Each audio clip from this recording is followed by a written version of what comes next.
It's an accident. My finger slipped. Oh, if I could. If I could drop you. Just communicate. We'll stop that. It's fine. I knew it was getting out of control and I was not being helpful. I think what we should do right now is wait for a conservative to request up. Let's take a conservative at a time. And we'll go from there. You feel good about that?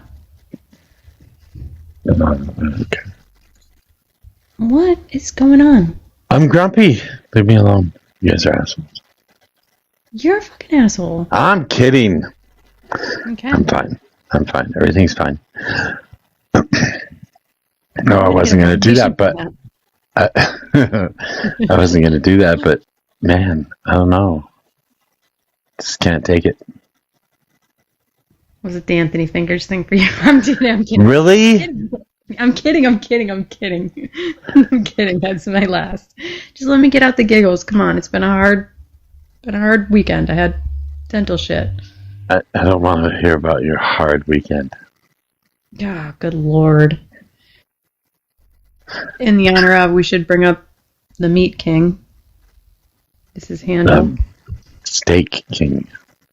Yeah, his handle, that was the Meat King. IT King. I apologize. We're only looking for conservatives just for right now. But could we get your age, state, and who you voted for, please? I'm 26. I'm in Florida, and I voted for Trump. Okay. Well, welcome to the panel. You fit the criteria. Okay. What do you mean by it? Do you want to engage? Sure. What do you? I want to know what makes you the Steak King. I'm just the king of steaks. I declared myself. Yeah. Yeah. Like what kind of? Never mind. Why'd you vote for Trump? This is on you. Mass deportation and mass detention. I stopped myself. Mass detention? And Seriously? Mass deportation. Yeah. What? Mass detention for who? For illegal immigrants. Oh, so you wanted them thrown in jail. Why? Because they came in here illegally. Yeah, what kind of jail sentence does that come with? I don't know. How about none? So you didn't actually vote for mass detention. You actually just wanted brown people removed. It sounds to me like you're a ladder puller, though.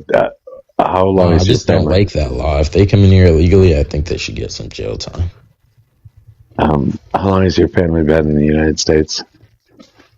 How long is my family? Yeah. I don't know, like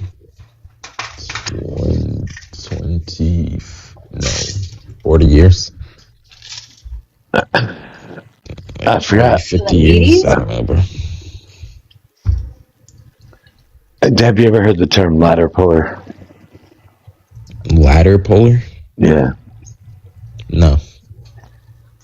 Yeah, so when you... Swinging strong, Mojo. What?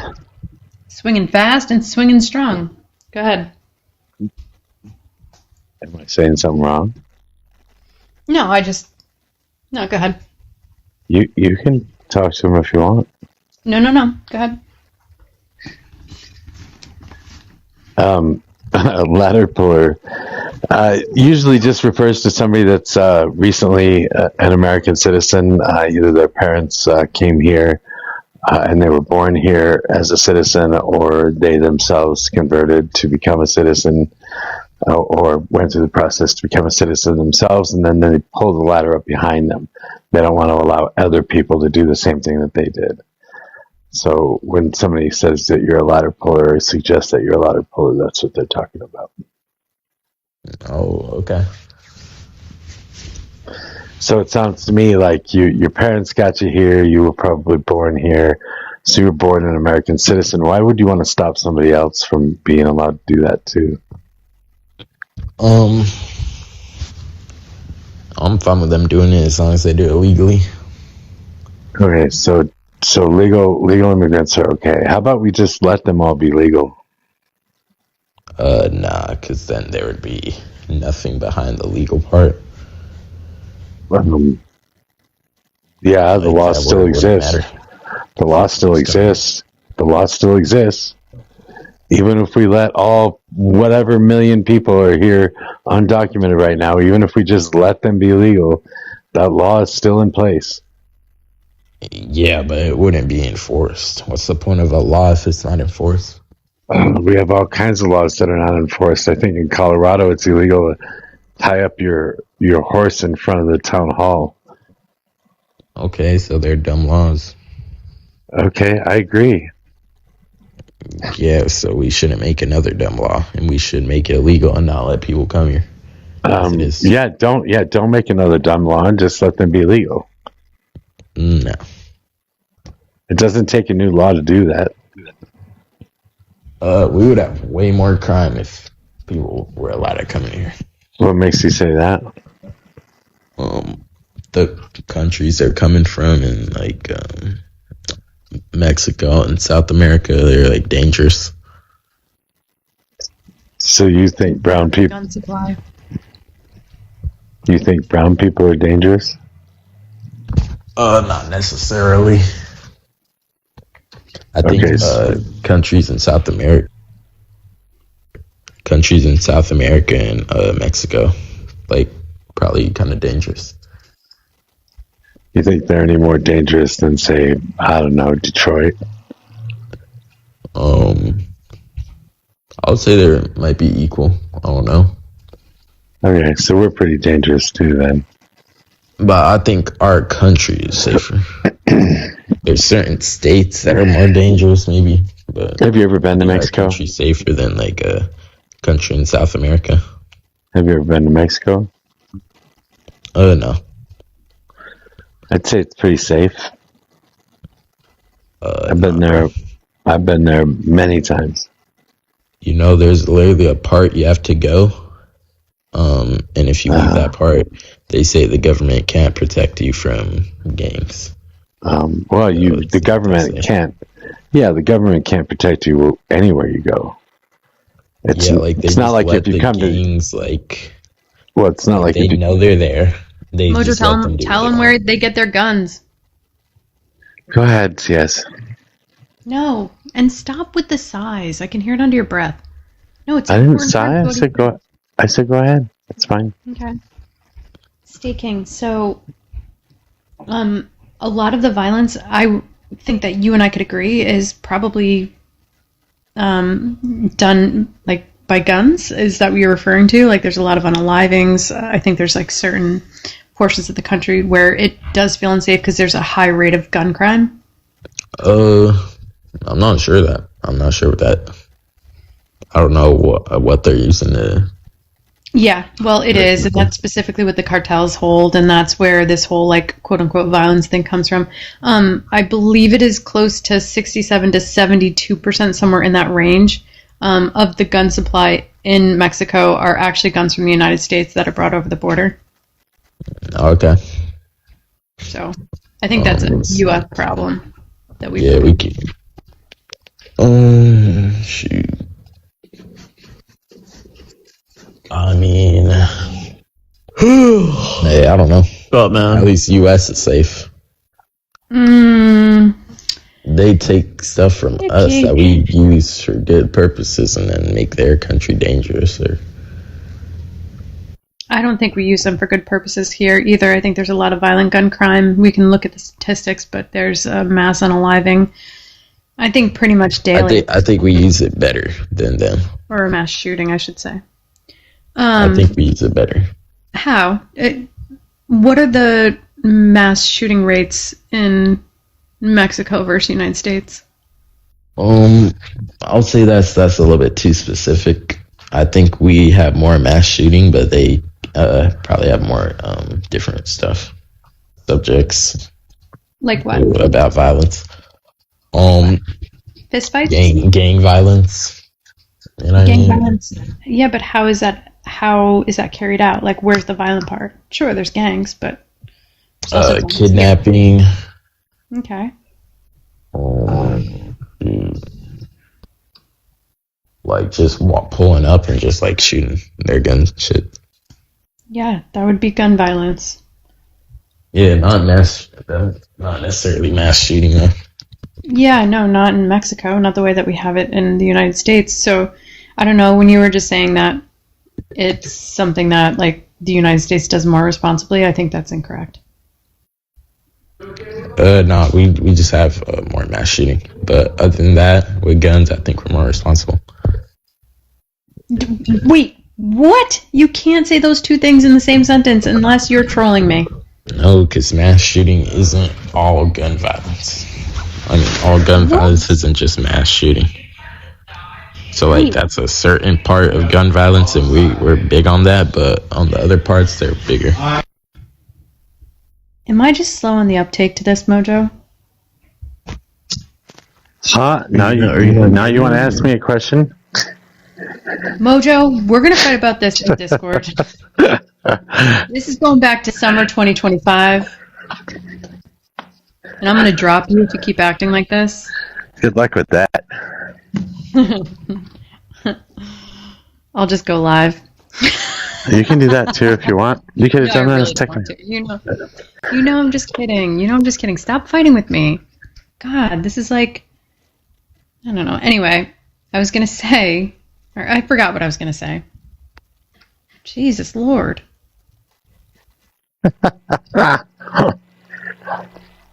You not like Ryan Smith? Who's that? Huh? I said, do you not like Ryan Smith? I don't know who Ryan Smith is. Just said he's been in the request waiting. I was just curious. Well, I'm pretty sure he's a liberal, but that's fine. Oh, okay. I wanted to argue, but then CS stopped me from arguing, so I don't know. I was just being mean to CS. Mojo, you're on your own. No, don't do that. Best debaters. No, don't do that. Oh, crap, she just did it. CS, please come back. I'm gonna be good, please. Yo, guys, the best debater is back. Who? Who's the best debater? Me. Is that Nope. Steak? Your Yeah. box isn't lighting up. Oh, wait, let me fix it. Couldn't tell who you were. Okay, now it's working. I'm not necessarily liberal, but thank you for letting me up. No, that's okay. How you doing today? Age state Good. who you voted for? Georgia, Albany, and I did not vote for anybody last time. Okay. Because you didn't How's like that either working of the for you? candidates, or Well, I was in the process of moving, so I couldn't register. who would you have voted for? Probably Kamala. Yeah. Okay, cool. Well, you have one of the best debaters on TikTok right above you, so if you guys want to have a conversation, or if Mojo, you want to have the conversation, because I'm sure you do. Yeah, I don't think you want to have a conversation with me.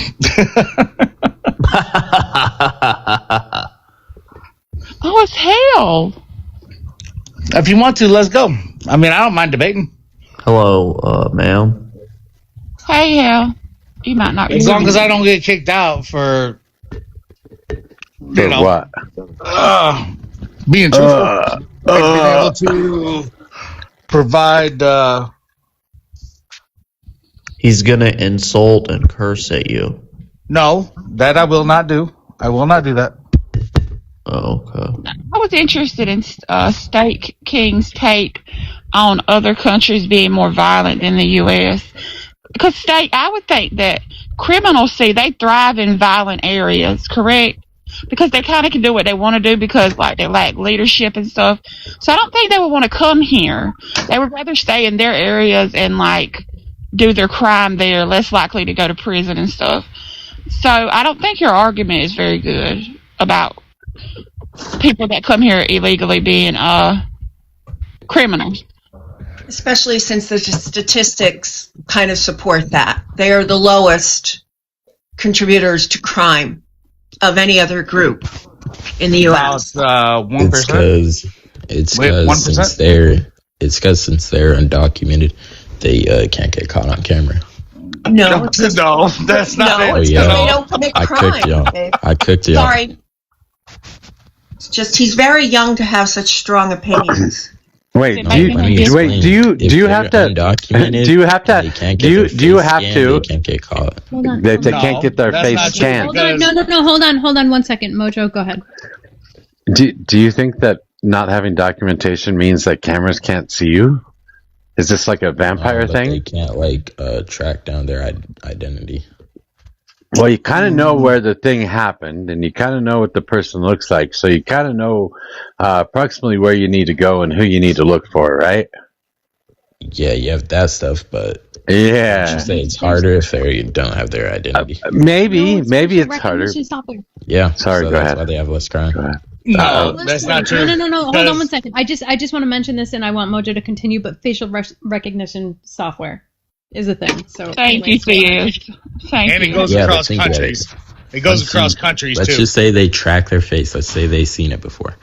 How are they gonna get all their information if they're undocumented? Because it comes from another country.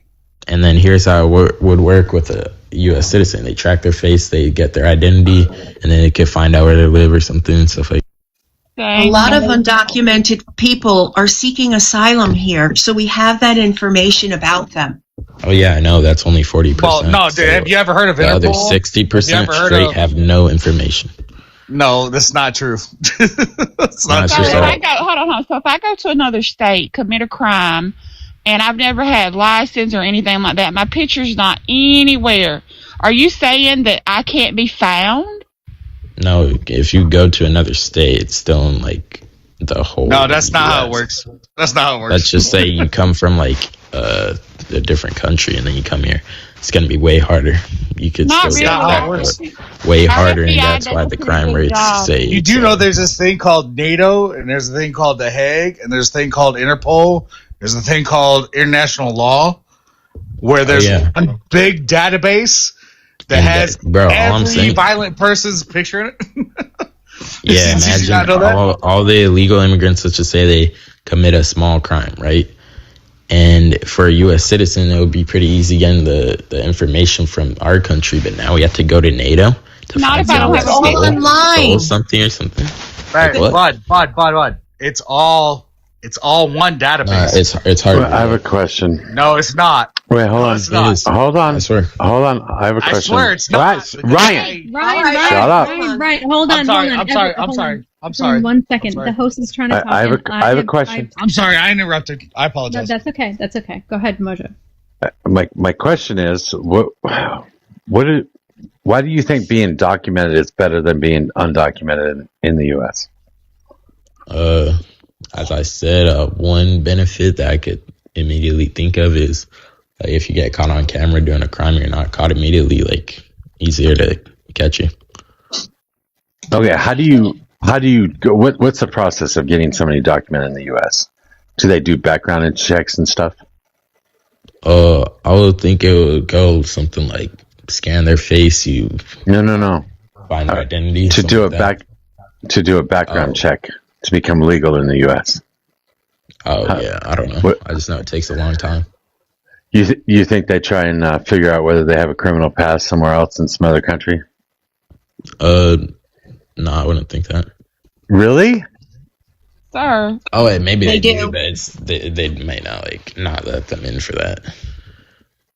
Okay, so so what you're saying is if somebody just comes across the border, the only thing we have to do is take their picture and get a name from them and just let them go? Is that what you're saying? No, I'm not saying that. Well, I'm trying to figure out what it means to become I was just documented in the simplifying U.S. Yeah, I'm trying to figure out what it means to become documented in the U.S. What you think it means? All their information down, social security number, There's more important stuff.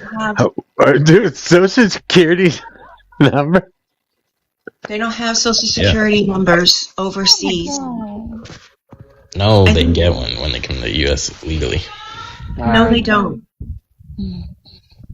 No, No, they they do. have what's They do. called. No, some do. Some, if they come through F1 visas, they are given Social Security numbers for paying taxes. And they definitely collect those taxes the same way they would any other American. What'd you say? I said Can you that use Discord, please? legal folks are here through the F1 visa, meaning they were students and now they're working in the United States. They are given a select group of Social Security numbers for tax purposes only, so that they can pay taxes because they work here legally. Okay, Get yeah, it? there's probably more Yeah, stuff. yeah. But all others do not. If they want to work here, they have to wait about 180 days as an asylee, and then they can get what's called an ITIN number. Oh yeah, And let's then get they rid can of work here. asylees. I'm sorry, Let's get rid of but we have laws asylum. that protect asylees. Oh yeah, Do let's you get want? rid of those laws. But that would take an act of Congress. Yeah. What if they want to get rid of it for? What are you That's what I'm saying? debating for. Are you saying don't let them come? Period. Or are you saying? No, just get rid of Sikh asylum because they're undocumented until That's not 365 undocumented. days. I mean, not undocumented. They just didn't go through the whole process. I feel like if the whole process is pretty important, probably. You're like second generation here, or were your parents born here? I'm second generation to my mom, but my dad was here a long time. Oh, like his family. Okay. Yeah. I mean, y'all see why I'm the best debater now? No. No, actually the worst. But I mean, hey, whatever floats your boat. Thank you. You're welcome. You don't have any substance yet. You haven't provided any statistics or depth of knowledge about how the process works. And in I order feel to like, be the best debater, you're saying a lot of feelings and not a lot of facts. Debates I'm like require Charlie Kirk. I facts. could cook anyone into debate without. I want to ask State a question. State, like Mojo said, how would you feel if we just told all the people here that were undocumented, like show up at the courthouse, we'll do background checks, and if you clear, you can stay. If you don't, you can go. How would you feel about that? If you're here like legal, you're not documented, but you don't have a criminal record. No, I wouldn't like that. Why? Why? I want their Guys, hold on one information second. in our. Let's just make sure that we're systems. not piling up. Let's Okay, make so- sure that we're not piling up. There's just right now, Stake is debating for the right side, so just please one at a time. Okay, sorry. But No, I'll back down. I was just curious about what he knew about the legal process and what it takes to be an asylee. How many of them are turned around? Over 600,000 people came to the southern border to claim asylum, and they were rejected immediately, and so turned around immediately. So we do have a process. Great. Yeah, see, but you didn't know that. Oh yeah, I don't even know everything. But you didn't know anything. did he say it's great? Yeah, he did. I need the necessity. Wait, how the fuck do I say that? What if your I need the mom would have been necessary turned stuff. around? She didn't come seek asylum. She just went through the whole 10-year. Her mom went through the whole 10-year process. Then she came here when she was 6. So. Yeah, So but they you had don't the want money. them. You just said My cut God, off you guys! all. I just asked you, please, one at a time. All Don't right, I'll jump stop. on the one. Don't jump on the one conservative that's here, that's debating. I know Hale falls somewhere in between, but please. So your mom had the money to come here, correctly? Like she wasn't poor. No, they were pretty poor. Huh? They were Okay. pretty poor. They had enough to get an apartment to fly the airplane or something. They weren't Okay. rich. Somebody else can talk now. I'm good. Yeah, I don't know what the problem is. Just go through the whole 10-year process. If you can't, just don't come here. Yeah, if you're starving in a country, children can't eat, no education. Yeah, just wait 10 years. It's okay. Yeah. You don't matter. Okay, gotcha. Nah, they matter. They matter. Okay. Just not Nice. So, American citizen safety. Well, again, they commit less crimes, but so why don't you want to just let them be legal then? I'm still trying to figure that out. I want all the necessary information in the system, and if the necessary information takes 10 years to do, then it takes It 10 doesn't. years. It doesn't take 10 years to do. You can get the necessary information through an interview and a background check. So you have somebody come in, you do a background check on them, you get all their information. If they clear their background check, then you give them a work permit, allow them to work in the U.S., and put them at the back of the line. If they decide they want to stay here and try and become a citizen, they can start the process at that point. Or if they decide it's not that simple. or if they decide they want to just work for a couple of years and go home, they can do that too. No, it's not that simple. Why not? So you're Way an anchor more baby? complicated than that. Wait, I just want to know Anchor what's. baby? I'm just asking. I want to know why it's not that simple. You gotta ask the government that. It is that simple, though. If We it's can so do that. simple That's to you. It could take like one day, and for them, it takes like decades. it does. No, it takes. It takes one day to become documented. It takes 7 to 10 years to become a citizen. Okay, Not always. fine. Excuse me, King? Not always. I didn't ask you. I didn't hear what you said, King. I'm sorry. Somebody else was speaking over you. Sorry, I that was said my fault. fine with me. That's fine with you? Yeah. Okay, so that's what I asked you in the first place. Just let them be legal then. No, I said 10 years. Fine with me. Yeah, that's what it takes to become a citizen. Just let them be legal. I didn't say make them citizens. I said just let them be legal. Yeah, and I disagree. Why? I think they need to become U.S. citizens to come here. They can work on that. It takes 7 to 10 years. I don't want. What's the point of them working on that if they're already in the country? Because they're You are working in the here. country. I don't want them You have to working work on it All while they're right. here. I want them working on it while they're there. Well, we need to send Melania back then. Okay, fine with me. Mm-hmm. I mean, you see how I just cooked all you guys? Yeah, you cooked. With Wow. no statistics pulled up, I just did that with like common sense. I feel like I'm the next Charlie Kirk. So, quick question. Are you living on your own yet? Yeah. Do you have your own apartment? I have my own house. Oh, you have your own house. You're not with your parents. No. He's not telling the You truth. lying, scream. Fucking lie. Okay. I didn't know it's that crazy to own a house now. It is. Scream right now. Oh, thank you, man. Just Scream scream. right now is wild. Can I ask a question? I have a dog. I'm good. Dog doesn't like to hear you scream. No, we're not going to do that. If he has a house and he says he has a house, it's totally fine. You don't get a house, you can hear his parents in the background earlier. Hale, you fucking I had to scream. mute. Stop it. Stop it. Nobody cares Can about I- the purity testing. Can I ask a question? Why do you just, bro? Hale, They were the asking ones this that man brought it to up. scream to- And it's like, Hale, just you fuck are off, asking this dude. man to scream in his own home. And I don't Can I give a ask a shit question? if he's lying about it. We're going to talk politics. So, Ryan, yes, if you have a question, please go ahead. Okay. So your mom was not a legal citizen, right? Before she came here, she wasn't. Okay. And then when were you born? Were you born before she had citizenship? I was born in 2000. She was here. Okay. Did she have citizenship? Yeah. Yeah, he already said that. She got it at 6 and came over here or something like that. So I mean, you're an anchor baby, right? If that's what that means, I guess.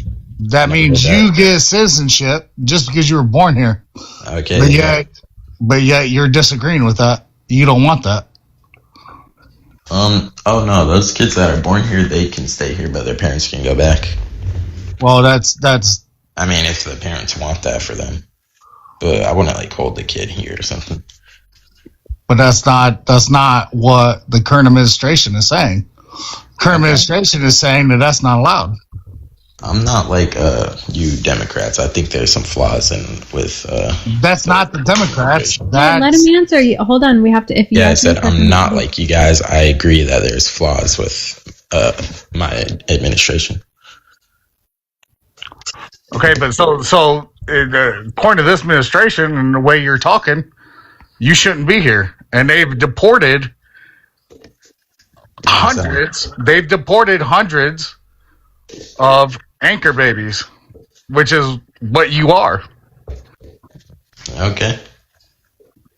So I should send you back to, I don't know, Somalia, Ghana. Hold on.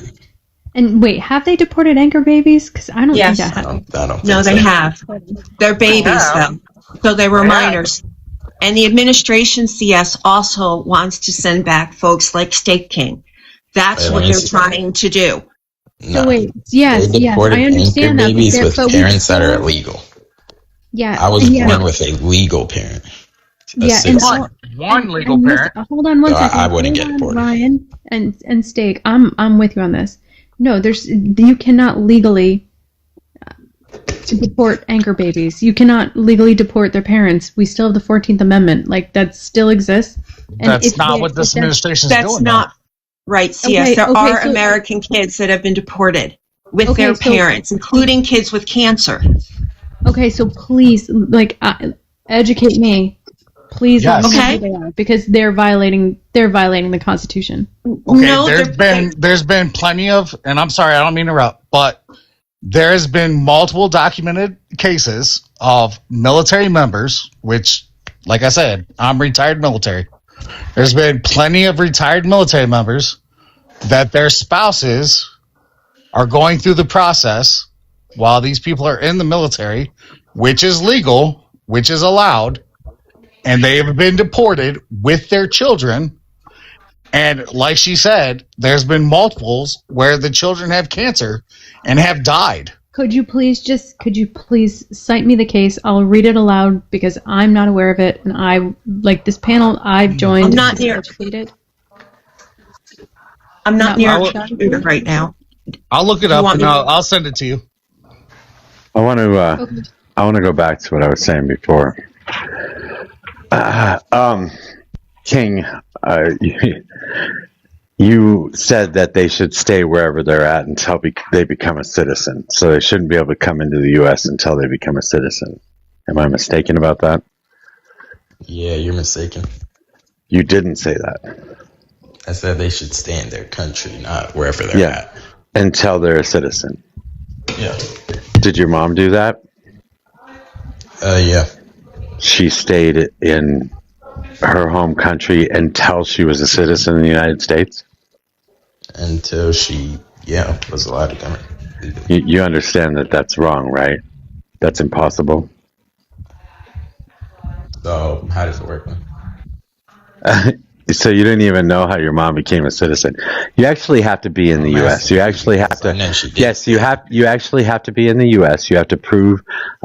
You have to prove that you're working in the U.S. You have to prove that you have residency in the U.S. You have regular court dates and regular check-ins with immigration services when you're in the U.S. As you're trying to become a citizen, you have to go through a process of learning about the country as a whole, so some sort of education process, and you have to be able to take a test in order to become a citizen.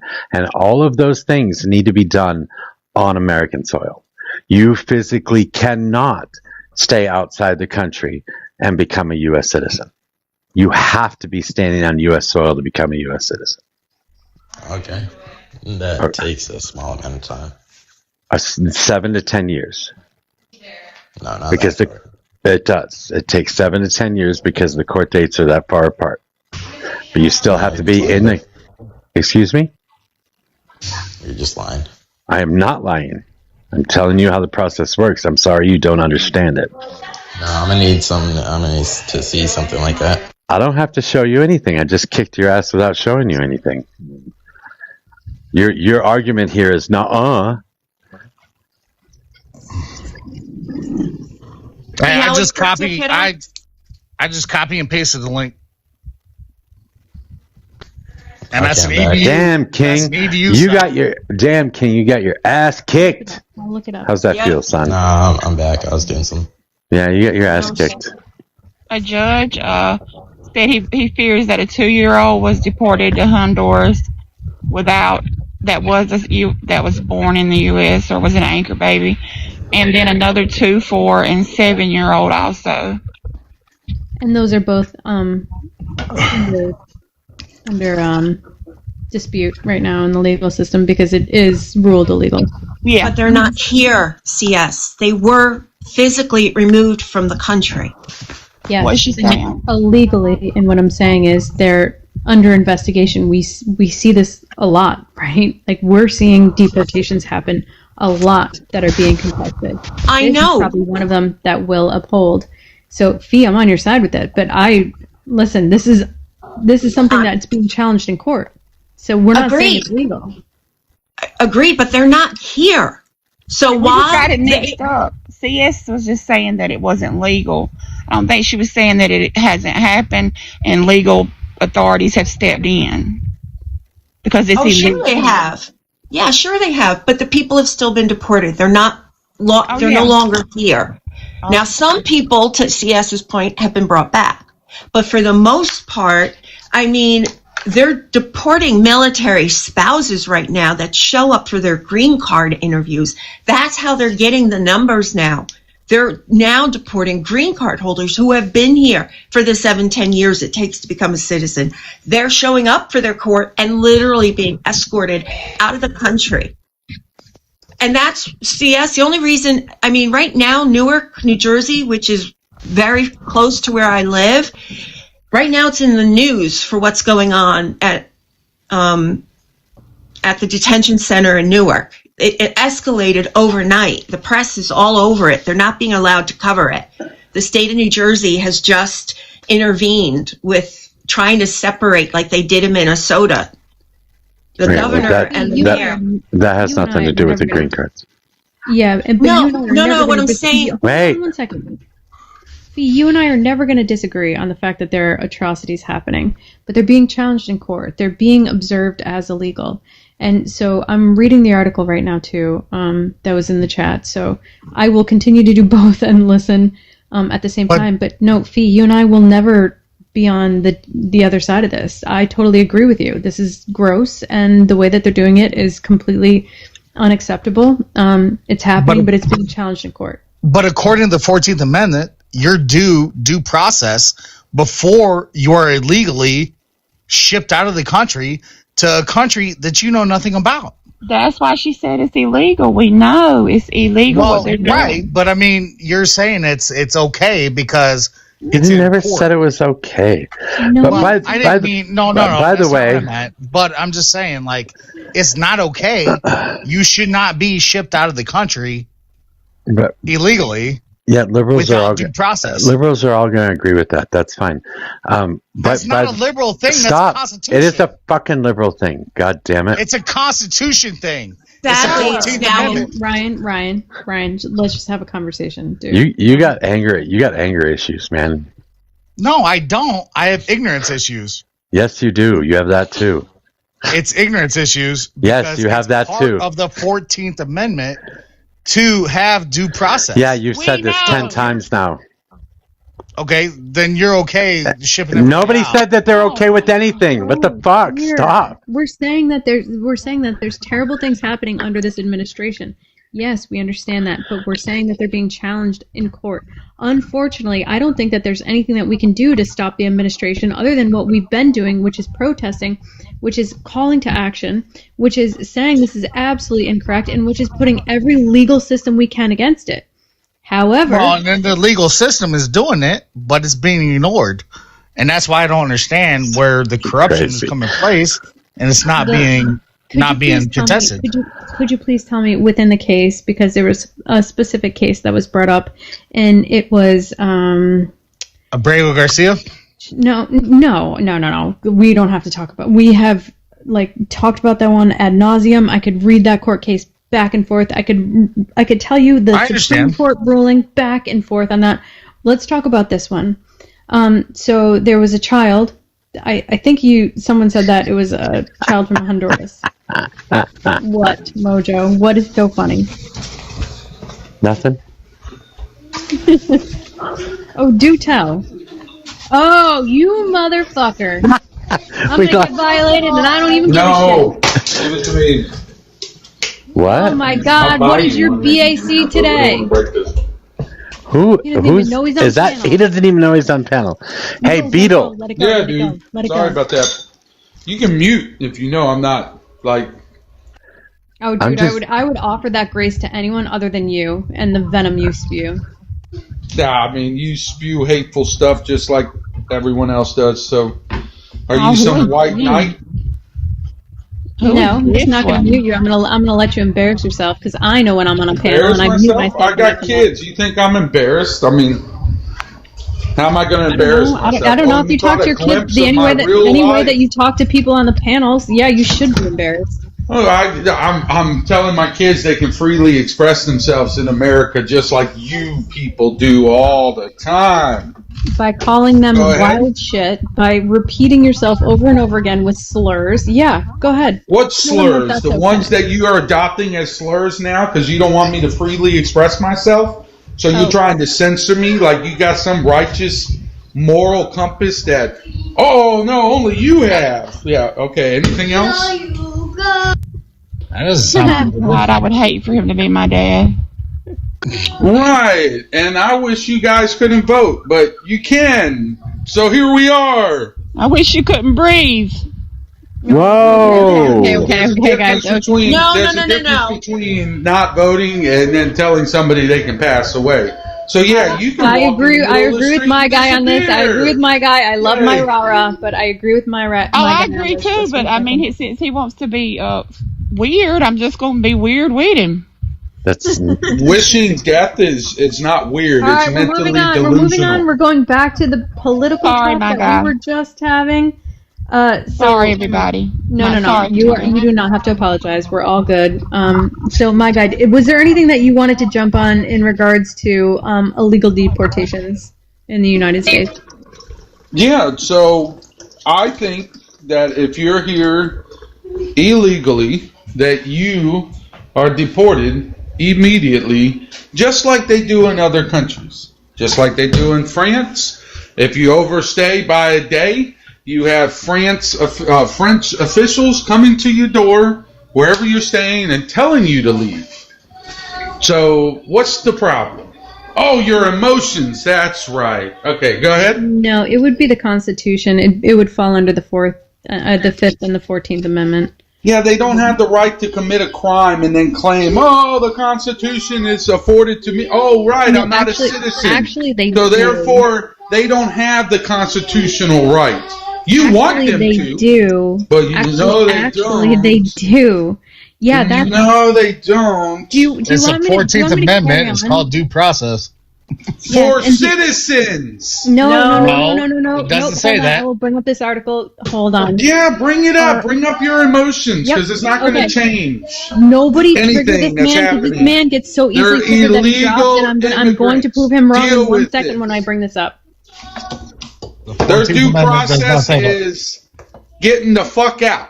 My guy, could you be respectful and not talk over people and not be rude? I mean, could you just have... I got it. Sorry, Rob. Have fun, but I got the article is what I was saying. What? Oh, my God. What did he say? Nothing. Nothing worth repeating. A bad word for nothing worth repeating. Oh my God. All right. Anyways, I'm just going to say for the audience because maybe they don't know and maybe he's still listening, but the U.S. Constitution applies to everyone physically on U.S. soil, regardless of citizenship, legal status, or length of stay. That's from the Library of Congress, and that's a Constitution annotated from Section 8. It is C18.8.7.2, aliens in the United States. We're all also just upheld by SCOTUS. Okay, I want to go back to the whole green card thing real quick because I think that was an interesting conversation. There are only like 3 reasons that a green card can be removed from somebody, and generally it would be by the Secretary of State that does it, not a court process. And two of those reasons have to do with fraud. So you somehow committed fraud on your documentation, like saying you were married when you weren't, or having a fake marriage or something like that, or leaving out information like a criminal past, something like that too, would also be a reason to disqualify green card status. The third reason would be if you give aid and comfort to enemies of the United States of America, or you are found to act with an organization that is against the United States of America. That would be the only reasons that you can have a green card pulled. They tried to do that with Kilmar. No, I can't think of his last name or his first name. Yeah. Can I bring something up? No, it's not. No, it's not Abrego Garcia. It's the Kilmar guy. The guy that was on the college campus. Kilmar Abrego. Wait, stop. No, Stop. it was the guy at Columbia University. Stop. So anyway, they tried to do that to him. They tried to remove him because of ties that he had supposedly with these other organizations because of the protests that he was with on Gaza. Anyway, that didn't work. The court said no, so he was allowed to stay here. So otherwise, they're going to be able to keep their green card, and that does have to go through a court process. As far as kids that are here, that are American citizens, the parents, when they get removed, if they're not citizens yet, and they had a child as a, I don't know, anchor baby, I guess. If they're going to be deported, they get to choose whether they take that child with them or not. That does not take away their American citizenship, but the parent gets to decide if the child goes with or if they want to leave the child with a family member or something here in the U.S. That is correct. Yeah, Hold on one second. You were referring to Khalil, not Kilmar. You said Kilmar. It's Khalil. Khalil. Okay, that could be correct. Because someone explained it to the Chosen if you're down there what expedited removal is. I know I just can't write it out, and I have to write like two or three. Yeah, expedited removal it's been complicated in like the past few years because normally it was if you were found within 20 miles of the border within a certain period of time, then you could be removed without due process. Now Trump has extended that. I think it's anywhere in the United States. Sorry, one second. Let me just finish this and then you can correct me, Mojo, if I'm wrong here. And then within the last few years, Trump extended that, and it was anywhere in the United States. But if you can prove that you've been here for 2 years or more, then you are not, it doesn't matter where you are in the U.S., then you are not subject to expedited removal. And it's also, I'm sorry, I don't mean to interrupt, but it also applies to anyone that's been incarcerated for any type of felony, and there's an incarceration, or there's expedited, or not expedited, but extradition to said country from where they're from, where they also have a law, like shit, I can't think of it right now.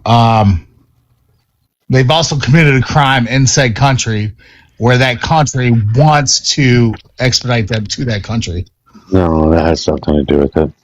It is the IRA, or it's IRA Act of 1996. CS, I think it was 25 miles, not 20 miles to start out with. I think it was up to 50 under the first Trump administration, and then, or maybe 100. It was up to 100, yeah. And then I think that he tried to enact, or has tried to enact, that it's allowed to happen anywhere in the U.S. now. I'm not sure if that's gone through a court process yet or not, but I think that's. But yeah, no, okay. we're on the same understanding of that. Okay. And they do get a process. It's just a limited process. So you don't necessarily see a judge. You do see a DHS official, and you are interviewed as to why you're here and whether you deserve like asylee status or something like that. So there is an immigration judge. Hello. No, you don't. And so you can be brought to an ICE or a DHS office and questioned. And if they think that you are in danger, if they send you back, they could give you asylee status. But otherwise, you'll probably be sent back under that expedited removal. It was the case that I'm not sure how this is set up right now either. I know that he tried to get rid of this as far as the year goes. At some point or another, you had a year before you had to turn yourself in for asylee status. I think Donald Trump has tried to get rid of that too. Yeah. I'm not sure. No. Yeah, no, he has. But I think the best that he did was stop all asylum cases from coming in from certain countries. But he This- has removed that. Okay, We'll so fix you it once wanted he's to. gone.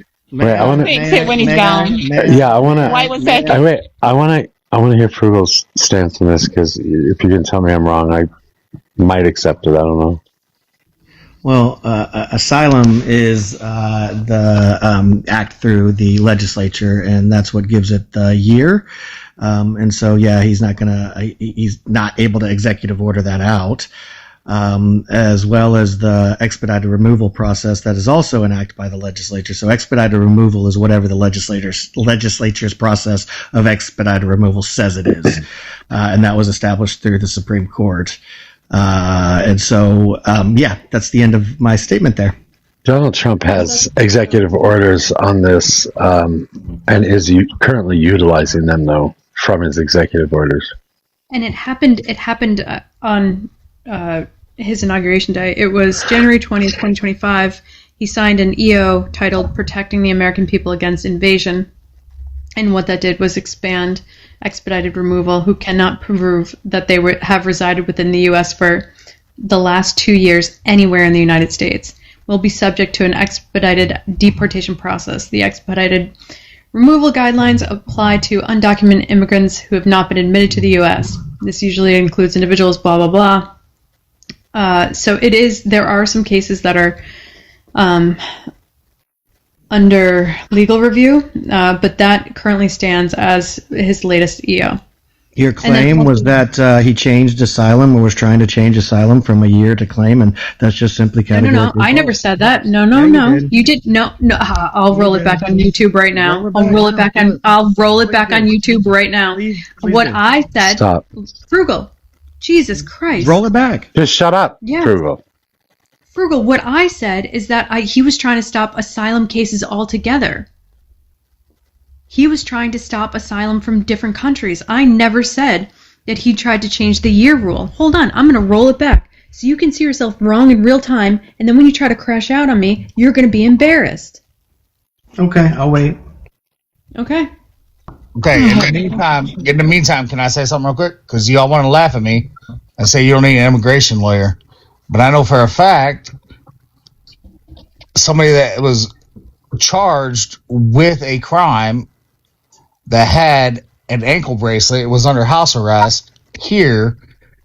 He was not legally documented, and he stayed here for years with an immigration lawyer and an immigration judge because he was trying to stay here in the States because he was from Honduras and there was gangs that was trying to kill him. And he was allowed to stay here, and he went before an immigration judge. So don't tell me I'm wrong on that, and don't laugh at me for it. Because Who laughed at you? What is he talking about? when I said something earlier about that, y'all laughed. I didn't, because I didn't hear you saying I that. didn't say it was you, did I? Did I say you? You said You just said y'all. you're wrong. Okay, well, y'all. So if you're guilty, then you have a problem with it. Ryan, watch yourself with me, okay? Can I ask a different? Can I maybe diffuse this? Sorry about my window being open. I'm curious. You are retired military, Yes, ma'am. and you have what? So how do you feel about the military and what they're going through right now under this president? Wait, why are you changing the subject now? No. Well, I was Sounds changing like it to try to diffuse it. No, that wasn't the reason. It's just we keep hearing how conservative the military is, and I personally have yet to encounter somebody recently retired in the military that is a little bit more left leaning. That's Brad, all, Mojo. Brad is fully left leaning. She's Brad. talking about I'm me. just gonna say Brad. Pallet. She's Pallet's talking pretty about me, recently. not you. I was just talking on the panel, your panel, Mojo. I know. Yeah, Brad is. Brad is on my panel a lot too. I'm sorry, I haven't heard Brad. So Okay. I'll shut up now. I just really come up originally to talk about what's going on in New Jersey. But All right, I can so drop as well. can I respond to your question, ma'am? You Do you can't mind? call people ma'am up here. Huh? Yeah, we ask that you don't use Right. any kind of pet names, ma'am, darling, honey, dear, whatever. Well, that's a sign of respect. I sir, don't care. ma'am. I don't care what you think, Krugel. Wow. This is No, a that's panel not a rule. thing. That is. This is a I'm being panel. respectful. Shut up. This is a panel rule. They have names. We all have names. And FIFA is her name. Rara is her name. Okay, Your well, name I is can't see Ryan. that. His name is Objective. So click on her box and it'll show you the full name. Whatever My you name's see. Fee. Okay, I'm sorry. That's I all didn't right. mean to. I didn't mean to be respectful to you. I apologize. Ryan, you're being disrespectful to the panel. Anyway, Well, we what- just okay. we just had to remove mods for this because there was a situation. So listen, you are not special in us trying to target you for any reason. It just happens because we want people to remain respectful. So if you could please be respectful, it would be very helpful and conducive. I was trying my best. I didn't realize saying sir and ma'am, because that's what we learn in the military, is how to respect people. Right? You call them sir and ma'am. That's okay. That is what you do So- say in the military, and Yeah. you can't say that on Mojo's panel. That's wild. Yeah, so this is a different forum. So if you would like to understand the Right. rules here and abide, cool. If not, Frugel, Okay, you well, I'm you trying know to this. abide. Frugel, I'm you trying to know answer this. I've been questions. doing this for over a year. You know this, Yeah, I get Frugel. to know. I'm trying to answer a question. This is the first I've heard that. Hold on, I've heard sweetie. You know, like the those pet names. Like I have but always not said ma'am. use somebody's name that is below their picture. I've always said that. Well, I can't see all of her name. So Hi, my click name's on her. Fee. So click Okay, on her. Kate, I'm What the going to fuck? respond to your question. I did retire. It's been 10 years. Oh, Okay. okay. And you're asking how I respect this administration, right? When I Yeah. retired, I did not. I retired voluntarily because I did not agree what was going on. Okay, not a conservative thing, not a liberal thing. I did not agree with what was going on in the military, where it was all politics. Gotcha. Right? I was. Mysterion. Okay, you're good. You're good. Mysterion, can I get your age? Who you voted for? I think I remember you, but I'm not positive. That wasn't rude or nothing. It's my panel. Right. You can leave whenever you want. He's fucking annoying, my Oh, guy. there's drama. I mean, he's stating hold the on, facts. hold on, though. hold He on, was- hold he was on, in the hold middle of on, talking. Fergal. You're not being helpful, and you know that you're I a good know. friend to this panel. So please help us out, man. I get it, but he's not wrong. I didn't even hear what he said because I'm too busy proving you wrong on this video right now. So, Okay, I'm waiting still. It's cool. We'll get to that. Oh no, we can Where'd he go right now. We can go right Okay, now. let's go. Yeah, Let's I would go. like to. I would like to talk to Mysterion real quick. Okay. Were you on the panel like night before last or something? Maybe. I don't remember. Agent, who you voted for? Yeah, 33 voted for Harris. Harris. Conservative. Okay. We can make some changes if we need to in a minute. Okay. All right. So Frugal. Make sure you start from where I rebutted what Mojo said and talked about the asylum, and then what you said after. Okay. Sure. Here's the thing, Frugal. The conversation was under You're not going asylum. to do that? Wait, no, you're supposed to play the tape. No, excuse you're not going to me. recite it. Excuse me, you don't tell me what to do. If you want to go What? to YouTube, No, we and if need to hear you the wanna tape. roll You this said back, you were if going to. wanna- No, come on, CS. Excuse me, if you What want to a do the work, letdown. I will wait. Are you going to crash out already? This is early for you, Frugal. Come on. Well, you're kind of being disingenuous. You said you were going to go play the video. I'm telling you, and I'm telling everyone who's listening. I think we should all just hear what it. we were talking about. Ugh, Jesus Christ. I did that. Play it anyway. You Wait, don't I have to didn't play do it. that. I did. Oh, okay. I thought you said who did that. No, I did it. No, but he's wrong. I watched it back, and he's wrong. And Okay, you can play it if you want. No, it's totally fine. Okay. Yeah. It's on YouTube if he wants to go and watch it. He can do his own work. And then he can post it, and then he can tell everyone how he's wrong. Or we can just do that too. I don't know. I got nothing going on. Yeah, I don't much care either. I don't even care if I argue with liberals right now. I'm just kind of sick and tired of conservatives being snowflakes. I bet you. Frugal's one of the biggest fucking snowflakes on the face of the planet, I swear to God. He interrupts everybody and then freaks the fuck out when you interrupt him. It's just fucking crazy. You're a child, Frugal. He really is. He had to be an only child. It was he because I am. There's no way. Frugal is such he's just a horrible individual. I'm just being honest. Hold on. Sometimes he's fine. Sometimes his vagus nerve gets the best of him. I really just don't like him at all. California, you were on the panel earlier, and you are conservative, yes? He was on the panel. I'm pretty conservative, but no, I'm not conservative. I mean, I'm getting older. In my older ages, I identify a little bit conservative that's coming out as I get older. But no, I've never been a conservative. I'm so far extreme liberal that I'm way out there. Yeah, he kept cutting out last time we were talking, so we really didn't get a lot to talk about with him. Who did that? Who reported me? Nobody reported you. It's just AI. I got a restriction. I didn't say anything wrong. It's just AI. It's been happening, but you can come back in 10 minutes. 2:50 EST, come back at 3, I'll let you back up. Did you voted for Trump, yes, right? Carter? I did. Okay. I did. And you still support Trump, yes? Yeah, I suppose. I mean, Is I it don't. extreme left? That sounds pretty conservative to me. Left. I don't know.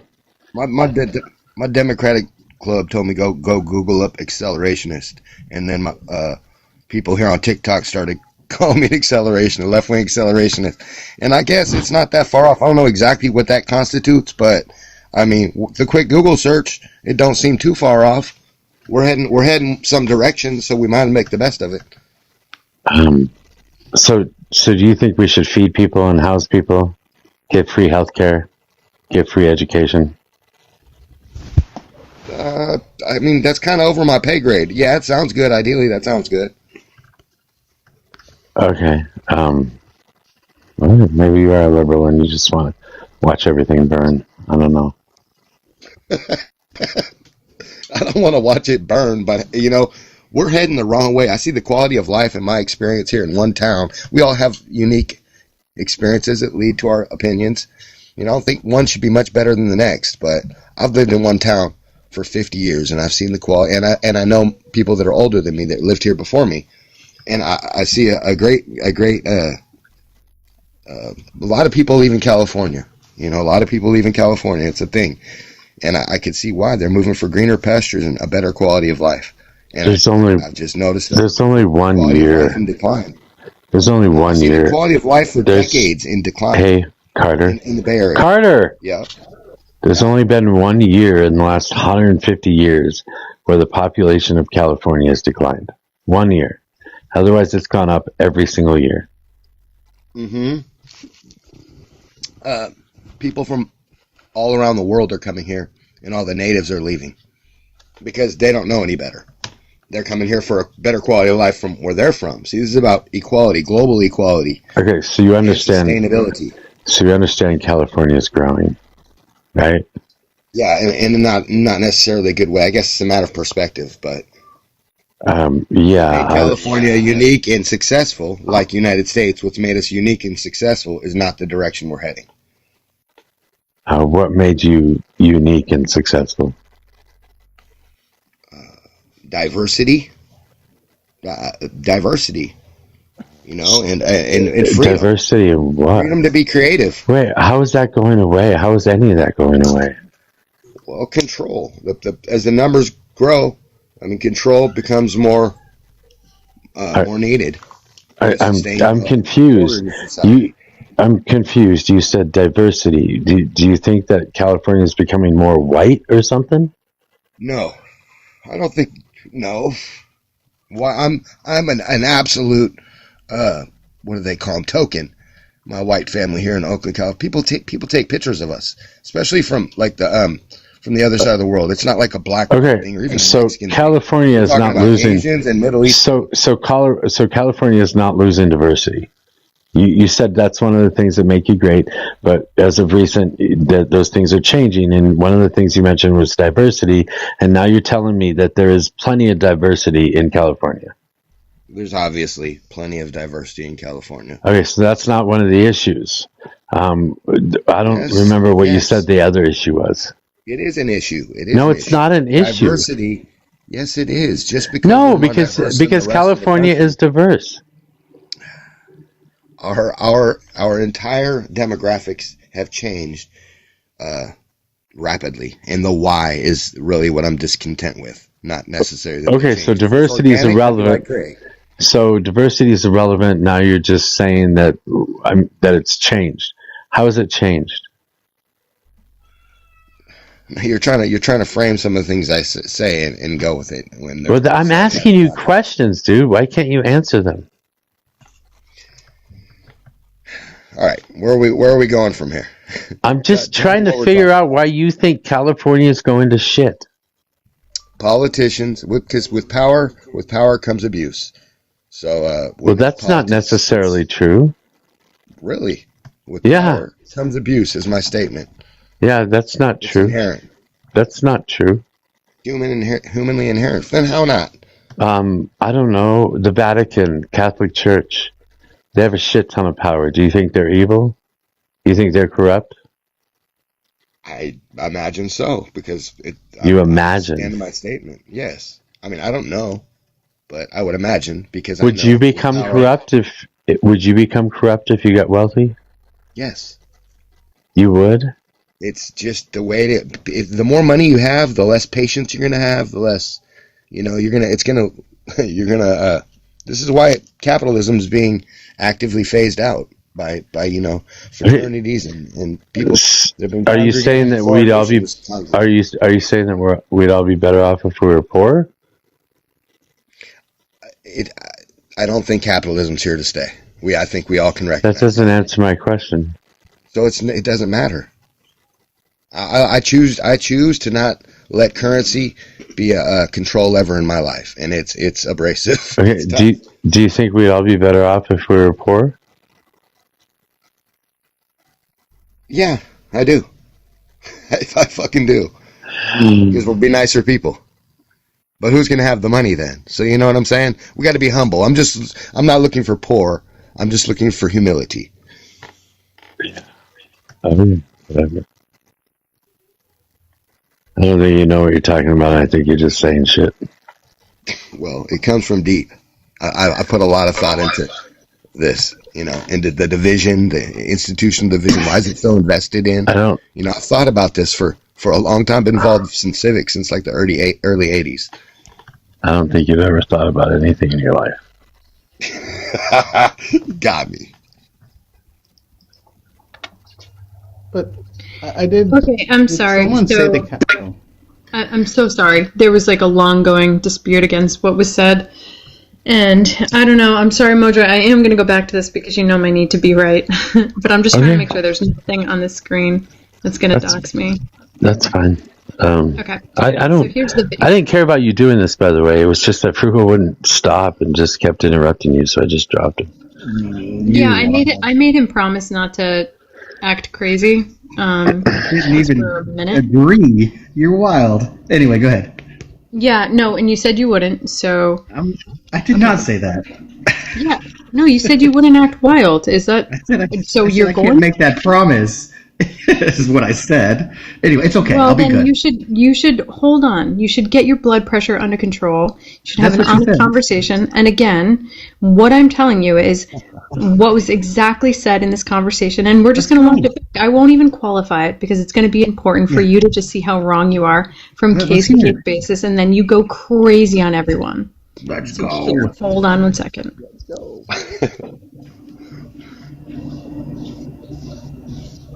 I don't know where this starts from because it's very hard to pinpoint as the live continues on, but the best I can do is this. DHS official and you are interviewed as to why you're here and whether you deserve like asylee status or something like that. So there is an immigration judge. Hello. No, you don't.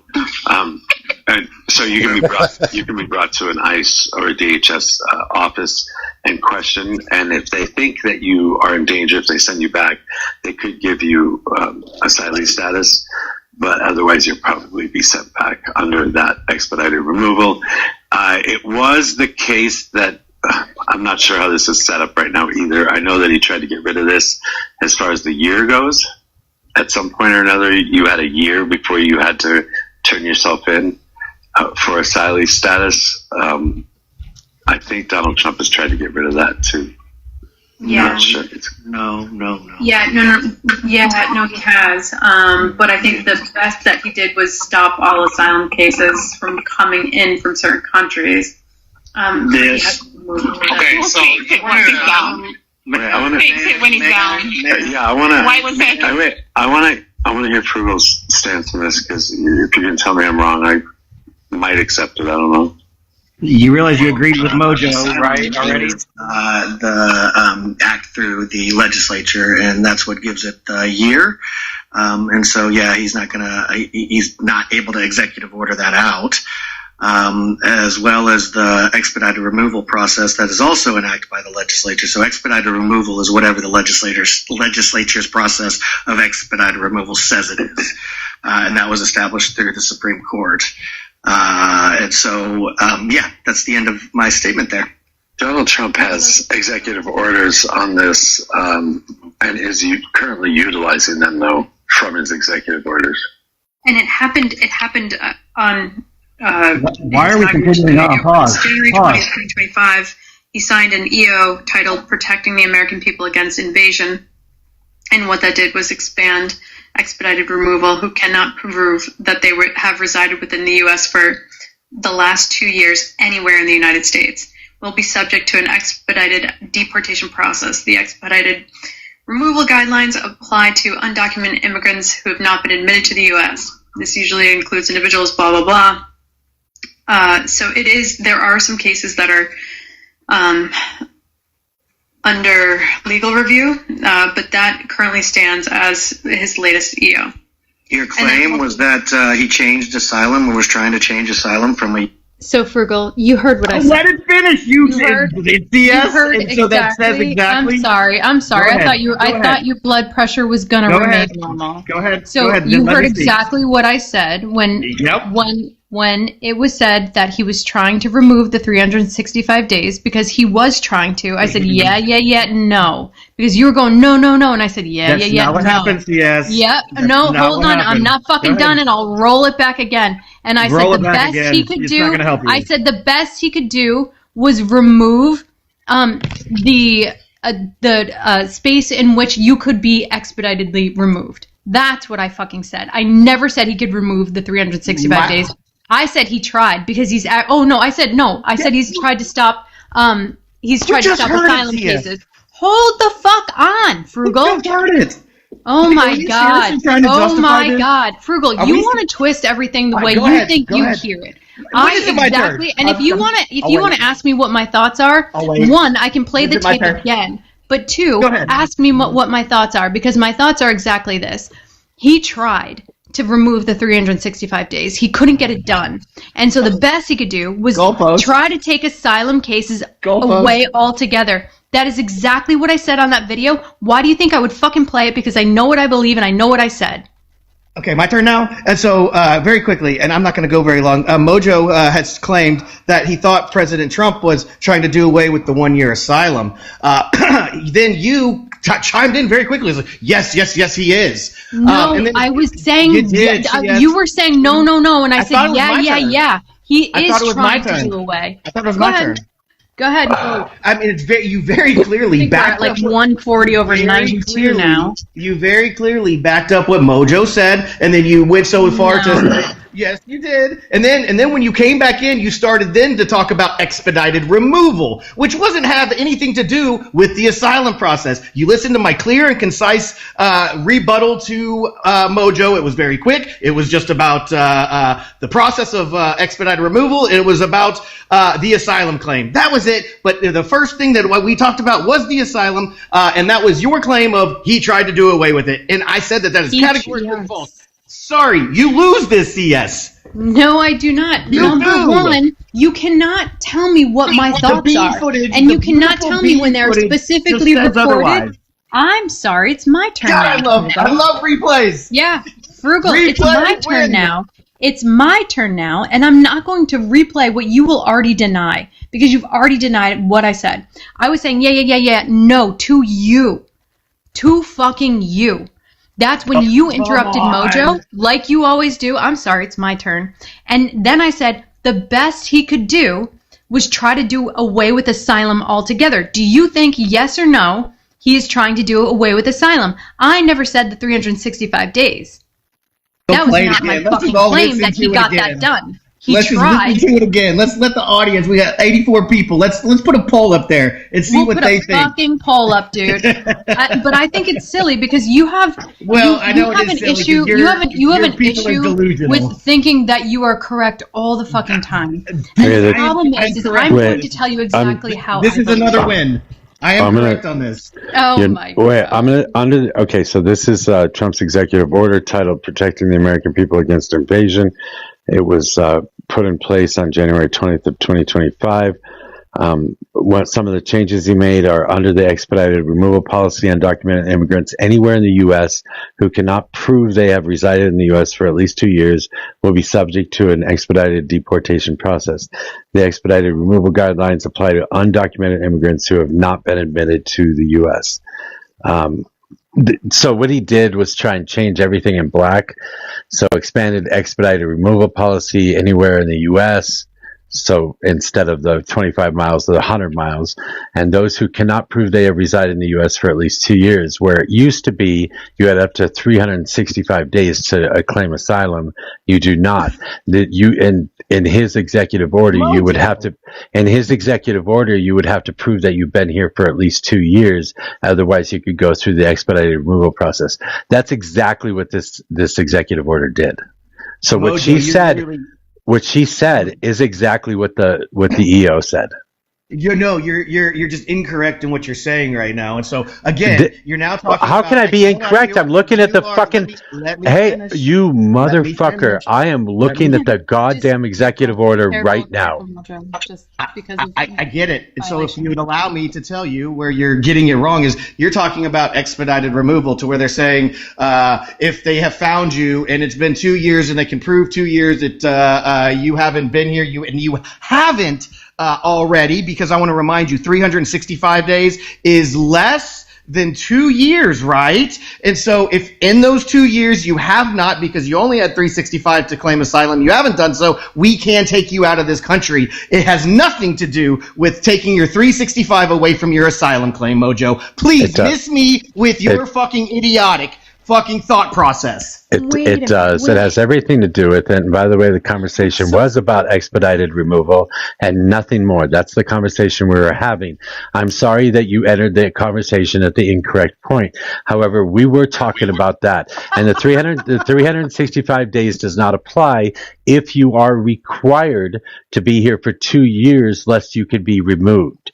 That takes away the 365 days. You need to go back and listen to your argument, and you'll realize how stupid you're sounding right now, bud. No, Frugal, you're just missing the point. And again, I will go back to the fact. Do you think I'm asking you questions? I'm asking you questions, so you'll have a chance to answer. Do you believe that Trump is trying to take away asylum rights? No. Okay, so that's funny because migrationpolicy.org, it says unleashing the power new ways immigration in the first year of Trump 2.0. So he absolutely was trying to take away all of asylum at the border. Judges ruled that unconstitutional, and I will say it's the USCIS temporarily paused some asylum adjudications, later resumed them processing for certain applicants.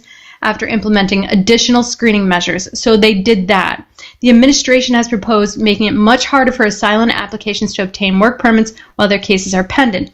Several Trump asylum policies have been challenged in court. A federal court in April 2026 ruled that Trump's proclamation effectively shutting down asylum access at the border was unlawful. That's what he was trying to do. That's what I was fucking trying to tell you. I didn't say anything about the fucking 365 days. I said the best he could get done was trying to shut it down from certain countries. So I don't know what the fuck you're talking about or what the fuck you're on, but you're absolutely incorrect. And your blood pressure just keeps rising. This is the same thing. This is the same. Yeah, this is the same thing as you just listening to Sinjay. This is the same thing. This is the same. This is the same. Oh, I'll replay. This is the same. Wait, hold on. This is the same thing as you yesterday, listening to Sinjay and not understanding what the fuck she said. So when you came back and started talking, you did exactly what she said you were going to do, which was fucking hilarious, by the way. And if you need to hear again, Frugal, it's under. Hold on, it's on YouTube. It's on YouTube under Mojo Rising. So if anybody or you want to look it up, I will play it again, but I think that's going to bore everyone. But you'll hear exactly what I just told you. And that happened 20 minutes ago, and we have now wasted all of our breaths on you. And again, the fact that I knew what you said, and then it was proven by your replay, CS. Like my cousin Vinny. If you think that you can argue your way out of the truth, you're incorrect. You cannot gaslight somebody that's been gaslit their entire lives. And I know exactly what I said. And the facts are what you said. Frugal, do you want to stop? And you're trying to now. You're trying to do a Bill Clinton. It depends upon what the definition of is. Oh my God, Frugal, that's what you're literally trying to do right now. You embarrass yourself everywhere. This is what you're trying to do, though. You're literally trying to build. I tried to be a friend to you, but this is just embarrassing. But now you're going to make an emotional plea. Yes, now you're going to make an emotional plea. This is what you're going to do. You're like, oh, no, I'm going to tell you that if you want to rewatch it and look at your mistakes, nothing to do with the conversation at hand, CS. The conversation at hand is about what was said and what wasn't said. And the fact of the matter remains, CS, you freaking supported Mojo when he said that Trump was trying to do away with the 1-year process of asylum. That is a fact. You absolutely choose what your truth is without listening to other people or listening to a video that is literally replayed back. And then you just talk over. So now I'm going to have to spam mute you because you're just not being respectful. You're just being a dick, dude. So can you please stop and have a conversation with me? You're wrong. It would be better. No, I think that you can choose. You can choose not to have confirmation bias of your own beliefs. I think you can look at things. So it's objective dissent, right? Objective. Yes, we objectively is in your name. You are so fucking subjective. You choose to believe anything that you think will make you correct. Oh, I will. I will if we need to. However, I think placating to a narcissist who only wants to be right is just going to damage me. Yes, you are being a narcissist. Yes, because you will not believe or listen to other people, and you will only think that you are correct. We're getting nowhere. Personality disorder, assignment that quickly. Hey. May I speak? If the shoe fits. My country has been destroyed. I'm 74. What country is that? The United States of America has been destroyed. It doesn't look anything like it used to look. We have millions of homeless citizens all over the country. Wait, that's a lie. That's a lie. It's the truth. That's a lie. Homeless citizens. That's a lie. All over the country. Deborah. We never had one. All right, you never had this crime before. You gotta chill. Deborah. Deborah, I'm gonna tell you. Wait, hello, Deborah. I'm gonna tell you that you're wrong about the homeless. There are approximately, a little less than 800,000 homeless people that exist in the U.S. Not millions. Just so you know. Just want to tell you that. Now you can continue with your rant if you want. Unprecedented. No, it's not unprecedented. Okay. The rate's been about the same for quite a long time. What do you say a long time is? Because I've noticed a crazy increase in it was worse. Well, it was worse during the Great Depression. I don't know. I get that's an awful long time ago. Sure. Maybe it was. Yeah, but if Perhaps it's it was, from what I've unprecedented, read. that means it. If it's unprecedented, that means it's never happened before. Yet it's Come happened on, before, whole lifetime and it doesn't was matter. worse, and it was worse before. Perhaps that's And I was possible. simply commenting on the fact that she said millions, and it's not millions. Just wanted to say that. I mean, did the Great Depression happen before we even had planes? Yeah. We had It's planes a long then, time but ago. okay. We did A long have. time ago. The world It was a wasn't. different place. I don't disagree. I don't disagree, but that doesn't change the fact that this is precedent, and that there were still only 800,000 homeless people in the U.S. A little less than that, actually. We're alarmed. The constituents are alarmed. Okay, you're alarmed, but you couldn't even define why you were alarmed earlier, so that's weird. Well, I mean, immigration is fueling homelessness here in the San Francisco Bay Area because it's capitalism is to blame, and playing monopoly around the world is one of the reasons that this is happening. We got politicians, like I said, with power comes abuse, and so you have people. I feel like I'm watching Spider-Man. I feel like I'm watching Spider-Man right now. What the fuck? What do you mean watching Spider-Man? With great power comes great responsibility. Type shit.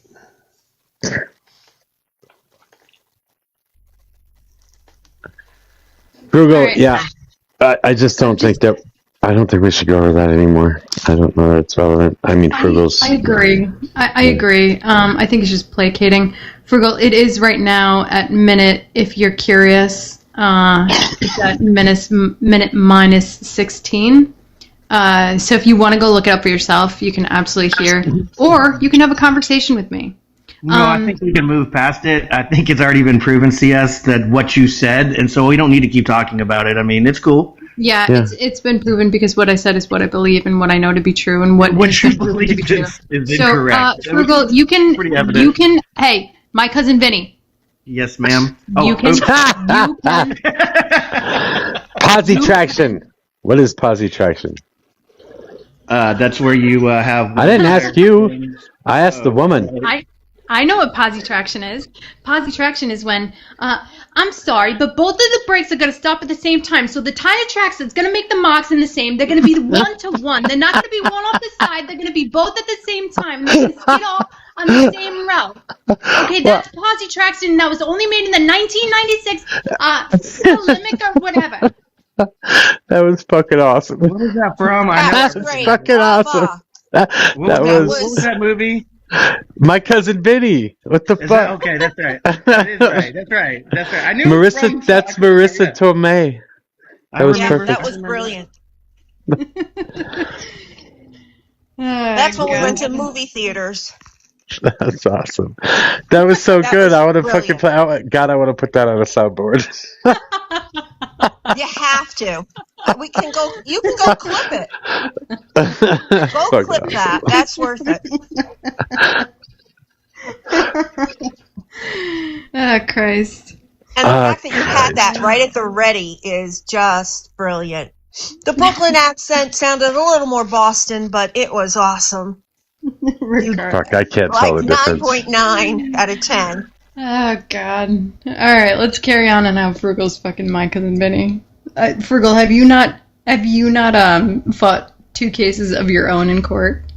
Yeah, I fought more than that, but yeah. What were you accused of? Wait, let's move. It's all been like traffic. Oh, wow. Oh, I've never been in court like that.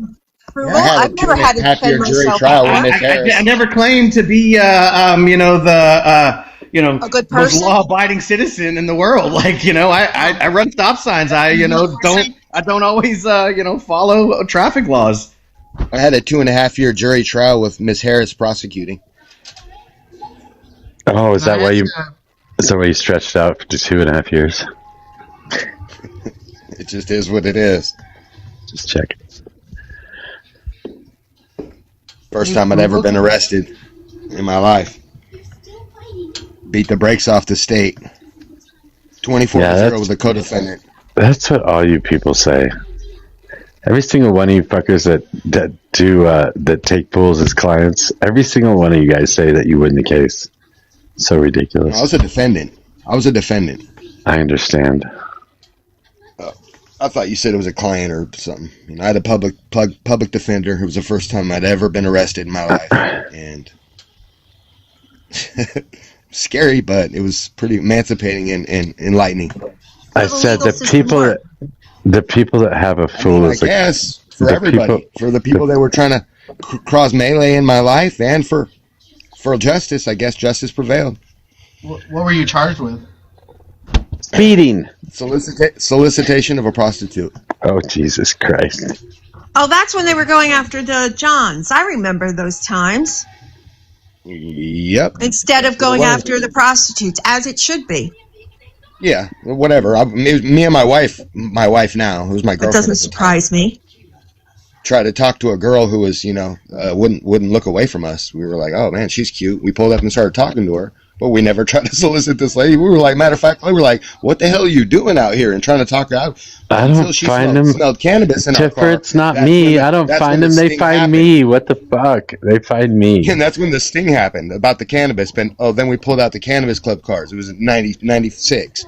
I've had my card federally since before 96. I collected signatures for that. That's where I first met Miss Harris's acquaintance. I'm sorry, but if you have ever fought in a court of law solicitation of a prostitute, you're probably somebody that's not trustworthy in any way, shape, or form. I don't know. That's just me. Maybe. Did he just say federal cannabis card? Yep. There's no such thing. That's not a thing. That was a thing in 1995. You had to get renewed every month. It's never a thing. It's not federal, though. It's state. It was federal. Trust no, me. it's not. Federal. Lord have mercy. For glaucoma in 1995, you can get a federal card. I don't think that's true. It's always been federally illegal. I was there. This is my thing. Yeah. And you were soliciting a prostitute. I'm not sure. I'm not sure I trust you. Well, I work in a state lab licensed by the state that tests cannabis for the state. I know for a fact there is no federal cannabis card. Cool. There used to be. Obviously, there's no need for one possibly now. I don't know if there would be or not. What do you mean there is no need for one? Cannabis is not federally legal. It is never. We know that. In the context of the U.S. federal government, a 1995 federal glaucoma card does not exist as an official standardized medical or disability ID card, and cannot be. They just didn't exist in 1995. They did. No, they didn't. They did. No, they didn't. I still have it. No, they don't. So you just threw it out of the loop. Okay, I promise you. It's a. You have it. Can you put it up on your Dennis screen? Barone in 1995 for the first medical compassionate use law that was passed in 1996. Okay, can you put it on your screen if you have it? Okay, I collected signatures for this to pass. This has been my thing all the way through all the propositions through California. I've always just been a California guy. I mean, there's a California card. There is that. I know. Obviously, this is. I worked to get that passed. Okay, but Jeff that's not Jones, federal. Amsterdam, this is my people. This is how. Okay, that's not. Yeah, again, that's not federal though. You said federal card. Mysterian, if you can mark off the stuff that would identify you, Mojo's got a great. Before it was state, it was federal. No, it's not me. It's whoever is making this claim. I think Carter. It's Carter. It was. Sorry. It was federal. It can never. Mysterian didn't. It can. Sorry. Hello. It can never be federal. It's always been. Anyway. It's always been classified. It's always been classified under federal statutes as illegal. I have to operate within the law. I work in a cannabis lab. We have to operate within the law. There is no federal law that allows this. Like in the state of Washington, I know about. We do have a cannabis tax exemption. Any for old those who head have over a here, medical card. So if you have a medical card in Washington, you're exempt from the taxes. So I would know, if there was a federal law about this. I'm saying, I'm asking you, if you said you have a card, can you just, poke That's right. the card on the screen? I had it for 2 months. I had it for 2... No, I don't have it right here. Did they take it away? No. Why would they take it away? A matter of fact, so you have I'm kind of doxing myself, but I wasn't even... I had it for vending. Yeah, I'm asking you can also have it for medical screen? because someone's on the opposite end of the vendor, obviously. This started in my hometown. You know, this shit was Yeah, but it's not a federal. It's not a. It's not a federal card though. Season 70. California. Sir, I'm from the Bay. Wait, stop. Check out Dennis Perone and when he had his first Stop. regulated. It's not Carter. government. Carter. It's not federal. What is going on? The only thing that anybody's arguing about is whether it's federal or not. Carter, it's not federal. It has I'm right, never you're been wrong, federal. but It cannot be Agree federal. to disagree. No, you're just wrong. Wait, let's just ask this. Carter, Thank you for your can I ask you a question? What does federal mean? What does it refer to? What's the word You federal? have to, you have to get your. I was a kid at the time when this was No. happening. Just what is federal? Like, give us the definition of it. National and not state. Regulated Yeah, by so- Washington and not Sacramento, in my case. Okay. So there has never been a federal exemption or anything for cannabis. Cannabis has always been scheduled as a Schedule 1 drug. Wait, Carter, could you in 1995 when this happened, could you go to Colorado and get cannabis with your federal card? I don't know, man. I was a kid. And you were probably a small child, if you were born even. I don't know. That's pretty crazy. I was But 19 years old. That's nice, Mojo. That's a compliment. I guess, sure, I'll take it as a compliment. There but, you go. But either way, I was 19, fresh out of high school. Yeah, okay, so in other words, you don't understand the difference between federal and state. You obviously didn't then. And no, you couldn't use your card that you got in California to go purchase marijuana in Colorado. No, it was a one club thing. It was the world was a different place. You could only get it from California. Register with a one cannabis club as a patient. It was only in California. It did not exist outside of California. Okay. Therefore, it was not a federal card. It was a state card. It was a federal card that it cannot be a federal card. It cannot be a federal card unless you can use it all over the U.S. The state didn't give us the card, and thanks for making the parameters. The federal government didn't. The federal government didn't give you the card either. Yeah, Where did you pick up the card? If it was a federal ID, you would have picked up from the cannabis club. Building. From the I had cannabis that he wanted, and he said, I'm being watched. You're gonna have to get this card in order to sell it to me. And I said, okay. Yes. So I had I had a card for 2 months. It's a state ID. Yeah, it's a state card. There's always been that state card. I know this. I grew up in California. There is a state card. So you were there in '95, right? Before 215 passed, and you were dealing. You were dealing. No, in I wasn't 95. dealing. But I know for a fact that if the federal government never issued an ID, the state of California did. If the federal government were to issue the ID, anyway, let's move on. So let me finish what I was saying. Let's talk about Miss Harris dating Montel, who had 6 out of 10 grow permits in Oakland, California. Of course. 9 months after prosecuting. Let me finish what I was saying. Of course. Why do you have to interrupt and then steamroll? Well, because he's going to move on because he knows he's wrong. It's just ridiculous. We're beating our heads against the wall. Because you're wrong. I just want you to look it up. This is my world.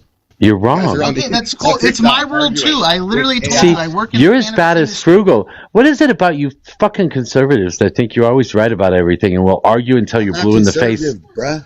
It's the Dunning-Kruger effect. I'm a George Floyd protester, bro. What are you talking about? I'm not a conservative. Okay, bruh. Yes. Bruh. So I got a 16-year-old kid. We always do right, so unfortunately for you guys, And Objector just had his phone up his ass. Yeah. Yeah. Oh, you didn't hear me? Do you want me to say it again? I can hear you now. Heard you. Oh, I said, well, yeah, never mind. It won't land. Yeah, we didn't hear you the first time. It was inaudible.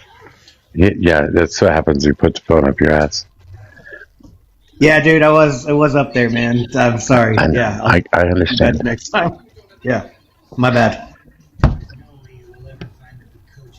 Everybody's so drive that last point home, though. I was gonna say is that if you received a federal ID, you would get it from a federal building. Like passports are passed out through the United States Postal Service. That is who handles that. Or you can do it at like international airports operated by the federal government and a federal building part of it. All right. Well, you don't get just to not keep arguing with you. I'll say okay. It was given out by the state before the first state law was ever passed in any state in the United States of America. Okay, I had a cannabis card in 1995. Yep. So wherever I got it from, so be it. That's all you had to say to start out with, man. You were wrong, and it was pretty easy to prove that you were wrong. I don't know why the fuck you stuck on that point so long. You and Frugal, man, I swear to God. Are you serious? We literally I were thought I was just the bigger person in this situation, and you're going to try to poke me? Yeah. That's At least he could admit it. Not the same that happened earlier. I know you can't admit you're wrong ever, and you're wrong all the time. You're wrong all the time about everything, Taliban, bro. Yeah, you're rubber band man. Wilder than the Taliban. A question. Yeah, what you got, bro? I see. You seem to be talking about immigration a lot. Now you have the phone up your ass. What the fuck is going on? Yeah, man. Oh. why is it up your ass? It's picking up my background. That's what it's doing. It's picking up your ass ground. Yeah, I like it. Let's go. No, my Bluetooth speaker. All right. So the immigration courts. Do you know what branch of government they fall under? Yeah. What is it? The judicial. The executive. Yeah. What's the executive branch? That's going to be the DOJ. Yep, perfect. No more testing questions like. Yeah. Come on. Yeah, so we know that. Okay, I'm glad you know that. Why would you fucking come in number one, question my intelligence? That really kind of pisses me off. But let's go. No, I just wanted to make sure. So the director of ICE, Todd Lyons, issued a memo at the beginning of his term, telling all agents to violate the Constitution, the Fourth Amendment specifically. It said you can go into homes without a judicial warrant. You can use an administrative warrant. And since you know that the executive branch is what the immigration courts fall under, you would know that they can't issue any sort of judicial warrant, so they don't. And that's why the legislature had to legislate these administrative warrants. These administrative warrants are signed only by other ICE officers, not an actual judge. So, based on all that, they are violating the Fourth Amendment of the Constitution and requires a neutral and detached judge in order to enter any private residence in the United States. You seem to be really keen on we need to get people out because they broke the law, which would, again, is the equivalent of a civil law. So are you more upset then that the director of ICE is telling all agents, the largest federal law enforcement in the country, to violate the Constitution, which is much higher than a civil court? No, again, this is a fluid conversation, and I'm just going off the top of my head here, so you got to hold me harmless to, maybe just, having a debate about this. But I do believe the courts have said that administrative warrants are legal. And by the way, the DJT administration is not the first administration to use administrative warrants. This goes back, I believe, ever since the Patriot Act. That's when they started being able to utilize those to be able to either do surveillance or to bypass that. And so if you have issues with that, you need to go back through your legislature or talk to your congressmen and women and maybe get some changes. Nothing else to add, bud.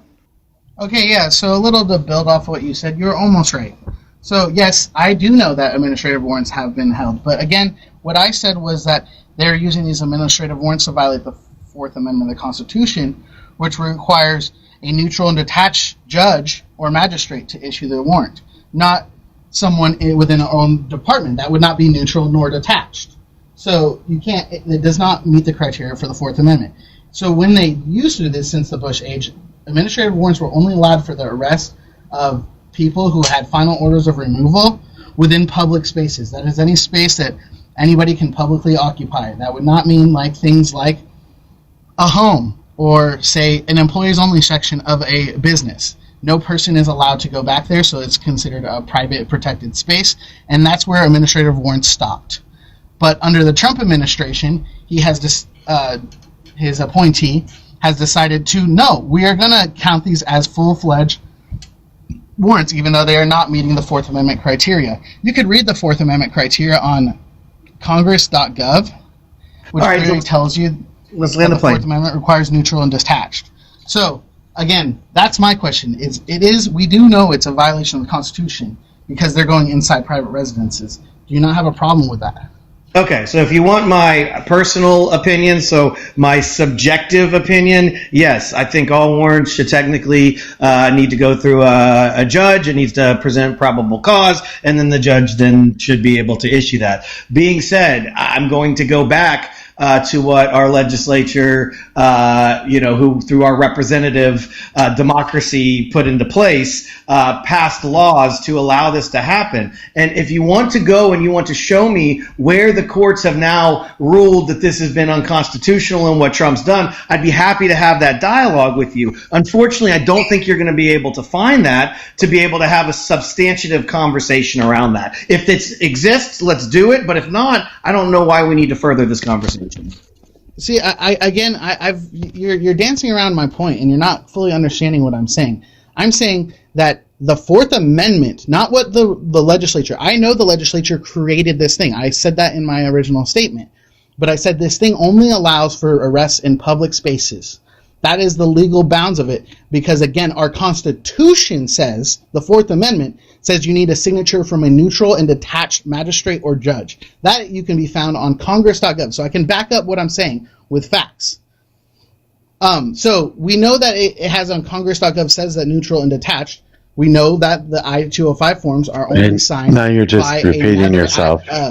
ICE agent. It doesn't change my stance on what I believe. Yeah, I mean, you're what you're doing is you're reading what, and then you're interpreting what you believe it says, right? But what I'm doing is I'm saying, hey, go find some objectivity to this, because I don't really care what Mysterion thinks. I care what our court systems think. And if our court systems have said otherwise or agree with you, Mysterion, I would love to have that discussion with you. But I don't believe you're going to be able to find that court case. And I've said that already now twice.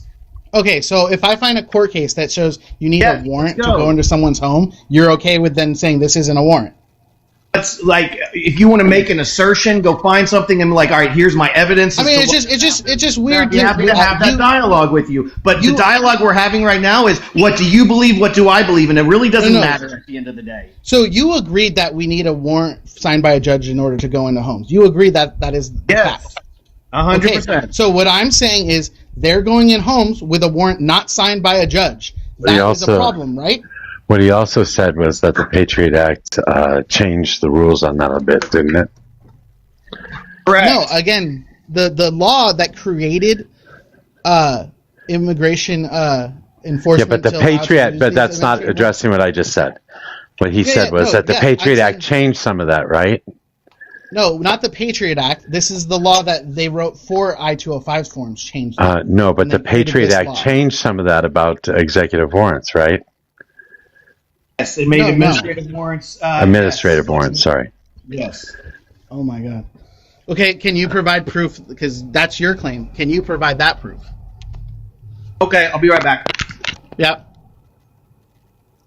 See, you guys are just missing each other, and I agree with Frugal there. You were just doing you believe this, I believe this. I don't know what you were looking for. Well, no, I was proving that, number one, that Congress has already... I know, you've said it 5 times now. Yeah. So they define what a warrant is. That's fine, but then you just asked what he feels about it. And he told you how he felt about it, and then you repeated the same thing again. But what he was saying was factually inaccurate, that they allow for them to go into... I was like, no, Congress has ruled this. Like, this is what we know to be true. That what the threshold is to enter a home, the warrant. We know, and then I understand. Now you're just repeating yourself again, dude. Yeah, I'm just not hard. It's hard to. I don't know. Yeah, because you're not listening to what he's saying. No, I am, and that's what he's missing. I feel. I don't know where you want it from, but just a brief overview says that Patriot Act did not eliminate the warrant requirement for criminal searches. It expanded the government's ability to obtain information through administrative and national security processes that required less judicial oversight than traditional warrants. So if someone claims that the Patriot Act helped normalize the U.S. government information demands outside that traditional warrant process, there's substantial basis for that claim. Anything else? So Yeah, I don't see anywhere where it says allowed administrative warrants to be going. Like, that's what your claim is. It allows this to happen. Access and expanded their capabilities to where they were. Yeah, but that's not specific. I mean, I can go in and I can get the actual language, buddy, but again, as I started in this conversation, I wasn't prepared to have this dialogue today. And so this is all coming from the top of my head, and then I'm just going in back and confirming what I remember is actually accurate, my guy. If you would like for me to go in and research this and have like a long, 2-hour debate, we can do that, but I just don't think it's necessary. Actually, yeah, you should go, research this, because, like, I don't know. I can remember just off the top of my head. Because, like, we know for a fact that this has been leaked now, and that's why he hid it, because he didn't want people to know what he was doing. And we also know that a lawyer quit the Department of ICE. He was their attorney and trainer, and he said, oh, yeah, I quit because he issued this, and it was unconstitutional. I was telling agents to violate. We also know the previous director of ICE came out and said, yeah, we didn't do this because it was not within the scope of administrative warrants. The administrative warrants didn't allow us, so we don't do it. In fact, the training manual says that it is not allowed, and so they don't do it. But for some reason, Todd Lyons says otherwise. Okay, again, friend, if you want to go find a court case, we can talk about this, but all these feelings of people, really, it doesn't matter at the end of the day. I don't know why you keep going back to this. I'll give you this. I'll give you the whistleblower report on it. Would you like that? I don't care. No, I don't care. I don't think anybody should care. If the court systems, you want to whistleblow, and they say that it was wrong, and the court systems then agree with you, and that goes through there, then yeah, like let's talk. But until it's substantiated, then it's just it's not how our system works. So you're saying because we can't have a debate, we can't talk about saying, hey, we believe this is unconstitutional because the courts haven't ruled it yet? Because I could bring up precedent that says, oh, hey, in Plyer versus Doe, the Supreme Court ruled that all protections of the United States Constitution apply to everyone, including non-citizens and immigrants who are here without documentation. So we know the Fourth Amendment does apply to them. They did rule that. Again, I don't know what you're trying to I don't have my computer next to me, but there's someone in the comments saying United States versus Prescott was the case. So maybe we table this until you've had a chance, Frugal, to go through it. Go through because what? Basically, I think what he's saying. About? Oh my gosh! No, don't you push that back on me? No, don't even do that. Hold on 1 second. That was Pan. That was Pan. Hold on. Frugal, I'm sorry. That was Pants. He is now known as I Love Analog. So he's here if he wanted to speak. Yeah. So United States versus Prescott is a clear example of requiring a judicial warrant. Also, Camera, I said Canada in the chat, but it's Camera versus Municipal Court clarifies those judicial requirements. Between it specifies between an administrative warrant and a judicial warrant. Again, the claim was, if I remember correctly, that administrative warrants bad and that they shouldn't be utilizing them and that they're unconstitutional. And it's not what I said at all. I'm not saying they're bad. I'm saying they're using them for not their intended purpose. The intended purpose of administrative warrant is to arrest someone in public spaces. So was unconstitutional? Was that not a good descriptor of? Yes. Okay. So then why am you interrupting me? Like, if I think unconstitutional was it was fucking right there for you, bud. No, the problem is that they're using them in private spaces. No, okay. So it's not that they're entirely unconstitutional. That's what you're not getting. I'm saying the way they are using them is unconstitutional. I'm done. I'm not having this conversation with you guys. I just love how you can't grasp that. It's not they are inherently unconstitutional. It's the way they are using them is unconstitutional.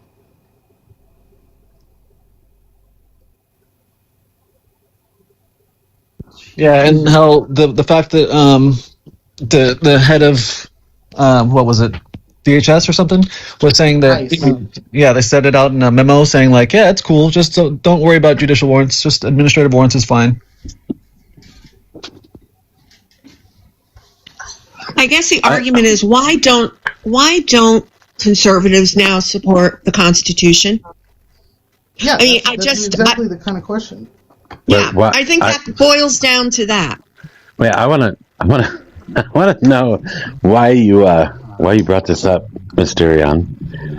Because earlier I was listening to him talk a lot about how we need to follow the law and these people that need to be all deported that broke the law.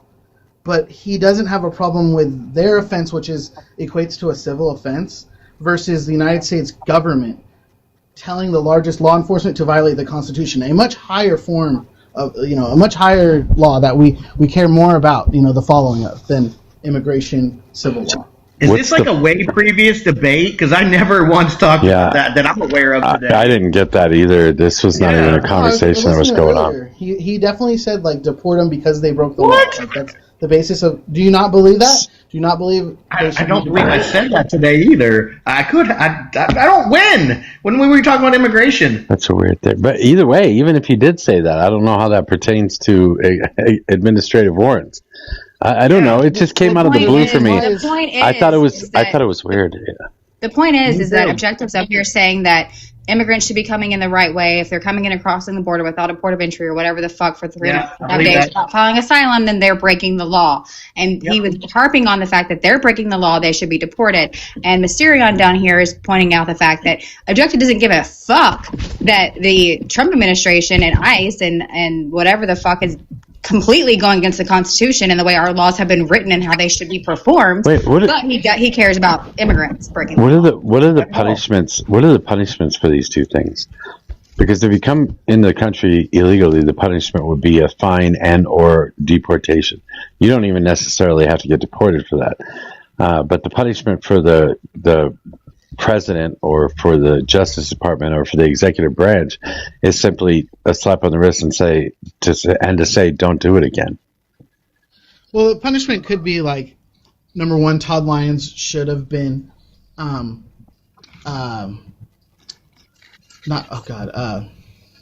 removed from office. What's the official term? Impeached. Impeached. God, I had a little. Well, hold on. Hold on. You can't impeach somebody for doing something that is later found to be unconstitutional.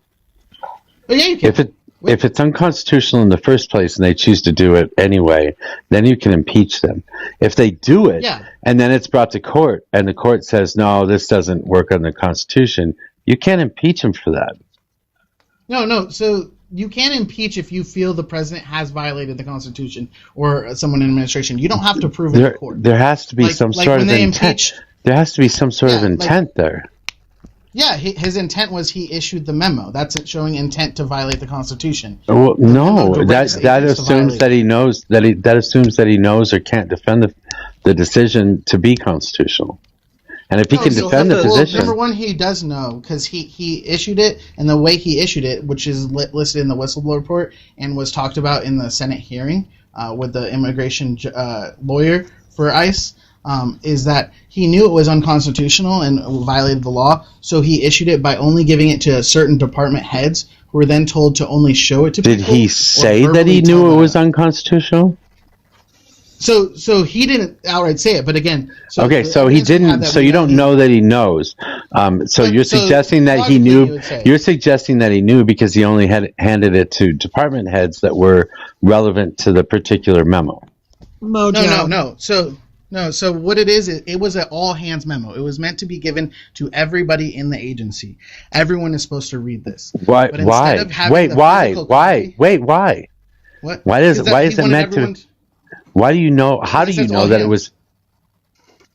It said all hands on it. Yeah. And he just handed it to department heads, and the department heads are then required to hand it down to other people. Yeah. No. He didn't. No, wait. Let me finish. He didn't require them to hand it down to other people. They were supposed to either verbally tell them about it, or they were allowed to come into the office of these department heads and read the memo, but they were never allowed to have a copy of it with them. Because he didn't want copies of this going around to anybody he didn't trust.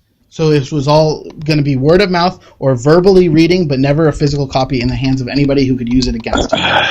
Okay, well, I guess maybe that's impeachable. Yeah. So he knew it was wrong.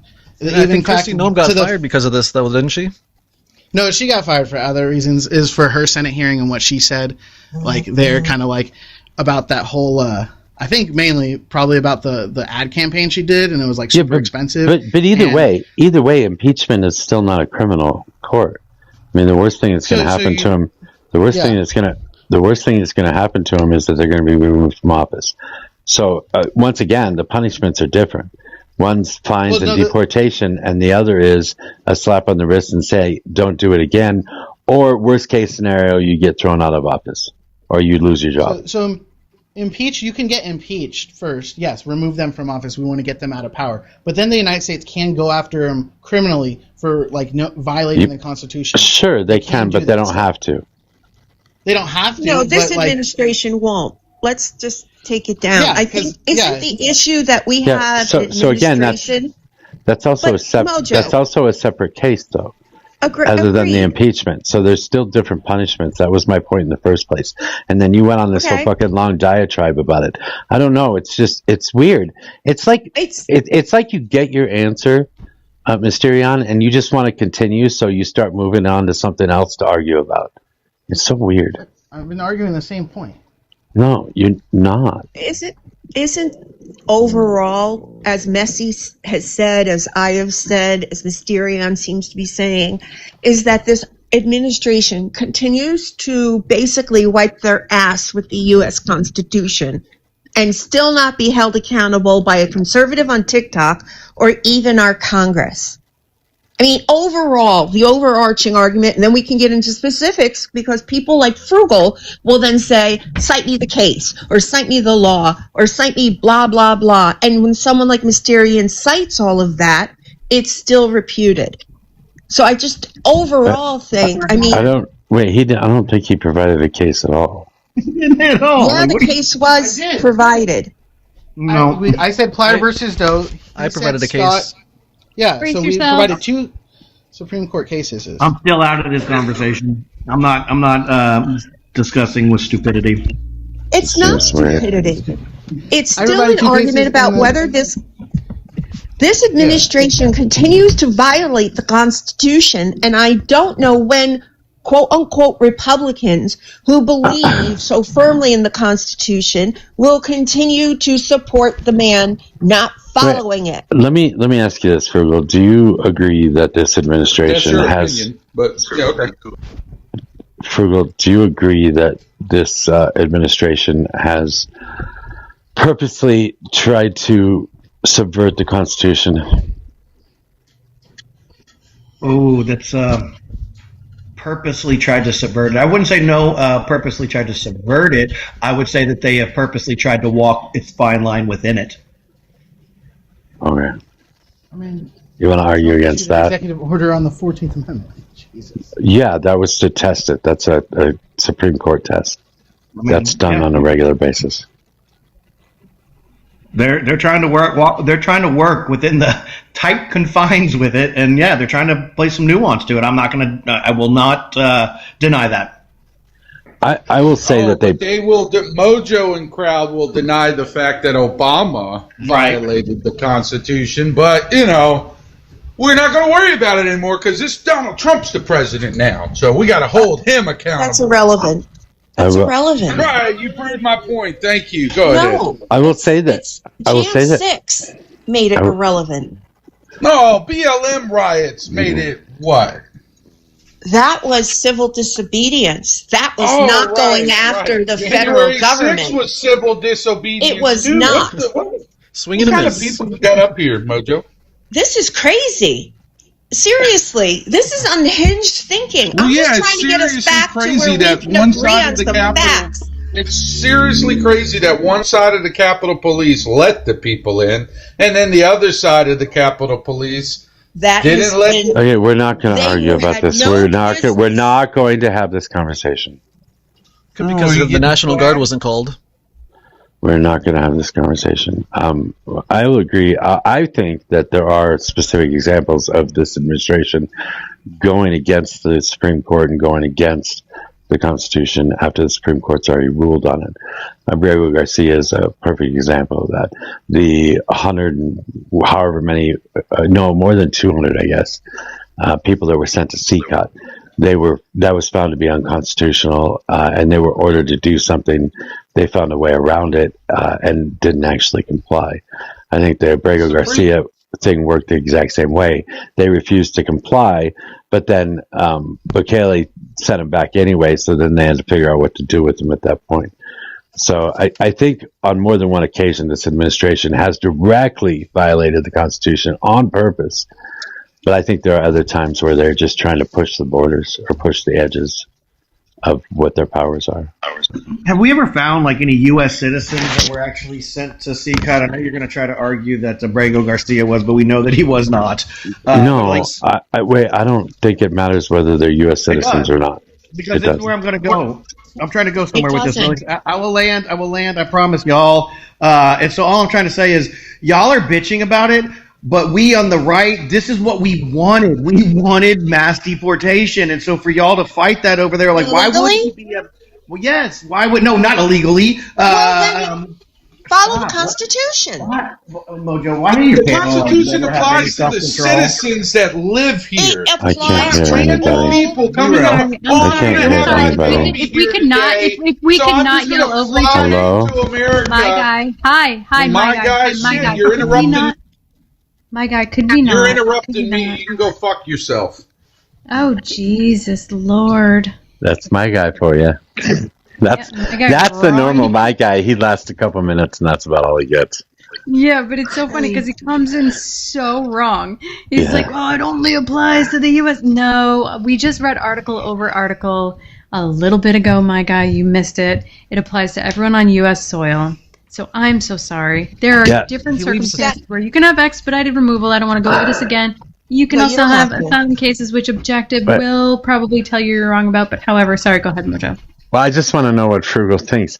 Why I said it doesn't matter whether they were citizens or not. Why do you think it matters? Because the job that we've asked to be done is being done, and if in fact these were all deportable people, and it's come to find out that we did fly them back over here, we did put them through the process just to be able to spend the money to send them right back over there and get the same effing results. It's infuriating that y'all are fighting that process. Let it be. These people came over here illegal. I don't believe that there's anybody that doing it. I don't think that there's anybody that's sitting over there that is like you, me, or anybody else that legitimately have a birth certificate in the United States of America and mistakenly got sent to CCOT. And okay, again, it doesn't matter. The argument.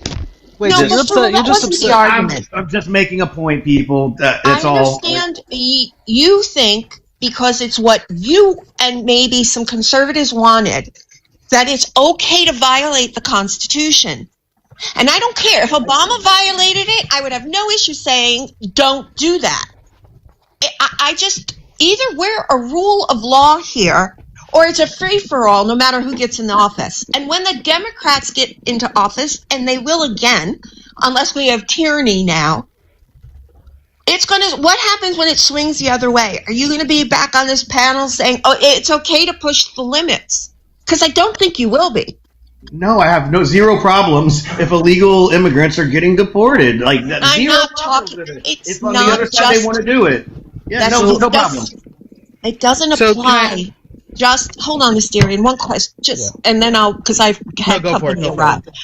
I don't understand because it's not just immigration; it's the emoluments clause as well. Oh no! Stop moving. Stop moving to a different subject. Fine. You want to stay on immigration? That's just one way. Here, let me. I never hold on, Objective. It's just one way that he has violated, or this administration has violated the Constitution. I don't think that you're going to make a good point against it when it comes to appealing for legality, because they voted in a criminal. And so if you want Oh to my talk God! about Stop it, you guys. I want to go back to what I'm Frugal trying said. to make an You guys aren't even talking about what Frugal said. You're not talking about what Frugal said. I want to go back to. I want to go back. I want to. Oh Hey, my God, loud hey. voices. When the host is talking, no one else is. Please. I want to go back to what Frugal said. I'm still having a problem with the fact that the Fourth Amendment applies to every single person standing on our soil, not just citizens. So I have a problem when you ask, were there any of them citizens? I think, and I said that was irrelevant, and somehow that got sidetracked. It is irrelevant because all of those people have the same access to the due process clause of the Constitution, and they were sent there unconstitutionally. No, so remember we established earlier that the expedited removal had changed. This is not expedited removal. Stop. They used the Alien Enemies Act to do this. It wasn't expedited removal. Well, could you not have used the whatever that acronym is? No. Anfi, you were really frustrating. You know that? No. What? Do it. Let's do it again. Just be kind, Frugal. And I don't care. He can attack me. Yes, but if not- Frugal doesn't Wait, he was. I'm trying to get him to answer my damn question. What the fuck? Thank you. I'm trying to answer, Mojo. This is hard. And so, can they now have worked in conjunction? I mean, are you 100% positive? Because I'm not 100% positive that they. Please stop. Jesus. And so I'm not 100% positive that they didn't use expedited removal on some of those people. That wasn't their justification. Are you 100% positive that wasn't part of their justification? I am. It was part of a particular case, and they used the Alien Enemies Act, and it was ruled unconstitutional by the Supreme Court. I think it was if I'm not mistaken, it was the Cossack case. I could be wrong. There was a particular case though that dealt with this. And to add, the judge told them to turn that. They didn't care. Don't let those planes take off. They still took off. And if in air, turn around. And the pilots asked the people, they wanted to turn around because it was a judicial order, and they didn't. They landed in CCOT. Yeah, they ruled that you can't tell the president to turn around planes either. So wait, that's not true. That's not what they ruled. No, they didn't. Yeah, they did. No, they didn't. No, they didn't. Yeah, they did. Okay. Provide the case then. Well, I remember the ruling. The ruling basically paraphrased was they were entitled to their due process. However, they could not they couldn't interfere with international affairs. I.e., they could not direct the president. They said that they needed to effectuate their return, but did not say like how, because they can't get into the affairs. Basically, saying that the president has the ultimate say in how that happens. Nothing to do with the plane. What? Yeah, so that's address the plane. Again, this is from the dome. Just trying to remember this far back, people. So that's pretty damn good. But you keep asking us to provide evidence. Why can't you do the same? I'll go look up great things for brain you. that can remember this stuff. And if you but I could go look. you're gonna find that what I just said was pretty damn accurate. Yeah. So that ruling, what you're saying is that they can't force them in another country to do something like that. But while it's in the air, there is no other country involved. While it's in the air, it's just United States involvement. You still can't effectuate, so they can't tell the president what to do when they're up there in the air. And so at the end of the day, that's not what they ruled. You just read it from your brain. That's not what they said. Yes, from my brain. Then you go show me what. You show me that it doesn't say that, okay, buddy? Well, I told you what so that's proving a negative. I have to. If you're going to require me to provide evidence to prove what I you just wrong, said, you have to provide the evidence to prove you're right. My Christ! If you're going to dispute what I just said, My Christ! I'm going to lose my fucking mind. Please. I don't know why this kid down here keeps arguing with me. Well, Frugal, you gotta let him say something, then you can say something, then he can say something, then you can say something. I don't know why we are playing kindergarten cop with conversation. This is how it goes. Boys have a penis and girls have a vagina. Men are from Mars and women are from fucking... So the courts do have the legal authority to issue injunctions telling an administration to halt actions, including returning deportation planes. However, enforcing these orders often leads to major constitutional clashes.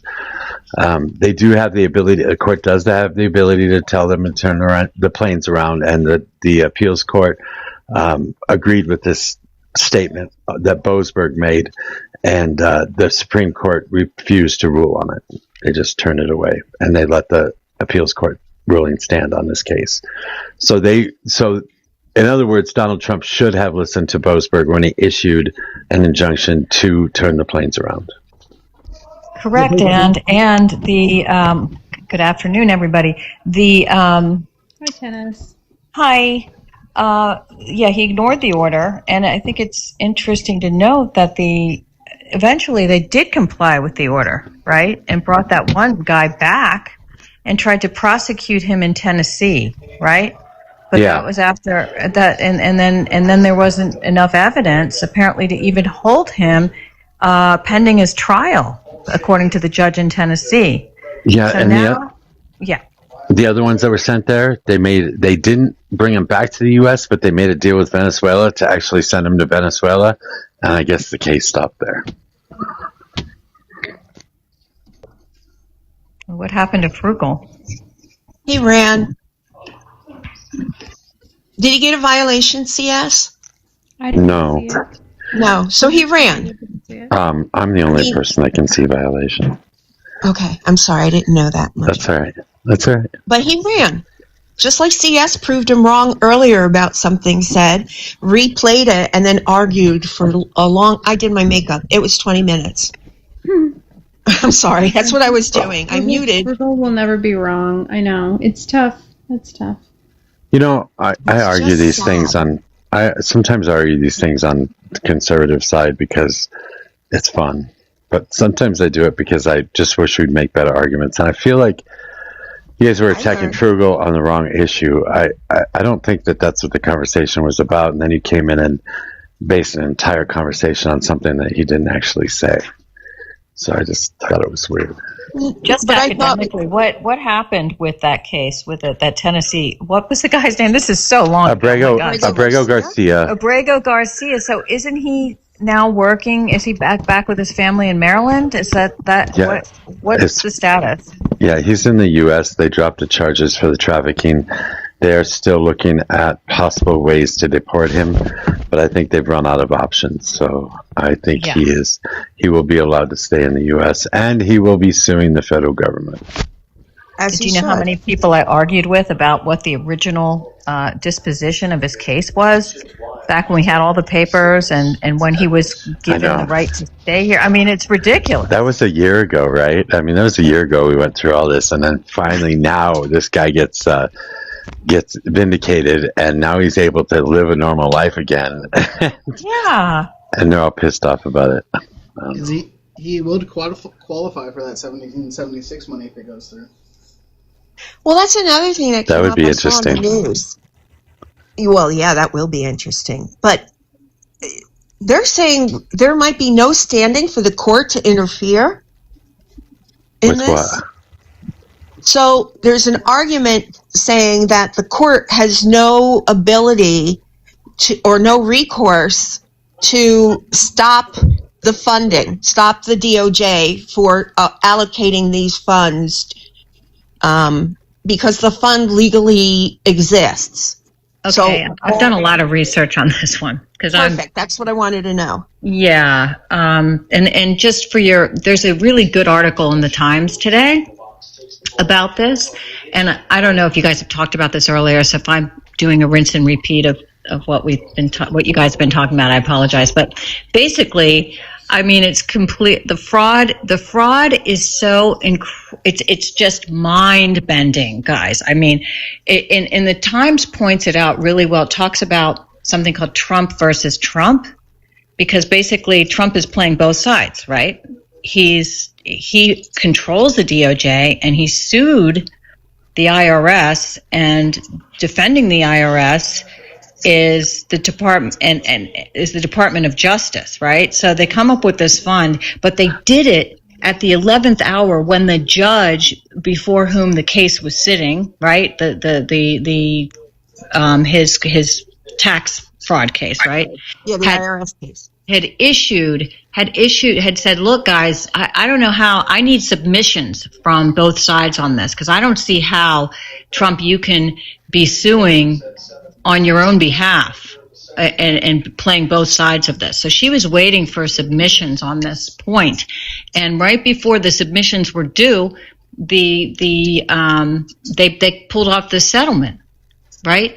Without any evidence being evinced, no evidence, of anybody being damaged that this fund is supposed to go to. The people who have been aggrieved, right? People who have been aggrieved.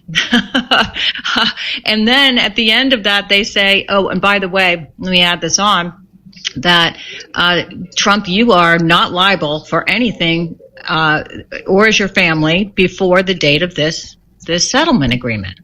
Right? So yeah, there are several cases already. She's reopened the case, that judge. She's reopened the case and saying, hey, what the fuck is going on?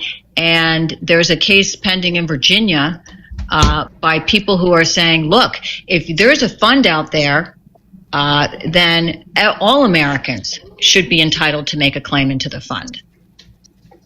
Right? I mean, is that no, that's fine. And Mojo, I have the ability to gift people. I have a subscription to the Times, so I'll go and look at it. But I can also, if it's behind a paywall, I can always gift it or try to gift it to the Discord.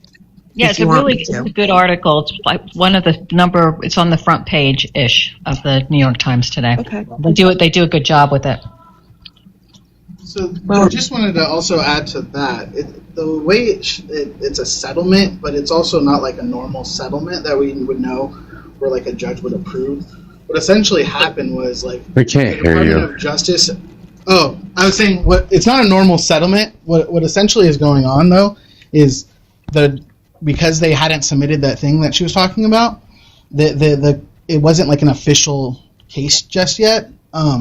So it was official case. Sorry to interrupt. Well, yeah. It was filed. The case was filed, and there was an answer. So, and what they say, okay, it was. But it hasn't like it's not like, so instead of like asking for the judge to like, hey, we're gonna dismiss it, like they just said, hey, I'm just dropping the charges, and they don't have to present this agreement to the judge in the sense the settlement agreement.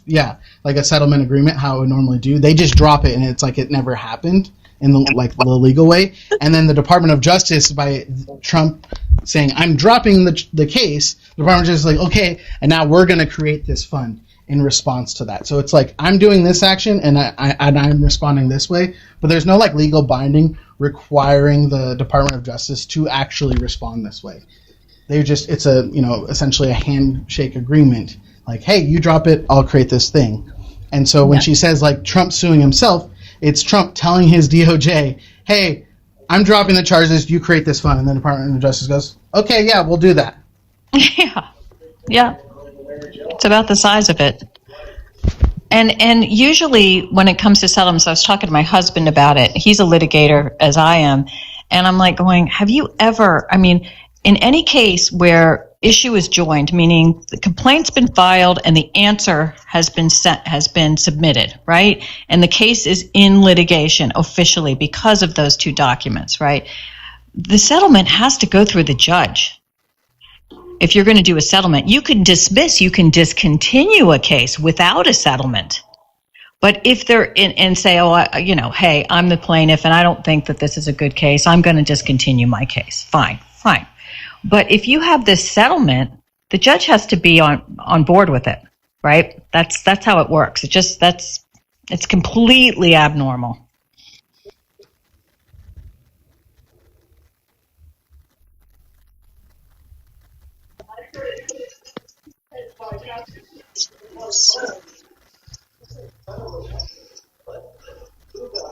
Okay.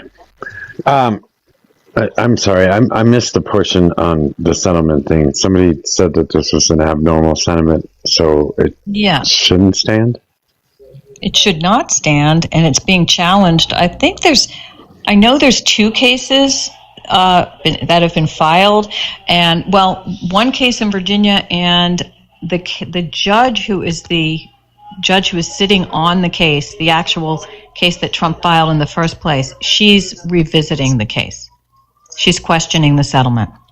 Yeah, all that makes sense. I think we have a issue too with the Senate. I think the Senate said they wouldn't fund it anyway, but you guys are saying that that he's got the funds already, or the DOJ is already funded, so they can use DOJ funds. Well, the thing is about if you look at the case, the Congress doesn't really, or Senate doesn't have any legal authority insofar as if there's so let's say I sued the state of Illinois, right, or something like that, or I sued the federal government, right, and they settle with me, or we're this panel, we're a class action, right, and we sue the federal government, right, and we settle with the federal government. The Senate wouldn't have any part of the case to object to funds being issued because it's a legal case. It's the judge and the parties, right? Yeah, but the judge can't force the funds to be released. Only Congress can do that. Only Congress can fund things, right? Well, wouldn't it be? I'm just trying to think about this. When there's settlements in the federal government, they release. I'm not sure that they release the funds. I think that the Treasury releases the funds. Yeah, they don't sign off. They don't. The Senate doesn't sign off on judgments, legal judgments, right? But what they're saying is right now they're saying, look, dude, we're not going to fund this continued ICE thing because we know that this is wrong. That this is illegal. Did you see it? That's in the article too. What they're saying is that wait a minute. This is totally illegal. We're not going that, people are objecting, and so are Republican senators. But not because they have control over the funds, I don't think. Anyway, I could be wrong on that, but I don't think I am. But I think, again, it comes back to the corruption and the grift. And nobody now, conservatives do not care anymore about the Constitution or let's say, conservative part of the Constitution. Anything Trump does, it's blessed. And I'm just unused to that from the GOP. I mean, yes, apparently in my life, not apparent. We were talking about this morning on Paula's Live. It's like there's been a few issues like where you get the right pushing back, certain people on the right. You get when it came to the e-files, right? There was pushback from conservatives. Not all of them, but some of them, right? When it came to what was going on in Minneapolis, what is going on, there's pushback. And there's going to be pushback on this. So, well, there's pushback in Newark right now. We're making national news. I'm not following that case enough. What's going on with that? Jesus. So last night, the press, like MS Now, was pushed back by state police for covering the, let's say, it got a little violent last night. 5 of the 6 people arrested were not from New Jersey. Throwing flash bombs, and so the state police were called in like they were in Minneapolis to create a barrier between ICE and the citizens, the protesters. So it all originated from a congressperson and the governor of New Jersey not allowed into the immigration center in question, and for some reason the name has escaped me. So it's a big issue. So, in other words, Messy? It's called Delaney Detention Center. Delaney Hall. And 2 nights ago, a protester was thrown into a semi-truck or a dump truck or something and run over. Yeah, they were hurt. There's somebody on... Yeah, they were hurt. I got to mute. So right now, the protesters, 2 days ago, somebody was severely hurt. Somebody actually that talks on TikTok sometimes comes up onto this panel, and I can't remember their name. But last night it got bad, and the issue is freedom of the press now. The police, the New Jersey police, state police, were told newscasters that they had to go basically miles away from where it was actually happening. And so the mayor of Newark and the governor of New Jersey have been trying to get some control over this. Right, And so it can get out of hand. Right. Yeah. But, yeah. I mean, the senator, Andy Kim, who's really local to us, he got caught in some of the tear gas and had to be given some help. So it doesn't matter if you're a senator, the governor, it's really escalating here in New Jersey. Well, I've been wondering about this just from a general standpoint for a while. Like, what's going to happen where you have ICE and you have state authorities facing off against each other, and maybe National Guard? Maybe a governor calls out their own National Guard and says, we got to control this situation. This can get really messed up. And since the agitators are coming from out of state, what we're really worried about is this is not making our new governor look very good, nor the mayor of Newark. So I just think in the coming days, I mean, my husband and I have spoken, we may go down and protest. If I do, I'll either come up on the panel or or I'll just go live myself for the first time and just show you what's going on. But it's pretty ugly. Well, They're not even making... Sorry? The reason that Nancy? they're protesting there... Do I have a lag? I feel like I have a lag. The reason that they're protesting outside of that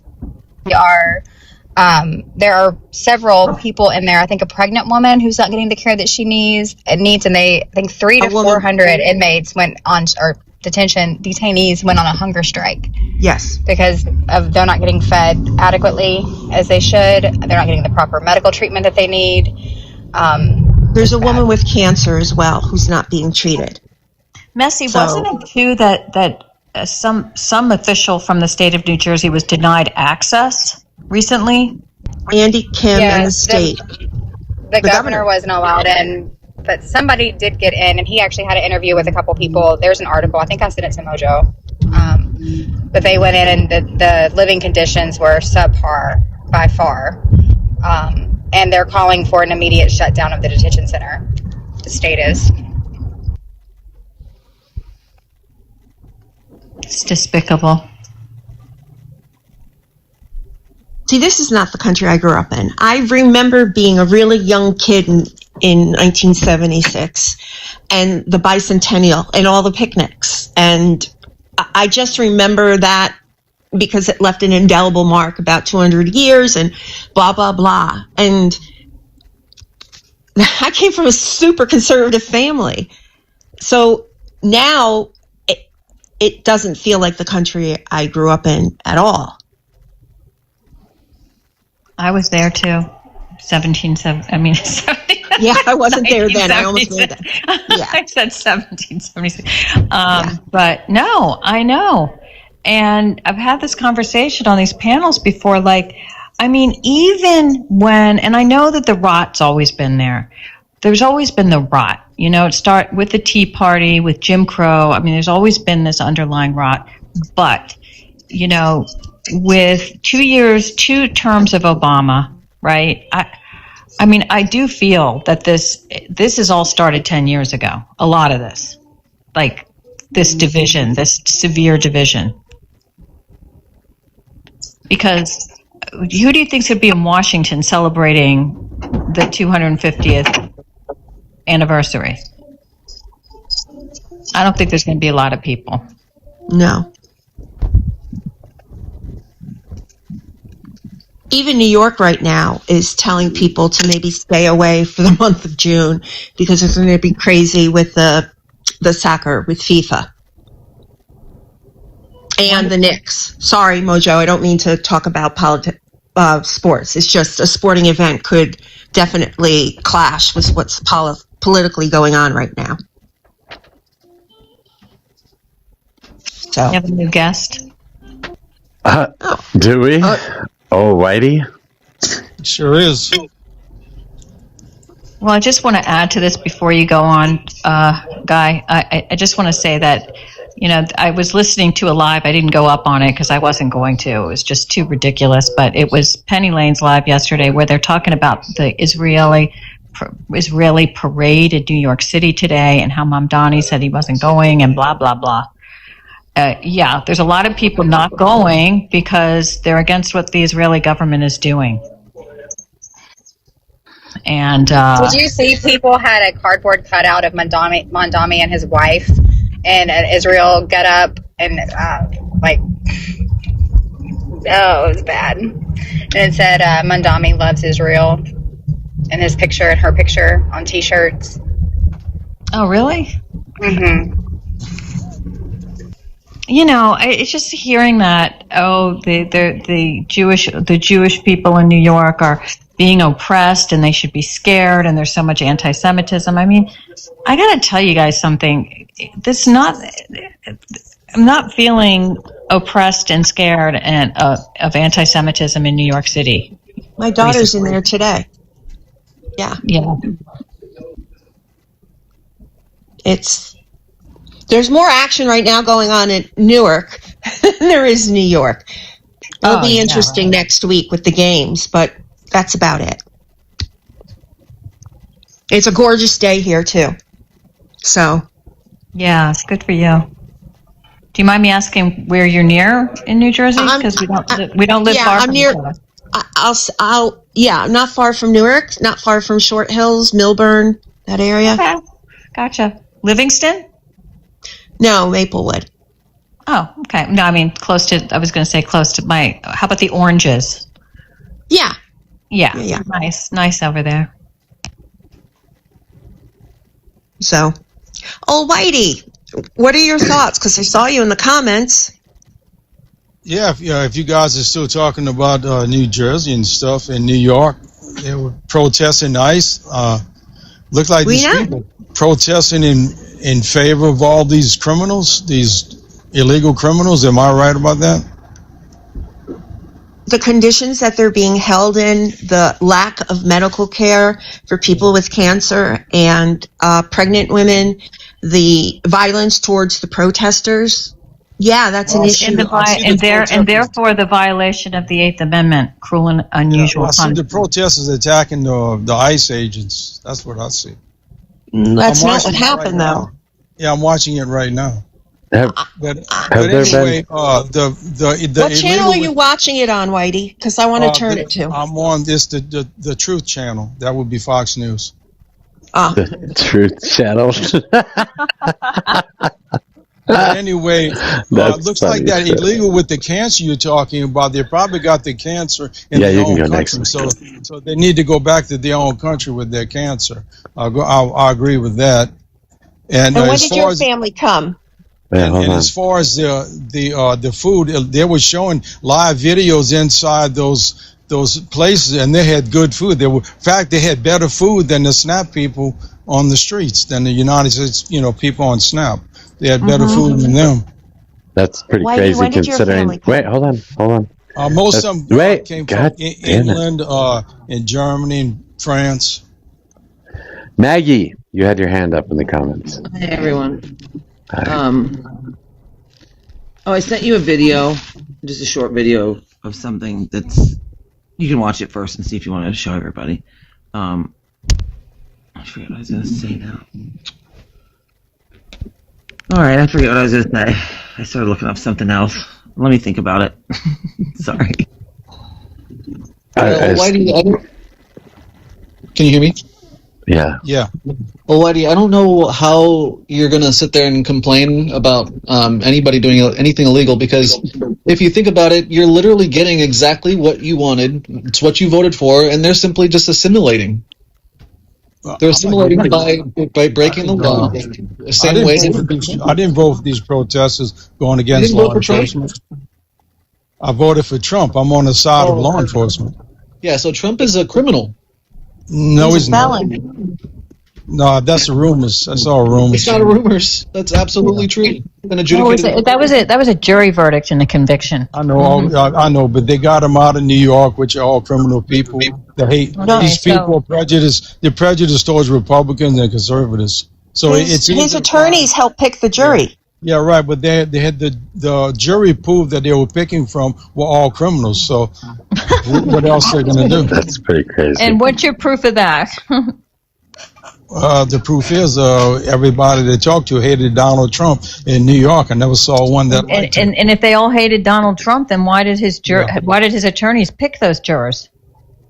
Because that's all they had. I mean, if you pick a crowd of, if you had 100 people and they were all criminals, and you need to pick 12, aren't you going to pick 12 criminals? No, you're going to object, and you're going to tell the judge that he has to bring in a new panel. That's how that works. It was people than 100 people in that area. Yeah. It was all lawfare. Y'all know that.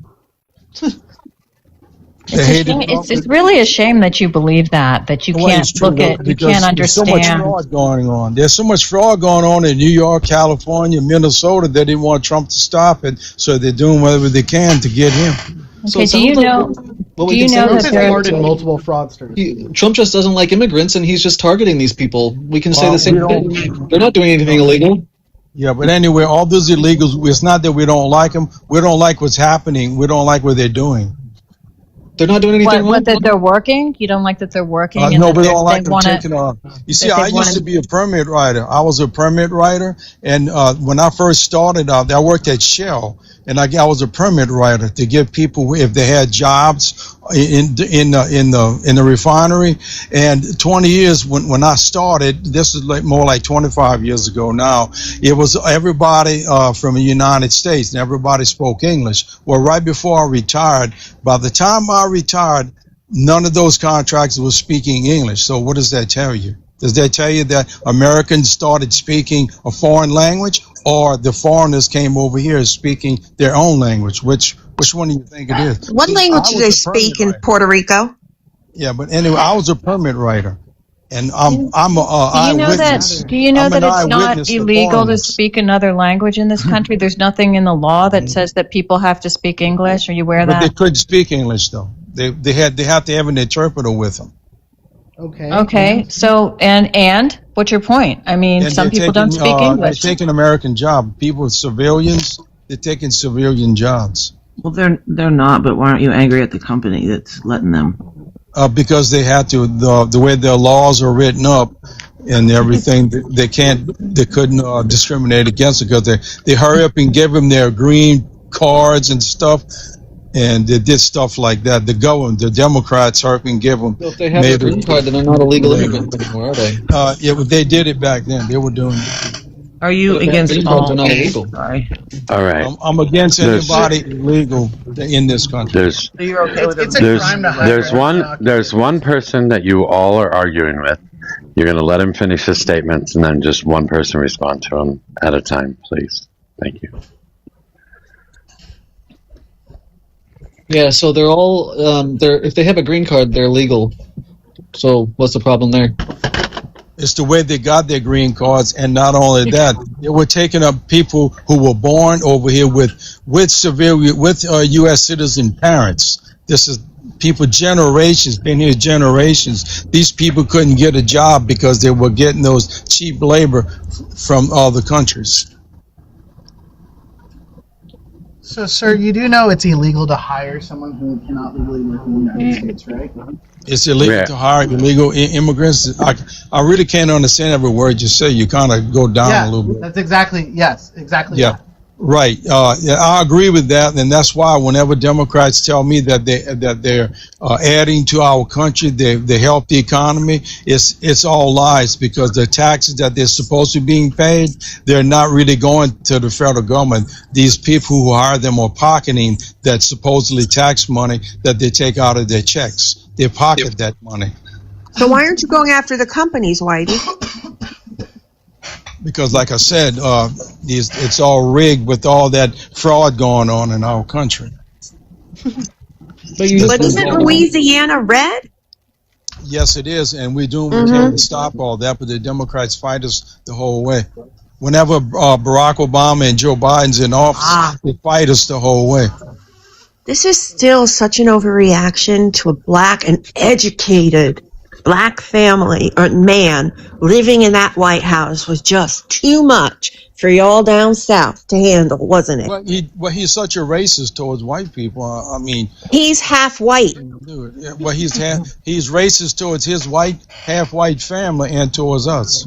No, he wasn't. He adored the grandmother that raised him and flew right after winning to Hawaii, and she died. Yeah, he threw her under the bus, yeah.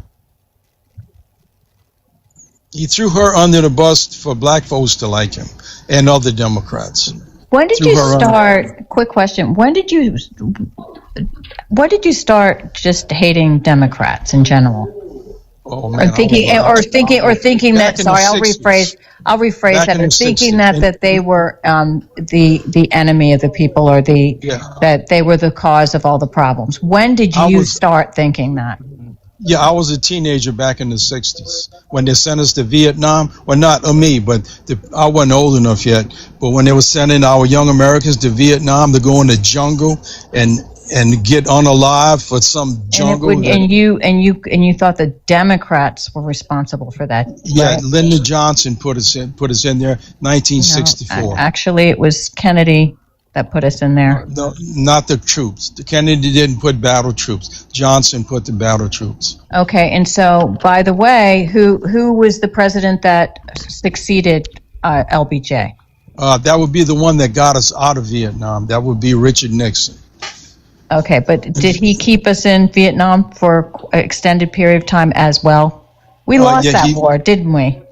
Well, I'll get to that. But anyway, yes, he tried to win the war. He was starting to put a World War II ass kicking on him, but the Democrats stopped him for whatever reason. They didn't want him to do that, so he started pulling troops out. Probably like in 1971, 72, it will gradually. They started pulling troops out because. So you started hating the Democrats back then, right? Yeah, in the 60s. Right. Yes. So when Bush put us in 2003, put us in Iraq, right? Did that? How did that? Did that change your opinion at all? The Democrats didn't want to do that. Well, what happened was when Bush, they were trying to decide to go into Iraq for weapons of mass destruction. That's what you're talking about. Yes. Yeah, Hillary Clinton was talking him into it. She was saying that they had weapons of mass destruction. John. Senator Hillary Clinton, you know her, right? Oh, I do know her, but no, what you're saying is patently false. No, it's not, because I remember her saying that it was weapons of mass destruction, her and a bunch of other Democrats. The war that Barack Obama said no to and cast his vote against that war, is that the war you're talking about? Don't recall him passing the vote. He always said president. Barack Obama said president for most things. No, sir, he didn't. And what's really sad is you don't only just seem prejudiced. You seem a little bit uninformed. No, that's not prejudice. And those are both dangerous. It's not prejudge. I have a lifetime of knowing what I'm talking about. So that's not prejudice. Lifetime, huh? Yeah. That's not being prejudiced. I didn't prejudge anybody. I've been around a long time. Uh-huh. So are you a supporter of the Bill of Rights and our protections under the Bill of Rights? Yeah, that would be protection against government. Right. So you want to have the Fourth Amendment enforced, right? You know what that is? The search and seizure. Yes. Yeah, against U.S. citizens. As long as we don't harbor, as long as we're not harboring anybody or anything illegal, no, you just can't break in somebody's house, right? Right. You need a warrant, right? You need a warrant unless something is going on real bad, then you don't really need it.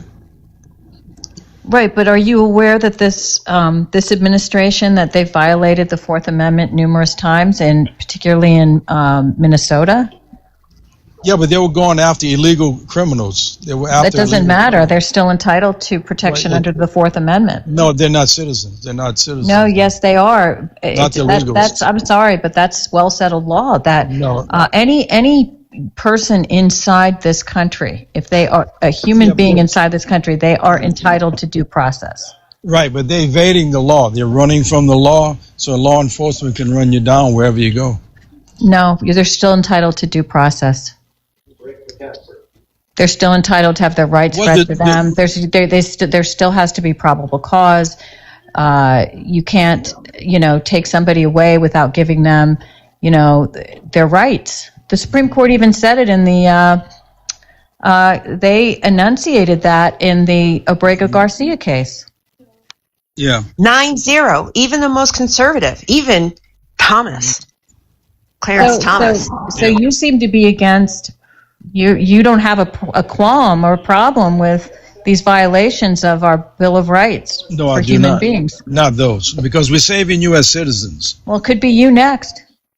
Right, they could be invading my neighborhood with illegals. You're right, it could be. Yeah, they could just say you're wearing a purple hat, so we're going to start going after you. So if I have illegal in my house, I want the police to come. They can break in if they want. If I have illegals in my house holding me, I want them to break in. I don't care. What if they just come all of a sudden? Old Whitey, did you know that undocumented people commit less crimes and less violent crime than American citizens? So wouldn't it be more savior to us to not have American? Well, how much do they commit? The statistics show. I mean, you want me to pull it up? I can pull it up, but that undocumented people commit less crime per capita than the United States. Well, any crime is too many. Any. It could be one is too many. So then, any American who commits crime is too many. So then, should we get rid of? Yeah, that's all too many. Yeah, that's also too many. That's why we need to get these Democrat judges to quit turning criminals loose. They're letting too many criminals out. Wait a second, really quick. Sorry. Okay, go. I thought you guys said that Kamala locked up too many criminals. Well, she was having fun. I didn't mind it, but there are a lot of people out there bitching about it so much, but they still voted for her. It's just interesting how you talk out of both sides of your mouth, right? No. It's pretty diverse coming out. But anyway, Donald Trump is a capitalist, and Kamala Harris is not a capitalist. She's a prostitute. How is she not? Right, she's not. Wait, can you be a prosecutor and a capitalist? Well, she didn't make any money. She didn't have a business or anything. All she did was work for taxpayers, collecting off of taxpayers. Donald Trump had his own business. He used to hire people. So workers. Can you answer his question? So workers aren't capitalists? Yeah, we're capitalists. Yes, we believe in the system, right? So she was a capitalist. No, she wasn't a capitalist. No, she is a capitalist. No, she was all going. She's socialist. No, she's a capitalist. She worked for a paycheck. She didn't work for private enterprise, though. But she was elected by the citizens. She worked for a private enterprise. She worked for a paycheck. Right, but for a government paycheck, like a socialist. Okay, so can I just ask a quick question? Wait. Does that mean Donald Trump is now not a capitalist? That's what I was going to say. He is a capitalist. He has business. He has all kind of stuff. Oh, but he works for the government. Yeah. Well, he works for the government too, but he was a capitalist before I. Okay, but now he's not a capitalist, though, right? Before I voted for Donald Trump, he was a capitalist. And now he's a socialist. And now he's a socialist. If he doesn't own any kind of business anymore, then maybe he's not a capitalist, but he still believes in capitalism. He doesn't fight capitalism. Do you work for a paycheck? What is socialism? Wait, really quick. Do you work for a paycheck? I used to. Okay, so you're retired? I'm retired. Okay, so at the time that you were working, were you a capitalist? Yes, I was. I worked for a capitalist company. Okay, and so you're from what state? Louisiana. And so in Louisiana, who was the guy who were the senators there? And who are your senators? Right now, Kennedy, but right now I think Cassidy's still in. We booted him out, so. Okay, so you got Kennedy, right? Is Kennedy a capitalist? He works for the government. Yes, he is. Yeah, he has his own business. Yes. Oh, so under your criteria, the under your criteria, if they're working for the government, they also have to have a business in order to be a capitalist. Is that what you're saying? As far as I'm concerned, anybody that works, especially for the federal, like whether you're a representative or you're a senator or president, you shouldn't be getting paid. If you can't make it on your own money, don't run for office. That's successful people. That's the way I feel. But Donald Trump takes a paycheck. No, he doesn't. He donates. Yep. No, that's what he said. That's not what he did. No, he donates it. So, nope. There's no proof of that. Well, he says he does, and you say he don't. I'm not going to believe you. Well, his taxes proved he didn't. The ones that were leaked. Yeah, well. Yeah. So donates way more money than all you Democrats. Sadly, he doesn't. That's why he's suing the IRS for money, right? That we're going to have to pay. Yeah, because of that lawfare and all that stuff that went against him. He caused him to lose a lot of money. Donald Trump lost a lot of money because of the Democrats. How much did he lose? How much did he lose exactly? He lost probably $3 or $4 billion. And how do you know that? Because before the election, before he got in office, he was claiming that he was worth 10. Democrats said he was worth 6 or 7. So if you go by 6 or 7, he lost. He lost. What Democrats was saying was that he did. But anyway, he lost about $3 billion, and now he's getting it back, and I'm okay with that. Well, he's not getting it back. According to that lawsuit that he filed, just a minute. According to that lawsuit that he filed, he settled that, but he didn't take any money for that.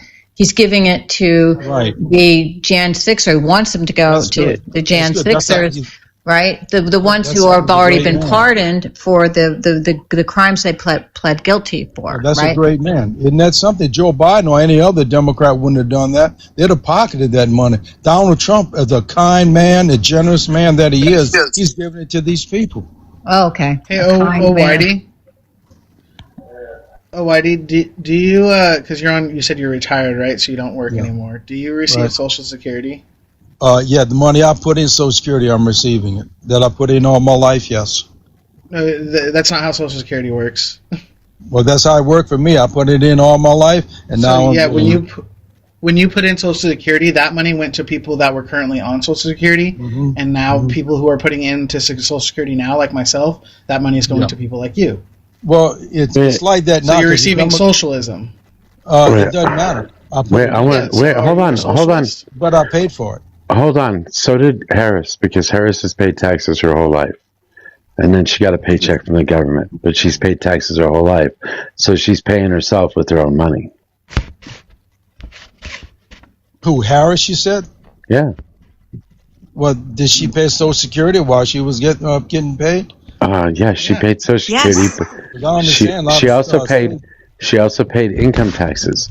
So the check that she was getting had income taxes taken out of it. So she was paying into the system to be able to get money back out of the system in the form of a paycheck. She has always done that because she's always been law-abiding. Okay, so she's getting her money back. What's the problem? Okay, then she's not a socialist. She's a capitalist. Just like you. No, she was not. She's never working for private enterprise. But again, she doesn't have to work for private enterprise because she paid into the system that she's getting out of the system. No, she was never a capitalist. She is a capitalist because you're a capitalist and you both paid into the system, and now you're just taking your money back out. Well, she paid into the system, and all she was doing was getting her money back that she paid into the system. Well, I know a lot of government jobs don't they have a lot of government jobs that don't pay into Social Security?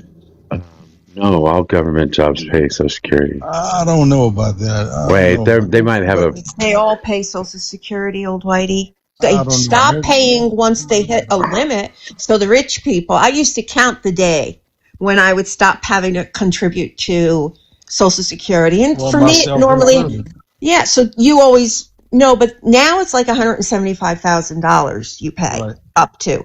So, yeah. Well, I used to pay mine. I'm confused. I mean, your definition of capitalism and socialism are so fucking far off that there's no way to have a conversation with you about economics.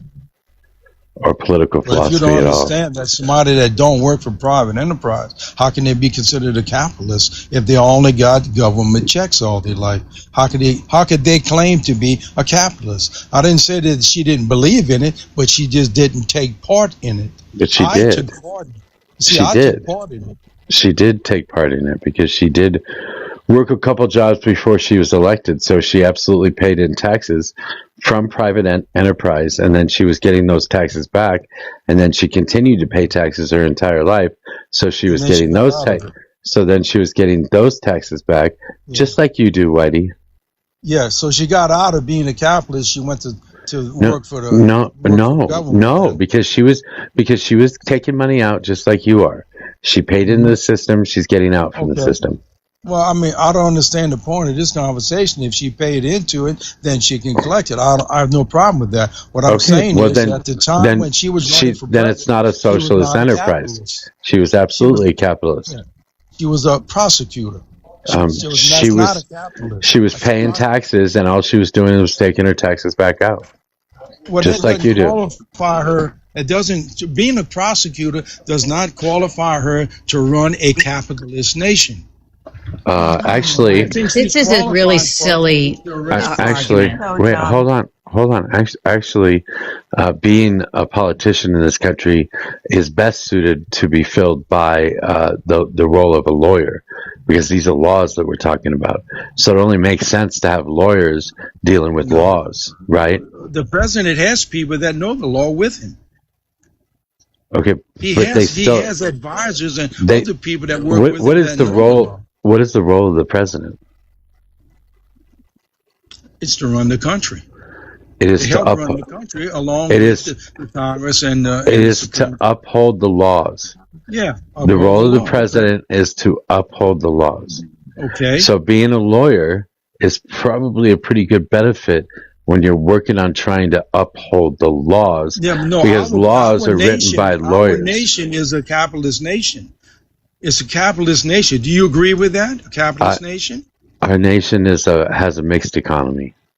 Okay, but we have a capitalist nation. We have a mixed nation. We have a mixed economy. We use socialism and capitalism. Okay, but the capitalism is what pays for everything. No, No. Yes. no, that's not true at all. Oh God. You know Well, what where do you pays get for the money everything from? is the taxpayers, right? That's what pays for our government. Yeah, the taxpayers, the money, major money comes from the capitalist country that we have. Sir, I'm just going to tell you what pays for the running of our government and for our programs are taxpayer dollars. That's right. That's my money that came in because I work for capitalist companies. I work companies that make our capitalist country. Okay. Well, does it say that in the law somewhere that we run a government on capitalism? Can you point anywhere in the law? This is I really don't know, but anybody that's been around for generations and stuff like that and really studied in high school economics and all that, they should know this. But then you got people their families have been in government all their life. They don't understand that. Has your family been in government all your life? Not my family, no. It sounds like it because you don't understand what I'm saying. No, I understand what you're saying, but I agree with Mojo. We're in a mixed economy. We have capitalists. We have a capitalist. We have capitalism, and we have social programs. We're like 90% capitalist and 10% government or something. No, sir. I'm sorry to break Well, that where to does the you. money Maybe come back in high school or when you finished eighth grade. Where does the money Sir? come from? It comes from taxpayers. From who? From where? From people that work in all taxpayers can work in the state government. They can work for private companies. They can work for the federal government. And they all pay taxes that go into this big pot. the money actually. So the the state money and actually. federal government workers, what do they make and sell for a profit? What do they make and sell for profit? In the Their state labor, they sell for a profit. You as a worker, what do you make and sell for a profit? So the tax money. You as a worker, Whitey, Hey. you as a worker, when you were a worker your entire life, what did you make and sell for a profit? My first half was we made acid and stuff to make fertilizer for farmers and stuff like that. Okay, but And you then, didn't the sell it. last 20 You years, didn't sell the it. But last- you didn't. But you the didn't last- sell it. But you didn't sell it for a profit. But I took part in. I wasn't my part. And then my last 20 years, I worked Okay, at so Shell. you took part we in made it, but gasoline, you didn't sell it. jet fuel And you stuff said like that. said what did she make and sell for a profit? And if she didn't make something and sell it for a profit, she can't be a capitalist. Whitey, you didn't make something and sell it for a profit. Yes, I did. I made No, something, and it was sold. but for you didn't profit. sell it. You didn't sell it for a profit though, so you're not a capitalist. But I took part in it. We were all Okay. together. It No, was a you did team. what the It boss was a told you team. to do. It Nope. was- There was no law. There's no law that told me what to do. Anything. There's no law. Just the way the company runs. We all The run United- as a team. Yeah, As a the whole United team. States. Yeah, the United States of America doesn't exist without the people working for the federal government. Therefore, they work as a team. They work as a team. They all put in their labor. They don't sell anything for a profit. Just Right, like well, you. that's Just like capitalism. wait, hold on. That's capitalism. No, hold on. Hold Capitalism on. is Hold selling on. it for a profit. Hold on. Just like you never sold anything for a profit, they haven't sold anything for a profit, but they're part of the team that makes money. Okay, what did they make that was sold? A country. The wealthiest country that this planet has ever seen. Well, you see, my tax dollars went to the state and the federal government. So And this so do theirs. And so do theirs. No, it came from capitalism. It came from private enterprise. No, because you never sold anything for a profit. Well, that's what. So what the government did, they printed money. They just printed money out of the air, and that's Wait, and that's how they. yes. As a matter of fact, yes. The federal government prints money out of That should thin be air. illegal. But it's not illegal. It's the Federal Reserve. Isn't that wrong? Isn't that wrong? No, it's the Federal Reserve. That's the way we Just print money exist. out of the air. Yes. Sir, that's Well, how what the if I- government. Dude, you got to go back to your 8th grade because that's about where your education level Okay. might be. Okay. Wait, so what do you think let's- money let's is? just Hold on. quit. Wait, hold on. What do you think money is? What is your definition of money? Okay, it's legal tender. But anyway. Wait, legal tender for what though? I mean, what is it? Wait, you said it's legal tender. It's legal tender. It's legal tender for what? To purchase things. And where does it come from? It came from a printer. And who printed it? But what makes it worth? Wait, and who What printed makes it? work? Who printed it? Okay, the federal government. But what makes Okay, it so worth? when you say that they printed out of thin air and that seems illegal, you just walk through the process to show how they print it, and it's not illegal. Okay, but what makes it worth anything? The makes labor it worth anything? the labor behind it. Right, the labor on the capitalist side that No, sells the it, labor makes period. profit. The labor period. Okay. It doesn't have to be sold for a profit. A company Okay. can lose money and still pay workers even though they're losing money and don't sell anything for a profit. Yet those workers are still getting paid and those workers are still making a product, which means they're still getting dollars. You don't have to sell anything for money to be a capitalist. Okay, so we can just take all the industry, let everybody retire, quit working, shut all the industry down, and let the government print money, and everything will be great, right? Yeah, nobody said that though, did they?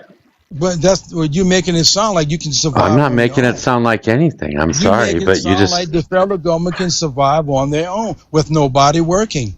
well, no, they need federal You just employees. said they printed money. The government doesn't exist without workers. Which workers? Their own The workers? federal workers, like people like Kamala Okay. Harris. Okay, how long would the federal government survive if everybody in all the capitalist people, everybody just quit their jobs and shut it down? How long would the federal government last? Forever. How would it? Because then the Nobody's people that making anything. because then the Nobody's people making anything. because then the people that work for the government would go start their own businesses. Oh, that's capitalism. No. That's capitalism right there. It's all part of capitalism. I understand your point there. I understand your point. Okay, so Harris is a But- capitalist. She's always been a but she's capitalist. She not a always will be a cap. capitalist. She is a capitalist. You've proven She's a you prosecutor. in this conversation. You've already proven so. I'm sorry. Prosecutors also make money. They also put in labor and make money. Off taxpayers. Off taxpayers. They also make money. They do make money. She's not a capitalist though. That's why Mojo, and they she's not also qualified. invest money. People who She's make not money, qualified to be president. excuse me, people who make money invest money, right? And when Mm. you invest money and you're able to take your money and put it into whatever fund, 401k, that's capitalist Okay, but dealings. her job was a prosecutor, not a capitalist. Donald Trump was a capitalist, and that's why I voted for him. I voted for him because he had business, that's he helped fine. other people, he hired other people. But your All- definitions are off. Your definitions are but, off. I'm but just saying. Kamala Harris, all she didn't hire anybody. The state hired or the federal government hired people. She did not. All she did was prosecute people. Who would you rather have as your president? Somebody who prosecuted you or somebody that gave you a job and give you a good living? I personally, if I could answer the question, I personally want somebody who has an understanding of history, law, and government, who understands how the Constitution works and upholds the Constitution. And that would be Donald Trump. No, he doesn't have any appreciation at all for the Constitution. Yes, he does. I don't think he's ever read the He protects Constitution. we the people. You see, we the people.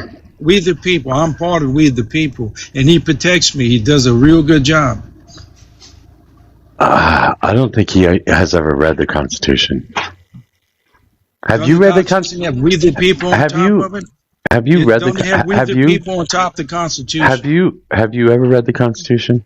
Yes. How many pages is it? How many pages is the Constitution approximately?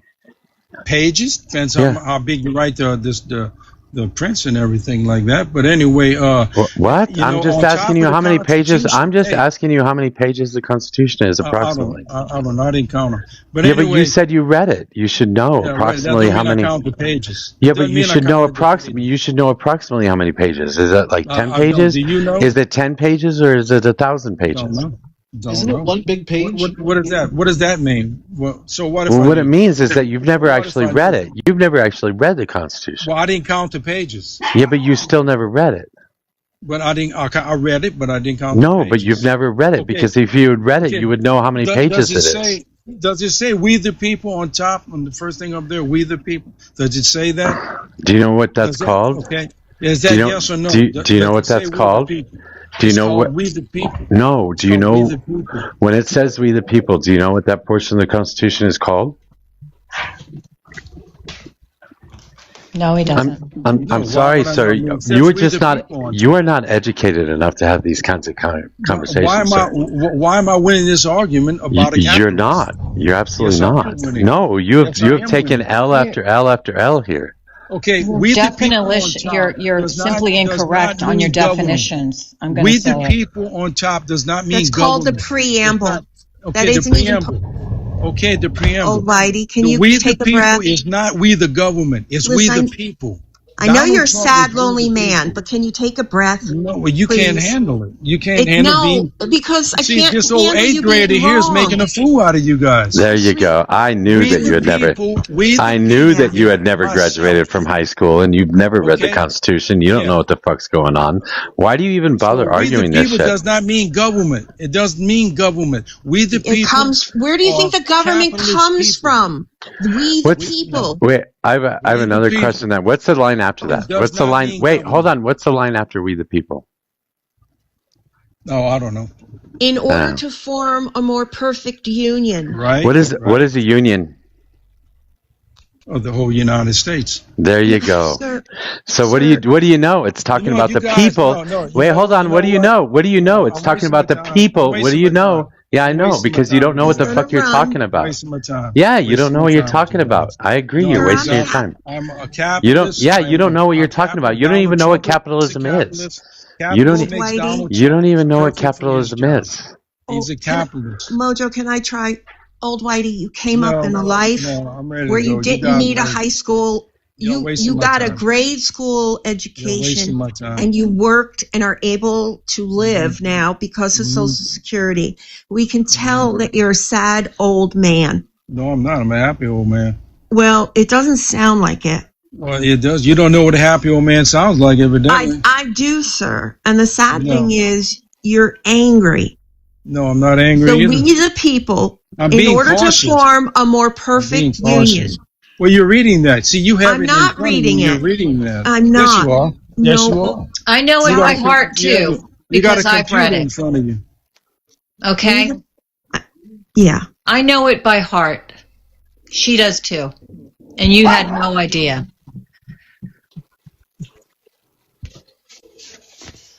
Boy, our country is in so much trouble with people like that. I love. Wait, didn't he start out by? Is he the one who started out by saying the truth? Fox News. Yep.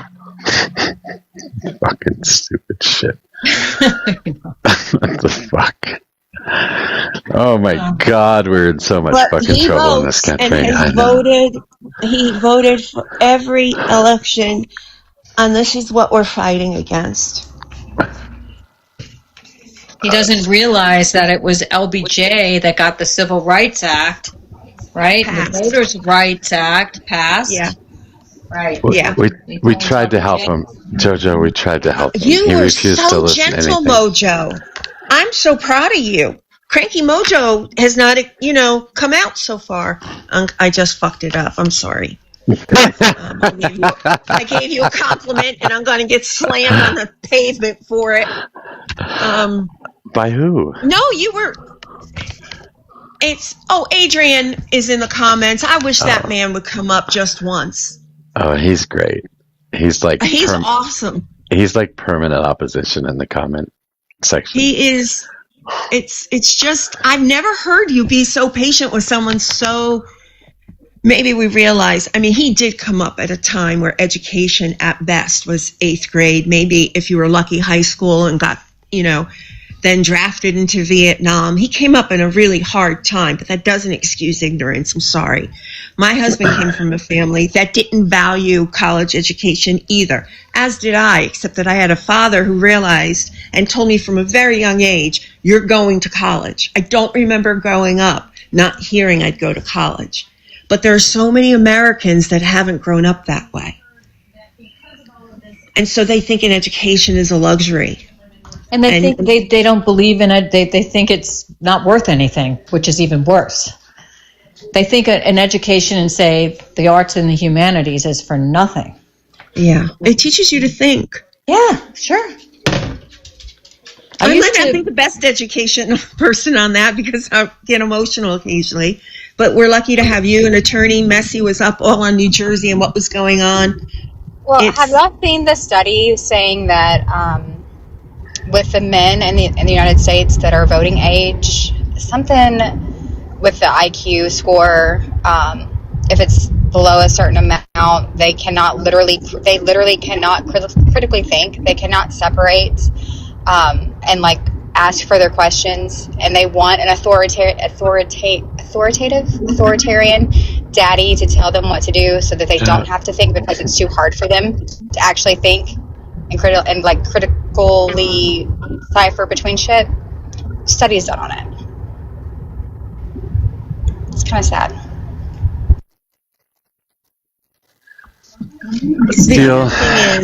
Steele, you can come up here and talk about modern women if you want.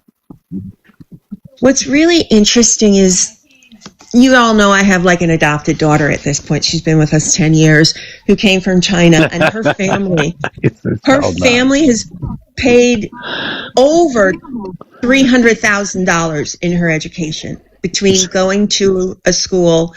They are not wealthy. They're not rich. They have saved from the moment she was born, invested, and were able and sacrificed to pay so she could rise and hopefully become a U.S. citizen.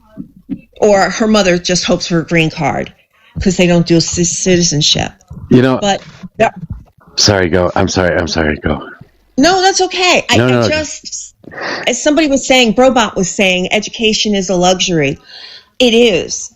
It absolutely is. But we have to raise kids to know that it's work, and parents now need to sacrifice and maybe not buy that third car to sacrifice for their kids to go to school. I'm tired of hearing about how much it's a luxury. Yes, it's expensive. If you have a kid, you have a responsibility. I'm sorry. Stop having kids then. All right, you guys. First of all, I've been live for I don't know, close to 7 hours. And I've got like $3 in coins and only 36,000 likes. Can you guys please tap the screen and share the live out and help me fill my gift goal and gift a panel and all that nifty stuff, please? Be much appreciated. Thank you. Oh, I do want to say that I actually think he had a pretty novel argument for capitalism. That's actually something hard to compete with. That, you know what? That's the first time I've heard that too. Well, no, Quit fucking begging. What's that? Virtual Galaxy, quit fucking begging. I'm not gonna get fucking Marxist. Thank you, Messi. Yeah, whatever. No, I resonated with this stuff he was talking about. Yeah. Trump's a capitalist problem solver who had life experience his whole life. Kamala's a bureaucrat who to solve government problems comes up with truancy laws in California to put more butts in the seats to increase federal funding and California budget for public schools to right that ship instead of looking for fraud, waste, and abuse in the California public school system. A capitalist would look for ways for waste instead of taxing people more, taxing the middle class more. So I like that point he was making. You're a conservative. I voted for Trump. Yeah, I think it's a novel approach to the capitalistic thing because, he's right. If somebody works as a career politician, they are just living off the taxpayer dime, which means they are not necessarily adding to the economy themselves. But that's not true because we do include federal spending in the GDP accounting. So. And they spend money in their environments, right? And they, as Tennis pointed out, they invest in corporations and participate in the capitalist market. Yeah, so the tax dollars go into a lot of research. The tax dollars fund our military. They fund worldwide organizations. They also fund statewide organizations. They also fund, cleanups. Like, I guess if you break it down to even if you break it down to the state governments, they hire on contract companies. These companies, I assume he would say, were capitalist, but they're getting paid on taxpayer dollars. So all of those companies hired to plow the streets and build interstate highways and stuff like that. All of those companies he would consider capitalist companies, but they are paid for by taxpayer dollars. So yes, that's where companies get incentives to do things, and the best business partner you could have sometimes is the government to get different contracts, to get property tax abatements for 10 years to build a new factory or new apartment complex. The government gives. Do you need an employee? The research and development for the internet and different technologies. Sure. Do you need employees to do that kind of stuff, though, in the federal government or the governments in general? Yeah, you need federal employees, but you also don't need 10 people to screw in a light bulb. You don't need to have billions in consultants and environmental studies to never build a mile of high-speed rail in California. There's a lot of waste. I feel like you guys could even get behind that as well. There's too much waste in our government. We need to do a better job at auditing so we don't have to raise our taxes or inflate away our dollars. Well, the senator from Florida was in the biggest Medicare fraud case ever. Rick Scott. Okay, so now you're just agreeing with them and you're just saying Republicans do it too. It's just... I'll mute. Medicare fraud. Am I wrong? Am I wrong? Are you not agreeing with what he's saying about waste, fraud, and abuse? And now you're just trying to blame it on Republicans? Waste, fraud, and abuse in the Everyone government. thinks there's waste, fraud, and that should be a bipartisan issue. I don't necessarily think that's true. I think that fraud's going to exist, but fraud's generally going to exist on the public sector or on the public side of the aisle, not on the on the private side of the aisle, not on the public side of the aisle. So it's not, politicians aren't defrauding the government. It's individual citizens that are defrauding the government. Right. Neither are public servants, to your point. So people that actually do the jobs. I mean, I've had the U.S. government as a client. They won't even let you buy them a hot dog. I mean, that's why the Trump administration is just flooring me with the amount of corruption in it. But beyond that, let's get back to the public servants who operate under such strict laws about what they can and cannot do that I'm not going to fault them. I'm just not going to fault them because they don't earn. I want to go back to the waste, fraud, and abuse, which is what I was trying to do in the first place. So Doge was supposed to come in and clean up that waste, fraud, and abuse, but they found none. They actually ended up costing the government more money than they saved the government. You know that, right, Bobby? I don't know about that. It's still ongoing. Doge is still ongoing. Just no, it's not. No, it's not. Yeah, it is, my guy. No, it's not. It was shut down a year ago. Yeah. The office closed, Bobby. From what articles? From what sites? Are you serious? Closed. No. Doge has been closed since Elon Musk left. Are you kidding? It has been disbanded as a centralized standard alone entity. Okay, but it's going back to OPM. That's the way it's always been. It's always run that way. Through OPM? OIG and OPM are the ones that look for waste, fraud, and abuse, yes. Can I point something else out? What's interesting to me about waste, fraud, and abuse is that before Doge even started working, Trump fired the inspectors generals, right? And what were their jobs? They were to find fraud. They were to find fraud and audit, but there was a lot of fraud going on. And so he got rid of those. We could talk about the $2 billion given to Stacey Abrams NGOs. What's that? Doge didn't find fraud. That Stacey Abrams case went nowhere. I mean, it shouldn't. Do you need $2 billion to buy 1,000 appliances for people in rural Georgia? What about the Medicare and daycare fraud in Minnesota as well? That was already being investigated. Wait, hold on. Investigation started under Biden. Hold on. The daycare fraud were private individuals that created companies in order to defraud the government. It wasn't the government defrauding the government. It wasn't the government wasting money. It was individual citizens breaking the law and defrauding the government. And the government having poor oversight and poor audit and fraud detection, yes. But yes, it was private individuals. Okay, but that's not the OIG's office or the OPM's office. That's the Department of Justice that you have to talk about, or individual state departments of justice. That's fine, yeah, individual departments in the state as well, yeah. Yeah, but this isn't fraud. This isn't fraud. Definitely fraud. It's not fraud from the government, though. It's not fraud. It's not fraud from the government. It's fraud from individuals. Yes, individuals like Donald Trump defraud the government and all sorts of other organizations all the time. Yes, individuals like Donald Trump break the law, and they get charged with felonies for breaking the law. In what way has Trump... in Minneapolis, there's a woman that was held accountable.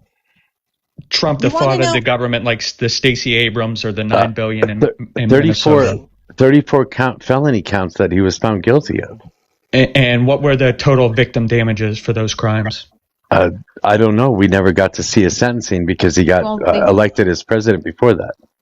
Well, the thing is that he violated the law because the public was the reason on the 34 felonies. I'm not talking about the fraud, the civil fraud case, is because he deprived by doing the hushing of the hush money payments. He in the context of an election, he deprived the American people from facts. That's the violation of law. Okay. Right? And so what damages would you assign to that? There are no in your made up. No, it's not made up. It's the law in New York State, and furthermore, it's the breaking of the law. It comes with a punishment. There's no damage, financial damages assessed to that. That was a criminal violation.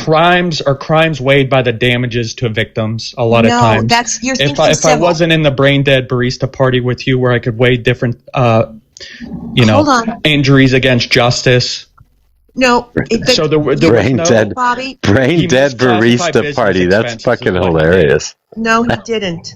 And that's for a hush money case for a corn store. Bobby, that's the civil case, not the criminal case. That was a criminal case of the 34 felony counts. Right, which He doesn't. misclassified business expenses. No, there were no he $2 didn't. billion in losses to the taxpayer.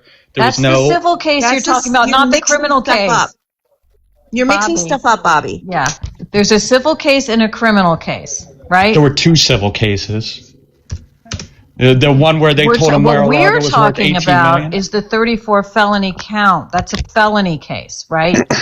He violated the law and he was prosecuted for crimes and he was convicted for crimes. It's nothing to do with civil damages, right? Can we just get on the same page with that? Well, I'm saying damages like when a felony is committed, there are damages with felonies too as well. No, think about the fact that somebody might be injured. A felony, somebody is hurt. There's not always a financial number put to that, Bobby. That would be a civil case, okay? And I don't mean to talk. I don't. Yeah, but I think it's a common misunderstanding. We've got 95 people here, some of who will be conservatives. He was charged both with criminal and civil. And a matter of fact, Trump organization was also found criminally liable, and his CFO was sent to prison. Like, there are other cases within Trump and the organization that happened before you're thinking of January 6th or the documents case. We're only specifically talking about the 34 felonies now. So there will not be a financial part of that because it's criminal. The 34 felony counts were for falsifying business records for the hush money for Stormy Daniels. To obstruct the election. He did it so that she wouldn't come forward She was before the forward. election. And hence, the American citizens did not get the truth and did not see. We're not given the truth of who he was. He defrauded the American people in the context of an election. That's a crime. That's a felony. That's not what he was charged with. He was charged with the falsifying records. He was not lying to charged the with that. American people like every politician I'm does. sorry, Bobby. Where do you get that he wasn't charged with that? He was He charged wasn't with charged that. with defrauding the American people. He was charged Yes, with he falsifying was. business Yes, records. Yes, he was. In fact, he appealed that. He argued that he was, and then he made a motion. Did you to bring dismiss yourself it, up, Messy? and it was appealed. Right? And then the case was tried. So I don't know where you're getting off that wasn't pled somehow in the indictment. It was pled in the indictment. And Bobby, other people have been charged with the same crime. It was not that they went after Trump for specifically this. I just think it's important that we start dealing in facts.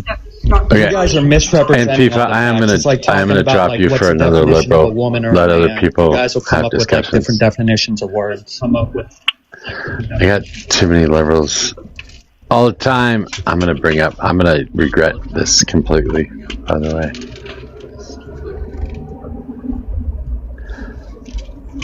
Sorry, Tennis. I have nothing but liberals and Bobby. Hey, Kyle, do you know you're... Wait, hold on. Kyle, do you know you're on the panel? Kyle, you have an echo. Do you know you're on the panel?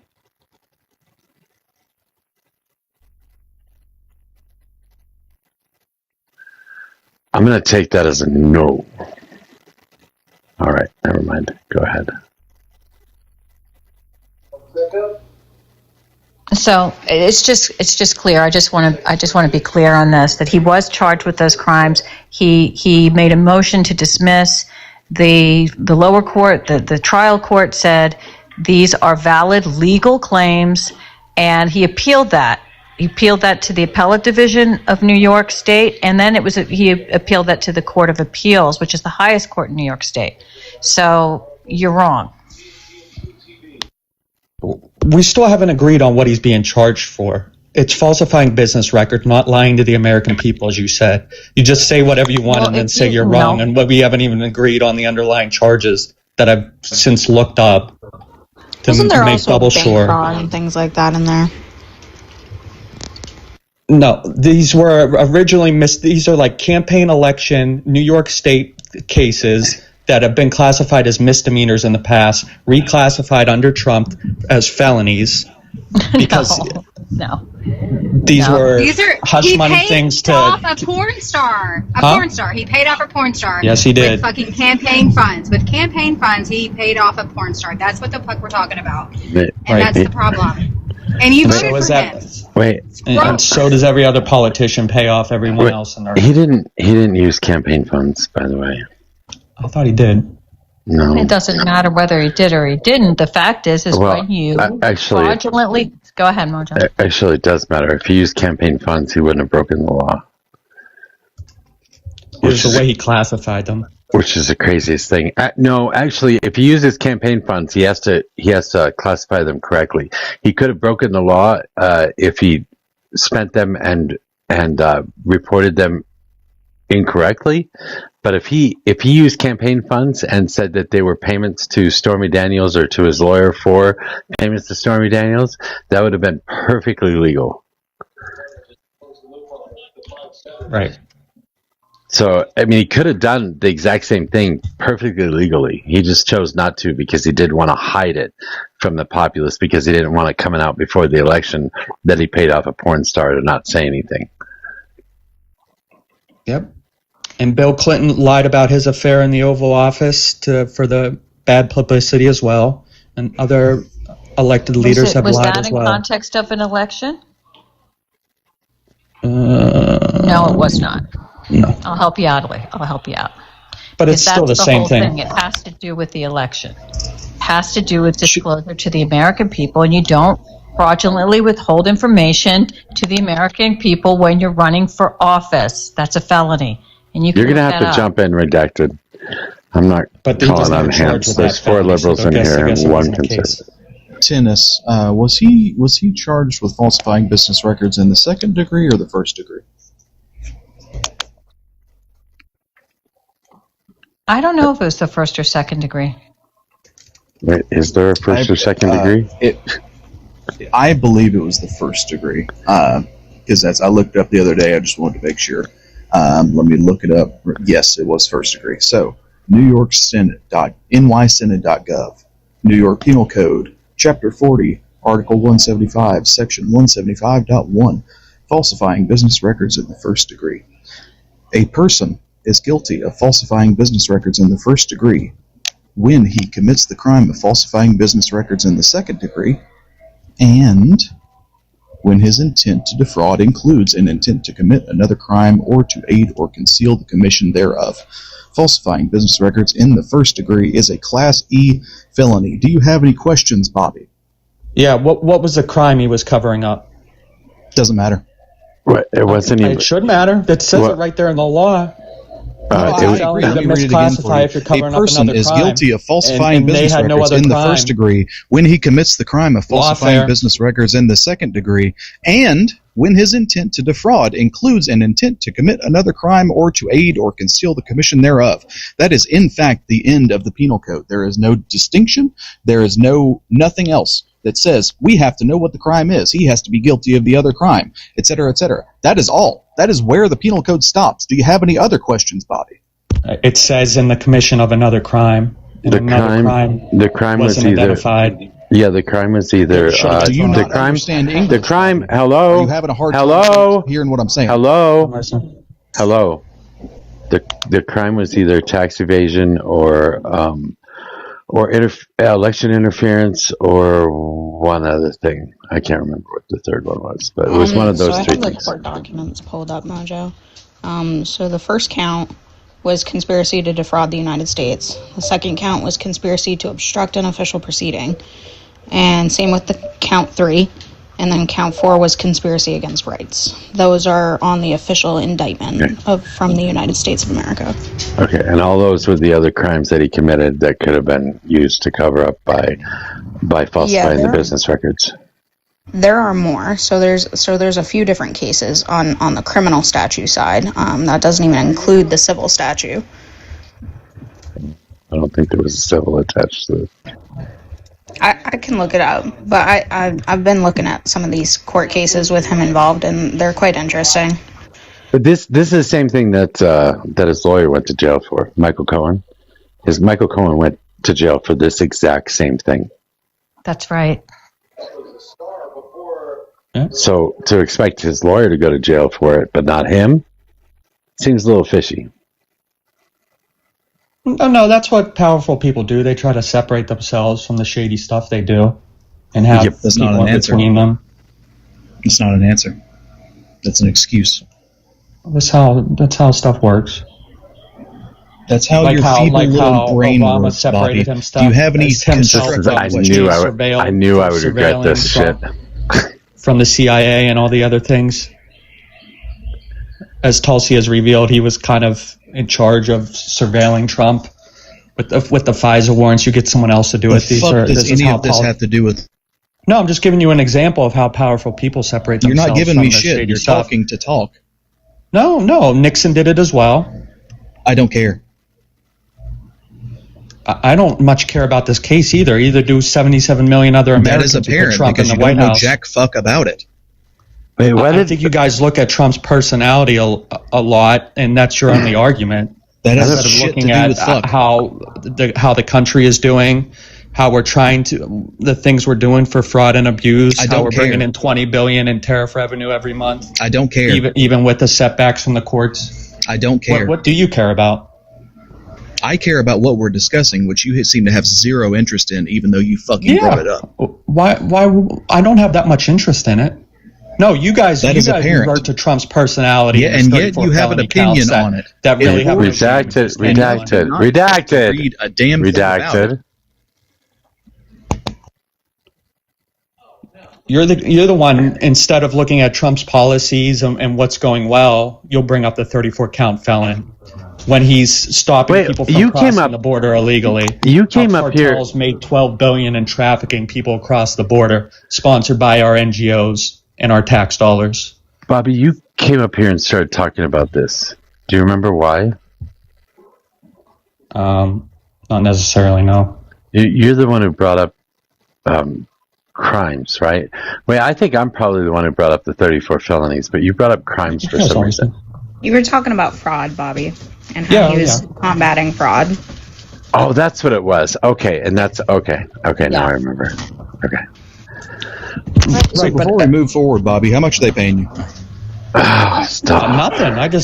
And those are the scariest people. I just love what Trump's doing. You Do you I'm love very the happy fact with that the direction we're going in. Do you love the fact that he is, profiting off of his presidency, and it's costing us money? Like, do you love the fact that the inflation rate is up? Do you love the fact that we're spending $1 billion a day to fight a war? We could talk about how crazy inflation was under Biden, how the inflation rate has never got to what it's got to under Trump right now. That's a fact. Cost of living doubled. Affordability is my most important issue. I think it's important for society. But do you guys know what the CPI is? Are things more affordable now than they were when he took office? No, gas is up since we started the Iran war. And conflict. also, what else are groceries up too? Yeah. Yes, but they go up between 2 and 3% every year because we have inflation, because we're not good stewards of our tax dollars. And the government can't take that all in tax revenue, so they inflate away our dollars so they could pay it back with cheaper dollars. So didn't he say he was going to lower the grocery prices and the gas prices? Isn't that what he promised you? And he promised we wouldn't be in any new wars, right? Oh, and lower costs for American-made items, too. I don't see that happening. There was a point where gas was really cheap and the inflation rate was 2%. But he did talk about, how Iran would spike the price of oil. And it has. Which causes all our other goods to be more expensive for now. So what about the monies that we're spending fighting in a WAR? The $1 billion a day. Is that something that I don't think there's I don't think there was another way. We tried diplomatic ways. We tried every other way. And if you have a disagreement with someone, you try to figure it out with a legal way. And then maybe you have to resort to violence. It's an air war for us. We don't have any troops committed to the ground yet. Hopefully not. But Iran's a dangerous actor. They unalived 40,000 of their people protesting their heinous government that tortures and rapes women before they execute them for not wearing hijabs, other stuff they do. They're not a good regime. They do stuff through their proxies. Are there other countries that have where their people are oppressed and unfortunately have some of the same things going on besides Iran? Absolutely, all over the world. Nigeria's one where they were killing other people too. We've been striking them. Somalia as well. Yemen. Mm-hmm. Iran's a big enough regional power, now, right? We're the world police. Then is that what you think we should be doing? No, we don't have enough money for that. We're spending it, aren't we? I mean, yeah. There's not enough money for the American people, but there's plenty of money to wage war. I mean, we're doing it every day. $1 trillion budget. Most of our government budget goes to entitlements too, by the way, and not defense. And even our defense budget, like half of it is for VA benefits and care as well. No. The military is partly a social program Bobby, as well, I believe. What's that? Bobby, have you read the One Big Beautiful Bill? Have you read it completely? Have you done the math? Have you gone through it?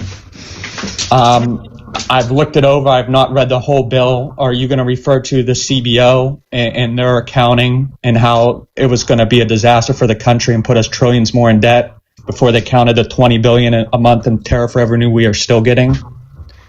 Is that what you're going to refer no, to? I'm going to refer to the fact that out of the $1 trillion bill that was proposed, it was like $920 billion. That only $6 million of that was going to veterans and their benefits and to create housing for them and other things. $6 million or $6 billion? $6 million. $6 million? Out of almost $1 trillion. Was going to that was all that was going to veterans. I've read through it. I've done the math. Because it's in a different bill then. Really? Shouldn't it all be under defense? Because they did defend our country, so we should be taking care of them. And if some things are being listed in the bill and not all of the things, then like how much more money was spent? Where are we seeing this bill? Can you locate that bill? $6 million doesn't matter for anything, so that doesn't even make sense. That's my point. You should see that and say that doesn't even make sense. Well, we spend hundreds of billions in veteran benefits every year, so that's somewhere else then. Right, and those veteran benefits are in VA affairs. Okay, well, that's where they are. Okay, so can you now show me where we've spent the extra amount of money that you were claiming that is going towards veterans? VA budget. Because I haven't seen a bill that says that. Unless I'm not researching hard enough, then that's on me. But you guys usually aren't. That's fine. I'm looking. You guys are just headline readers, like a lot of times. That's crazy. I go into the actual court documents. I go into the actual facts, the acts, the bills. I read through them superficially in headline reading. All right, so 2025, the VA budget was $370 billion. About where do you get your news, Bobby? VA News, Google, ChatGPT as to get the primary sources. Then look at the sources. CNN, Fox News. Anybody else? Anybody ask this question?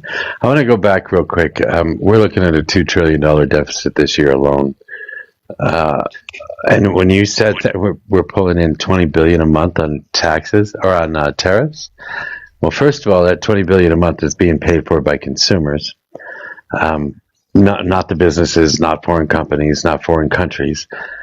Second of all, $20 billion a month over 12 months is $240 billion. $1 trillion. $1 trillion is $1,000 billion.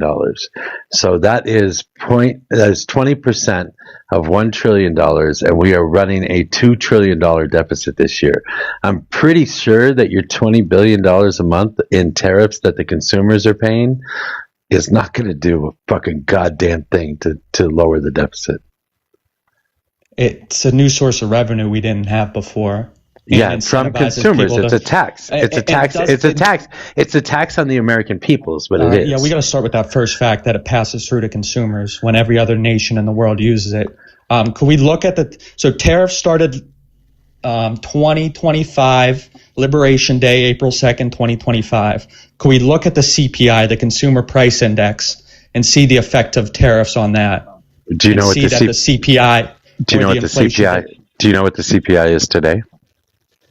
Yes, that's because of Iran, though. No, it's not because of Iran. We have some data with just tariffs on it, and it wasn't it's not. through. No, it's not because of Iran, because it takes longer than that for prices to go up.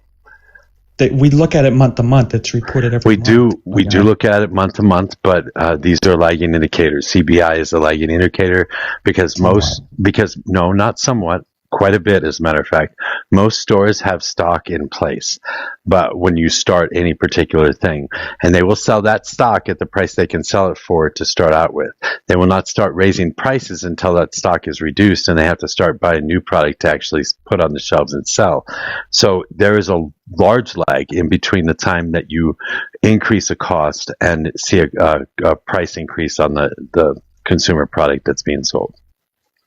There's less of a lag because inventory companies don't carry a lot of inventory. It's usually anymore. They do carry a lot of inventory, and as a matter of fact, wait, hold on. There's a huge lag. As a matter of fact, the first quarter of last year, everybody knew that tariffs are going to be put in place, so everybody even stocked up fucking warehouses full of shit so they could get it before the tariffs were put in place. So when you say they don't have that much inventory, they actually specifically stocked up for those tariffs, so that they did have a lot of inventory, so that it was a larger lag. And the CPI, and so we had how long's a lag? This undefined lag. Well, I would say it's usually 6 months to a year, but up to 2 years, depending on what industry you're talking about.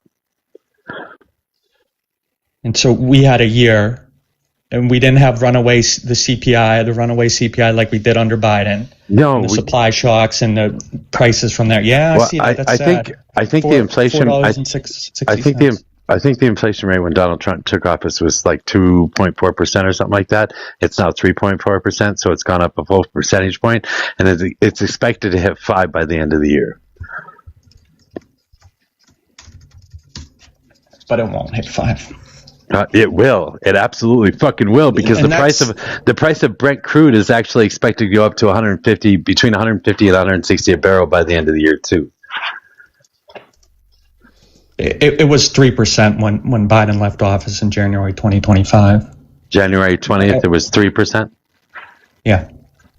Right now it's at 3.4, and even though we're in a supply and Strait of Hormuz and the Iran conflict war. I'd have to look that up. I'm pretty sure it was less than 3% on January 20th. When Trump left office the first time, it was definitely in the 2s. No, yeah, because nobody was fucking working. Nobody was buying products. What the fuck? Yeah, and the whole country was shut down when Trump left office because Trump fucked up on the pandemic. The shutdowns and the lockdowns happened more under Biden. Are you fucking kidding me? The shutdowns the shutdowns and the lockdowns all happened under Trump. All happened in 2020. All of them. Now you guys are against shutdowns and lockdowns? Oh, that's what it is, huh? Yeah. But wait, what was the question? Because I just have my computer in front of me. So the CPI. What was the CPI? What was the inflation rate on January 20th of 2025? I thought it was like 2.9. It was 2.9%. 2.9. Under 3%. Okay, so it's gone up 0.5% since then. Okay.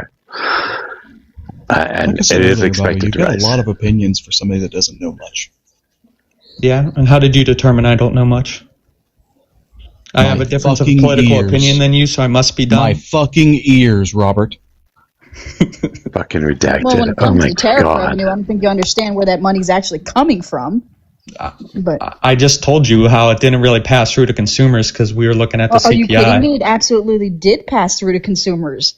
The CPI went down when it was started at 2.9%. It was down to 2.2 and 2.3 even 6 months after April 2nd, 2025. If you think all those companies actually ain't the tariff, charges. You're insane. They passed them. They I have a quick absolutely question. passed that down to the consumer. We, the American people, that's where that revenue came from, our pockets, because it's an additional tax on us. If they have to, they will pass it through. But they do price analysis and realize if they're selling billions of worth of goods and they raise their prices, they sometimes get less revenue. Or it incentivizes people to come back here. I'm going to agree with you to a certain extent here, but that's still an issue because you're still costing American companies money at that point too. So whether it's the American companies that are being, whether it's the American companies that are paying the extra cost, or they split it with the consumer, it doesn't really matter one way or another. It's still being paid for by Americans, not by foreign countries. And it's not forcing anything back here to the United States. Hold on, guys. 1 second. Bobby's the only opposition on the panel right now, so one at a time, That's liberal fine. Bobby. No, Bobby, I'm not going to let you get dogpiled on. I don't know. I definitely think you are being, for the record. Oh, that's why that's why I tried to keep the number of liberals down. I had so many liberals and no conservatives, so I tried to keep the number down. I was asked to come up. I think it had something to do with the big beautiful bill and VA funding and DoD funding. I think there was a confusion there. What was the confusion on that? I'm not quite sure. In the big beautiful bill, there was only $6 million for veteran benefits, but overall, our budget for the VA is about $370 billion a year. Even that number is wrong because I have that pulled up right here. That's what I'm saying. The VA budget wasn't part of the big beautiful bill. That's a whole separate, different funding source for the VA and a whole different piece of legislation. Are you talking about certain Department of Defense funding, and I think it was for housing on post or barracks improvements? No. So what I'm referencing specifically is, and hang on, I had it pulled up just here. It was for retirement homes. It is a part of the same section that you're thinking of. Well, that's what I'm saying, because now they allow veterans who are retired to live on base housing. Really? Yeah, absolutely. Yeah. Mm-hmm. They have an opportunity that, I know a lot of veterans that stayed within the Colorado Springs area that were living on the Air Force Academy and at a Peterson in base housing as retirees. Was that funding to help improve that housing? No, I believe it was to create more. Hang on, I gotta scroll back down. All right. That would come from the Department of Defense budget, not the VA budget. Correct. And the VA budget for 2026, the request, and this is both discretionary and mandatory funding, is $441.3 billion. And then that's a 10% increase from 2025. And then the discretionary budget was $134.6 billion. And then it lists off a bunch of other things. I'm looking at the direct overview from the VA department. So they're taken care of. But no, back to tariffs. Every other country in the world has used tariffs against us. Countries are negotiating not to protect the American consumer and help us out and to reduce the pass-through costs. They're negotiating and doing buying down their tariff rates and buying down their tariff rates by investing or buying other goods because they hurt other countries more. And that's why every other country has used them against us. And now we're starting to do the same thing. Using tariffs to lower prescription drug prices. Sorry, Bobby. Just one second. There's a new panelist, and I just want to say I apologize because I don't want to keep him from his time. We are just looking for conservatives at the moment. So could you give us your age, state, and who you voted for nothing? 29, California, Trump. Okay, welcome to the panel. Quick question. This is for anybody. I just want to get kind of a baseline. What economic purpose does a tariff serve? What is the intent of a tariff? Anybody? There's a lot of different purposes. That's why it's a beautiful word to Trump. It could protect our industry, protect our national security. I mean, those are generate revenue. I mean, when a tariff is when a tariff is enabled, let's say, what mechanically are we trying to do? collect, duties or customs on imported goods. For what reason? Imported. I want to just For make a that multitude of reasons: national security, generate revenue, build our industries. Those are side effects. I'm talking about in terms of economics, and like I said, anyone can answer. Just say what you're going to say. So, the mechanical purpose of a tariff is to disincentivize the purchase of that product by raising the price, because it is implied, it is expected that cost will be passed down to consumers. By raising the price of an imported product, the domestic product does not necessarily have that price. It's incentive, right? Yes, it definitely is an incentive, and there's different tariff rates that would correlate with different behavior. If you do it at 5 to 10%, people might still buy that imported good, but if you do it at 100 to 200%, none of that good would come into the country. Exactly. Why are you a communist, Bobby? Why are you interested in the federal government directly influencing the United States economy? Comrade, that's what I'm talking about. Trump is a communist. You guys don't realize it. He's going after these corporations. I've been saying this for several years now. Are we okay with communism now? Are we okay with central planning now? It's protectionism. It's a very effective tool for protectionism. Are you a fan of redacted? Are you a fan of slave labor in other countries and poor working conditions for workers? I am. I'm a fucking capitalist. If we're going to exist within this system, yes, I fucking love it. You love when Bangladeshians and other people are making your Nikes for like 50 cents a day? Yes. You love the unalignment nets outside of Foxconn making your iPhones? What was that? You love the unalignment nets outside of Foxconn in China making your phones? Yes, because that positively affects my bottom line. There you go. So why are we allowing the federal government to meddle in our business practices and force our bottom line to be less than what it was by making us pay for domestic labor? Because Trump's a fan of American workers and American labor laws. That's why. I'm not a fan of paying high labor costs, Bobby. I know you aren't. That's why we're tariffing your butt. You and every other greedy capitalist. I'm so fucking confused right now. He's on one side and then he switches to the other, and it's like it's just sometimes you need to be rich to go after rich people, which is fine. You need to know the way they operate, and you guys don't get that. You heard it here first, folks. The American right now outwardly proclaims themselves to be communists, and we're fucking okay with that. They would call it protectionist. I am not joking. I'm not entirely sure what about my tone suggests that I'm joking to you. It's protectionist. It's not necessarily communist. Communist is like complete state control. There's a book called Trade Wars or Class Wars where it talks about the American debt and the American consumer, how they have to have a lot of debt to buy up all the surplus of other countries. It's a great book by some economists. Who gives a fuck? Well, just help you understand what we're talking about a little bit more, if you care. My bachelor's in finance helps me understand perfectly fine. You can always know more. Okay, wait. I just want to do a quick commercial break real quick to address something that Nothing is saying in the comments. Nothing, I thought you voted for Trump. Hold on. Let's just talk to the panel for now, please. Okay, sorry. He's on the panel. No, He's on the panel. He is on the panel. That's why I'm wondering. Oh, okay. I apologize. Yeah, Nothing. He wants to talk about black privilege. And then he said that Trump is a joke, but I thought he said that he voted for Trump. So I'm just like confused. Yeah, I did vote for Trump, but it's a regret. It's a regret. Why do you regret it now?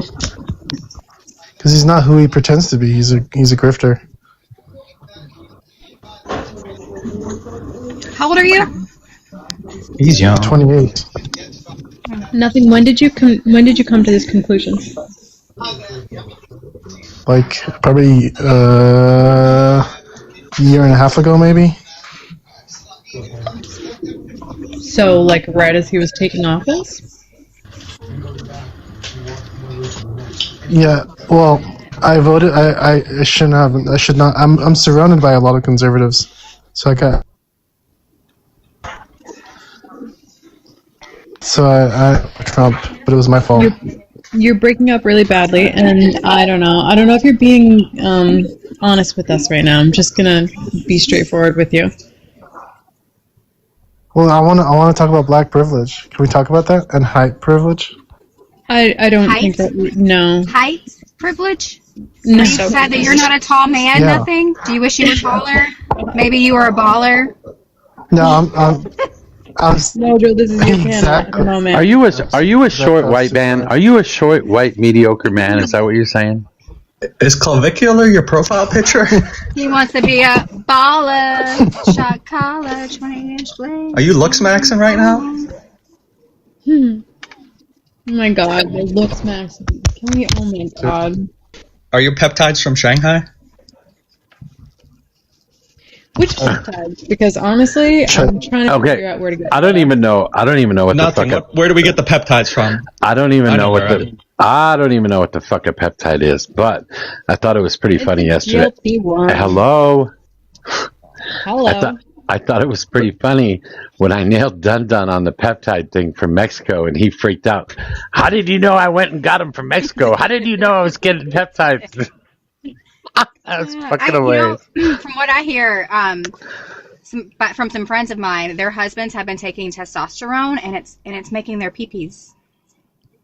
Oh no! Not a very good thing for them. When you take testosterone, do you vote more MAGA afterwards too? I want to know that. I feel like you become more conservative, but that PP thing's not good. No. Jesus. Yeah. Also, yeah. Blacks have penis privilege too. Oh my. That they do. All right. That they do. I can't. I'm sorry. Yeah, she I'm sorry. knows. Whatever happens, happens. They do. I'm so sorry, guys. I misdirected that combo. I just needed some clarification. That was going nowhere fast. That guy was just up here, like, getting super gay for black men, and I liked it. Why did you drop him? It's just not an important conversation for this panel, and honestly, like, it borders on some weird shit, so I'm not going to let it continue because it was going to devolve into something that was going to be very racial. So, not going there. I'm kidding. Get fucked, CS. And can I say height privilege is a thing? Because as a short woman, I'm always overlooked. Just saying. I could concur with that, Camo. Was that a pun? Yes, it was a joke. You didn't catch how I said I'm always overlooked.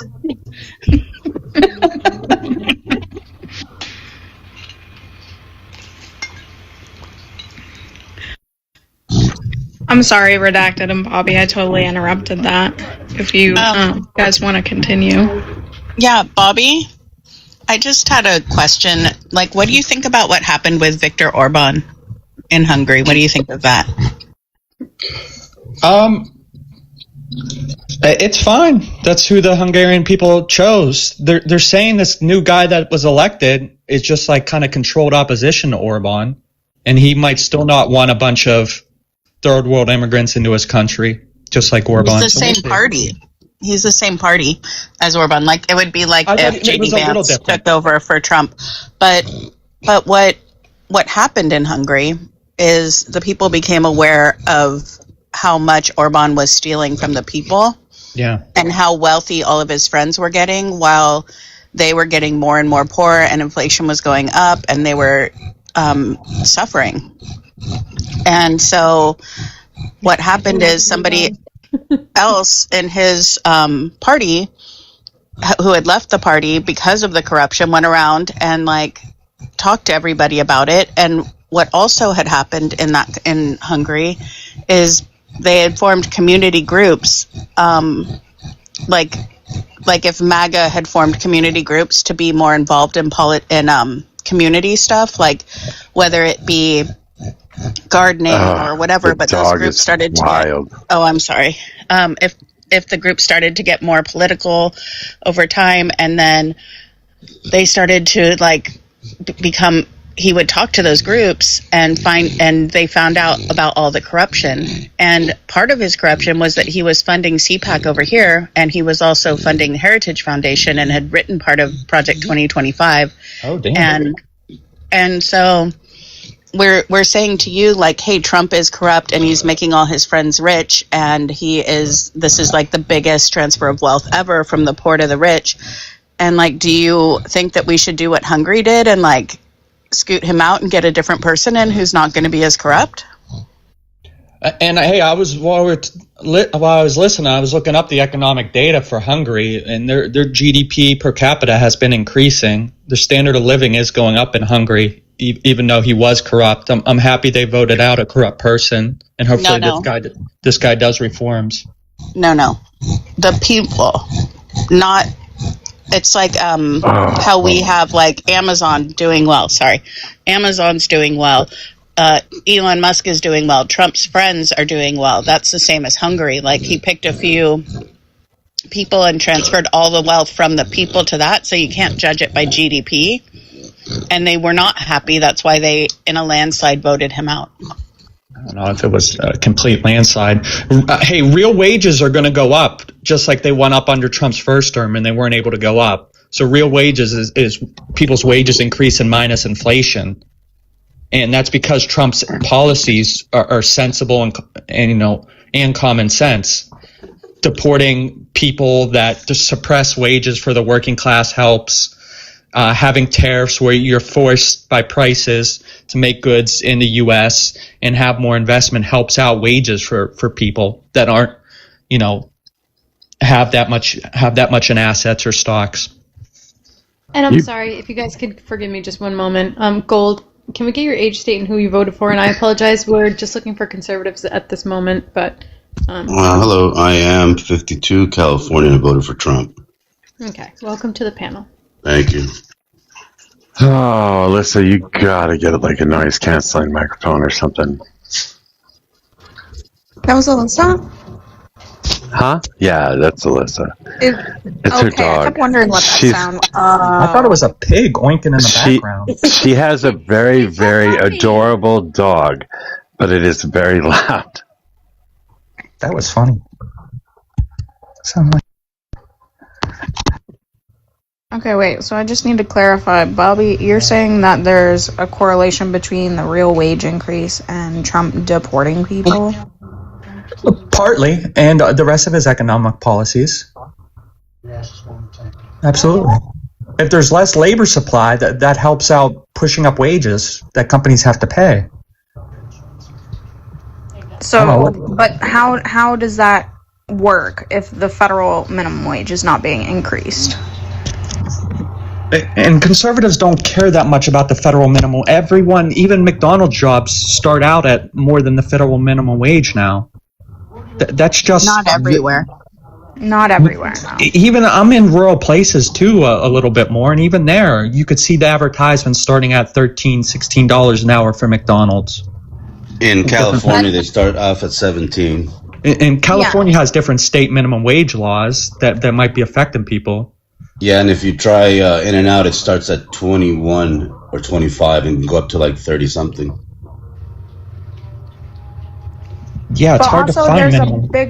There's a bigger population and a bigger need for those things because of the amount of population that are in those areas. Yeah, and I would say bad liberal policies in California that makes affordability. Oh, dude, you don't even know over here what they've done. Even, you know how they had the No Kings protest? Yeah. For the saying Trump couldn't be a king? Well, we have King Newsom over here talking about that if people get that supposedly J6 money coming to him, that he's going to tax them 100% and take all their money. What a king. What a good king he is. Yeah, he needs to leave. California is the most beautiful state. Oh, I grew up here, bro, and I know the difference of it under Republicans and Democrats. And yeah, under Democrats, it's a shithole. Last night I was in L.A. by Langer's, and there's needles everywhere. There's bums. There's people trying to chase you with machetes. It's insane in L.A. It's just they ruined it. Chase people with machetes is wild, and like I'm not trying to.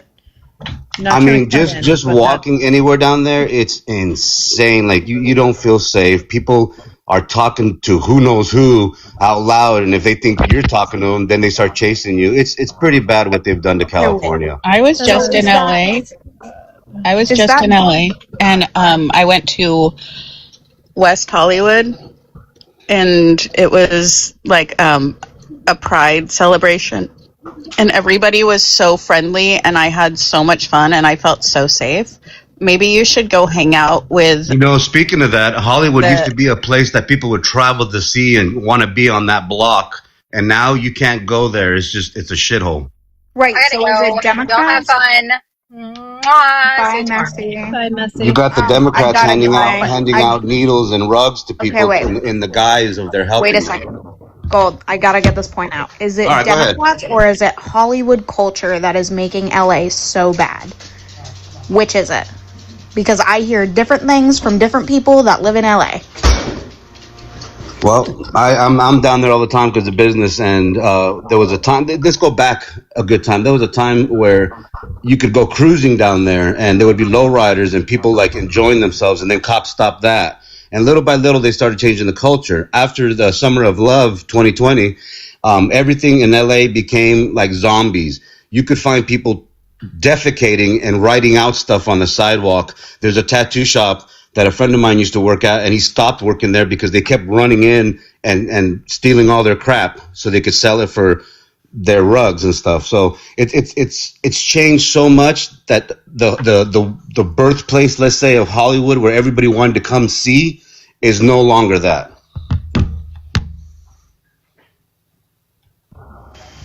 So you didn't answer my question exactly, I don't think. But that's all right. I just wanted some clarification on your view of that. I want to go back to the wages real quick. What happens when wages increase? The cost of goods can go up if things are automated. Can go up. Okay. So if cost of goods is because this is the reason that conservatives are against the minimum wage, right? Because minimum wage causes the prices of goods to go up, right? Causes inflation. Inflation more is from government money supply, but yeah, that's definitely incorrect. The inflation, inflation is defined as the price of goods going up. That is the definition of inflation. Okay. That is, go look it up. That's the definition of inflation. So, isn't that why you're against the minimum wage increase? Partly.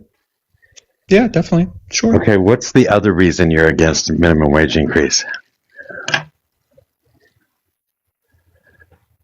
It's just all the downstreams effect of cost of goods, really.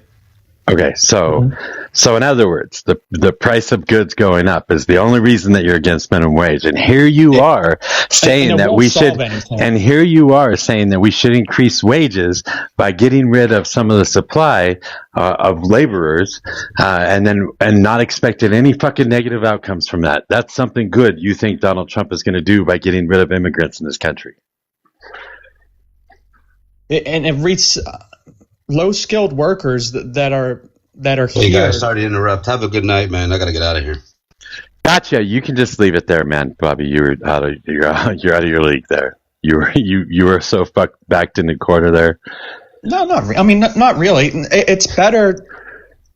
It's better not to have illegals in the country that are suppressing the wages.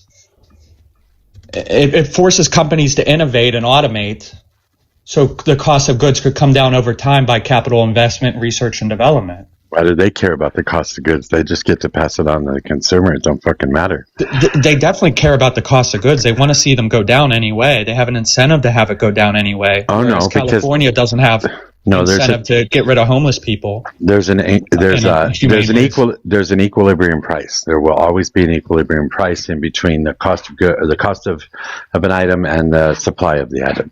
So as long as the supply continues, then the only thing that's going to affect that equilibrium price is cost. And if the wages go up, then the cost goes up, which will probably increase supply at that point as well. But they're not looking to innovate. They don't want to make things cheaper, because now they're making more per product than they were making before. Some companies aren't interested in innovation, but a lot of them are and have to. What's the Republican solution to homelessness? Get people off the street. I think we should deport them all too. Wait, how do you get people off the street? Medically commit them. So throw them in a fucking padded cell. Rehab. Told you. And who pays for that? Our tax dollars.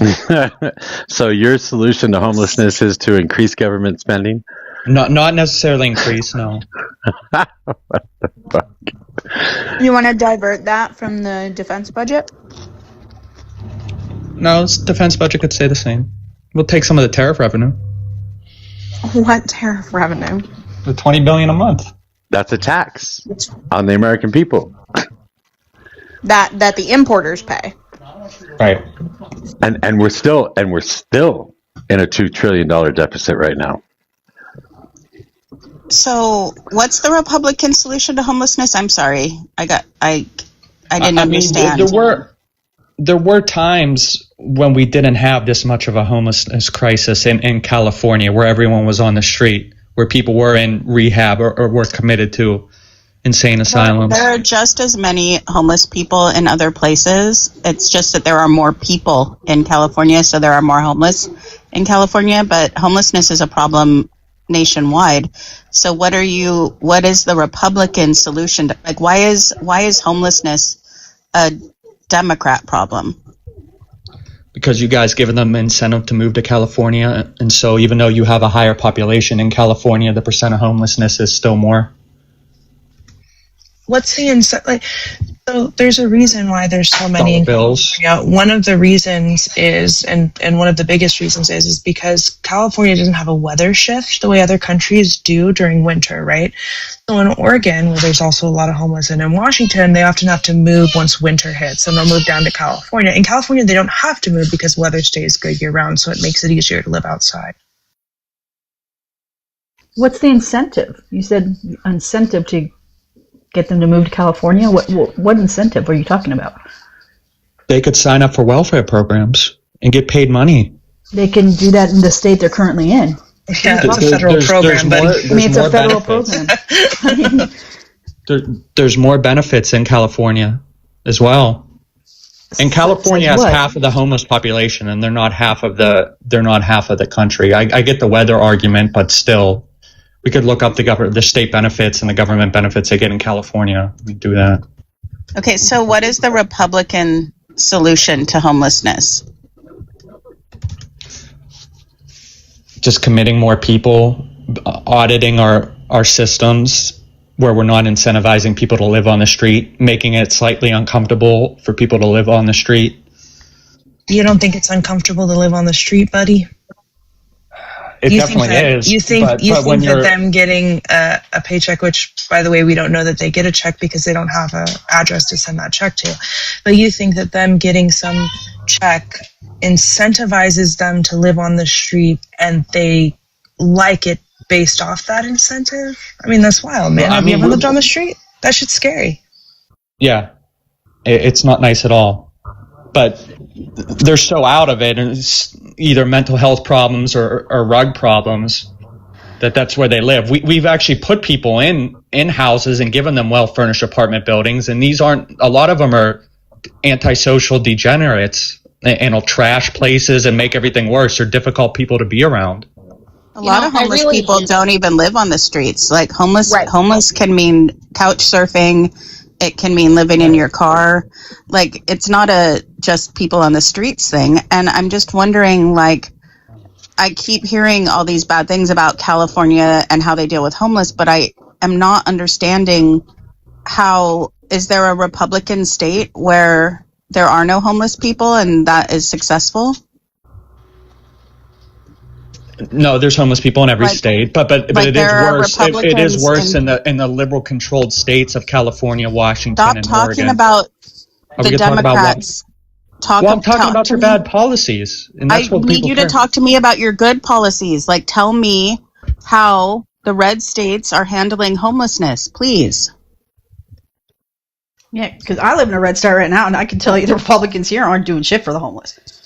Nothing. Yeah, they ship them trying to like hide they them. bust them. They're trying to hide them away. No, I said I'm in a red state. Okay. Colorado's a blue state. That's what I was thinking too. You said Colorado earlier. What? I never said I was in Colorado. I said I'm in the red state. Okay. It's okay. Can you just please tell me what the red states are doing successfully for the homeless to that you understand the program and you think that that's what the blue states should do? Like, what are the red states? What red state programs have been successful in managing the homeless situations? Kimmo, I think you did say that you worked in Colorado Springs when you were in the military or something. Like 20 years or like 7 years ago. Okay, that's where you would have gotten it from. Where did he go? He left. He got gotcha'd. I wanted to know the answer. But we have too many liberals going at one conservative. I'm sorry. I just was quiet the whole time about through tariffs and everything, but like I worked for the county, and like one of the things that we do is we go out and count the homeless people. I worked for the department of the county that's responsible for homelessness. I mean, not responsible for homelessness, but we try to help like the Section 8 housing, all of that, the CDC, Community Development Commission. I worked there for 2 years, and like we fucking tried everything. We tried so hard. We, did as much housing as we could. We did as many food programs as we could. We did as much as we could. And it's just like this bottomless thing, because homelessness isn't just the people on the streets. It's like there are like probably half the homeless people don't live on the streets, but they're still homeless. Like they don't have a home. They can't afford to live. And I would like to know what the great Republican solution is to it, because I think we should try whatever works. And if they have something that works, like fucking let's do it, you know? Yeah, they had a guy who had a solution to it. You want to know what his solution was? He was running for governor, I think 2 years ago, when they were talking about kicking Newsom out. His solution was camps. Well, no, yeah, they got a solution. Amen. Do you want to be attacked by a bunch of liberals? I want to know what they actually have done successfully. Like in some red state, in some red city, in some red zone that they are the kings of, what did they do that helped people not be homeless? Because if they have figured it out, we should all do it. Because I want people to have homes, and I want people to be healthy, and I want people to have the food that they need. You know, I'm not, and like that's why I was asking him, like, what are you doing right? Because I would like to know, and I would like to emulate that, because it's one of the saddest things in California. Like one of the saddest things is the homeless situation. It makes me sad, and I'm not mad at the homeless. I want to know how to make it better for people. Well, one of the things that they do, one of the things that they do is they jail them. They make being homeless a crime. They're trying to do it here in California as well. So I don't want to think, I don't want us to look at California as this beacon of hope, because they're currently trying to criminalize homelessness in Oakland specifically. Yes. Well, we used to have mental hospitals. No, mine not the points too. Sorry, I didn't know. Redacted was being. I also wanted to ask Redacted a question, but anyways, you guys can carry on with the conversation until we're done. Liberals everywhere. Liberals. So Reagan closed all the mental hospitals, right? Which did create a more of a street homelessness problem, because these are people who didn't have families, who had nowhere to go. And in Nevada, they started this program called the Greyhound something, and they would just bus homeless the people out of the mental institutions to California, and they just bussed thousands of people to California. And so that did increase the number of people on the streets. But the homeless, I mean, I can't stress it enough. The homeless population is not represented just by the people on the streets. There are a lot of people affected. Yeah, but when people say the word homeless, they mean the people on the streets. We don't mean the people who are hanging out on their friends' couches and stuff like that. They're a part of the homeless population, though. They're the unseen homeless. You can call them homeless, but if you talk to a normal person, They're not thinking of that. They're thinking of the guys, sleeping on cardboard on the side of the road, right? So what is the solution for that? Because I swear, I worked there for 2 years and we really tried. We really tried. And people are like, California is so bad when they're homeless, and it's like, we try. It's so many people and it's so hard. And we build these tiny home villages, and then we say, okay, you can stay in this tiny home, and then you just have to be here certain hours, and then they don't come in those hours. They go back to the river and they camp out there because they want to be out there where they can feel free and not put upon, Well, I think the problem is that it's multifaceted, right? Alyssa, if you worked with this population, you know that homeless is just the symptom to the actual problem, which is, you hit the nail on the head, I think, with mental illness is one of those problems. Addiction, which is a mental illness, it is classified in the DSM-5 as a mental illness. But deeper than that mental illness, because that is also a symptom of the problem, is trauma. I mean, these people, if you listen to their stories, have been through some of the most horrendous things that you can even imagine, partly brought on by poverty, but also partly brought on by their upbringing. So it's a multifaceted problem that requires a multifaceted solution. And this country is not good at that. It's not good at being able to address multiple issues at once. We need access to mental health care, right? We can't even get access to physical health care, let alone mental health care. We need access to housing first initiatives. It's worked in Sweden, it's worked in Norway, it's worked in all these Scandinavian countries, and yet the US refuses to adopt it. I think they did it in San Jose, and they've had some really good luck in San Jose, California with it. So there's so much things that need to be taken into account that because it's so multifaceted, I don't think that it will ever get fixed. Yeah, but the red states are always pointing at the blue states for how bad we are with it, and it's like, what are you doing that works? What are you doing that works? Tell us. We're sending them to you. Thanks. And then blaming us for how it's going wrong. Well, you want them. You seem to think that it's a problem. You seem to think you have the solutions. So, plus you have got nicer weather. So, all in all, everyone wins, I think. You get to pretend that you're the noble ones who care about people. We get to have nice streets. And the homeless people get to have nice weather. So, everyone wins. There are states that have a high population of homeless people that are not. They're northern states. They don't have good weather. Yeah, they don't. And I'll just say, I live in coastal cities that are expensive to live in, especially in the summertime, but year-round they live here, including the summertime. And there's a large homeless population, and I'll just mention I'm not gonna say the exact places, but anyway, up and down the major cities in coastal New England, you'll find them, and even in the ones that are very popular and have the classically rich people in and out. But he's right. That's what red states do. They just send them to blue states. Yeah, it's the easy solution. Look, I actually used to live and volunteer in a halfway house for the formerly homeless who had addictions and prison sentences and HIV. Basically, the people that no one wanted to deal with at all. And so if you really want to solve the problem, the amount of resources that it would take are insane.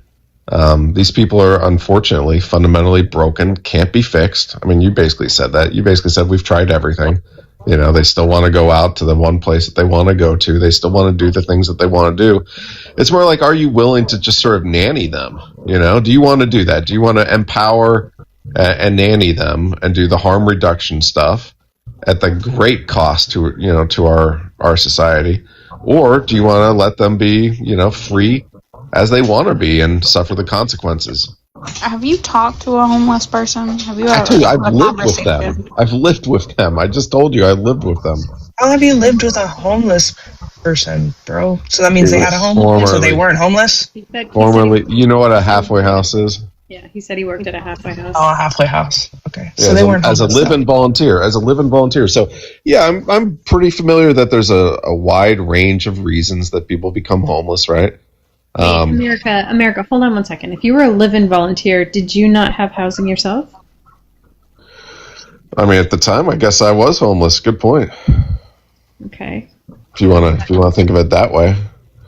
I mean, I had just gotten out of the military and was in my do-gooder phase of life. So Sure, and I appreciate, like, you know, if you were helping and advocating for the homeless population that you were serving, but also I think that if you were a live-in volunteer, you were part of that population. And I mean, maybe there's like a different perspective that you do have, but I also want you to bring some compassion to that too. No, I mean, I was part-time working at night in DC at a diner, so, and doing some substitute teaching. So I mean, it's not as if all I did was sit around the house all day, right? And they had various things they need to do. Like sometimes we take them to AA meetings and doctor's appointments and stuff like that, right? But you know, there was time for part-time work, which I did. So no, I mean, That doesn't make you not homeless having a job, by the way. well, I mean, a white dude who's deciding to, you know, like live a certain lifestyle. I don't think, Yeah, like the Antifa so guys, different than those them, guys, huh? the Antifa guys aren't homeless, right? Not when you've chosen to live that kind of lifestyle. That's not what we mean, Tifa, right? what are you talking about? Yeah, who's Antifa and homeless? Where does that come from? I know the Antifa guys. You know Antifa guys? You know them personally? Are you buddies? It's been a little while, but yeah, I know the type. Yeah, I know the lifestyle. The type and the lifestyle. I'm pretty sure you don't know a single fucking Antifa member. Definitely. Except for me. And If except they're for still Alyssa, alive. and except for Redacted, and except for B you- here. Do you know you any of all are us? playing. Because we're all Antifa. You're all Well, playing. The real Antifa, no. they're at New Jersey at that The ICE, real Antifa. facility. We're all anti-fascist. I mean, you're the only fascist on the panel. Is that like the real Slim Shady? Please stand up. Please stand up. No, but this is just to say, like, to solve it, like, that requires an incredible amount of resources. And you're not really solving it. You're just kind of babysitting it. So, it is what it is.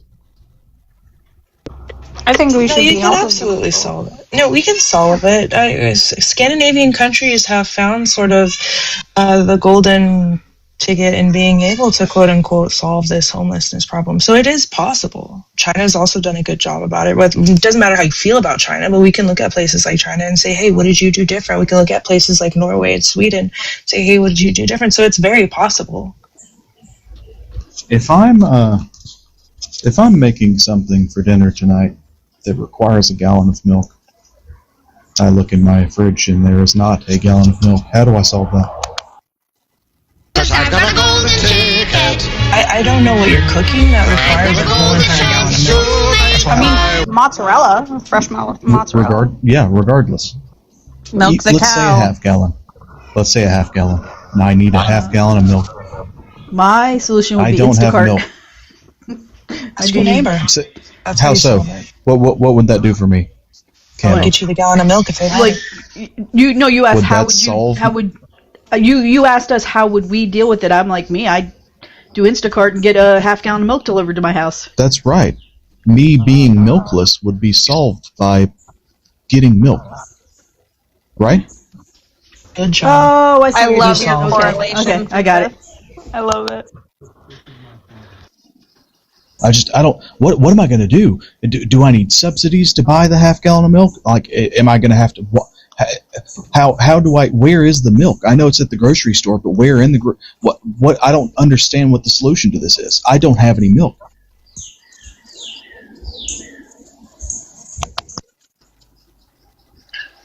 Nothing.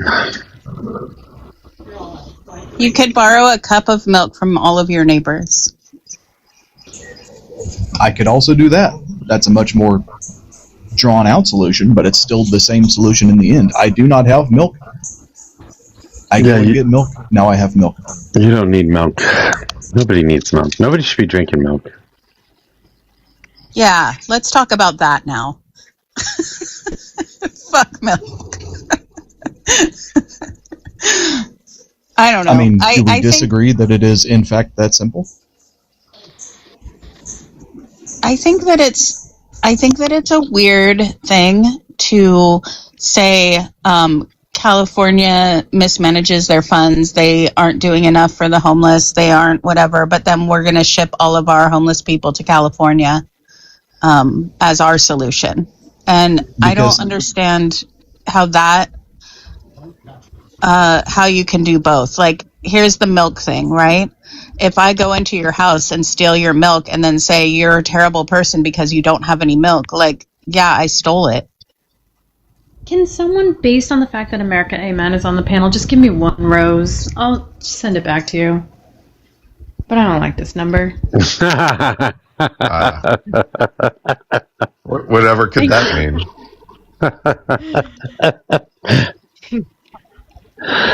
That's funny. Sorry, CS. I have no more coins. No, thanks. She's To good. answer She got Alyssa's past question, the 88. California is Thank the you, X guys. variable of the We're right. good. Literally anything could be the problem, and California fits into the X variable slot. It's their scapegoat for everything, even though they've usually never fucking been there.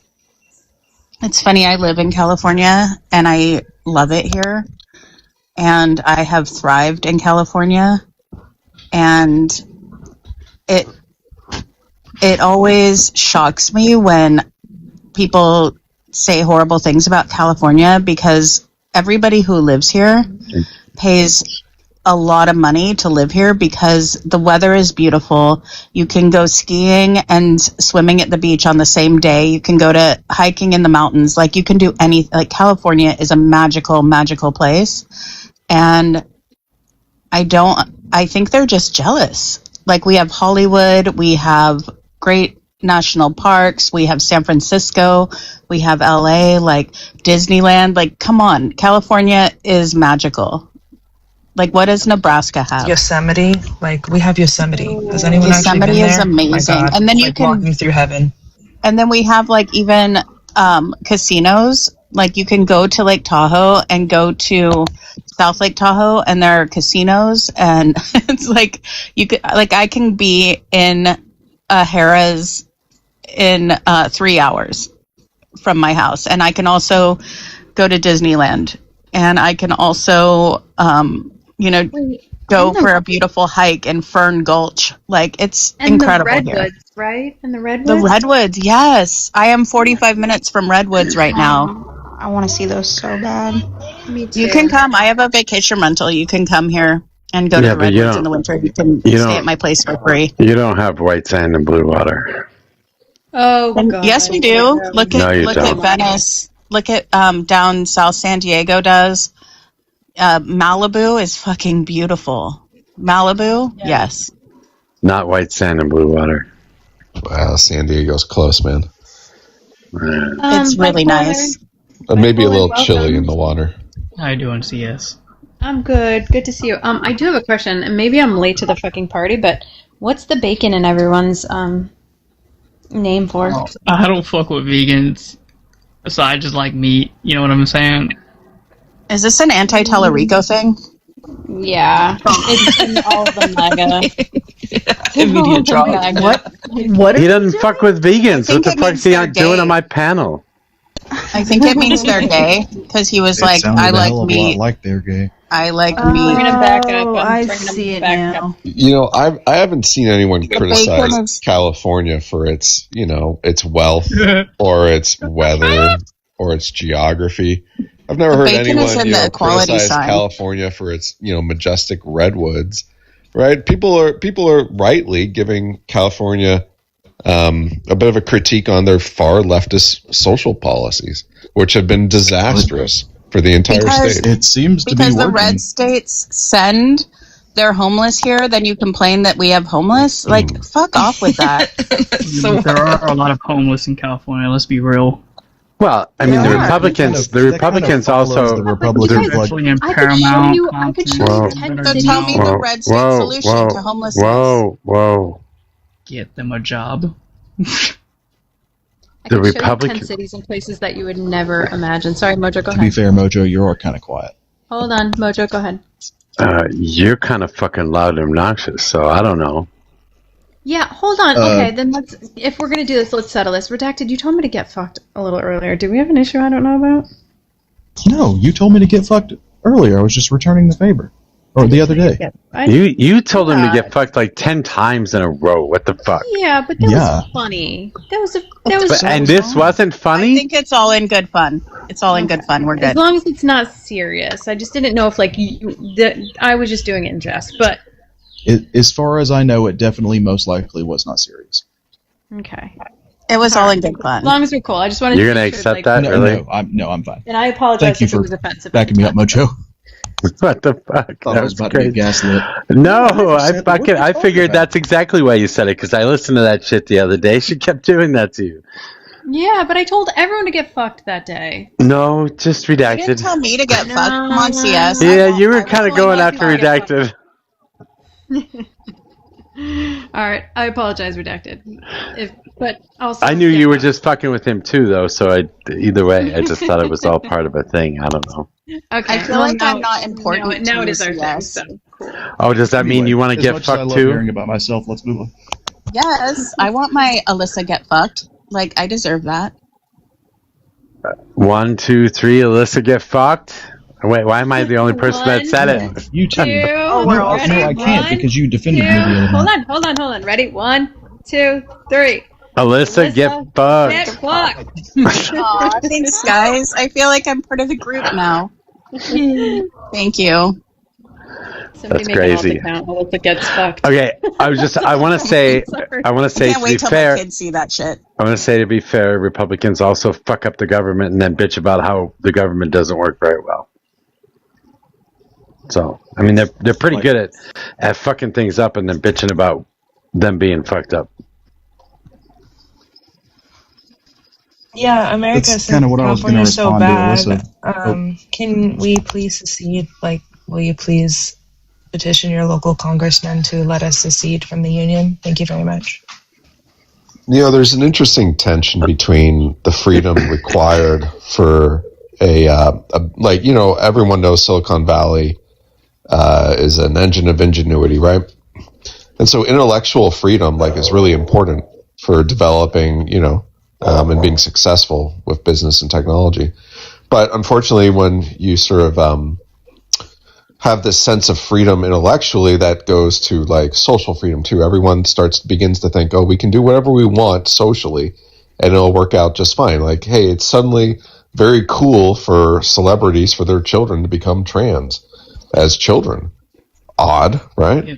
But it's not surprising. It's not surprising that the same forces that enable, you know, ingenuity in the business side also enable this this progressive experimentation for what it means to be a human being. And the rest of the country rightly goes like, nah, that's too far. Okay, so hold on 1 second. I'm just gonna say that there's a special guest. He's not in request just yet. E7 Gunny is one of my favorite panelists. So if he does request up, I'm going to have to drop a liberal, just so you guys know. So, Gunny, if you don't see a spot, that's okay. Get in requests, and we'll help you out. You know what I'm talking about, Mojo? So I just want to say crazy? that kids don't get surgeries when they're young, right? Do you believe in transgender people? I believe these people exist. Is that what you mean? Yeah, like people are transgender. Like something happens in the womb where their gender and biology don't align. Just like weird shit happens in the womb all the time. They are born, they grow up. In that time, they are children, right? So a child who is not aligning with their biological sex will need some things. Like they'll need a haircut. They'll need maybe sometimes they'll give them puberty blockers, which help them have time to figure it out, right? Like if they're very uncomfortable. All kids have, I mean, not all kids, but it's not just a transgender kid thing. Puberty blockers help kids like with precocious puberty all the time. Like if they get their period when they're 8 years old, they can give them puberty blockers so that it holds it off until they're 12, you know, and it's easier for them to deal with because an 8-year-old may not be equipped to deal with it, right? And so it's just like gives them a little more time to figure it out. So after the puberty blockers, sometimes the kids just continue on with puberty, no problem, and don't ever transition and decide they're not trans. And sometimes they are like, yeah, I still am really uncomfortable with this. I'm not in the right body. Like, this isn't cool. So what about that is bad for you? Well, on the particular issue of trans stuff, that's sort of low on my list of complaints. I mean, you said trans kids. Well, that's just the most like obvious aspect, right? Where the progressive position on trans children is very different than the conservative position on these children, right? Well, so no, I was like, that's why I like one of conservative the obvious. families. That's like I'm not necessarily interested in a debate about trans people, but we can agree though that it's certainly very different views on the situation that these children find themselves in, right? Well, I just think that like if you had a son and he developed breasts, right? And he was crying every day and didn't want to go to school because he had breasts. Like you would get him that surgery where they do the breast reduction on boys for gender affirming care. I would not. I would not, no. You let your son have breasts? I mean, that's really not the point. People do. He kind of derailed this and made it about that, and you sort of my for point this. was, but the point is actually that you don't live in California, so what the hell do you care about what Californians do? Why do you get to sit up here and cry about it? I've spent many years. I've spent many years. Spent many years in California, and also I was just bringing up the point that intellectual freedom basically causes this social freedom, which isn't the same, doesn't have the same good results. When we have intellectual freedom, it's great. But when this idea of like, hey, let's re-examine what it means to be a human being and re-examine what human relationships can be like, maybe we'll have like, 10 people in one single relationship. Let's see how that works out. Very Heinlein kind of stuff, right? And so I don't like One psychology, second. I hear this high pitched laughter from bipolar down at the bottom coming it's through. fucking annoying as shit. Sorry, it's just funny, bro. Yeah, in the comments he puts that he would make his son work out. Do you know what gynecomastia is? No, but if I see boobs on a dude, work out, fatty, dude. Do some chest, do some push-ups. The issue is it's an overgrowth of tissue. It's not fat. And so if you knew anything... So you can't, like, work out and get it to be muscle? No, you cannot. You cannot change... No, the tissue will grow over the muscle. It'll make it worse. What's it called? I'm gonna look it up. Anyways, it's called gynecomastia. Gyno. Spell that, 'cause I'm not gonna lie, I can't spell that. That's what I was about to say. You'll have to spell it for him. We know you can't. Please and thank you. So I don't also, care. wait 1 second. It is the highest gender affirming care surgery that exists for people under the age of 18. So when you talk about how many people are getting gender affirming care, this is not serious. I'm sorry, that's just too funny, bro. Like, I'm looking at this as a South Park fucking episode. What? Yeah, see, this is because you're kind of stupid, and you don't understand how the rest of the world works, or bodies work, or like fundamentally how humans work. This is insane to have this conversation with people over and over and over again. And America, these are the people. This is your fucking team, man. Wait, hold on. You could go either way on that one. You could say that Amen's part of his team too. I mean, Amen's a fucking full-on fascist, so I don't fucking know who's worse, him or that other guy. I'm a team of one.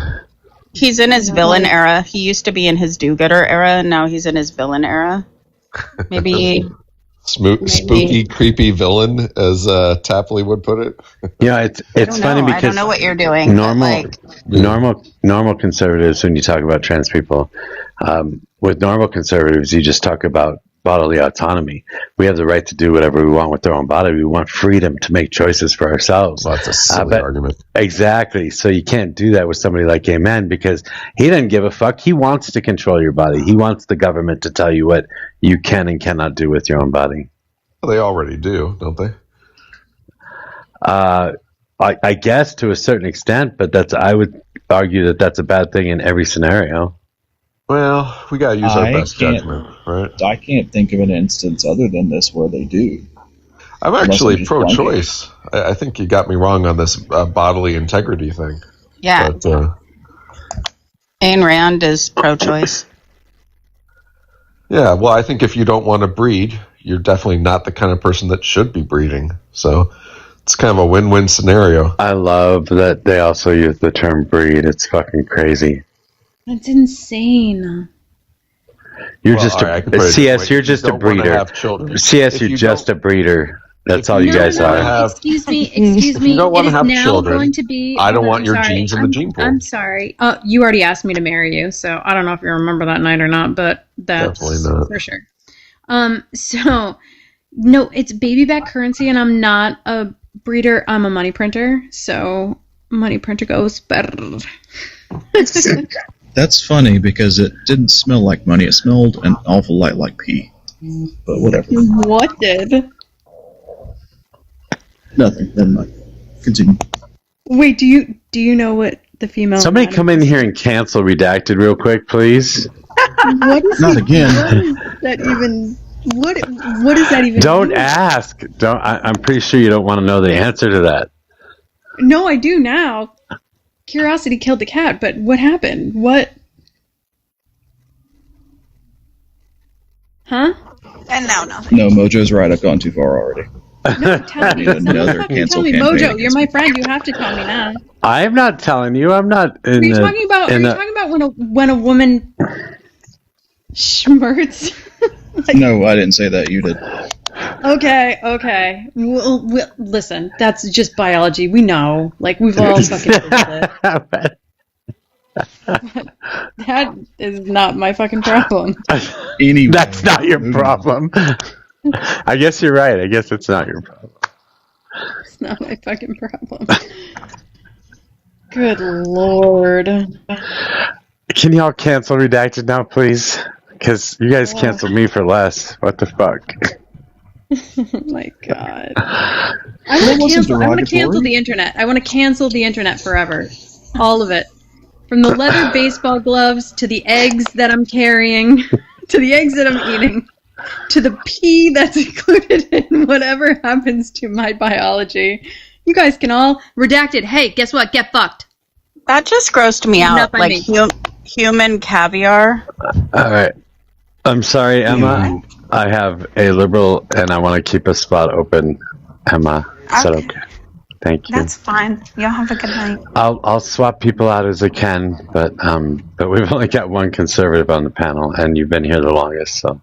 Yes. All right. I'll be down in the you. comments. Thank you. Good night, Emma. See you later. Not yet. Good night. What? We're never gonna see her 7 o'clock again? EST. Oh, It's 7 o'clock EST. I'm going to bed in like an hour or so.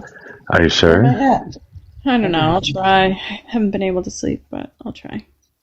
I actually, for all the people who have the bacon now in their profile, I just ordered a wonderful vegetarian meal from my favorite vegetarian restaurant, so they can also get fucked, and it's vegan. The meal that Okay, so we've got a fascist. You got a fascist. Do you want a fucking groper too? Oh yeah, for sure. Speaking of vegan, like this, Stephen Miller has been going off on James Tallarico in like the weirdest fucking way. He called him vegan, he called him low testosterone, and he called him transgender. And like none of those things are true. So why is Stephen Miller saying those things on Twitter about another politician? Like, isn't that weird? That's not weird at all. It's politics. And the guy comes like, look, he said that his campaign was like a meat-free campaign, right? Well, if you're going to say that, then we're going to call you a vegan, you know? And as far as the other stuff goes, I'm sure he's done something that was suggestive enough for us to get traction off of it. And that's just politics. What backfired? Did you see what who his girlfriend is? Yeah, she doesn't look that Texan to me. Well, she's a nice looking woman and she is a vegan. And well, there you go. So I don't know. I think that guy is just weird. Stephen Miller is a weirdo. Oh, he's a saint. He's the future. If you want a future of MAGA, that's the future right there. Oh, that's sad. A right-wing Jew who's tired of the invasion from the third world. The third world. Yeah. I wanted to ask you, do you have any children? American Amen. Do you have any children? I sure do. I got 2 fine young men. How old are they? 15 and 17. Okay. So what would have happened if one of them came to you and said, I feel like I am a woman inside a man's body? Would you have supported them? Well, they're my children. They're my children, and I love them more than anything else in this world. And so we'd get to the bottom of what was going on with them for sure, yeah. Well, certainly let them keep the breasts. What? I said you'd certainly let them keep the breasts. No, never mind. Go ahead, Stargazer. They don't have breasts. No, I mean, but seriously, would you have let them do what they needed to do to be who they are? Well, no, I would question just because you're feeling something right now, just because you're thinking something right now. Your thoughts and your feelings don't make you who you are. And that's basic psychology, right? You are not your feelings. You are not your thoughts, right? We all of us who've ever had a therapist know that, right? So you're your body? Illness? You think it's a mental illness? Well, like I said, I'm not a professional. We'd have to get more people involved. But of course, the important thing is to listen to those you love, right? So it's not like, hey, here's my big opportunity to make some kind of speech like I would make on Mojo's panel. So come on, let's be serious. I am being serious.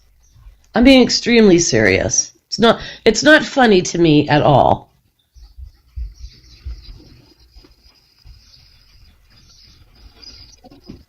Nothing. Yeah, I thought so. Oh, he's got a phone call or something. So, Groiper, what kind of stupid shit do you want to say? Sorry, my food arrived. What's wrong with being a Groiper? I don't know. What do you think's wrong with it? Did you hear that Nick Fuentes is a Democrat? Well, Nick Fuentes is not our leader. I don't know why everyone... No, I didn't ask you if Nick Fuentes was your leader. I asked you if you heard that Nick Fuentes is a Democrat. He said he's a non-woke, moderate Democrat. Did you hear that? No, I don't watch Nick Fuentes. I thought he was the founder of the Groiper movement. Right, yeah, Groipers don't exist. Groipers. Yeah, Groipers don't exist without Nick Fuentes. What are you talking about? He's not your leader. He's not our leader. I don't know why people keep thinking a Groiper. The definition of a Groiper is someone that follows Nick Fuentes. No. Yes. No. Yes. Look it up. No, it's not. It is too. Leader, right? You know we have more than one leader, right? Maybe it's somebody who is sexually attracted to furries. I don't like furries. A Groiper. Welcome. Okay, a Groiper is a far-right, online-based political faction and white nationalist movement loosely organized around internet personality Nick Fuentes. I don't know. It's right in the fucking definition in Merriam-Webster. Yeah, well, why don't we ask him what he defines it? That makes a lot of sense. I mean, how do you define it, man? And who would you say the main leaders are? Well, I'd say that there's a lot of leaders like Chud. And if you know who Gypsy Crusader is, he's another leader. I know Gypsy. The Fuhrer was the first leader, of course. The Fuhrer. Of course. Yeah. He's our far right. What are you doing, Tony? I will have you know, CS, that TikTok Tony just muted you. Yeah, and he also told me to turn it. It gave me an invitation to turn on my camera. And he's putting pictures of boobs in the comments, so I think this all is a theme. Like, shut up and show me your boobs is what he's saying. Oh, I don't know. Oh, I don't much care right now, so we can just keep going on with like. Someone told me to ask you if you cheated on your wife. You give that look. You look like who was that one guy? Are you talking about me? Dude, I cheat on my wife all the time. You should see her, though. Look at you turning off my microphone. What was his name? Dr. Disrespect. Yeah, you look a lot like him. That makes a lot of sense.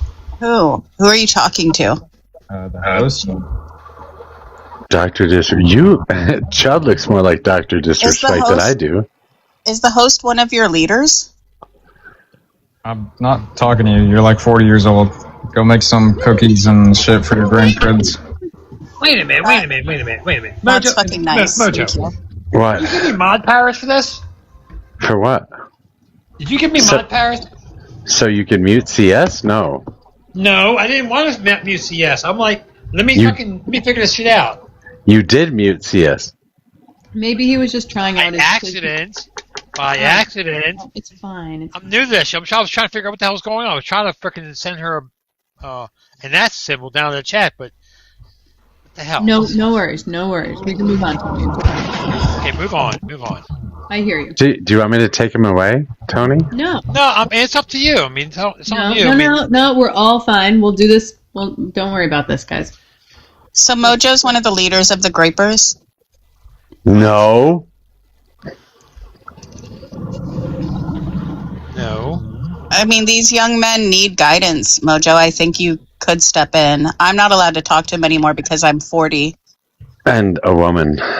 Honestly. And a woman, and I have to bake cookies. But I think you could talk to this young man. I already have a great leader. Lead the Grapers, Mojo. Ever read Mein Kampf by Adolf? Isn't that guy dead? Yeah, for doing great and amazing things that will one day. That's how most people unalive themselves. So you follow a dead guy? Yeah. That's crazy. Tony, don't get mad. Can we just can we do a one-on-one with CT and Patrick? You have the Bolsheviks. Maybe he's gonna come back like in your background. You're obviously following Hold on 1 second. Hold on, Mojo. What do you think? Maybe he's gonna come back like Jesus. Hold on, Alyssa. I might be a little scared. You don't think I'm gonna get banned for that shit? CT, can you keep it PG? Do you think Patrick can keep it PG-ish? I'm gonna mute him if he doesn't. Yeah. I just want to see the sparks fly. Well, you got two people. I'm choosing violence. You got two people we could keep on top of it. What's wrong with Jesus, Alyssa? All right, so let's do it. He's a. Am I allowed to talk to you? Down to the comments. If you could mod the comments, because this is going to get wild. I'll mod from up to you. Thank you. Hold on. The child has given me permission to speak. I was just saying when Mojo said that you follow a dead guy, I said, well, maybe he's like Jesus, and Schittler's going to come back like Jesus. So maybe there's going to be like a second coming of Schittler too. Like, I don't know if you build a third temple or whatever. So I can't tell. Are you like hating on Jesus too now, or? Like God is dead. I'm not hating on any of it. I don't understand your philosophy, but they're both dead, is what I was saying. Except Jesus is coming back. So maybe Schittler is also coming back, is what I was saying. Like, I don't know the rules about your religion. Well, I'm a Christian, so... I think you are living in the wrong world. I think you ought to Christians do put not yourself follow in the ground Schittler. first. Okay. Christians do not follow A lot of them Schittler. do, actually. Schittler hated Christians. No, he didn't. No. Here. I'm just. Yes, he did. I'm just gonna hold on 1 second. Adolf really liked Jesus. The by the reason way. that He you talked found about him a yourself, lot, especially in Patrick, speeches. Patrick. Hi, Patrick. Yeah, they love the Jews. Reason, Alyssa. Hold on. He didn't like Jews, Patrick, actually. the reason that you found yourself in this niche part of the world that you are now existing in is because you had nothing else. Because you felt so excommunicated and weird outside of anything that was normal in fucking high school, and you found this group to hate people that you just jumped on the bandwagon and were like, shit, you know what? I found a little group that likes me because I like hate too. And now here's where you find yourself. Congratulations. I have questions actually about the Grapers. I don't know much about them. Why? All I've heard about Grapers so far is they're like usually like little skinny guys that like to hate people. They like to fuck their buddies or something. I don't know how the whole movement works. Could you structure it for me? Also, No, we Jesus don't was allow Jewish. gay people. He's not Jewish. He's not. No, for sure, Groypers definitely fuck their buddies, right? Because they can't get chicks. Because there's usually like 112-pound little skinny guys on the internet. Like, that's what the Groyper movement is. Like, we suck at fucking, so we'll just fuck each other. Okay, just be careful, CT. Don't catch a ban. It is way too early. Better be careful. I thought that was the whole Groyper movement. You better be careful on what you're saying, man. Well, why? Well, you don't want to catch that ban, do you? Do you want to come back on your alt? Wait, you don't care about my fucking account, but you care about his? No, I'm protecting both. How are you protecting me? I don't think we've said anything wrong. First of all, number one, I'm protecting my curry that just arrived. And number two, I'm telling CT to stop. And three, I'm protecting your live. I got Patrick on fucking microphone mute on button is popped up on my screen right here, and the disconnect. So I'm ready. I don't get the left's hatred for Patrick, though. I mean, Patrick believes what you all believe, that Jewish people are the scum of the earth and should be eliminated from, river to sea. I don't really get why. No, he doesn't. Why you're giving Christian. him so much Christian, hate for that. so he loves Jews. Jesus was like Jewish. Jews at all. Jesus was Jewish. He was not Jewish. What are you talking about? Talking about it, of course. So you guys don't realize Jews killed Jesus. What are you saying? Romans killed Is this really what you want, CS? No, I don't. Ask him how he feels about Jews. Well, I mean, I can. We could make it super interesting. I'd get your life taken out if I told you what I wanted to happen to Jews. Yeah, then you're not going to. I'm still laughing at how he thinks. I wasn't going to, but. Wait, is Patrick mad because Jesus? Wait, is Patrick mad because Jesus is trans? Is that what this is all about?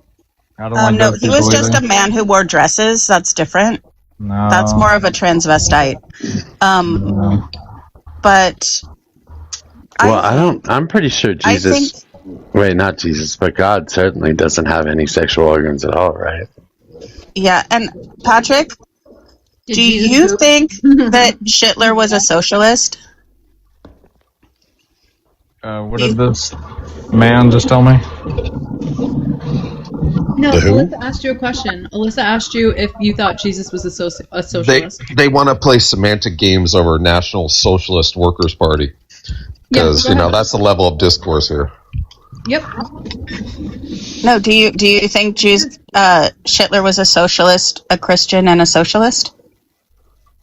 Hitler talked a lot about Jews, not just Jews, but Jesus in his speeches. Yeah, because he wanted the Christians to follow him. He had what was called perfect Christianity, which was not anything to do with Christianity. It was a blend of taking certain things from Christianity to push his agenda.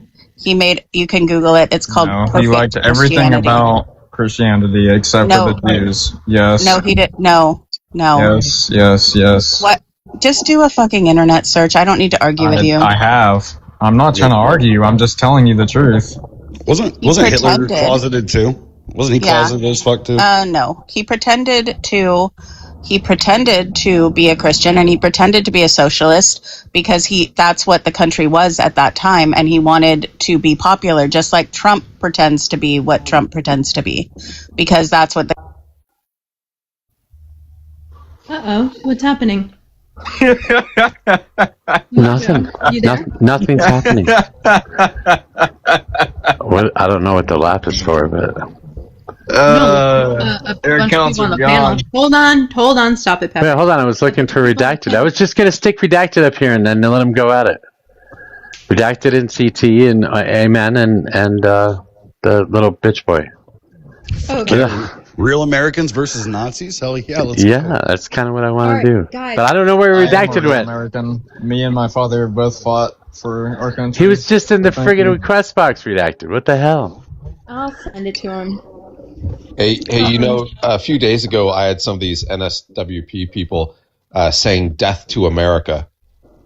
Sounds like your kind of people. What do you think? No, I was embarrassing them. So, Patrick, what do you think? Death to America? Can you please use TikTok-friendly language? Yes. Thank you. Although I think we've been lied to about that. CS, I say all kinds of shit now, and nothing except for 2 words related to mental deficits have ever been flagged. So just saying. Yesterday, Mojo got I don't know, I want to say 6 flags in a row, 2 of his own, and then 4 panelist members got restricted. So I don't know if they've changed things since you've been live, but I think that's just reporting. I think it's just reporting. But anyways, right. But then I'll be a little more careful. Anyway, but thank you. I appreciate that. Patrick, basically, we were arguing about the Iran war. I assume you think that the war with Iran is really just fighting on behalf of the Jews. I don't know why Trump is kissing the wall and going into wars and doing. So do you believe America is a proxy of Israel? They basically run us. Is that where you're coming 100%. From? They run our media, our banks, everything they do or say. How long has Israel been running us for? How long have they been running us for? Probably since 9/11, honestly. Since 9/11, okay. So what, Bush basically was a Mossad agent or something like that? I mean, every president after JFK was kissing the wall, no? Okay, so they're all in Israel's pocket. See, you really you don't even have to argue with someone like this. All you have to do is have them explain their beliefs in a straightforward manner.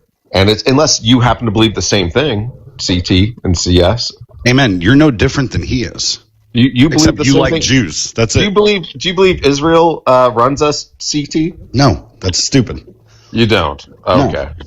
All right, good. What Most about you, intelligent people don't, actually. It just is you weirdos that have this fucking weird thought in your head that somehow there has to be a deeper meaning to this. There's got to be some kind of deep state bullshit to fully understand. It's really not that hard. These are basic civics and economics and understandings of how fucking political parties run countries. It's your guys' lack of understanding that generates all this bullshit, right? Well, see, this is the difference between tracking the conversation. This is the difference between a fascist and a Nazi, I suppose, right? So, Patrick, how do you feel about the Palestinians? I feel like they should be winning this war against Israel because they're an actual army. It's not like, Iraq or Pakistan, they have an actual genuine army. The Palestinians do? The Palestinians have an actual army? Yeah. Really? Unlike Iraq? What are they called? Brother, I don't know. You think I give a shit or keep track? You said you're in the military. I just want to know how you... I mean, that's crazy to me. Okay, so how do you feel about Palestinians? Amen? I think they're savages. They're savages, and we should relocate them. That would be really nice of us, and we are good people, so let's relocate them some other place, some other shithole of a country that probably would be 10 times better than where they are now. And then we develop that area, and then we charge people money for it. It becomes a pearl in the Middle East. It'll be great. Yeah, see, this is the difference between a fascist and a Nazi. A Nazi only hates Jewish people, and the fascist hates everybody. That's not white. Well, and again, it's a lack of intelligence. Yeah, if it isn't white, it isn't right. I mean, I guess those. Oh, now you both hate all people, but Palestinians aren't white, Patrick. We got them all together. Hell yeah! Look at us. Maybe Mojo, you may actually be the leader of the new Groypers, man. Oh fuck! Shut up! Don't do that shit. Fuck off. The Mojo Yoipers, man. Well, the Nazis are confused. The Nazis are confused because on one hand they're like white people are the best, and on the other hand they're like, but we're controlled by the Jews. So they really don't believe one or the other. Either they don't really believe that white people are all that, or they don't really believe the Jews run the world. Ooh, let's have racism Olympics. Which one of you guys is more white people runs the world here? Who really feels it down in your cockles? Who is it? Yeah. So in the cockles. Down in the cockles. Who has that white pride more? Give me some of that Southern, boys. Come on now. Well, we know you hate yourself, CT. It's all right.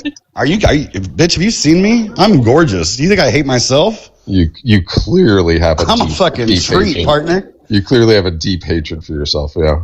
I've been called the main dish. I don't know what the fuck you're talking about.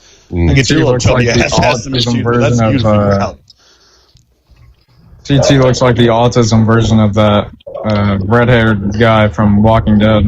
Patrick, you have a guy with a mustache as your PFP. I think if anybody's going to be worried about how one of us looks, you go figure out your boyfriend and what you find as an attractive male.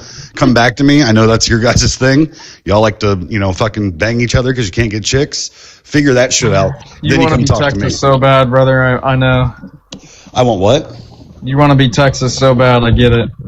Be Texas? You think wearing country hats and cowboy hats makes you cool, bro. It's all right. Oh, no, I'm in the freest goddamn state in all the United States. I'm in Ohio. What the fuck are you talking about? Free? We're the real fucking Texas. We're the real Texas, partner. You think Ohio is free? Yeah, now I know you're a Texas libtard. is the real Texas. I know you're a libtard. Texas is just Timu, Ohio. Next, you're going to tell me Ohio is literally Texas. No, We literally Texas is literally Texas. We have less gun restrictions than Texas. Again, your guys' lack of intelligence, not my problem. Mm-hmm. Constitutional carry state. Yo, Eamon, didn't you blame like Jewish people for like immigration and all that shit the other day?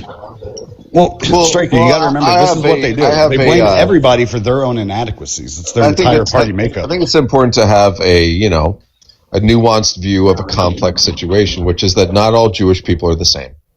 And not all Jewish people believe the same things politically. And there's been a lot that's happened since World War II. What we know for sure is that the Holocaust was a traumatic event for Western civilization. It led to Western civilization doubting itself. And there were certainly, prominent Jewish intellectuals after World War II that fed into that. If you've ever read A People's History of the United States by Howard Zinn, you know exactly what I'm talking about. Having said that, you've got people who are studs like Stephen Miller.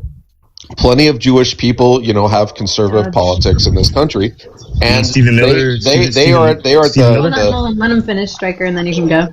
People like Stephen Miller, are the tip of the spear of MAGA. And I work for an Israeli company. I actually believe in greater Israel because those savages need some civilization. But nonetheless, you still can say, there's a lot of left-wing Jewish people who run Hollywood who are still hung up on the anti-Western Marxist ideology that they helped develop after World War II. So you're just hiding your Nazism behind Judaism. That's what you're doing. You're just basically rebranding Nazism to look more palatable for people. And what you're doing is you're still pushing it. You're still calling people savages. So you're still a fucking bigot. You're still a fucking Nazi. That's how you think about other people that don't fucking abide to your ideal, perfect, fucking ubermensch type of human being. Well, Stryker, don't forget too, he somehow could delineate the difference between the Jews saying no, they all don't have the same, ideologies and beliefs. But then when it comes to brown people, they're all savages. You're not even trying to hide it. Again, your lack and your inadequacies are the reason that you don't like diversity. You understand diversity breeds challenges and change, and it brings out the best in people. Because if the best of people are around, mediocre white dudes like you don't really have a chance, right? Wouldn't you agree it's savage to stone gay people? Because that's what they do. That's what savagery is savagery. Savagery is savagery. Doesn't matter if you fucking stone somebody, if you shoot them with a gun or hit them with a machete. Guys, we are teetering. We are very close to teetering on TOS. Just careful. Take my language. It doesn't matter if you drop boom booms on them with the fucking laptop. Savagery is savagery. The only difference is that you don't actually look them in the eye when you fucking do it when you're with a laptop. It's still savagery. You're still blowing up kids. You're still fucking destroying families. You're still fucking murdering people. That's still savagery. I don't give a fuck what technology is used. Do you look a cow in the eye when you slaughter it? I don't know. Does the cow care? Well, no, American, I agree with you. What happened to Emmett Till was pretty fucked up. I wish some Deep South boys would have actually had some fucking nuts and weren't savages. Oh, you forgot about our history. Oh, that's right. See, you guys don't seem to understand that. I don't honestly think there's that much of a difference between the ultra-right conservative movement and Sharia law. Right. You guys both want to control women's bodies. You believe in modesty and covering up. That way you can protect your own little pink dicks from getting hard out in public because you can't control it. It's always your inadequacies that literally match you right That's up oddly to Sharia law. CT. And also I met 100 of you. Again, you're nobody special. You are so fucking cut rate generic. Fucking you've seen a lot of those pink things. Is that so what you're many. Yeah, and also so many. Also I watch you guys hide your boners in sweatpants every day. You're very mediocre.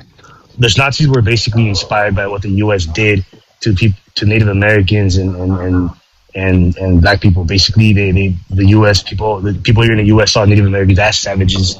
They put them in small areas, reservations, and all that. They basically the Nazis were basically inspired by that type of treatment. So they basically saw the Jewish people as savages. They saw the Jewish people as savages, as vermin, and they did the same thing to Jewish people, and they were inspired by what the U.S. did to fucking people they deemed inferior. Does the kid that thought the Palestinians have a standing army with his soft hands have anything to add to this, or is he just going to wait to realize that we understood he wasn't part of our military and lied? Who are you talking to? I'm assuming there's only one child up here with soft hands. If it's you too, I guess there you go. Something else in common. The cuck in the corner. Is that who you're talking about? Yeah, the one that said he literally served in our military and then thinks the Palestinians have a standing army. That one.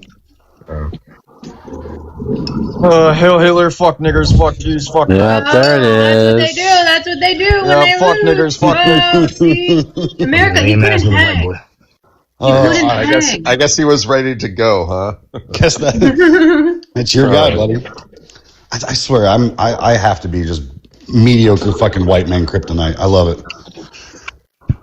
Now you know the difference between MAGA and these so-called Nazis, right? One actually has a point, and the other one's just cucks. They hate Trump, man. They hate him. You'd be surprised. It's weird for how comparative they could be. Well, because like I said, they don't really believe in America. They believe in some weird sort of white geneticist kind of superiority while also believing that they're too weak to take on 10, 15 million Jews. It's really weird. I'm not sure that it's actually serious. In other words, I think these guys don't really believe this stuff, I guess is what I'm saying. Those are literally all your beliefs except the Jews part. Yeah, that's not true. That's not true. You want to start a new religion? What do you mean? That was pretty crazy. More, man. No, I can only listen to dumb shit for so long. Yeah. It sounds dumb to you because you don't understand it. But the reason you don't understand it is because it's a little over your head. So you have to put more effort into it. No, see, it kind of stops for me right at like the pursuit of life, liberty, and happiness, the Constitution and the preamble, and then I realize like, hey, these are all American values that I was raised on. So when I hear you Nazi fucks start spouting off about like trying to create new religions, new gods, an all-white America, and a perfect America, getting rid of immigrants and diversity and DEI hires, I just realized I'm like, oh, it's just another fucking neo-Nazi pussy panel. I'm good. I've got all their talking points down. You guys really, again, aren't different. You're unoriginal. You're just the fucking neo-Nazis in the 90s. So you're still hung up on the DEA. But probably not actually out in the streets doing anything. Yeah. I'm sure you guys are just creating like AI posters and being like, we're here. Well, some of us do have jobs, CT, so. Well, some of us have real jobs. Oh, yeah. Not sitting at home, right? You make stuff? You like I make stuff. You're a builder? Have been known to build a thing or two, yeah. But I'm sure like computer coding's like super manly shit too. You ever like jam up your finger? You're like, fuck. 6 weekends. Hey. I'll tell you. No, stop. Don't be coming after me too. What the fuck? I know, but I'll tell you, the hangnails are real. All that typing, you get a hangnail or two. I'm not saying all people that work on computers are carpal tunnel syndrome. Like all the racist ones are. You know what's funny is that the hardest part isn't the coding, not the computer part. Human beings will always be the hardest part of any job. In other words, what do people want? That's really the difficult thing. It's not difficult to build something. It's difficult to build something that is useful, that's valuable, that people will pay for. It's hard. And it's hard to get like a team of people building that thing effectively and efficiently. You know, would make it more efficient and effective. Amen. Diversity. Amen. What do you think? Amen. What do you think that people actually want? Man.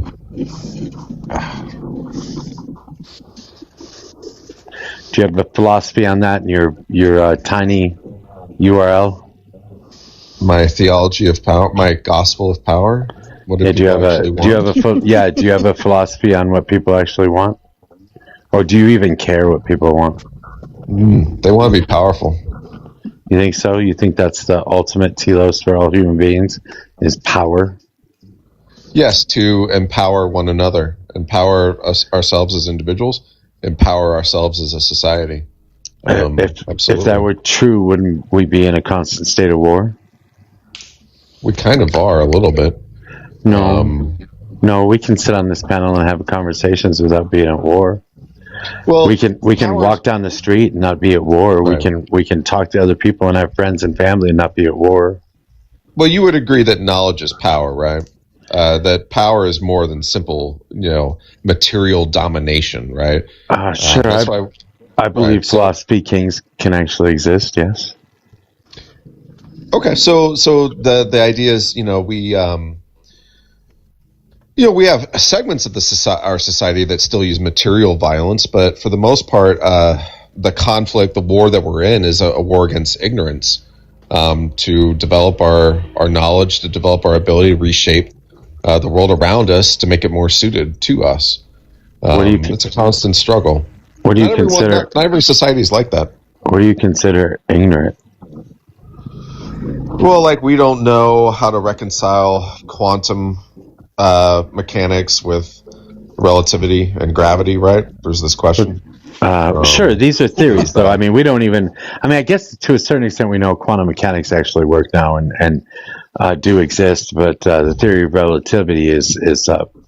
We don't have the unified theory, right? We definitely very far away from anything that would qualify as a unified theory. Fusion power would be great. That's more of sure. I don't disagree. I don't know that that's power. That's the capability of existing on this planet, simply. Shit, I'd be happy if people could figure out who pays for the fucking tariffs.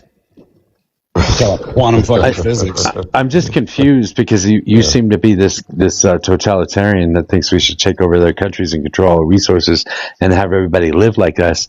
So when you say power, that's the power I imagine. So I'm trying to figure out what the fuck power you're talking about. If it's not that. No. Yeah, domination is actually, in some ways, domination is a sign of a lack of power because you still have some entity or group that's still misaligned that you still have to put down, and they're still resisting, right? So in some ways, domination is a sign that you haven't really got as much power as you think. Okay, but until you control everybody, then you are going to be lacking that ultimate power. So you have to control everything to have that ultimate power. Yes. So in other words, it's a world of domination or a world of war that's always going to exist because you could never get to the point where you actually control everybody. Well, until we incarnate God fully in this universe, I don't know. We can't incarnate God. God decides if he wants to be incarnated or not. According to your beliefs, I don't believe God exists. I don't think he ever existed. I think it's just something that you all make up in your head to explain things you can't explain. That being said, I would call the reason for being, the reason that we create societies, the reason that we're on this planet would be for a telos, but each of our telos is going to be different. Self-actualization is something that we all strive for. And if we all strive for self-actualization, then a fascist system is the exact opposite of what anybody deserves or needs or wants. Well, the best version of ourselves is the most powerful version of ourselves. So I'm not sure we're But see, you can't even define power for me, though. Well, sure I can. I just said, it conditions what possible futures are available. Not only conditions, but also creates new options for the future. Okay, this is not a definition. You're not talking about a definition right now. I'm still trying to figure out what the fuck power is. It's the signal and the noise. It's what matters. It's the things that run our lives. That you're not defining anything. You're saying that everything around us is fucking power. So we're going to seek power. That means nothing. That's a meaningless fucking statement. No, it reframes the core substance of reality so that we can understand it. You can't understand everything. You will never be able to understand everything. And if everything is power and you don't have power unless you have everything, you will never be able to understand what power is, much less achieve it. So power is a non-reductive addition when something emerges from a system. So it's so a lot of people have trouble. Materialists have trouble explaining sort of emergence and things like that. But the way that power works is it's composable. Powers can create more powers. And so what we have is just sort of an infinite chain of compositions. And that's basically the kind of world we live in. Now, we don't look at it as like we're living in a world of powers, various powers vying for us and against us, and so a bunch of powers don't even care about us. But nonetheless, that's the existence what we find ourselves in, is a world of powers at conflict with one another. Why do you need that power? You're still not defining anything. What the fuck? Well, it takes a lot of precise language, and I would recommend reading the Gospel of Power. Which I'm not reading your shit. You couldn't pay me to read your shit, man. If you tortured me, I wouldn't read your shit. I bet I could. I wonder how much it would take to bribe you. Probably would be less than we think. No, I would never read section of that book? I have influence. America, throw out a number. Well, I'm living on a tight budget here. I got private schools to send my kids to, and a lot of DoorDash to order. So okay. So, which chapter in the book actually covers what it is that you're afraid of? Because I've always kind of noticed, like, what seems to be the people that pursue and chase power are the ones that are the most afraid. What am I most afraid of? I would imagine that would be the obsession with like control and power, right? Because without it, you have a fear of somebody else doing it to you.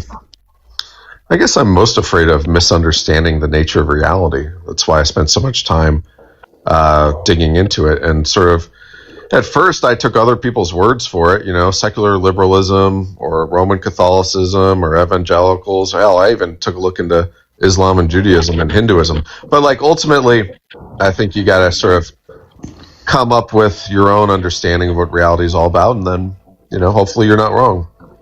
What a weird segue off religion to then start talking about reality. Like, yeah.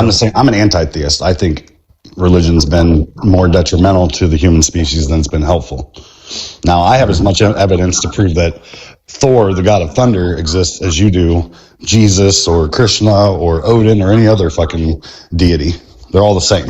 In fact, I've got a movie series that's pretty convincing. So, again, what is your fear? What are you afraid of? I already told you. The only legitimate fear is fear that I've misunderstood reality, how it works. Well, what a weird thing to do. Can you? I mean, you said something that can't be broken down. So you're talking about ontology. You're talking about ontological truth. So right. What? Yeah. So what is your ontological truth? Where do you start? I start with asking what matters, and That's not a truth. Well, hold on. Then I go to a deliberate tautology. What matters is what matters. The signal and the noise. The signal is the signal. And one way of thinking about what matters is what makes a difference is what matters. Another way of thinking about what makes a difference is something that has power or is power. And so based on that, difference making or mattering or power, I begin taking a look at, well, how's that even work? Aside from like the content of the difference making, right? You could have a difference one direction or a difference in the opposite direction, but this is fucking gobbledygook. What the fuck is wrong with you? What is your ontological truth? I know it's a little over your head. No, it's fucking nuts. It's awful. Pretzel snacking. Why are you snacking What on the pretzels fuck? on the panel? Making me want pretzels. I think that this is what happens when people kind of get cornered to where they don't want to say the real thing out loud. They just go into like platitudes and like this weird stoicism. That way they just can be like, I'll just dance my way out of here and just say and say the same what I really want to say, right? So the first question is like, what matters is what matters. What matters is and power. The truth is the truth, and the objective truth is the objective truth, and we have ontology there because the truth is the truth. Wait, and what's the nature of power? Wait, are we getting Philbroed by a fascist? Is this like fascist? No, he's not Philbroed. He's just saying random words. What the fuck? I know, but that's what Philbros do, and I was going to ask him to define every single word he said. Obviously, I have some. This is just a different way. This is just a different demographic doing their own version of Philbroing. This is wild. Well, you know what's funny is that I wrote the Gospel of Power to get to what the truth is. I didn't write it as a form of apologetics to sort of. Did you get to what the truth is? Wait, did you decipher the truth? Wait, does your book give the truth? Did you ever get there? I believe it does. Yeah, I believe it does. Yeah. So can you define it? Well, it took me 82 pages, man. So, like I said, I haven't done the. You just have to read the book. You'll have to buy and read the book. What the fuck? Dude, I kind of want to read this book. I'm not gonna Shut up! Shut up! I got you. All right, so here's the one-liner. How many pictures are in it? Might makes right when right makes might. What the fuck? Oh my god! What the fuck? That's the summary. That's pretty much the summary of the gospel of power. And you guys give me shit for not taking these people seriously. Like, this is why. This is some dipshit off the street that heard Phil Bros talking and said, "Hey, I can do that philosophy shit." That's all this fucking dude is.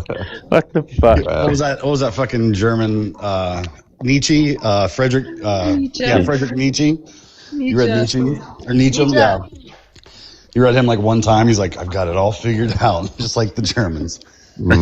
Yeah. He heard a doc. He read. You all gain a The lot. Gulag. He's going to write the Gulag Archipelago. To engage with the gospel of power. I'm really genuinely trying from like a good faith standpoint, and your Cliff Notes version is just not my cup of tea, buddy. Well, it's fucking clowns. It really should be read in its full glory. I'll put the URL in here for you. No, don't do that. I'm gonna read it, Yeah. guys. Please I'm do. gonna fucking read it. So, I'm gonna read it. I'm telling you, on the last page, there's just a big pair of red shoes. That's it. That's what's on the last page. And a little red ball. URL.com/gospel of power. It's it's not a light read. It's not a light read, but it's 82 pages that are worth your attention. For sure. The Nazis turned in their undercut for a fucking clown nose. This is crazy. You might learn something. America, it didn't go through in the chat. Sometimes links don't. Could you just DM it to me, please? Oh, sure, yeah. Thank you. Did you just ask A-Man to get into your fucking slide into your DMs? Are you serious? He's already been in there. He already proposed to me, Mojo. We're already there. Just no G's. I think you got me confused with someone else. Yes, not that I don't like you, but nonetheless, I am not a marry kind of guy. So. Well, you were that night, and it was weird. Whoa! I don't want to hear about that night, CS. You were laying down on your live. You were hosting. Oh, I definitely don't want to hear about that. Was he shirtless? This sounds like he'd be shirtless. No, but in fairness, he had been drinking. I think it was whiskey. I don't know what. I don't do the hard alcohol thing, but whiskey or gin or one of the brown liquors. So. Hey, something we can agree on. All right, finally. Wait, he would never be caught dead drinking a brown liquor. Yeah, I don't drink gin. Well, then it's brown. I don't even know if gin is brown or white. I don't know. Again, I don't do that. Okay, Scotch. Nonetheless, I am not interested. Sounds like a dude's name. Just saying. As interesting as you are, but yeah, I sent you the DM. 82 pages of dense text, which will, I don't know, potentially could change your life. Oh shit! Right, that picture thing hits you right in the heart, huh? You guys, every day, I'm like. Listen, I don't have a lot of time to dedicate to it, but I'm going to do like 10 pages a day, and then we're going to talk about it first thing when I come on this panel. Sweet. My first disciple.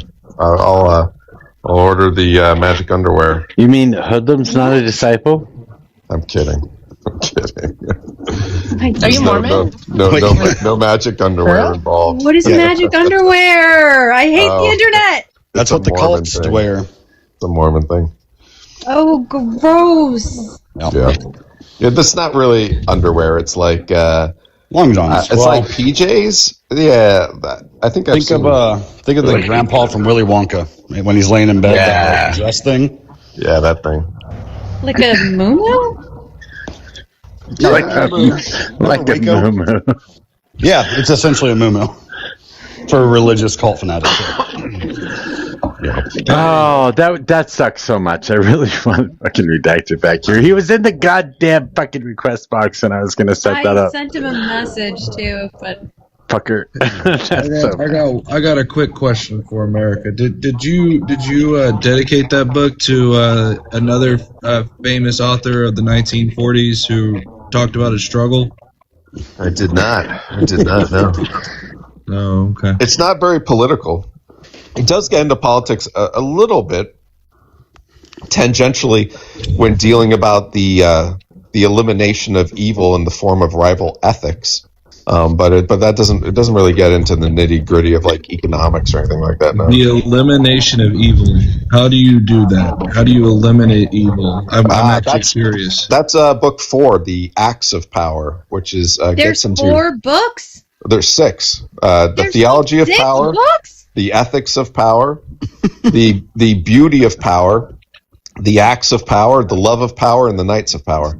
So book 6. Oh my god. The Knights of Power. How many pages in total am I committing myself? I feel like there's about 5 dog whistles. Wait, no, hold on. I guarantee you, he's calling his fucking chapters books. Aren't you? I'm definitely. Yeah. I definitely think we're getting to some dog whistle territory. That's all I'm saying. Okay, And Knights of Power. Just saying. I just also want to know why you didn't make it 88 pages. You were so fucking close. You were so fucking close. That's funny. It was originally over 300, and then in an attempt to make it more palatable for the modern mind, I narrowed it down to 82. But it seems that I'll need to get like a 10-page version for some people. I'm gonna go check the. I'm gonna go check the page limiter on my AI, and if it's 82, I'm gonna laugh at you every time I see you. Mm-hmm. I swear to God, if you let fucking ChatGPT write you fucking. Any different that is now. Actually, interesting point though. A PDF, it won't read in the full PDF. If you translate it to a text file, it will read the whole thing in. If you give it the PDF, you have to tell it, hey, make sure you read every chapter and put it into your context window. Otherwise, it'll skip over stuff. I'm just a little worried that when I click on this link, I'm going to get syphilis or something. Can you guarantee me that? Oh, no, it's good. It's bug-free. All right. All bugs are actually features. Just to jump in over the semantics real quick. Mojo, you nailed it on the Philbro bias by like distant association. It's like the what's that drink that tastes like it drove by fruit? Like a what? That drink that what? The stupid waters that taste like they drove by. Seltzers. You're breaking up, man. LaCroix. Logic. That's what it is. It drove by a truck carrying a Logic book 16 years ago and forgot all the premises. It's always the very first premise, the presupposition of a perfect view, and they fall flat. Well, I will let you guys know. I'm very excited for this. Great. And I'll be fair.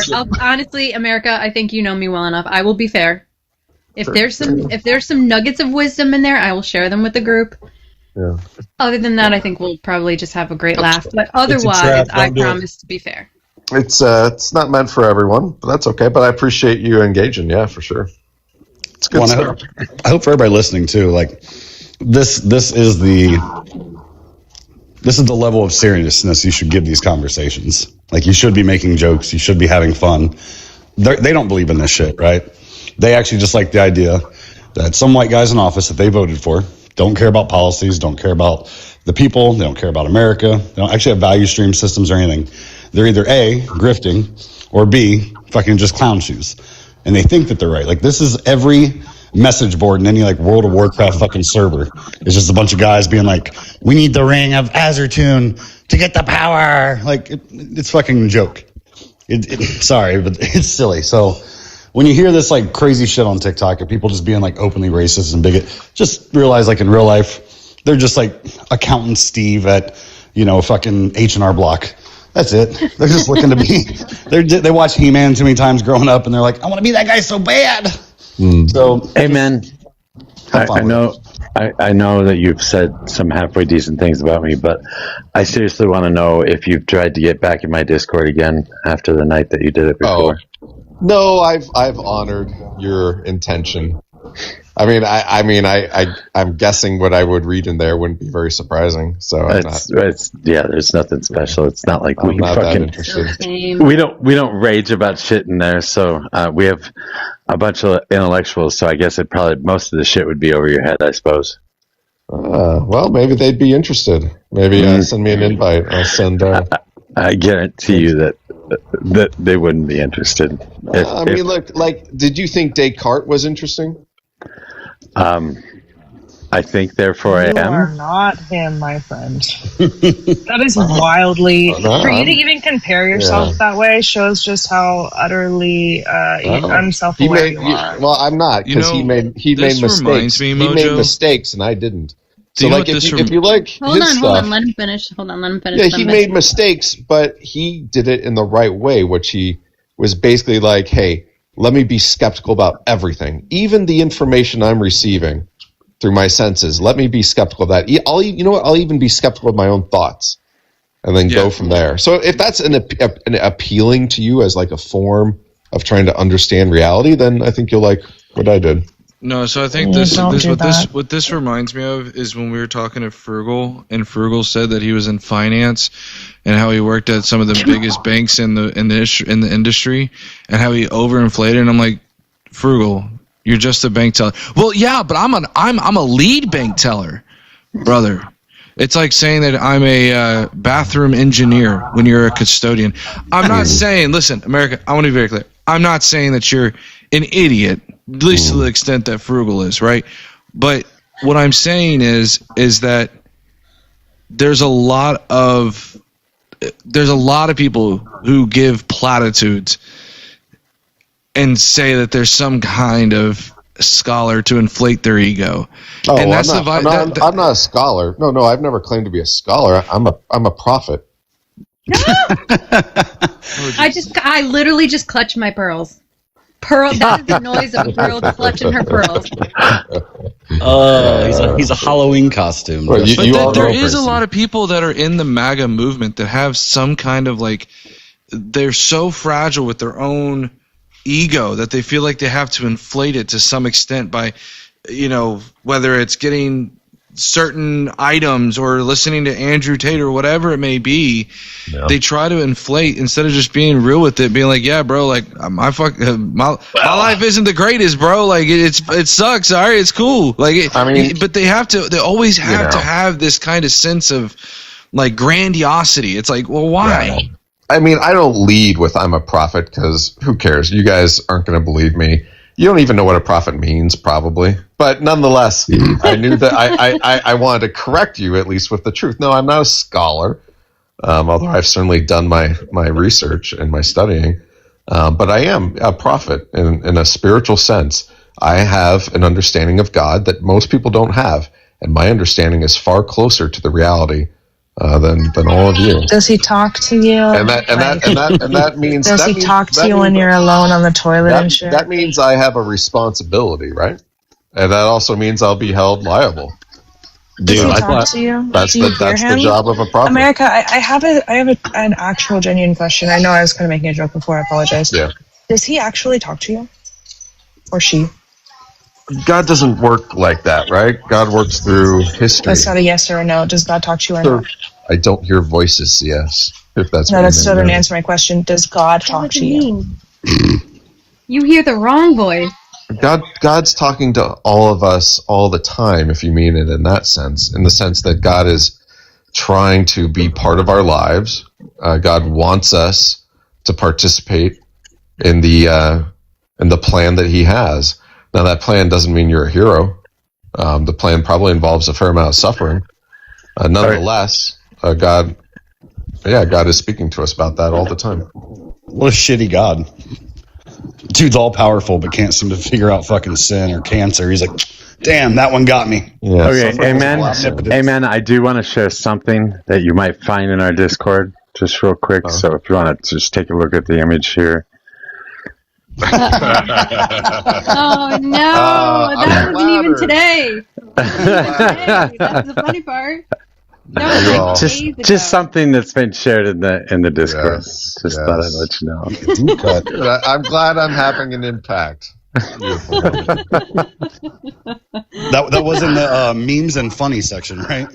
Yeah, days ago. That was so funny today. You know what they say about blessing those who bless you and cursing those who curse you? Just you might want to be a little careful. That's all I'm saying. Yeah, amen. With great power comes great responsibility. I like the sense of humor, but I also care about your futures, and so. So it's funny is like at first I thought already got a demon. Don't worry about it. Yeah, I thought you were trying to like role play as like a scholar, but you're just trying to role play as a cult leader, which is even fucking sadder. You don't have a following of people that believe in your shit. You call yourself a prophet. Prophets don't have. Again, you display your ignorance, man. A prophet doesn't have a following. That's not what prophets do. But that's, then who that's are you okay. following? That's all right. That's fine. The purpose of a prophet is to spread a message.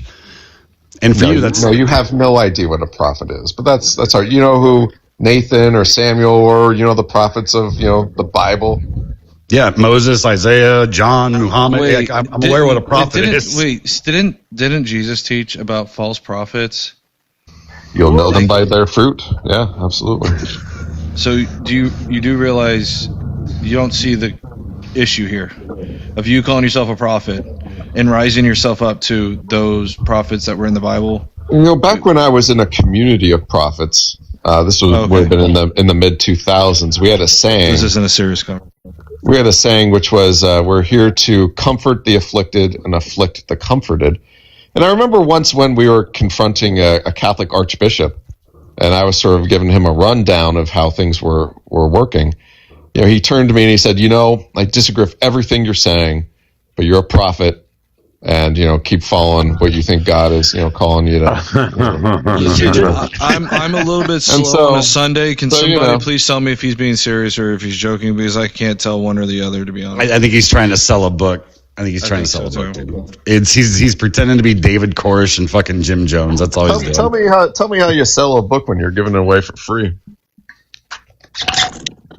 What'd you say? I got a call. The same way all other free book authors get money.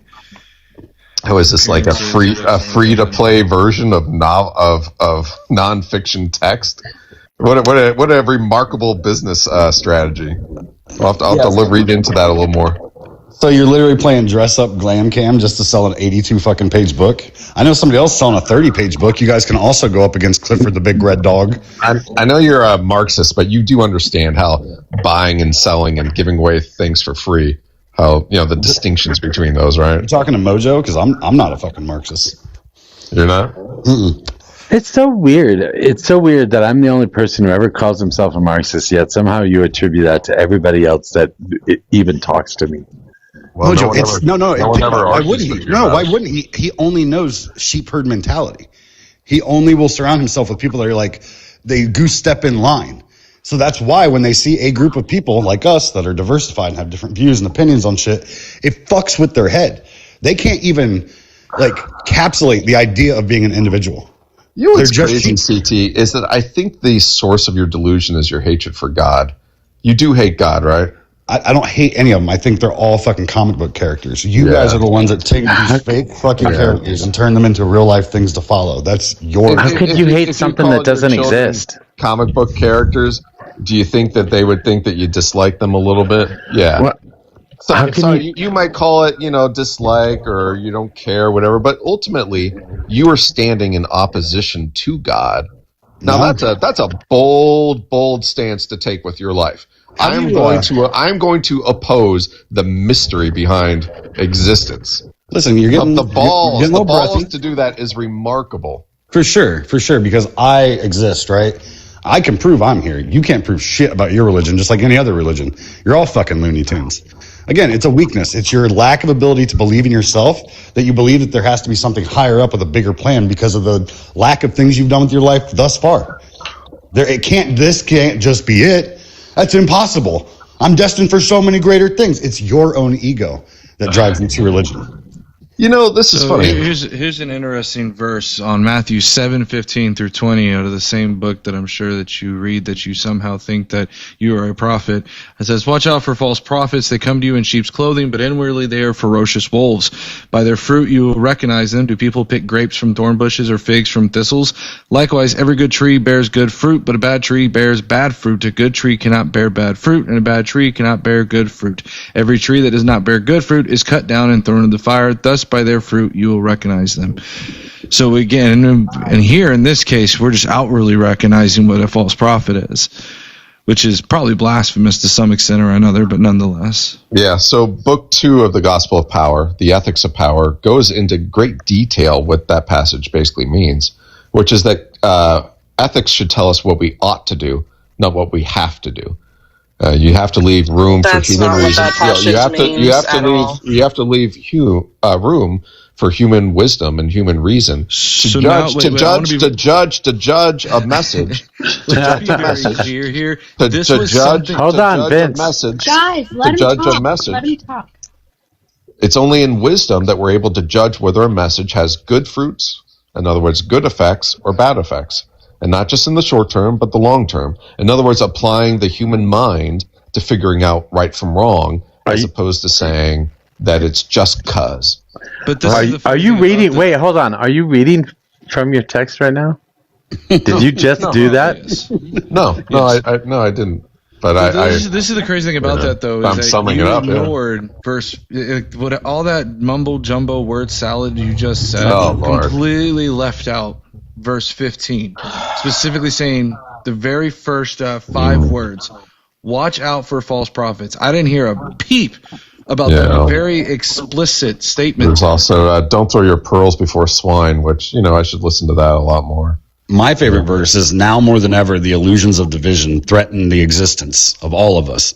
In times of crisis, the wide will build bridges while the foolish build barriers. Do you like that part of the Bible? You talking to me or America? Talking to the prophet. He should have all this shit indoctrinated into him. He should have been divinely passed through the words of God. Well, although I think there's quite a bit of wisdom in the Bible, no, the gospel of power is not an extension. It's a replacement. So you disagree with that verse? Did you just say a replacement? Hold on, wait a minute. A replacement of the Bible. Holy blasphemy of all blasphemies. Wow. Wow. Thank you. Well, by the way, that verse was by the one true king, T'Challa from Black Panther, so thank you. Like I said, I think this is wild to me. And like I said, I want to hope it's all a script and it's all like a joke, but I actually think he's being serious, which is actually deeply concerning. Do you usually judge 82-page books based on your random assumptions and assertions about it without having read it? You're telling us it. He's not assuming anything. Yeah, you're saying it. It sure is. Like you literally said you're a prophet. You all seem to think that it was some Christian thing. Yeah, I think your assumptions are pretty large. Hold on. Basic white guy. Who else? What God is it then? There's only one God. You tried to set yourself up for who said it's about God? Here, basic guy that literally stands out between nobody. Who is it? Well, you know what's funny is that true God. You know what's funny is that the gospel of power only mentions God in a few places, and it makes very few statements about God, because God is ultimately a mystery beyond all understanding. But here you are. Say honestly about God's nature. Here you are trying to replace the Bible and calling yourself a prophet. I mean, obviously you don't know shit about God's nature, right? Well, maybe replace is a strong word, because I think there's maybe. He said it. Let's be clear. America said it replaces the Bible. He's saying compliment. Now he's saying it's complementary to the Bible. He's changing it now. He said replace earlier. Well, what I mean is that the Bible is full of great wisdom, and it helps us understand how God works in the world. But I don't think it has what it needs to be clear enough to bring people closer to God. CS, did you download the manuscript yet? Not yet. No, I have to wait because it's in my TikTok DMs. Can I just ask a couple questions? So, Amen. Is God a man or a woman? Oh, neither. Okay. Is God the creator of life? Directly, I don't know that I would put it that way, in the same way that like a cook is the creator of a dish, Okay. Then who created the universe according to the Bible? According to the Bible, it was God, in 7 days, right? Which is a little silly.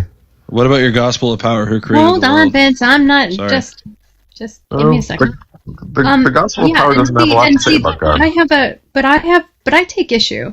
I take issue with people who do believe that God creates life, because what I firmly believe as a woman is that men created the Bible. Men wrote this book because they're so insecure that women are the actual creators of life. They are the incarnators here that we can measure, we can see, and we can tangibly understand that they have the actual power to do that. And so they needed something to put their hand over women just a little bit more. And they said, oh, no, actually, there's someone who created life, that creates all life. And so that's a way of men keeping women down over and over again and using the Bible to do so. That's I wouldn't be surprised if there's people who take that approach and then try to use the Bible to justify it. The Bible, in some sense, is one of our ultimate spiritual artifacts and tools, basically because you can make it mean anything you want it to mean. And so, like, if you want to have full faith and confidence in some idea, the best way to do it is just study the Bible until you believe in that. It's really remarkable. It's really remarkable in that sense. Listen, it's not. It is to some people, and I believe it is to people who. And I fucking hate millions of people. Millions. Because, I know, but I hate saying this because if it gives people hope who like otherwise have a hard time with life, like I totally understand. But to me, it's the fucking tooth fairy. And I went to Catholic school, so I don't need to hear it. Real quick. Warning, what are you interrupting me for? Because I wanted to make sure there's no children around on somebody's phone listening. I just want to be very clear. You should do like a warning, okay? That's all I'm saying. Luckily, my kids are at home, but yeah. Fuck no, me and my oldest are over here laughing our ass off right now. I'm glad you and your oldest, okay? Listen, I've been very, very important announcement. Thank you. I don't think, okay, whatever. I forgot what I was saying. But anyways, I went to Catholic school and like I served 11 years in Catholic school. So I've been through it all. My entire neighborhood, my entire upbringing was based on Catholicism. We were Irish Catholics and Roman Catholics. So I get it. I've been shown the Bible. I've read the Bible. I understand the Bible, and I think it's a bag of bullshit. And I hate fucking it's mostly fantasy, right? I mean, it's mostly a bunch of stuff that people just wrote down, right? But nonetheless, it's useful. But I think, like the Catholic Church, they say so much about God. As toilet paper. Who are they? Who are they to say who God is? This mystery behind existence, you know? That's who God right there. We're now looking at a God. Yeah, who are you to say? Look at that baby. I'm the guy saying, hey, you all seem pretty arrogant. Maybe we should say less about God. I think it's arrogant to call yourself a prophet when you're just a zealot. It wasn't me. It was somebody else called you a prophet? Yeah. Tell me what crackhead you passed on the street that was like, you're God. You'd be surprised. When I used to work in corrections, I had somebody literally come up to me with the most serious look on their face and go, Jesus, and they were like super serious, bro. And thank God I wasn't like America, because if I was like America, bro, I'd have had like the halo above me shining or something. All right, like I interact with people on a daily basis who think that they're God and prophets. They have a few words for this. One of them is mania, and the other one is schizophrenia. Nice. Does it sound to you like I have mania or schizophrenia? No, but it does sound like you are suffering from delusions of grandeur. Like, honestly, I've past couple of weeks I've been in the psych hospital working there. Much grandeur. And if I were to close my eyes and like pretend I was at the psych hospital, I would think I was talking to one of my patients. You know, prophets don't live lives of grandeur. Sorry to break it to you.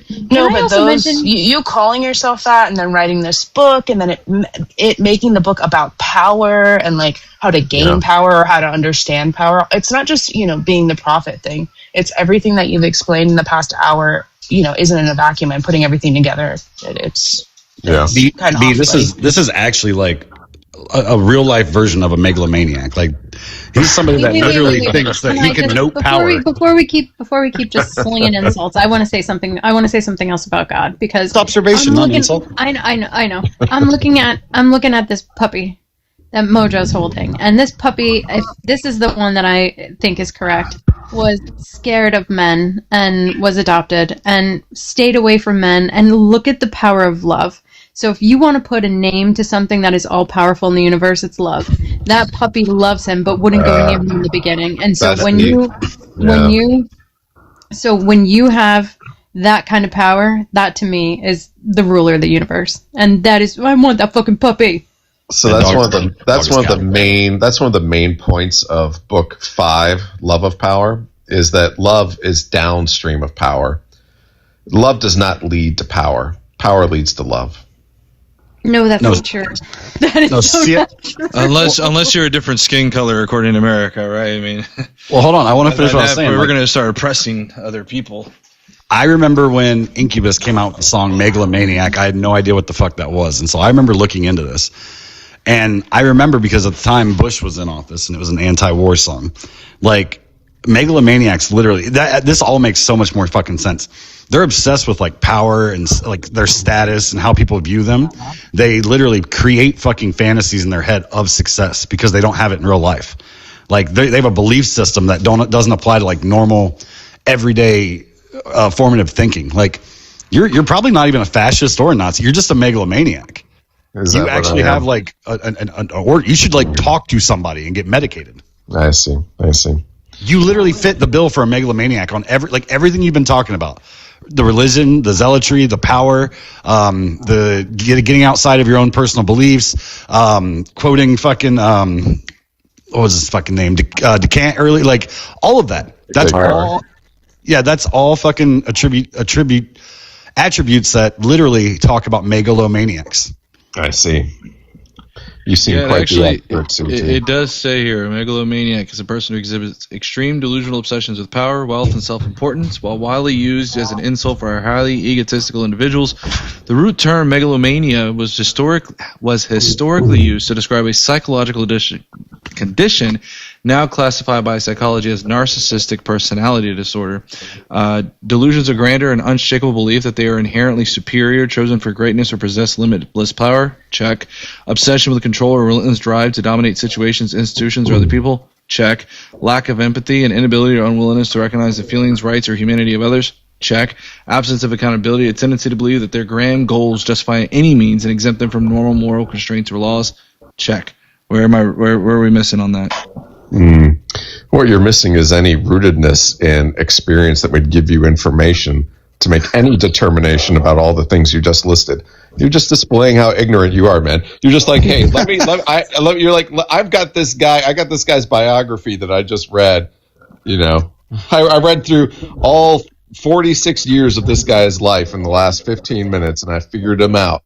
And by the way, I don't even need to read any of what I'm talking about. Themselves a prophet, and based on that, I'm going to go through a 10-point checklist and say check. That's literally how they diagnose mental illness. All right, guys. I honestly don't know that I like going down this road. We've said what we need to say. I think if I'm going to sum it up, someone who is very prophetic and is considered a great teacher, I think says, I've learned silence from the talkative, toleration from the intolerant, kindness from the unkind, yet strange. I am ungrateful to these teachers. So we can all look at people who we don't understand, we don't know, and we can take these little pieces that we don't like about them and then understand that we don't want to act that way, but yet we'll still point our finger at them and be unkind to them, or at least be ungrateful that they've taught us that. So let's switch that up just a little bit, please. Shit, are we being ableist right now? Yes. Oh no. CT, you led me astray, sir. Listen, I blame CT on this one. Yeah, I'm not everyone's cup of tea or whiskey, so we're gonna move off of the mental health stuff. I think we're all Mojo. What's our favorite thing? We all have a paragraph in the DSM-5. I think so. Some of us have pages, though. I was going to say, so this is actually a very interesting conversation, I think, is like, for example, there is a very famous German individual in the 1940s who certainly had lots of mental health problems, but happened to be in a very high level of power. Do we not have like some level where we're able to call it out for what it really is? I'm not saying, to be very clear, I'm not trying to equate America to that particular individual, but nonetheless, when somebody is saying that they're a prophet, like, am I not allowed to sit here and go, okay, brother, like you can say okay, brother, but you can't say, hey, you have schizophrenia. Wait, I can't diagnose them? I think that's best left to the professionals, and we should just back off it. Oh, so am I allowed to say he's narcissistic? Like, what am I allowed to say? Again, I don't. A healthier approach. I don't know. I figure if you can call a woman, what do you mean? If you can call a woman barren, you can diagnose them with whatever you want. Oh, don't you start this, Mojo. Don't you start this. Damn it. See, I knew that was going to be the new thing. That's okay. That's all right. I don't know. I hate that that's pointed at me. Come on, guys. So let's let it go for everyone. So Vince, like I didn't mention your name. What the fuck? Well, you know the story. Yeah, stop. Listen, I was actually legitimately diagnosed with Asperger's in 5th grade. So thank you, sir. All right, thank you, Mojo. I appreciate it. Maybe that explains lack of curiosity. What I would, if someone told me they were, actually, the first two times. This is how I know you don't know what the fuck you're talking about. Asperger's, people have insane amount of curiosity. Vince, let him. I have a right. He just assaulted my disability. Yes, you do, and you will have the floor absolutely after he goes. Let him finish. So I remember when I was 22, it must have been, my buddy at West Point turned to me. We were in the middle of like a military exercise during the summer of our 2nd year. He turned to me. He's like, "Are you a prophet?" And I was like, I had the same reaction that you had, Vince. I was like, what? What are you talking about? Okay, now it's Vince's turn to go. Because Vince has an actual diagnosis from someone, and there's a lot of traits and characteristics that they carry, and curiosity is one of them. So let's let Vince go ahead. Vince, go ahead. We didn't see it, though, did we? America, stop. It's Vince's turn. Oh, now we're doing we can't see the disability thing. That's okay. Now we're being really ableist, okay? Let's be real ableist here. Listen, okay, you saying that me having Asperger's shows why I have a lack of curiosity, shows how little you actually know about what the hell you're talking about. Asperger's is actually the exact opposite, quite the opposite. They latch onto a particular topic, and they are insanely curious about that topic to a probably unhealthy level. They will spend hours going to other curiosities, perhaps? The exclusion of other topics? Curiosities. So you're trying to make the claim that obsession really means you're curious about a particular topic to the exclusion of other topics. Not necessarily to the exclusion of other topics. It doesn't sound like you have the openness trait of curiosity, no matter what it might be. It sounds like more that you latch on and get obsessed with something. That's not like an open-minded, novel-seeking curiosity perspective, right? Here we go.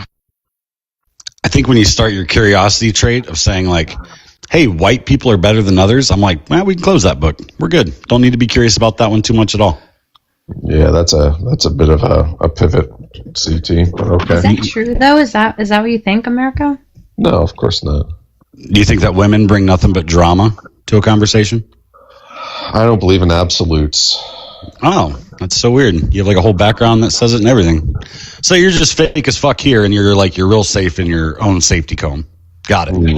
Just want to make sure, because like I'm the same asshole everywhere. I just have that about my character and personality. I'm just the same fucking dick CT you're going to see on every panel. I'm glad to see that I'm glad to see you put up bumper guards for yourself when you go out and explore with your big boy pants on. I'll tell you, it depends on if I'm in my luteal phase or not. Depends on if my eggs are dropping. That's the problem with women right there. Whoa, CT. Listen, I wouldn't even go that far. I'm baiting Vince. Listen, I'm not even going to bite that bait. That was, that's too direct there, CT. You got to be a little more softer with that approach, sir. I've got plenty of friends. I'm always looking for more enemies, I promise you. Wow. All right. Well, hey, thanks for having me up. I appreciate it. It was a great Sunday, and you all know that. I guess you can't tell when I'm fucking with you and when I'm not fucking with you, but whatever. That's part of the joy of being on this showbiz, panel. Baby. That's what you said. I'm sure you'll cry about it on your live here in about 30 minutes. Can't wait to hear it. You all have a nice night. Bye, America. We'll see you later. Bye, America.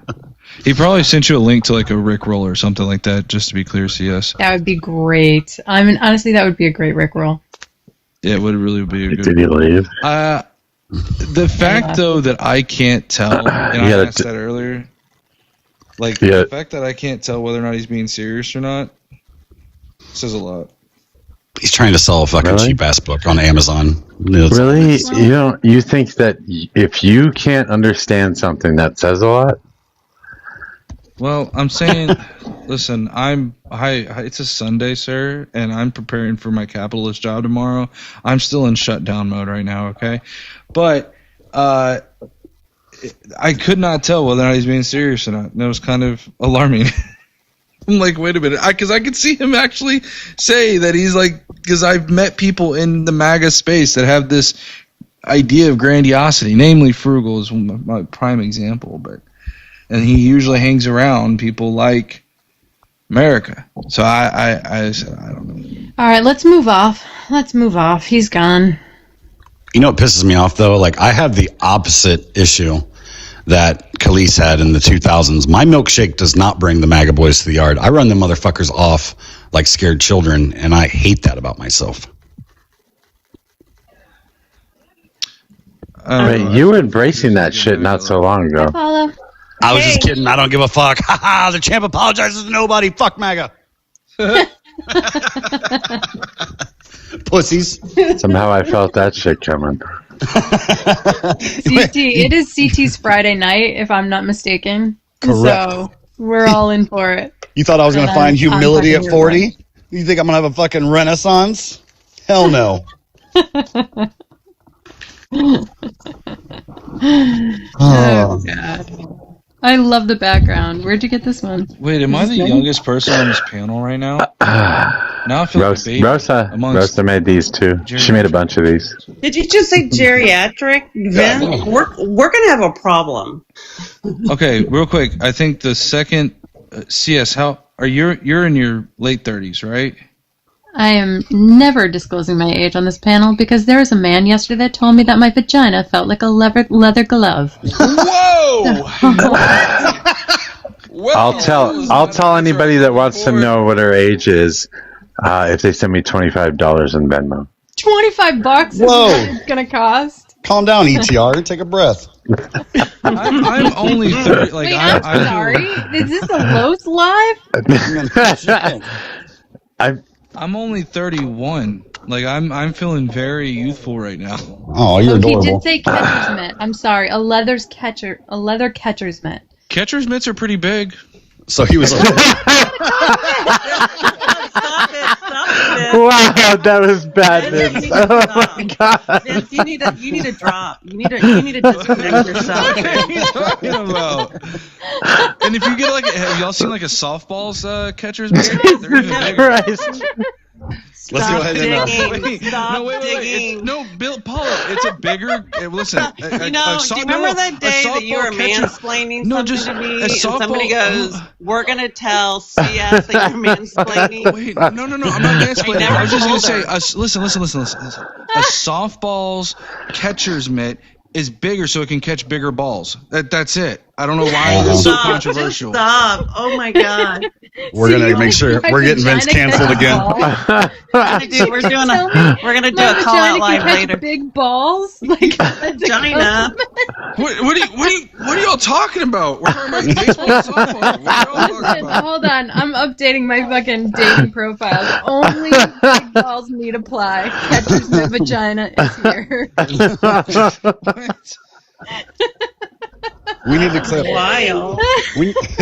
We need to clip all of Vince's accidental misogynistic comments. Listen, I used to play a catcher as well, and they threw balls out really fast. I bet you caught a few things in your Vince.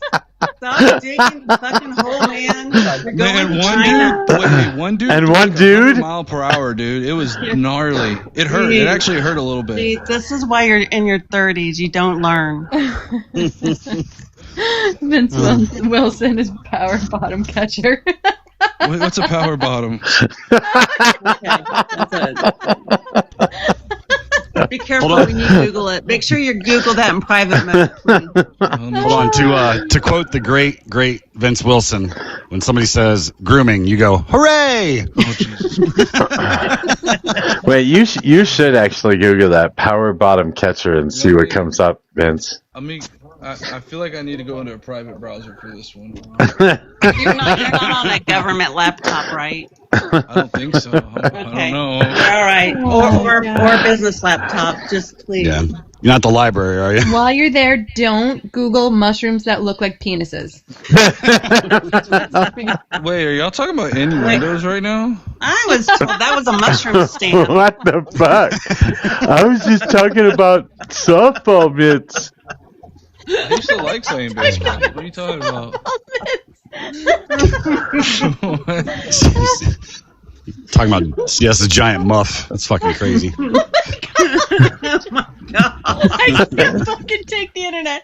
This is why I have no pen here. This is what we come for, right? This is what we want. This is what people want to hear. This is why I quit wearing yoga pants. Listen, I'll say the last thing I'll say is this. Listen, it's like OJ, okay? Listen, so bad for you. Just listen. It's like the OJ, okay? If the sock glove don't fit, you must have quit. Oh my god, stop! Oh my god. Mojo, what This the is gonna fuck be are you blocked from building, everybody. my friend? What? I didn't do this shit. Don't blame this shit on me. You built this brick by brick. Listen, if we go down, we all go down together, okay? Oh god. Oh, this is a very serious political panel. Is it? When did that happen? Never. Ball. How did your conversation with Mr. American go? Well, he thinks he's a prophet of God. He's on a mission with his brother. They are lead singers of a blues band. Oh my god! And yeah, No, that doesn't even look like me. It's not you. God. Wait, it's not. It is Jody. It is Jody. She said that. She said that one day. I'm so bricked up. So somebody made this. Oh, you guys. But you just said brick by brick, so I thought I'd pull out the bricks. Isn't that like a song? Brick by brick? Or like, I'm thinking Brick House. I might be thinking. No, well, Brick House is one, but Brick by Brick, that's another song. It was from the 80s. I'll think about it. I wasn't born All I can hear is step by step, day by day. What is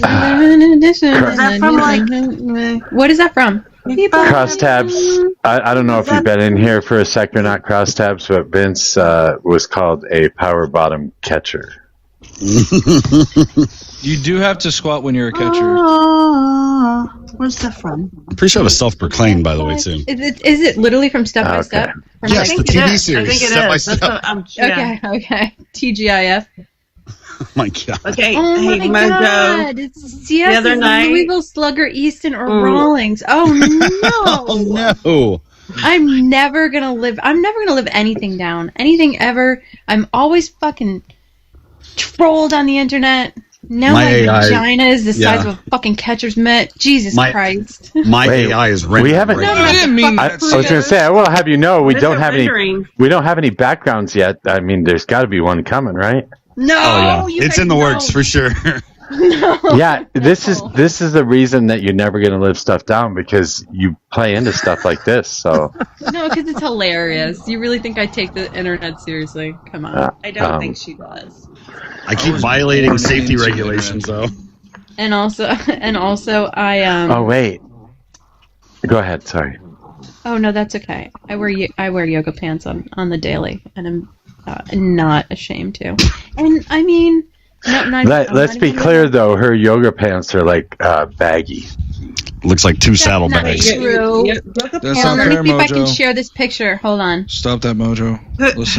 Who's this handsome devil?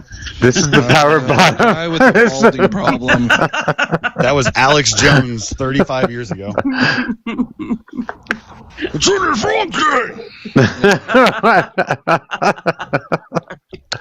Turn the frogs gay. Listen, I'm very offended. You know how many times, by the way, I have been insulted on the internet about my forehead? So please don't comment about my forehead, okay? I'm very sensitive Is this about you, that. Vince? I didn't know that was you. I mean, it's got a little bit of a bigger forehead than I really have. So, but other than that, I that's mean, what they all say. You just need some bangs. That's all. Vince, there's bigger things on the panel right now. You're fine. Just some bangs. I just got what you said, CT. What did you say, CT? Nothing. I don't know. What? Sarah. Oklahoma. Sarah. Sarah. Are you there? I'm gonna take that as a no. Hello? Sarah. Boo. Okay. Sorry. I will say though, T Swift has come out with some amazing songs lately. Okay, and if you haven't listened to her Eras Tour documentary on Disney and surround sound, you're really missing out. I'm just saying. And I will maybe make a confession that one of my first CDs as a kid may have been Britney Spears, but it was a phase. I grew out of it, but I'm just saying. Is that back when you were catching balls from dudes as a power bottom catcher? No, Oh, now he comes. Now Redacted comes. That's nice. The one time I want Redacted to come to the panel, and he leaves immediately as soon as I'm trying to get him up here. Now he comes back. He missed all the fun. I'm sorry. What did I miss? Well, I got Groifer to crash out and start dropping the N-word a bunch, and then I got American Amen to leave because we realized he's a megalomaniac. Yeah, America Amen and this Groiper were on the panel, and CS wanted to let CT go after him. And I said, well, we got to get Redacted back in here, too. And you were in the request box at the time. So I dropped the rest of the panel and went to go grab you from the request box, and you were gone. Oh, yeah, Redacted. We had a good setup for you. Son of a bitch. What? Okay, now I know that I can do my shit, that I can lose my shit, just when you want me to. Yep. I'm like a fucking nuke, apparently. No, not yet. No, not yet. Okay, go. Redacted. CT's that way too. Yeah, it's the pitbull. It's the pitbull theory, right? I have to sit here and eat shit listening to these fucking Nazis talk until Mojo goes, I'm tired of hearing them talk, CT. Do what you do. And I'm like, yes, yes. But brother, I was up here like the world powers. I was gonna be the Macho Man to your Hulk Hogan. It was like, ooh, yeah. I was ready to eat. Let me tell you something right now. It was about 15 minutes before the Groiper just started just saying a whole bunch of shit he shouldn't be saying and got himself kicked off the panel. So he lasted about 15. But. All I said was that he sounded like he has soft hands, and he got super fucking pissed. I like soft hands wasn't even my best fucking like insult. Like Jesus, it was pretty funny. I also met a prophet. It was pretty crazy. And he's not adding to the Bible, he's replacing the Bible. Yeah, that was crazy. But then he's also interpreting the Bible too, which is kind of a weird And then he was trying to walk that back, and I was like, no, he's just trying to say complimentary. And he was like, no. Yeah, it doesn't work. Never mind. Well, to be fair, when I quoted King T'Challa from Black Panther, he also thought that was Bible verse too. So take that with what you will. Make sure you download that book and turn it over to the FBI or something. Oh my God. What the hell was that? Did you just fall? And and I can do what I do wherever I want to. Yes, Mojo? Huh? I'm so confused. What just happened?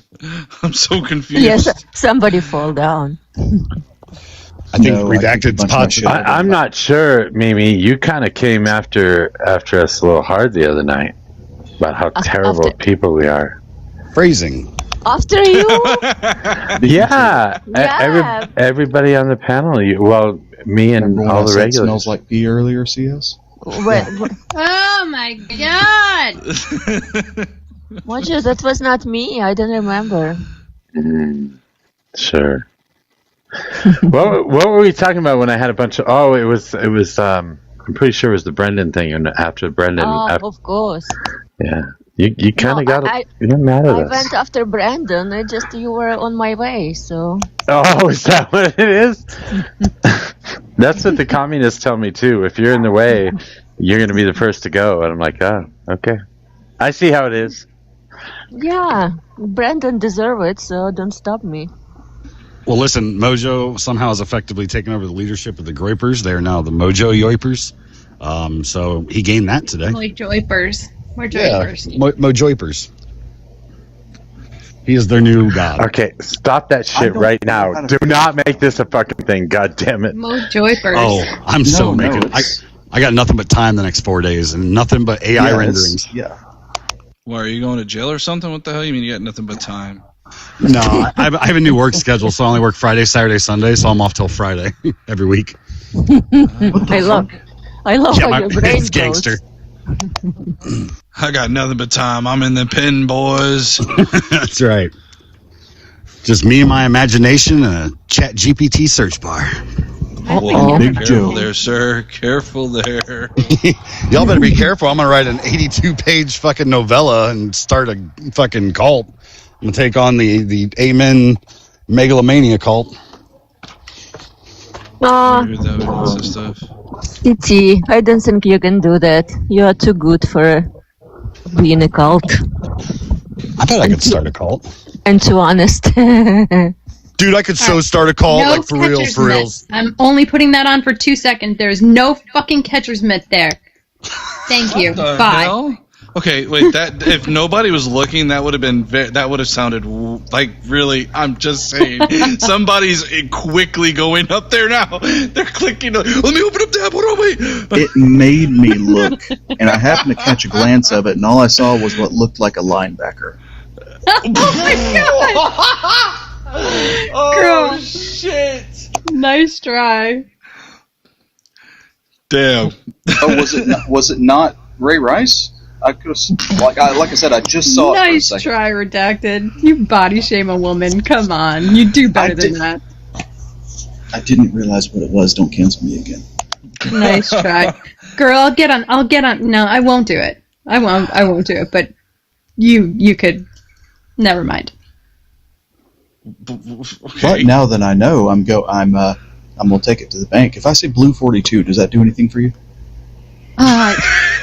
Yeah. Sure. Fuck. I'm sorry. I'm just kidding. I promise. I know you are. Okay, see, why can't Redacted say something like that and y'all don't hold a grudge? But the moment I say something about scrambled eggs, I can't live it down for the next freaking 15 years. Don't understand. Well, because you didn't say scrambled eggs. You said barren. Cancel campaign against me, bro. There's nothing else you can do. I didn't say anything about being barren. Let's just be very clear about that. Thank you very much. Oh my god. I do this to myself. Yes, you do. This was love. To be clear, this is my punishment for the whole Andrew Wilson thing. Let's just be very clear, okay? Yep. Sure is. Still will be. Always will be. So Mojo, you got any Comic-Con today and spent way too much fucking money. Sorry, whoever I just interrupted. It's okay. You only interrupted me. I'm not important. Okay, yeah, that's fair. I'll keep going then. Mojo, you got any big debates planned on YouTube, in the YouTube debate sphere? I do not. I have not even thought about it recently. Huh. You feel sick? They got a. I should though. I mean, I do need to continue doing that. I just haven't. I don't know. We last Sunday, we talked to Nanfan, like 3 of us for fucking 3 or 4 hours. That fucking kid is a terror. His big thing's like saving the shrimps or some crazy shit like that. But I found this out today. All those Jubilee videos you see, apparently it's just cold casting. Like, you can just go in and apply and try to be on their video. The only thing is they don't pay for transportation. So, like, if you're looking for a free ticket to Los Angeles, it's not going to happen. Yeah. Not unless you're probably, like, one of the people that they're actually doing the 20B, whatever it is. Yeah, you got to have a few followers to be able to do the 20B, whatever it is. But right. But otherwise, yeah, the rest of the people are just whoever they pick out. I think they do promo video, or I think you do some sort of application or something. Yeah, but, you just go to jubilee.com/casting. I actually just looked at it today, but yeah. I have learned. Oh, so you're thinking about doing Jubilee? I Well, if I didn't have a family of 3 kids and a wife that really needs me to be home, I would do it in a heartbeat. But that's one of the reasons I pulled back on doing anything. I got invited to go to DebateCon up there in Dallas at the end of July, I think it is. Actually, funny enough, Admiral Gibbs invited me up there. He's like, hey, man, this other guy that does panels, whatever, is going to be doing something. Do you want to come up to Dallas? I'm like, let me check my schedule. It's hard. I don't have a dedicated office space. My time constraints are already really limited, and I travel at least once or twice a month, so it's just difficult. Who runs that? Wait, that's like a YouTube guy that runs that, right? Yeah, Modern Day Debates, I think, is the name of the channel. Or Modern Day Debates. Yeah, that's the guy who does all the flat Earth shit stuff. He does all the flat Earth stuff. Like, he has shit tons of debates on flat Earth and whatnot. Yeah. Worry about getting famous. Well, no. So actually, it's funny because I just thought about it too. World War debates. I don't know if y'all remember that one, where they did it in Jersey City or something like that. I was going to apply to do that debate thing too, but again, the problem is the grand finale is all the way in fucking New Jersey or whatever the fuck it is. So like, I realized if you want to do like full-time streaming and actually try to grow and not just sit behind a webcam all day, you're going to have to travel, and I cannot do that with my full-time job. That'd be way too many vacation days and shit that I just don't have the freedom to do, which kind of sucks. How long, what do you think the average time of somebody like becoming a streamer, getting a little bit, a few followers or whatever, for TikTok, be like going on camera, and then the time between doing all of that and the time you actually decide you're willing to go up and debate in person? Like in person? Yeah. I mean, if you're talking like a fresh newbie, it depends on the subject matter. Like, what's your background, right? Like, if you're somebody who's an economist, right, you already have a good foundation to debate. So, I mean, it can happen quickly. If you're I don't want to say nobody, that was about to sound really shitty. If you're somebody who doesn't have really a debate background, it could take several years. Yeah, I was going to say, I don't think even like Destiny did any kind of real life things for years after he started even getting into politics. Right. Real life debates are completely formatted just totally different. And you have, one, you're no longer behind a webcam. You don't have the ability to search for shit on the fly. You have to be very prepared for it. Two, you have a stage presence, right? There's a lot of people that do it like fresh out of the gun and not know how to handle public speaking. So you have to be very comfortable with public speaking in order to do that and not freeze up. There's also it's not even just beyond public speaking, it's also trying to convince an audience that could inadvertently be really much against you, right? Like, if, for example, if I were to debate Andrew Wilson publicly, I would guarantee you that 99.99% of the people that are there are going to be Andrew Wilson supporters, versus the one person who would be my wife in the audience, who would be the only one there for me. So oh my God, your wife watches him call you a dork. Oh my God, are you her cuck too? Like, are you a cuck? Whoa, damn, CS.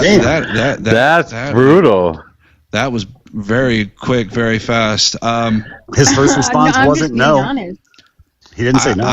I will neither confirm nor no. It's just totally different, Mojo. I mean, I agree. And I recently saw somebody that's a pretty big creator who does a lot of live streams, and I saw them doing like an in-person event and talking about how they were nervous, and I'm like, fuck yeah, I'm kind of sort of used to being on camera now, but that still kind of sucks. But I couldn't imagine like standing up in front of a room of 500 people or something like that. I'm like, fuck that.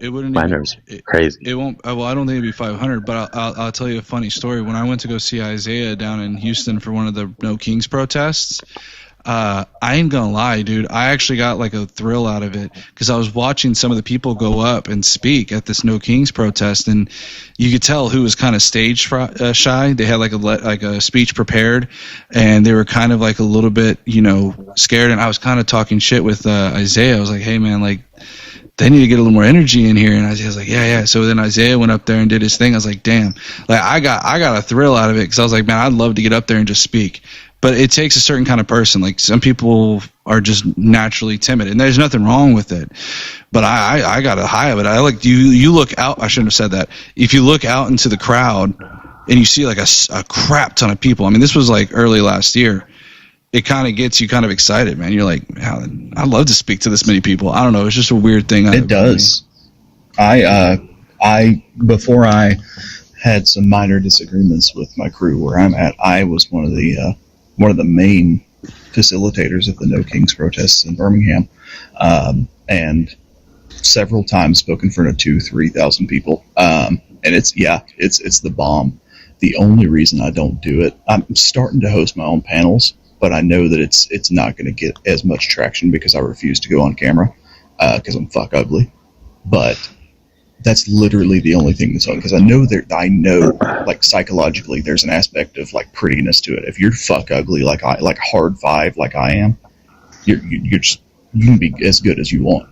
You're just not going to get the traction. I don't know. That's why I didn't want to go on camera either. So I don't know. There's also understanding like pauses and stuff. That was one biggest criticism of people who were doing speeches at the No Kings. They didn't. And this goes to public speaking, quite honestly, is knowing when to pause, right? Like knowing, okay, I'm going to start off on a strong point, kind of hit a little stopping point where it's going to be like a hitting point, it'd be like, I am sick and tired of Trump doing this and this and this. And then you like pause at a very good poignant point for them to cheer.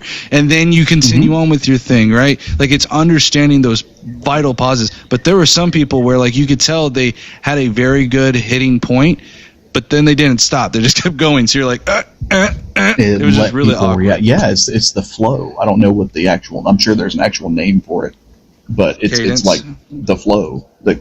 Well, no, I mean, it's like you have to feel out what, because if you plan pauses, then, well, with my luck at least, there's going to be no need for a pause, and I'm just going to spend 6 seconds staring at everybody. You know what I mean? You have to feel. Right. So Redacted and Vince, like, what do you guys do if you have the opposite problem you? Like, you guys are fugly and smart, and I'm like hot and dumb. How do I handle this? If you can fake your way through confidence, you're good to go, man. I'm going to give you a fun fact, CT. I got confidence for days. Let's fucking ride. I actually, in high school, now, granted, no big films or nothing crazy like that, but I actually got into acting a little bit, where I ended up doing some short films for, well, I don't want to give too much away. But Deep Throat 4? Bang Bros? No, okay. Well, wait. I'll tell you a funny story. So I did a bunch of short films for a local college. I'll put it that way. And I bet they were short. Wait. I'll tell you the name of one of them. Okay, it was something like Police Cops Undercover Lovers. Okay, now. What the fuck? Yes. Brother, I was just kidding. That was completely Hold on. Wait. No. On its face, it sounds bad, and then I'm going to describe it, and it's going to sound worse. But I promise you, it wasn't that bad. On whose face?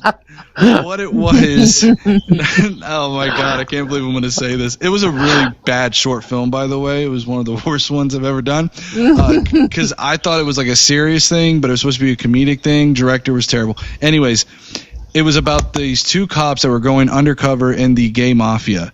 And I've seen this one before. Wait. So the cops. Few times a day. The cops think that it is like it's supposed to be. The cops think it's like an actual like a gay mafia, right? So they pretend to go undercover as lovers, right? But they're not lovers. And then it's a weird thing and everything. Anyways, nothing weird here. I am so. Anyway, I'm so clipping this out of context and making a fucking video out of it. Listen, so when you say short film, are you talking about duration or length?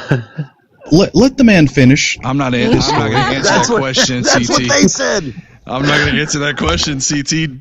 The length was okay. The duration was too long. But no, I actually did that. But I did another one that was actually really cool. It was like a 5-minute film. You're still going.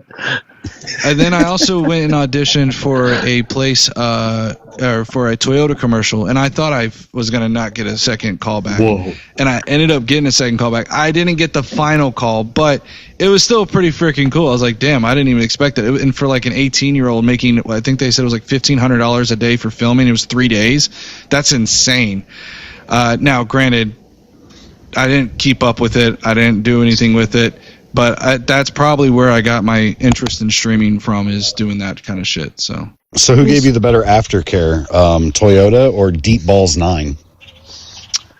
Actually, I think Deep Balls was one of the names of the mafia guys. What was your?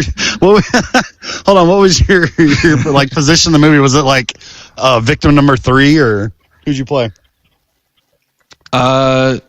Actually, I believe it or not, I actually do have a photo of this. This is where he got the name Dog. This is where he got the name Doghouse. Smell like it.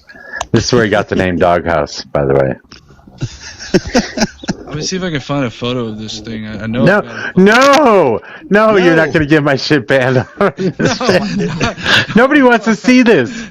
If I see butt cheeks, I'm going to be fucking pissed. I want to see. I want the power bottom. What was it? The power bottom catcher's mitt? Oh my What's god! a guy like you doing in a place like this? I'm trying to remember because it's like it's kind of buried. What's a place like this doing inside of a guy like you?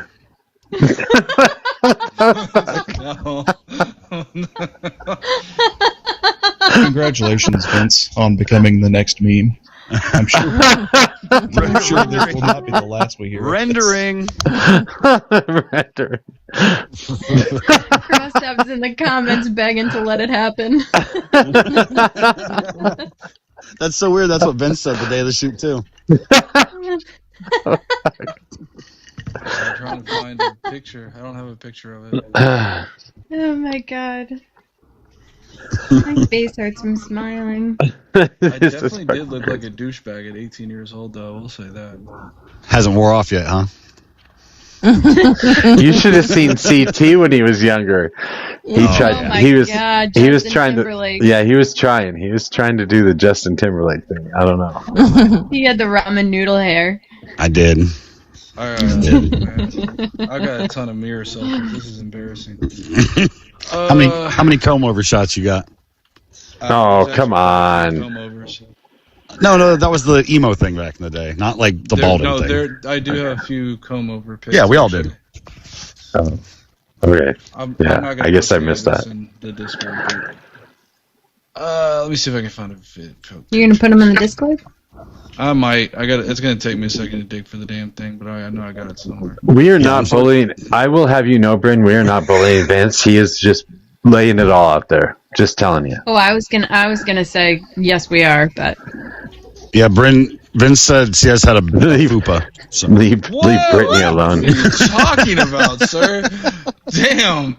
Why? Phil. That's what he said. Life's hard after the league. Oh, I thought you said Bryn said that. I was like, how would Bryn know?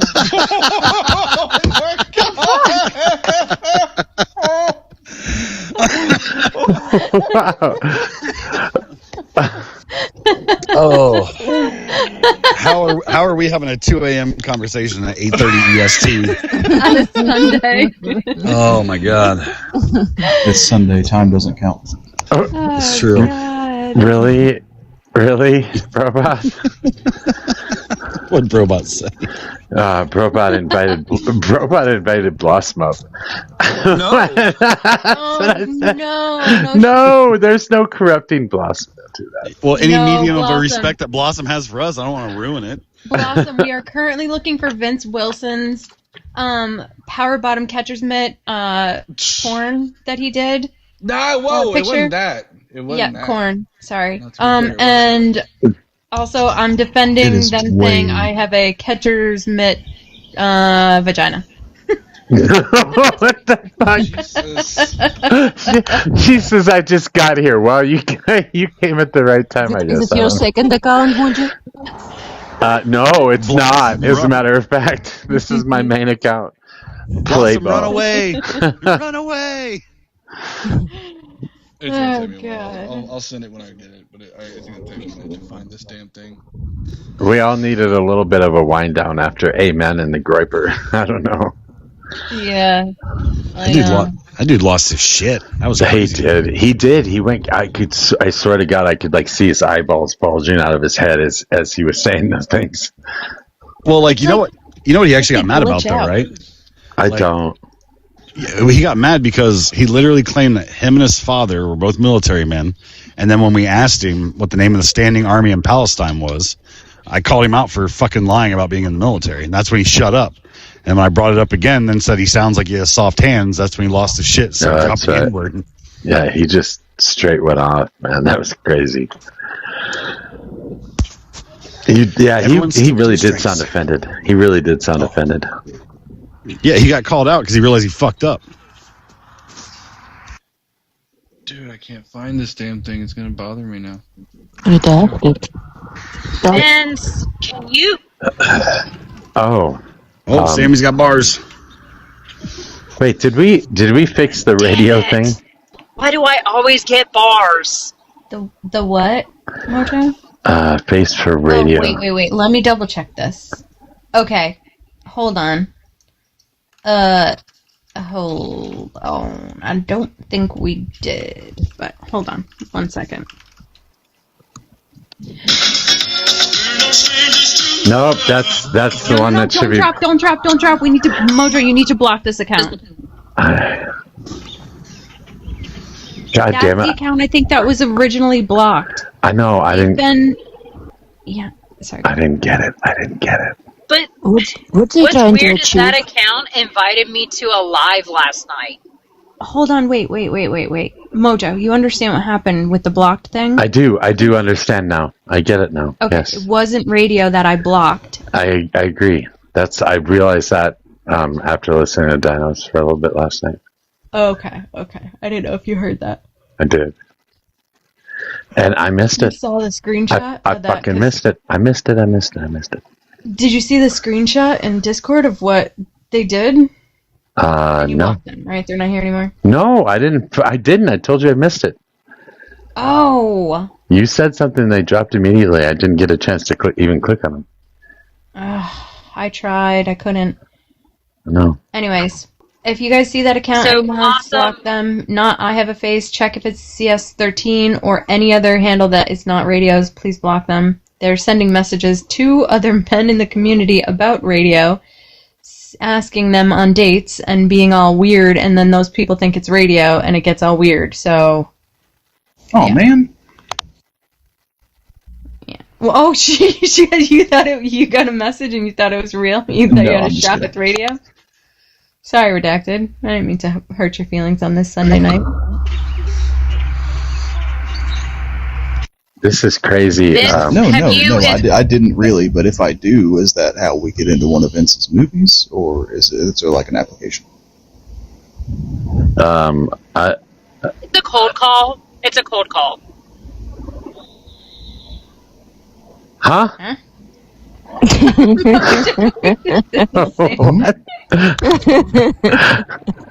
So he doesn't have to fill out an application. It's just a cold call.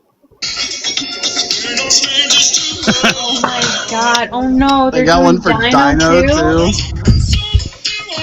Please let it at least get to the chorus. I can't. I'm telling you, I'm gonna get a fucking. I'm gonna get a strike over on YouTube for that shit. Just that. You and the daggone YouTube. Sorry. It's fucking YouTube. Yell at them. They get really pissed off about copyrighted music. Redacted, stop staring at me. I'm tired. Stop what? Okay, this is bugging me. Staring at me. Why you look at me that way? Oh fuck! This guy looks like my son. It's even worse. Is that Timothy Chalamet? I'm gonna assume that's a bad thing. So.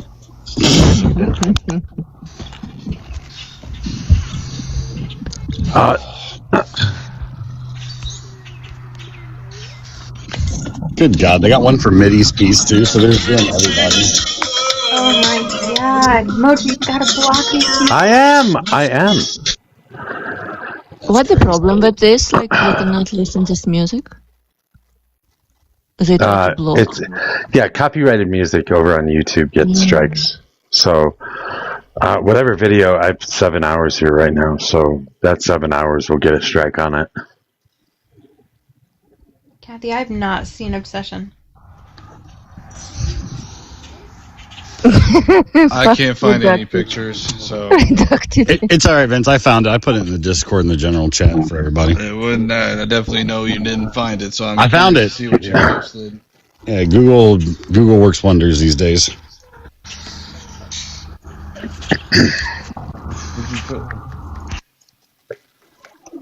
Do we think this could potentially be Derek, or is he not that skilled?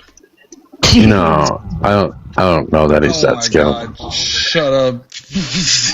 But is there anybody that lets him go on panels? Yeah, anymore? I saw him. I saw him on Deadpans. Wow. That's about it. Yeah, he says gross shit there too. I'm sure DP will eventually get burned out on it. What the fuck? Somebody is so infatuated. It's so weird, right? I don't know.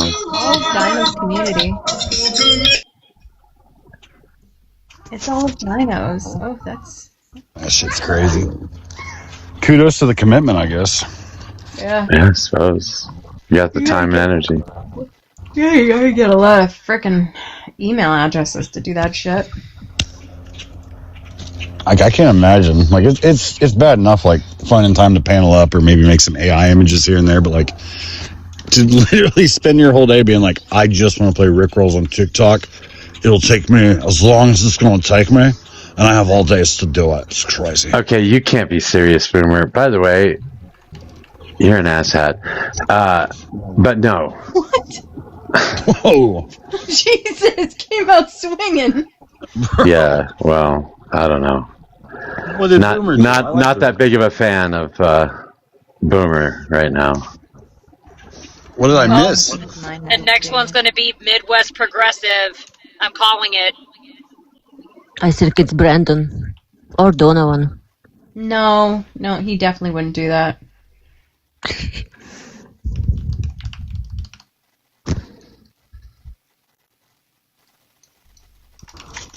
I can't keep up with the parasocial fucking happiness and madnesses of people. It's crazy. Wait, you're not here for me? Are you serious, Boomer? Well, then you can fuck straight the hell off, too. What did I miss? Someone DM me. Fill me in. Boomer's definitely not here for me. I had an unhinged week on the internet, and I think we got into a few squabbles. I start going to bed on the weekends. I miss all the good shit. This is fucked. Going back to my other schedule. Fuck this. No, what's going on? I'm over here happily watching a movie, and chaos is ensuing. It is chaos. I don't know. There's one person that created a whole bunch of different accounts, and it just comes up, and when they do come up, they just rickroll. So, but there are a couple of those accounts that are harassing people, playing the other person. So, not worth messing with. I saw some fake doll and fake radio ones. Is that what you're? Yeah. So I got that. So I'm just. Wait, doll? Is that a fake doll one? It is. It is a fake doll. I got her. Oh. Yeah, that's the fake doll one. That's yeah. What are they trying to that was probably a fake Boomer too, by the way. Yeah. Oh, Jesus, word! I feel so gaslit. I don't know what's going on Did anymore. I say that like an old lady? I ain't gonna lie, I have to take every fucking conversation I have at face value because like so much shit happens when you're not available. Everyone changes, different people get mad at each other. I'll literally join a panel like during the week and they'll be like, oh, so you're cool with talking to this person? I'm like, what the fuck did they do? I'm off on the weekends now. I'm busy. Is there a fake Blossom in the comments asked, is there a fake Blossom? Wait, Good that's fucking not try though. About to be now. That is not a fake Blossom, but nobody's Blossom's. She's too wonderful. Who the hell would do that to her? An asshole? I don't think you've ever said that about me with the hundreds of alt accounts made about me, Mojo. Like, CS deserves every bit of that. Whoops. Funny. So I'm watching The Bride on Max. It's really bizarre. You know, Frankenstein movie? My wife watches something about hockey. I don't know. There's like a hockey lover story thing or something. Apparently it's pretty graphic. I don't know. It's weird. Oh, it's, oh shit.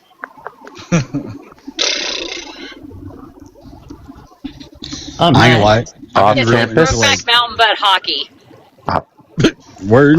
Oh, wow. That's a description. What the fuck? What did you say, Steve? Is Vince in it? Is Vince in that one?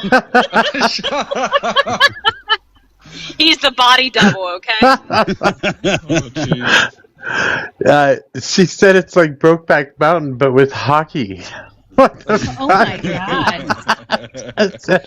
It is. Oh, and it's heated rivalry.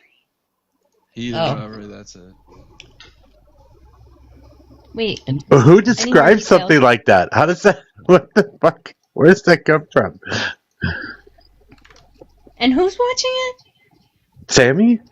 Vince's wife. No, I didn't watch it. Vince's wife is watching it? That makes sense. I just heard about it. Hell, Penny watched it. Yeah, because she was talking about it. What's it called? I want to watch it now. God, they got everybody, don't they? Jesus. Wait. Okay, so this is where my false what is it? My need to be included or something comes up, right? Yes, because you want one now. I do want. I'm not important enough to. Was the dinosaur one fake? Yeah. Okay. Howdy, Mojo. This one is not fake. I think I've been on your panel once before. Welcome back. Good to see you. CS. Yeah, much appreciated. Oh, CS, I'm gonna get a part-time job soon, so I won't be on TikTok as much. You're gonna get a what? Part-time job. I got 2 interviews. Oh, congratulations. Thanks, everybody. Yeah. Yeah, we'll be around. We'll be around whenever.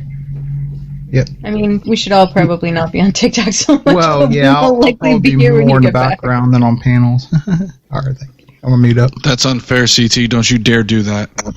Do what? What you just posted in Discord. I'm not even in the Discord right now. I'm Hold on, I'm this running live. to Discord. Hold on, I'm running to Discord. I know, How is right? Such a thing. I know, right? Don't trip. Knowing me. That's why I said it. Oh my god, yes! What was the name of that show again, Vince? Brokeback hockey. Brokeback hockey. I ain't telling you nothing. Post it. So the actual show is called Heated Rivalry. Copy that. Heated rivalry. Okay. No. Is that a play on words? I swear to God, it's about to get worse. Wait, is there like a lot of men Brokeback Mountaining? And Heated Rivalry? It's 2 specific ones. Okay, have you? From what I understand. Ooh, okay. Oh. But apparently they're extremely good looking.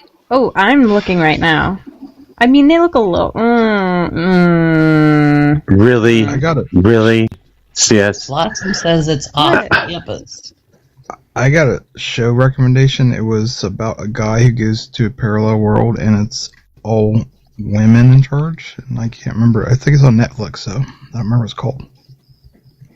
Oh, it's a series. Yeah. Well, I thought Off Campus was the Off Campus thing on Prime. On Prime, I think it is. I thought the like image for that is like a guy and a girl. I've not watched it yet, but I've seen it come up. Yeah, it does that revolve around an office situation. Yeah. Love is Blind. It's the best. Thank goodness Frugal just came in and not like 10 minutes ago. Is it the real frugal though? Check the followers. Yep. It is. Check It's the very handle. There we go. I updated the image. It's correct now. That's not fair. Oh, see. Yes, there's two. Off-campus, straight hockey romance. Heated rivalry, queer hockey romance. It is hockey. It is off campus. Mhm. Blossom is correct. Don't ever question Blossom. Heated rivalry fit better into my image. That's messed up, bro. Love it. Oathbreaker Amen. Ever tried lemon pepper chicken with I old really wish you people made sauce? his jersey number 69 though. It's old people sauce. I did not consent to any of this, by the way, so this feels Wait. very interesting. You do not have to consent to this. This is all legit, above board. You can do this to anybody that goes on the internet, right? Wrong. Really? Because you've seen what they've done to me, right? Well, then, speak The up. Mojo Hadeen is one of my favorites. Oh, that's no. We got this one. Oh No.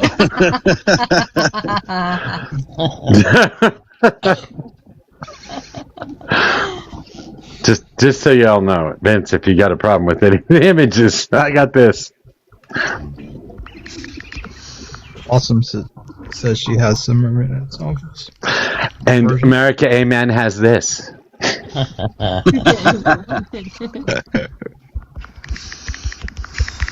Oh, I've seen that guy. D. No, that's That American is- Amen. That is American the prophet Amen. known as Amen. Gotcha. He is a prophet. He told us today. He's He on a told us mission he from God. I have his book link, and I'm going to read all 82 pages of it. And then I'm going to read 6 from the beginning again. Oh, the Oathbreaker is a troll. Yeah. That's just a troll. What did I miss? Why did I, scroll in late and, you're glad about it? There's no specific topic, so. No, Frugal. There's somebody making a bunch of fake accounts with all of our PFPs, people on the left and the right, and they're requesting up, and you're like, oh, cool, dinosaurs here. They come up and all they do is play the Rickroll song. They're doing it on a bunch of channels. There's been 7 or 8 that have just come up back to back, and so when you came in, I said, "Is it the real Frugal? Make sure check the followers." Do I have a fake account too?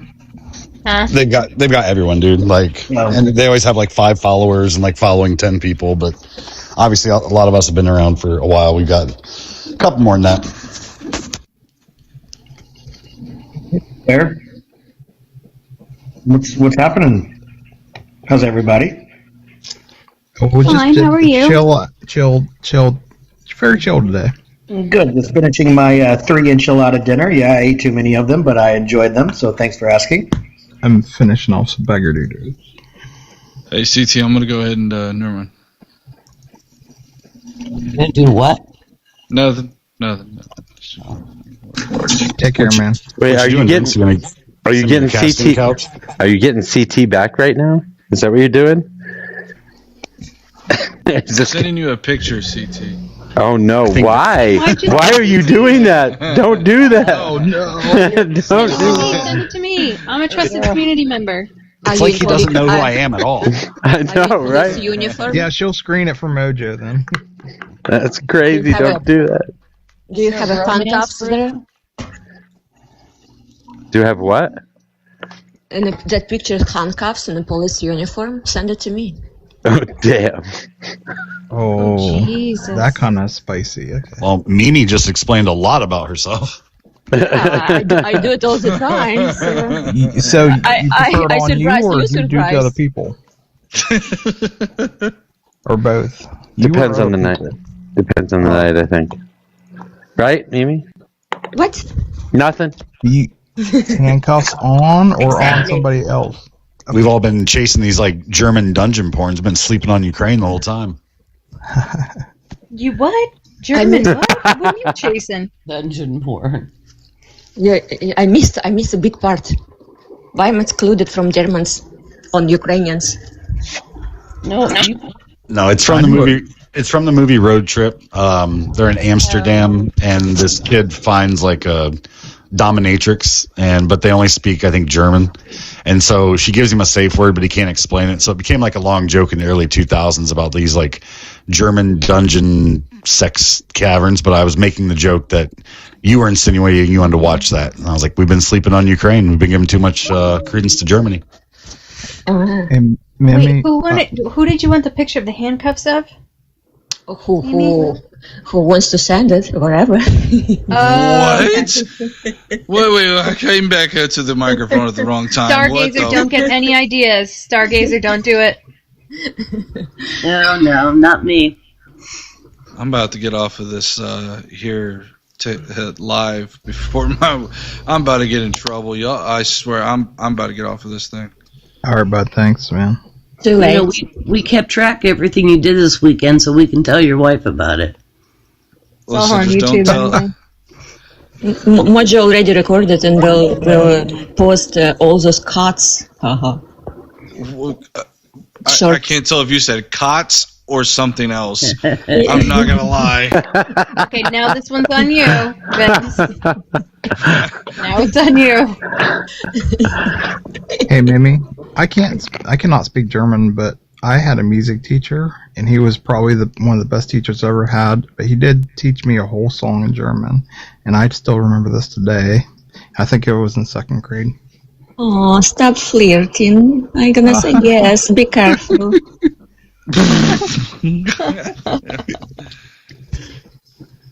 This is definitely a Mojo After Dark. It's barely 8 o'clock. What are you talking about? The 9 sun o'clock isn't even down yet. 8 o'clock, whatever you say, inlander. Listen, I'm a Texaner, okay? I don't know what you're talking about. You sound like you're from Cali. That's sound like you're from Cali. I'm the real cowboy. Sorry, you said something about Ohio? It's 9 o'clock in Ohio. Oh, yeah, it is 9:02. And it's been 1 week since I had a cigarette. No. Ooh, good job. Congratulations. Thank you. Well, now you said cigarette. I need one. Thanks. Way to push my addiction. Thanks. Appreciate that. Never smoked a cigarette in my life. Yeah, I was supposed to vape. It might work for you. Just dicks. Haha. No, kidding. I'm kidding, Vince. Yes. Don't be jealous. Oh dear. I like the beef hot dogs better. I always pegged you as a schnitzel guy. I'm more like an eclair guy. All right, Blossom, listen, I've made this claim, and I've yet to have a Texan dispute it, but I think Ohio is what Texas wants to be. Texas is like the Temu version of itself. You're out of your mind, bro. Go ahead, look up any laws you want. Ohio is the fucking true. Wild West. Wait, no, Ohio is like literally the most inland in the North American continent. What are you talking about? What are you talking about? We're connected to a fucking lake that goes to another country, partner. We're at the top of the country. You're like smack dab in the middle of the North American continent. I can get to the East Coast in like fucking 5 hours. What do you mean? You can't even drive across your fucking state in 5 hours. Where are you going? Well, I'm on the coast. I don't know what you're talking about, sir. I'm not inlander. What are you talking about? Listen, I get it. You live on the Gulf of America, okay? That's fine. You do that. You enjoy your golf. I'll just bounce around countries. I'm like Europe up here, but with pew-pews. Wow. Look, for somebody who lived somebody who spent a lot of time in Ohio, that is one shitty place, CT. Like, yeah, I don't know anybody who really likes that place. Fucking love Ohio. What are you talking about? Yeah, there's nothing nice about Ohio. Think about this. We're never in the middle of I guess we did have a controversy of the voting thing back in the 2000s. But other than that, nobody fucks with Ohio. We can do whatever the fuck we want. We're completely nothing more than farmland. You can go out in the back of the fucking woods, hit a creek, hit a river, fucking take your four-wheelers, pew your guns. You can do whatever the fuck you want in this state. In Texas, you see, we have the woods, we have the plains, we have the coast, and we got the desert. You can pick your biome, whatever one you want to go to. And if you want, you can go to hippie land over in Austin. We got Texas, besides our politics, is a wonderful state. Wonderful. Yeah, we have hills. 4 seasons in one day. Yeah, you guys got tumbleweeds. What the fuck are you talking about? Yeah, we got forestry. We got fertile grasslands. I mean, you name it, we have it. If you Oh, we have a large body of water that doesn't take 7 hours to get to. 6 hours? It don't take 6 hours. I mean, it's about an hour. Don't squeak. Goddamn, don't squeak about it. Depends on where you're at in Texas. You guys both live, and I think Texas is probably like second tier. I'm going to go ahead and say Ohio's maybe like third tier states. So why don't you guys pipe down a little bit? Nobody really cares about your states. From a first tier stater, please don't. I don't know what state you're in. Knocking on Texas's door to come in. Literally, we have the number one, at least Houston, place where people are coming to reside. You know what bothers me? I've met so many people on this app that are from like Houston, and I am like, the one fear I have is that I'm gonna be at some kind of a store somewhere, whether it be off of 610 and Westheimer, or in that area or whatever, or something, and I'm gonna hear like Frugal's voice or one of the other people, like Vader's voice, and I swear to God, it's gonna be the most awkward interaction I've ever had. Yeah, I don't make it out of my 5 mile bubble, so and I'm on north side, bro. So yeah, you probably aren't gonna see me down there. Oh shit! Try not to get bit by a copperhead on your way if you do. You think CT? I bet CT thinks that we take horses to the store, don't you? You think we take horses? Come on now, CT. I think you guys wear cowboy hats out of fashion. Now that is a true statement in Houston on the livestock show and rodeo. That does happen. That's the number one selling time for Cavenders, okay, is when the Houston livestock show and rodeo comes around. And there are some people that definitely have lifted ass trucks that cost $100,000, okay, that's never seen one speck of dirt. But they swear up and down that they were born country, and they hunt, fish, and love in every minute of it. So I have volunteered on the Houston Livestock Show and Rodeo for now over 11 years. So this will be my 12th year. See, now you're telling me where not to visit, because now I'm going to go to the rodeo, and I'm going to hear fucking Frugal at the ticket counter, and I'm going to go, holy shit, I'm meeting the real life Frugal now. I was trying to clarify my statement of earlier, outside of the Houston Livestock Show and Rodeo time of year, I don't make it outside of my 5 mile radius. And so, thank you for letting me know where to stay away from. Trying to help you understand, yeah. Now, Frugal, I'm curious. Do you react the same way there if you don't get the price you're looking for? You're like, what? What are you doing? What do you mean? You just start spurging out there too. What do you mean price I'm looking for? What are you talking about? You guys every time I try to sell something, somebody interrupts me, and then I have to start all the way back over because I forgot where I got. It happens every fucking time. Well, no, so that's volunteer work, and so, yeah, it has nothing to do with anything. So is this. You do this for free, and yet you bitch every panel you go on. No, I never bitch when I go and help the kids. It's for the kids, man. You don't have to lie to me, Frugal. I love you the way you are. Oh, so you're like a 4-H counselor? That's cool. No, I mean, if you know the Houston Livestock Show and Rodeo, we put it on for, the kids. Well, lately, if I'm being honest, lately it's been getting pretty bad in terms of the crowd that's been visiting. Well, that's totally different. We open it to everybody. We're not saying that and those aren't the ones that are getting the scholarships. By the way, let's just say this: the rodeo has gotten a lot of teenagers that don't know how to behave. But then again, no teenager at a county fair has ever really learned to behave. Yeah, let's help the panel know. Hold on, let's help the panel know. We had to implement a dress code this year at an event where we have 100,000 people attending. To where I wouldn't go in there, but we did though. We did implement a dress code. We did, and listen. To be fair, it was. It was bad. It was understandable. It was bad, bro. I'm not gonna lie. You could see some people walking in. You could see all their shit. They just hang. I mean, whatever we want to say. You may as well have been wearing just underwear. Nothing. Yeah, nothing. It was pretty gnarly. Yeah, you wanted to stop that? Well, it's family. It's supposed to be family friendly, and it was not very family friendly. So you could see everybody's friendly. What did you wait? Hold on. Hello. Mojo. So you teamed up with Civics and Vance. Who you plan on teaming up with next? I don't know. Somebody asked me the other day. I think Laura wants to do try and find some libertarians or ANCAPs. Oh my god, I debated some libertarians earlier last week, bro. That was so miserable. Just constantly dealing with this I forgot what it was they started talking about. Wait, actually, thank you for reminding me. I got to set that up. I want to set up Laura and I against a couple of ANCAPs. I think that'd be awesome. Wiggled and Tumblr, two lifers. I've heard of libertarian. There are at least a few ANCAPs on YouTube, right? Fabian Liberty. I don't know if he's ANCAP, but he might be somebody worth debating. He might. Yeah, he's a libertarian, but they've got frustrating. But yes. Yeah, he's got a bunch of followers too, right? ANCAP followers or libertarian followers. Makes me lose my shit expeditiously. It's the fucking gold standard. Well, listen, I've got a gold nugget.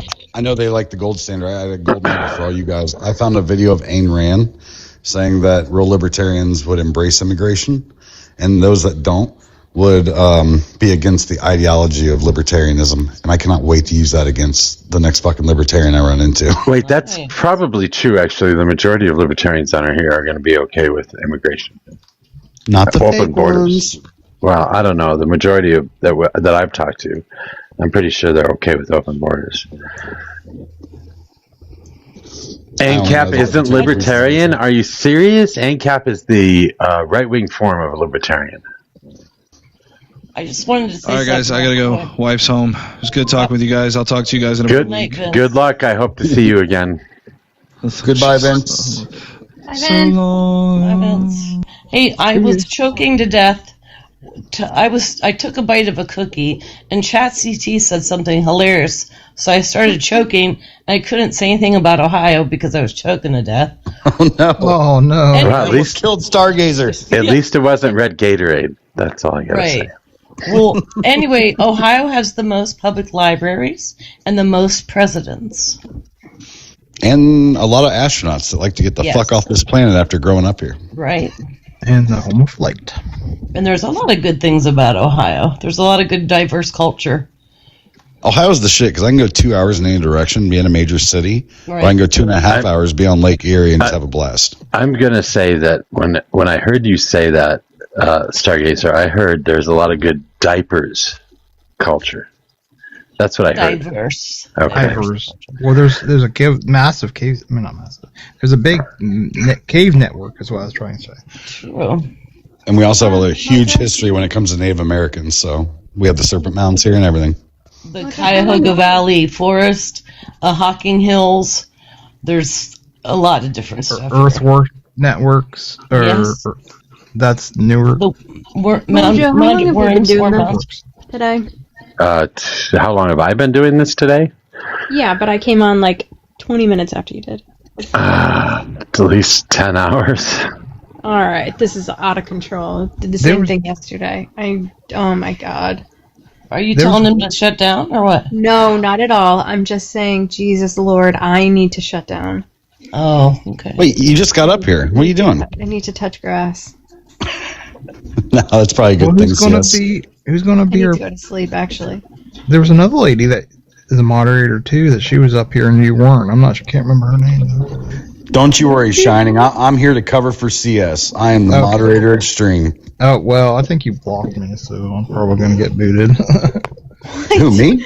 No. Yeah, I couldn't gift you. I tried to give you a donut. It says could not give the live creator. Oh, I didn't block you. We're not friends. Yeah. Well, I fuck up and I try to do better, so I don't know what to tell you. What do you have an ulterior name, Shining Force? Do I know you? Yes, he's. I've been on the app for 8 months. I remember when you used to do lives when I started, but I mean, I don't think you know me. I've just been hanging out with Janae and Paula. I mean, that was my protective. Yeah, Oh. Well, I apologize. Don't do that. Everybody all the time. Oh, that's okay. You don't know me. It's all right. Don't do what? You don't know me. All right, I have to go, Mojo. I'll talk to you later. Shining Force, good luck. Thank you, CS. Much appreciated. Later, CS. I'm gonna miss you. Bye. Bye. I'll miss you. Shining Force. I already said that. I miss you all the time. Don't get into too much trouble. Later, Bash. All right, bye. Bye, Mojo. Bye. Big appetite. Can I get your age and who you voted for, please? Hello, I'm 31 years old. I'm not an American citizen. In more than one sentence, please. Where are you from? I heard American. Sometimes I feel like it, sometimes I don't. You know, it's like a Almond Joy Mounds. Oh, that was funny. I knew that was going to happen. This is what makes Sanjay special. Yeah, Sanjay's always welcome. All right, Frugal. I got a hard claim for you. You're gonna love it. Okay. I terrify people on the right, and they run off every panel I join. Okay. The last 4 days, every time I come up here, I clear this motherfucker like it's a brand new checkerboard at the end of a game. Like, for example, who have you cleared out? Got Amen earlier. Got a Groiper. Actually, I got Amen like 2 days ago. I don't even remember the other guys' names. They're just fucking pictures on a screen. But when it comes down to arguing, working through policies, you guys seem to get to this point where you get super enraged and say a bunch of gross shit so you get kicked off panels. Why do I have this special ability? Yeah, enraged to where I say gross shit to get me kicked off panels. You've never ever made me run, so I don't know why you're making that claim. I beg to differ. The night is young. You can beg to differ all you want, but there's actually facts, and then there's your feelings, and so I'm a facts guy. So unfortunately, you have to be able to show me when I've ever run. So you don't have any feelings? Is that what you're saying? I have zero feelings. I have one feeling, and you're never going to get to it. I don't think I'd want to anyway. So you probably don't want to. Going on Texas for Trump. She's different. I love Texas for Trump. Oh, you seen her? Awesome. Oh yeah, we've all seen Fivehead. Big Appetite is butthurt that you won't let him up. Her voice is really what I can't do. You know. Camo, what's up? Well, the fact she looks like Skeletor kind of irks me. Yeah. Camo Girl says he runs when he gets muted. That is true. I will, but that's called boundaries. That's not called running. That's saying I'm not going to deal with this, and I will leave if I get muted. Yeah, see, it's the easy way to get him to leave without having to boot him. So I would argue differently. I would argue that that's you all trying to get me to go, and so if that's what you want, mute me, and I will leave. Yes, correct. So wait, you spurg out at other people's Notice boundaries? how your voice gets when you get agitated? It's real low, and then you start getting agitated, and it just gets higher and higher and higher. I get it. You do interrupt a lot of other people, though, so it's kind of strange that you get pissed off so mad when you get interrupted. There are appropriate times to interrupt, Mojo, and you do know this. There's clarification that needs to be interrupted. There is when you're going off on something that isn't appropriate in the conversation. That's a time to be interrupted, and those are the times I typically interrupt. And that would be the times that you're interrupted too, I think. No, I'm interrupted within 10 seconds of just coming in and having a conversation. Well, then why are you lying within the first 10 seconds of a conversation? Well, that's not happening. Pretty sure y'all know me well enough that I'm not coming in and blatantly lying about anything. Yeah, but I think being obtuse about a situation or not, giving it the credence to actually grow into a conversation by trying to end it, that deserves interruption, right? Yes, and using your opinion to decide when to interrupt somebody isn't polite. No. If I ask a specific question and you give me an answer that is not even close to the question I've asked you, that is appropriate to say, hey, I need you to stop and I need you to focus in, or either ask, did you know the question I asked you? Or get them to hone back in and, focus on the question at hand. Yeah, it's still just your opinion. That's not my opinion. It is actually objectively we could say, here's the question, this is the answer. Was it focused on the question? I think that's not something that is subjective or not. I think that you can tell whether or not somebody's answering a question or not. That it's been really easy to get you fired up. I love it. I'm glad that you do, and I'm glad I can be your entertainment. So you are welcome.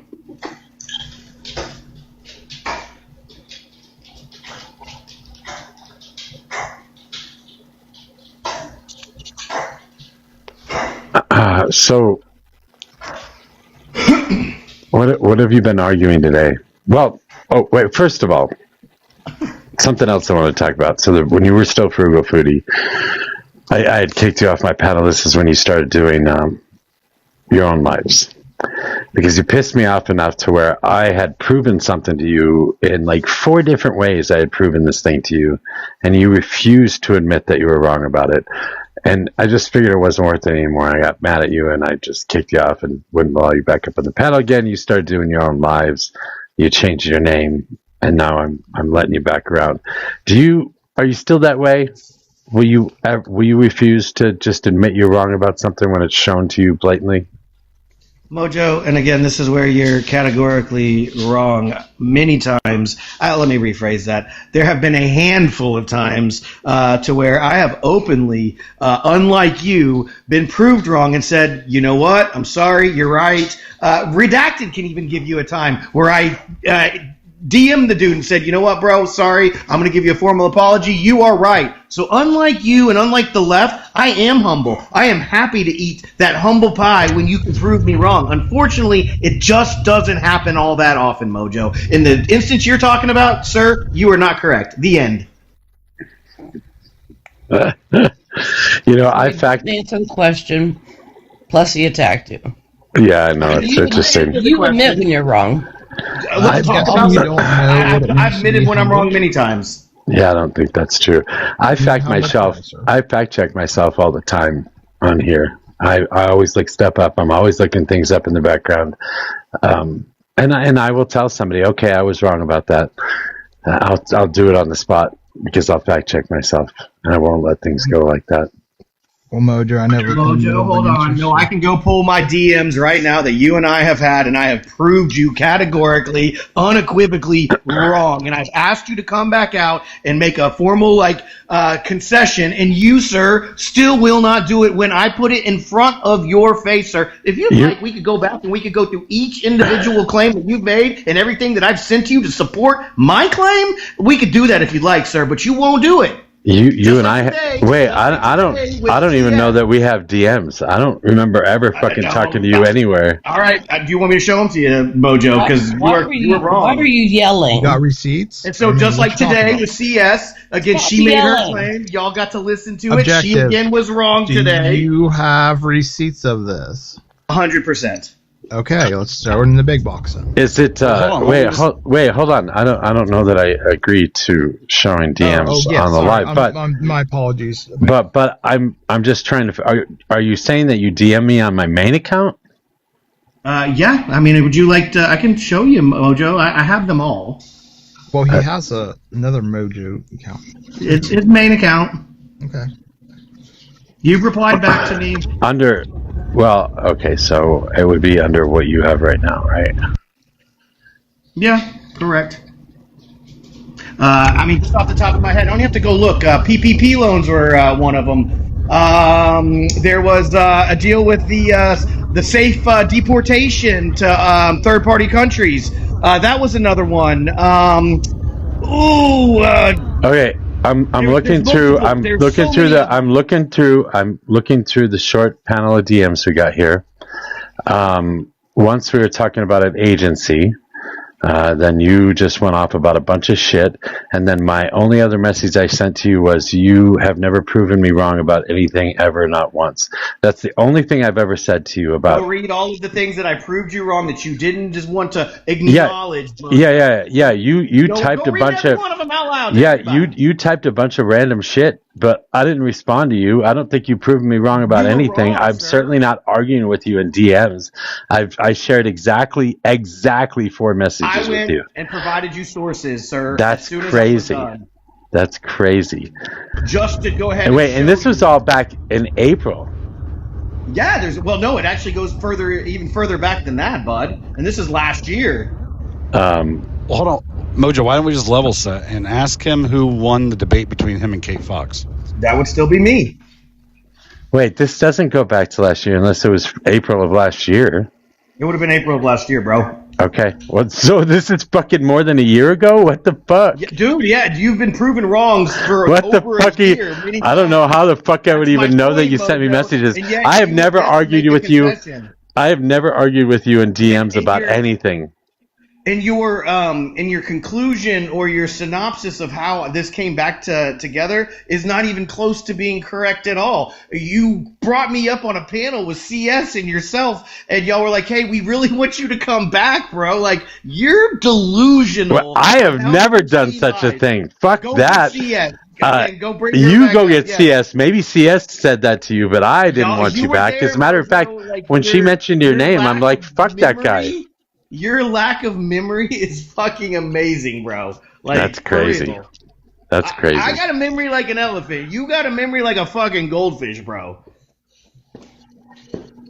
I can literally name the things that I've proven you wrong off the top of my head, Mojo. I don't have to go back and look at the DMs. I can literally tell you off the top of my head. That's how good my memory is. Hey, all right. So that person did go create an account for me. Finally. Yeah. So hold on. For the guy that has a memory like an elephant, who won the debate between you and Kate Fox again? That would still be me. I dare differ. I think you, Camo Girl, saying you did not win. I mean, again, that would be subjective. And so I believe I won. You can believe what you want to believe. And so nobody's going to be able to say I wasn't there. I'm just do you have a single evidence being presented? Do you have a single person that would agree with you? Yeah, I have quite a few people that agree with me. Yeah, who? Does it matter? I mean, you're going to be like, it does. No way. It does matter. It would help to have a witness in your defense. Well, it's neither here nor there. Because, at the end of the day, are you going to? Is that going to change your mind? Is that going to change your mind at the end of the day? Person A said that I won versus person B. No. So I will have you know that I'm getting DMs right now telling me how badly you lost that debate. That's crazy. Here's what I want to ask you, Mojo. Who do you think the best debater is on TikTok? And I just want to see, because I think I have debated every major person that you could ever imagine. And so I just want to try to figure out if I haven't debated this person yet. I don't care if it's your Destiny. I don't care if it's your fucking Dean. I don't care if it's your Parker. I don't care if it's your Isaiah. I don't care if it's your Santana. Fucking you keep naming IRI. You name it. Who the fuck do you think is the best debater? Because, sir, I have gone up against every single person on this fucking app. Yeah, I listen to you get who I'm missing, sir. Yeah, I listen to you get trounced by Destiny. Obviously, that's never going to be obviously that's never going to be a competition for you. But I will say that my consideration for the best debater on TikTok would be Blossom. Okay, so is that what I need now? So because now she's considered the best. Because I mean, again, I think I have debated every major creator on this app. I think I've kicked every major creator's ass on this app, by the way, too. Do you see who's right below you, sir? So if you would like to be able to arrange that, Mojo, so we can have a formal debate, I would be happy to kick Blossom's ass for you, too, Mojo. No problems. Objective, do you see who's right below you? You think that I would ever be afraid of any debate? Because you know that I'm really good at this. And Mojo, no, you are terrible at this. You are fucking terrible at this. You make a fool out of yourself every time you open your goddamn mouth. You are terrible at this. Mark this idiot, bro. Like, that's what, of course, you would say. All right, I'm gonna try and stay super nonpartisan on this. Frugal, I have given you credit with your debate with Kate Fox. I've even said, even leading up to it, people were like, Kate Fox is going to wreck him. And I said, well, a debate's not always just about facts. Sometimes it's about how you manipulate a conversation. Sometimes it's about getting your opponent off kilter. And I do feel like you did that a couple times with Kate. But undisputedly, like, she won. You argue with a lawyer about law. You did a very good job about law. Again, y'all are crazy. Why would I be getting a fucking restriction? That's crazy. Well, I don't know why you're getting a restriction. Nobody should be reporting if you're doing that. That shit's whack. Don't do it. Anyway, do y'all want me to go with my 10 minutes? No. I don't care. Okay. I don't know that I'm sticking around for too long. Yeah, that's just TikTok AI. I just read that you didn't even win the debate last night on ETR's panel. That's cool. I mean, y'all can believe whatever it is you want to believe. But all I'm saying out loud is I am an individual that is not afraid to get up and debate any one of these people, and I just explained it. There's not one major creator that I am not that I've not debated, and that I wouldn't be willing to continue to debate. There's a ton of people. And I do it just out of the blue, nothing that I'm prepared for, and I do really well every time I go up and debate these people. But you don't necessarily win every one of them. That's the problem. It's not about winning. It's about having conversations at the end of the day. But then why can't you admit that you lost to Kate then? Because I didn't lose to Kate. Because it wasn't about a loss or a win. It was about putting out information, and I believe I put out very good information. Frugal, you had people there that were gifting you. There was a ton of, what did we have? Like, I remember like 200-300 people there. Those weren't all just liberals, right? Like you know, our like base of people is probably anywhere between like 60 and 100 people. I saw, as I was the host of that, I saw the people in the room. It was a fairly balanced room, think but that you're going to convince me that Kate won that, you're not. So let's just move on from this conversation. I will say this. Yes, I agree. I agree that if you can't see that you didn't win that debate, I agree with you. There is no point in having the conversation. What basis are you even making this claim? Like, you're just over here just spitting shit out. Oh, Kate beat you. Why don't you fucking give me something that is that we can make that's quantitative? Unfortunately, in a debate like this, there's nothing that's quantitative that we can say. Oh, look, this is that many landed punches. Oh, that was this many landed punches. No, sir, CT, it doesn't exist. Objective, frugal. You're yelling right now. That's probably. Why you got it. Wait, stop. Just stop. You're yelling. That's probably why you got a violation.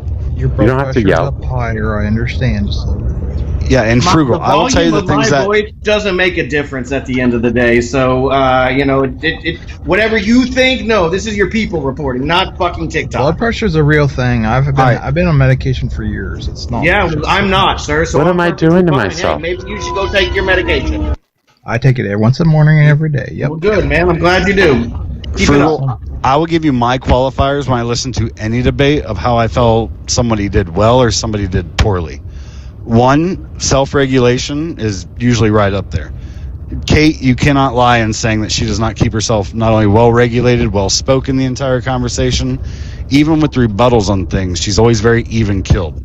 That usually, to me, is a sign of intelligence, and it tells me that somebody has researched the argument. How about you go ahead and get that ready? You asked me how to qualify. No, listen, if you want to do this, go get the fucking recording. Go get the recording, and we can play it out fucking loud for everybody. That was a year ago. You think I saw that recording? Then quit making a claim that you can't fucking support, CT. Otherwise, I don't really give a shit what you think, brother. I'm telling you guys, I am MAGA fucking kryptonite. Right, you are MAGA nothing. You're just fucking. You have zero intelligence. So for you to be able to, frugal.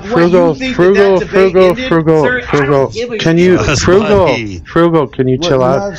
BA. I'm going to tell you. Wait, hold on. I'm going to tell you why. Because these would be like pre-planned, pre-formatted with a topic type of conversations, probably timed as well. I know who Chad is. I know who Chad CT is. I mean, Objective, I've never seen you debate. I would love to hear it. Yeah, he's not a stupid guy. He just gets his ass kicked all the time and thinks he wins. Well, he emotionally spurgs the fuck out. But like, yeah, I have no problem debating people. But I also think that I've earned a little bit of grace. Like I've heard you, Chad. Yeah, like people like Blossom, right? I'll put myself in this. Like even Mojo, like we've earned a little bit of at least enough respect to be like, I don't do daytime television. I do fucking pay-per-views. You want to debate me? Let's set it up and get viewers there. Especially Mojo. Mojo's been on my platform. He carried himself with class and respect. So but CT, you're not on my level, bro. Like you realize that, right? You do not have the same intelligence I do, right? You understand? This guy's on your side. He's never heard of you. No, that's a fact, right? I mean, what's that hold on.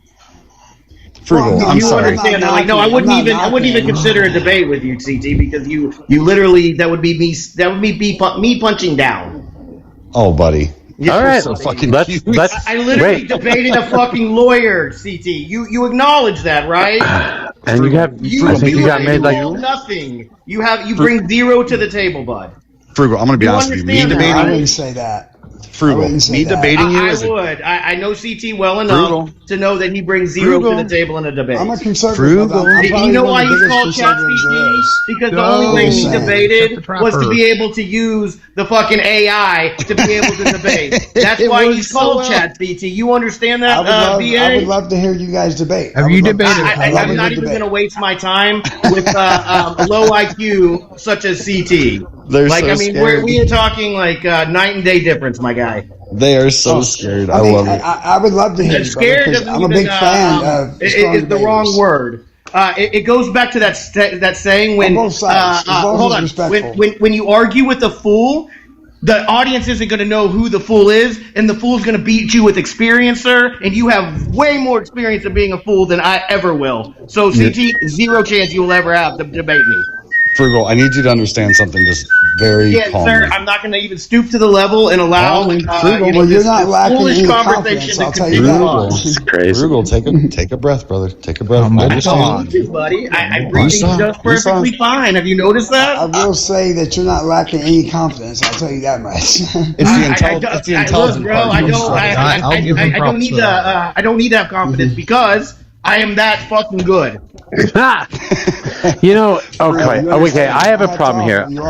I have a problem here. I mean, if you have to come into a room and announce how smart you are and how you beat everybody all the time, but you did. But you did come in here and say that. I've beaten. I'm helping CT understand his low IQ. Frugal. That's what I'm doing here. Frugal. No. I'm simply defending myself. Frugal.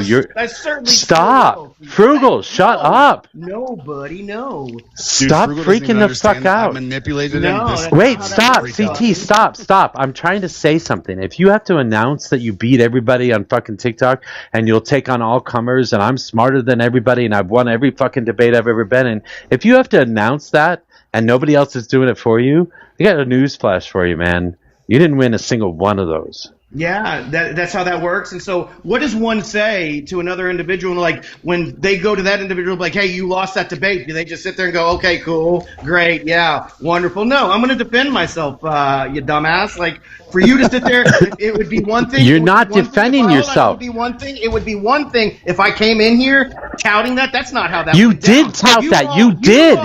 You brought it up. Objective, you brought it up. You brought it up. I'm simply defending it. No, you are not. Bring it up. CT, yes, you did. CT goes, hey, who won that debate between you and Kate? And then you're going to tell me that I brought that up? Fucker, go back and listen to the fucking replay. This is your problem. Y'all are fucking delusional. You make things up in your fucking head, and then you go with it like it's fucking reality. And unfortunately for you all, it is fucking not reality, Mojo. Go replay what happened on this fucking live, and you will see that CT is the one that brought it up and started driving it fucking home. Sir, you are incorrect. Mojo, I'll actually agree with I gave you a follow, brother, so I gave you a follow, and hopefully I would love to see your debates, brother, because I'm a conservative, and people know who I am. So, well, hey, BA, I just want to give you a heads up. You see how easy it was to manipulate him and get him to crash out? Well, Trust me, we're not on the same level. I know who you are, CT. Everyone knows who you are, bro. You know what I mean? So, I've heard thank you. Well, I appreciate you. You're well known. But I'm telling you, he cannot. So if you think he's a good debater, yeah, you can follow me around. I don't follow anyone, brother. I'm just giving props where they're due. You know what I mean? Well, if you're giving CT props, I've got some questions about, what your critique of talent is. I've seen him debate. I've seen him debate, and he's not good. He's not good at it. That's the problem. I've seen it too. Yeah, I've seen him debate, brother. I'm not defending the other side. I just see him debate, and he holds his own, brother. There's nothing wrong with saying that. Is your prompt? Is your prompt? What's your problem with capitalism? Is that what you said? Frugal? I'm sorry. What? What did you ask? What is your problem with capitalism? Is that what I heard you say? No, I never asked that at all. I thought you were suggesting a topic. All right, Mojo, hey, brother, nice seeing you, brother. I hope to see you soon. I'm going to have to jump off, man. I just want to go back. I hope you come by again, bring the team, man. We had fun that day. We had a great day. That's cool. We'll do. We had a lot of fun that day. All right, guys. You just got to follow, dude. Have a good night, man. You, brother. While we're in this mode, I've got work on the AM, so thanks for all the gifts. Everybody on the panel, make sure you send your daily heart maze, tap the screen, share, repost. Everybody. Nice to see you, Shining. Thank you, Stargazer. Everybody. See you, bud. All right. Frugal, that's got to chap your ass that a conservative knows who I am, but they don't know who you are. Why would that be? Because I don't go into conservative lives. I don't sit there and hang out. Like I go on to panels like this and let y'all know how dumb you are, CT, and I'll continue to do so. Yeah, I don't go into conservative lives anymore. I found them pandemic at best, and they still know who I am.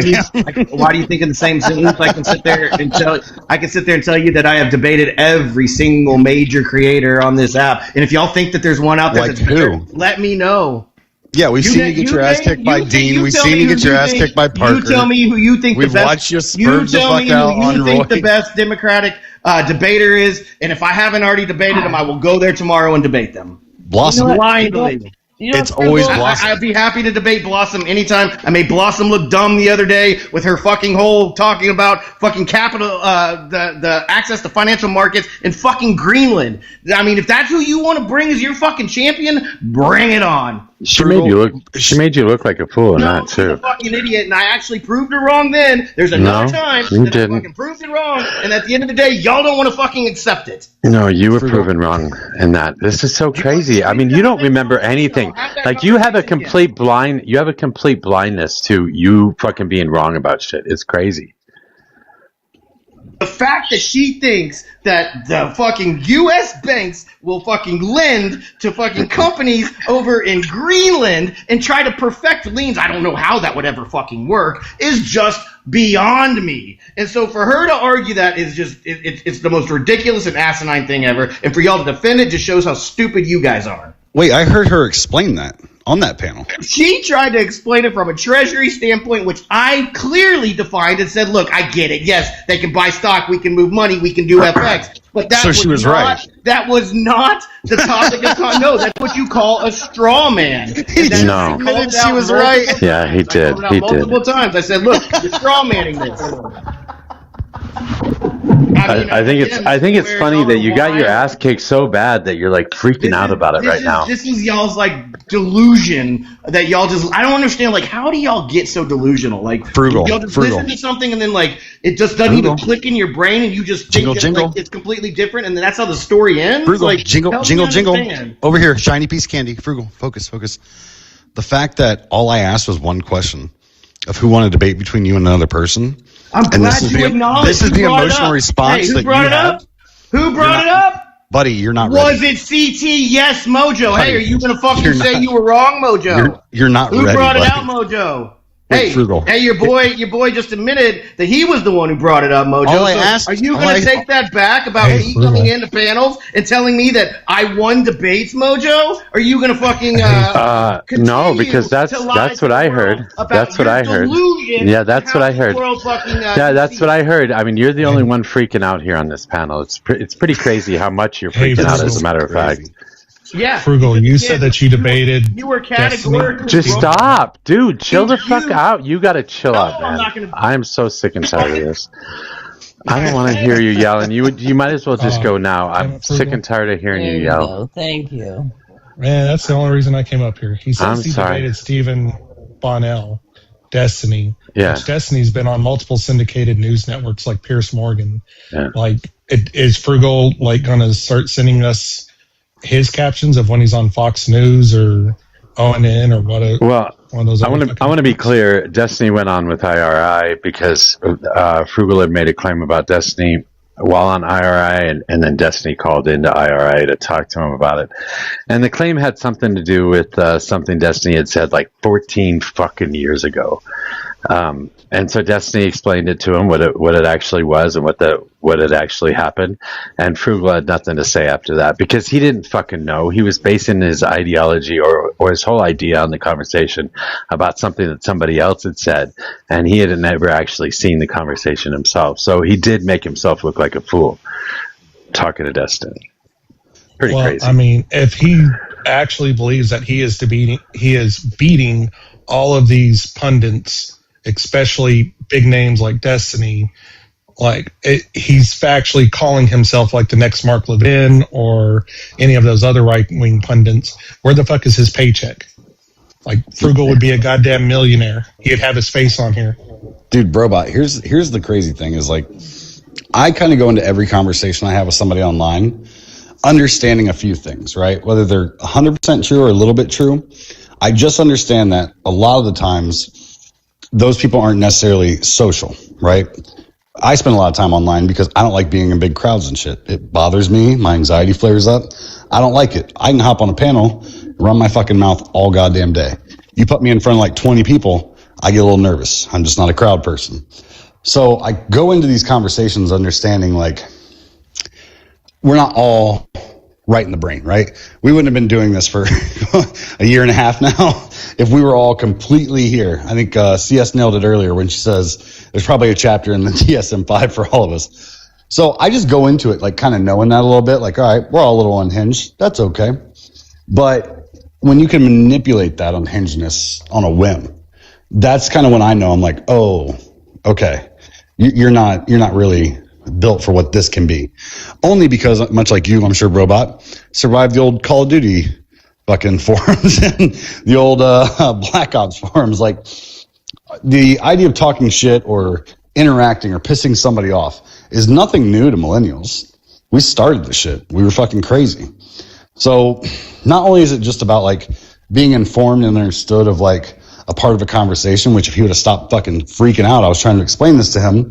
What Frugal does have is the ability to throw people off kilter of their argument. The problem is when he does that, he lets his emotions run wild with it, stops getting off of facts, stops talking about his point. It's just to distract the other person. And when you have somebody like Kate Fox or a Blossom that doesn't fall for that childish fucking Call of Duty argument style, they fall apart. And also, what did we do as a community that has fucking wrecked the MAGA people on here that they just don't even argue in reality anymore? Like, if anybody did happen to listen to the debate between him and Kate Fox, yes, I thought he put up a hell of a lot more of a fight than people gave him credit for. He got her a little off kilter a few times, and I didn't think that was going to happen. But I would take that as a W, right?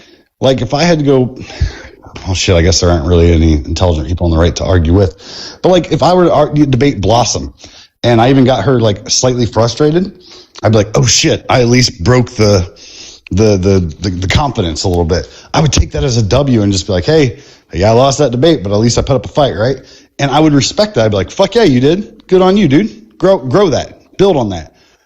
Have any of you? For the most part, I think they just have a delusion of grandeur. I mean, they sit around watching Bill O'Reilly or Sean Hannity now, and they think that they can fucking do this same thing, like they're some kind of influencer. I mean, to me, it's entertaining, but also it's like kind of cringe because you're watching somebody with a mental health condition like simply break down in the public sphere. Fear of being wrong is like, I've never met somebody that bizarre. It's funny because when I went in that room, Kimmy was on earlier, and she's the one who gave me that one-on-one with Enzo. I went in there, and Enzo was talking about how he kicked my ass and beat me all up and ran me out of the room and all this other shit, when in reality he wouldn't let me speak, and then he dropped me from his panel. And he's making all these claims. I don't get offended. And even while we were debating, he was telling me how he beat me so bad while in the middle of the fucking debate when we're talking about Iran. And then at the end of the debate, he said he kicked my ass. And if you want to get your ass kicked again, come over to my panel and blah, blah, blah. And I'm like, yeah, whatever. I don't take offense to that. He takes such offense to just little comments like that. It's so weird. Wait, has anybody ever seen him like talk to Easy? Because that would be an interesting dichotomy of styles, right? Easy, this monotone guy who speaks really slow and doesn't really ever break character, and Frugal, who's this fucking spastic creature that just freaks the fuck out all the time. It would be such an interesting conversation if he had a debate with Easy about something. I don't think Easy could maintain the character. You don't think so? He would absolutely freak out like he did before. I'm not yelling. That's probably true. That's probably true. Well, Mojo, just so you know, we have a Phil Bro on our side as well. I just don't know if you guys have met him yet, but have you guys met Metaforce yet? Yeah, oh, I've seen him. Yeah, I love him. He runs around with DDJ. DDJ's still on here, too. Yeah, DDJ doesn't like me very much because I kind of went off at him, telling him how he looked like a ridiculous fool when he was debating somebody, because he refused to actually have the conversation. He would never get past definitions, and it never went farther than that. And I told him he looked like a fool doing it, and he got mad at me. DDJ got a little mad at me, and so did that Bree girl that he was throwing around with, because I said, given the fact that you can't check anything that deals with like my organs or anything like that, prove I'm not a chair on TikTok. And then they got so deep into their own argument about the philosophy of understanding life, I just shut up and let them argue amongst themselves. And now when I see them, I just say, prove I'm not a chair. And they're like, shut up. I mean, my face identifies as a chair CT. But that's besides the point. I think they fancy themselves as like a Pierce Morgan or even a Don Lemon, which most of these pundits that we bring up for either side, like, they have these facts off the top of their head. They're not going to look them up. They're not, they're not doing weird shit of trying to like spin it in the moment. Like, they have their arguments for each one of these subjects already locked down and rehearsed. That's why these people are never going to get to any of these pundit levels. And it shows every time I sit here and watch and listen to most of them. Like, if y'all actually got on a news network with millions of fucking viewers and argued the opposite side of whatever you think you are, you'd get fucking crushed. And you know it. That's why you come to fucking TikTok. Bro, I ain't gonna lie. If I was on a fucking TikTok talking about how good of a debater I was and how many people I crushed, and some liberal came on and was like, hey, I run lives and I've got a following, this and that. I've never heard of you, but I've heard of this right-wing guy that apparently kicks ass all the time. That would have fucked me up. I don't know how frugal. I ain't gonna lie. I don't know who BA is. Mojo, didn't you like join this panel like one morning or something? I did. I went on this panel one morning, and I was super nice. I didn't interrupt. I had a calm conversation with him, and I went. Oh, that was the one that Marine Mom went on, and then CS made Marine Mom look like an idiot. Yeah, because she was reading out of her journal. Okay. That's I've never gone up there. I've never done that. Really, the only times if I've hosted my own lives, I kind of come here. Occasionally, I'll go to Red State. I fuck with Jen and Paula. Those are my peoples. But like, I haven't really chased a lot of MAGA lives lately. So goddamn, that's like the more I think about it, this just sucks so bad for Frugal. If I was in the middle of saying I'm the best debater in the world in a conservative game, I'd be like, I've never heard of you, but this guy's pretty good. That would suck so much ass. I would be fucking heartbroken. I'd be like, fuck, I'm not as important as I think I am. Man, if Rush Limbaugh was still around, I would absolutely try to schedule something between Mojo and Rush. I think that would be a good debate. Dude, Michael Savage back in the day. Red diaper doper babies. Brendan, that's his claim to fame, that he drove Rush crazy by calling into his show all the time. Oh, of course. I think Brendan really enjoys the gift of the gab. I don't think he really enumerates either side of the political spectrum, which he said as many times as he's been up here. Did any of you guys ever actually listen to Michael Savage? He was on like 1 or 2 in the morning after Rush Limbaugh. Yeah, I read his books. I read Michael Savage's books. Yeah, that's what got me into politics. I was fresh out of high school and I was working a job. My hours were like 5:30 p.m. to 4 a.m., like the worst fucking hours ever. And on my lunch break, Michael Savage would be on, and I'd just be listening to I always thought Rush Limbaugh was kind of crazy, but like Michael Savage was like, yeah, that was Alex Jones before Alex Jones. His name his actual name was something Wiener. I think his last name was Wiener. That tracks. Well, he made a smart decision then. Yeah. Oh, he was fucking crazy, dude. Oh, Breitbart too. Yeah. But yeah, I used to call into his show at like 2:00 in the morning, and I would get through. Yeah, Michael. His real name is Michael Allen Wiener. That was his name before Michael Savage. Yeah, I actually remember this is back when I was on Twitter like a few years ago. Like, didn't he pass away? I don't know. I just shut the page down. I just wanted to see what his real name was. It was such a little post, and like nobody even commented on it, and I was like, that's crazy that for like 2 years, that's all I listened to. was that, I was really getting into politics at this point, and like, he was on, and that was always like my counterpoint. I was like, okay, anytime I run into people on the right, this is what they're going to be talking about. And sure as shit, like, I think he passed away a few years ago. I swear I saw something on Twitter about it, but I haven't been on Twitter now in probably, I don't know, 6-7 years. Hey, TT, if you want to have some fun, Marine Mom does her own lives. Oh yeah, I've been on Marine Mom. What's weird is like, we've actually not been doing this for so long. We've pretty much been everywhere. Like, we've been on Millie's, I used to go to Unrealnesses all the time back when I was like staying up late as fuck on the weekends. I've been on, I can't really think of any conservatives that run lives normally I haven't been on. Have you ever been on, oh shoot, what is it, like Electric Wolf or something like that? Nope, that one doesn't ring a bell, but like Real Justin used to be a fucking thing like a year ago. That was like one of the biggest fucking conservative lives there were.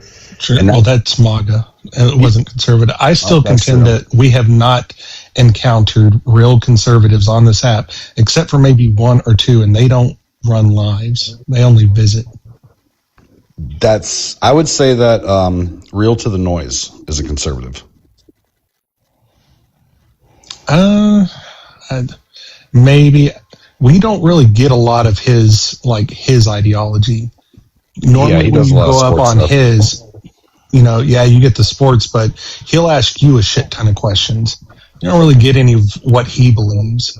True. Kmart used to be a conservative until he bought into the fucking MAGA shit. His live actually used to be really decent to go to. I think Kmart's always been MAGA. He just tried to stay even kill, so he had opposition. I think Kmart's to this day still even kill. I think 3-putt butt fuck is the only reason that live is the way it is. 3-putt is absolutely MAGA. Yeah. I would say that the moderate Democrat is actually probably the most conservative that you would find, like to true conservatism, even though he does have some like liberal ideas. Oh, I know. That is fascinating, Sammy. What do you consider to be true conservatism? Well, because the American political sphere.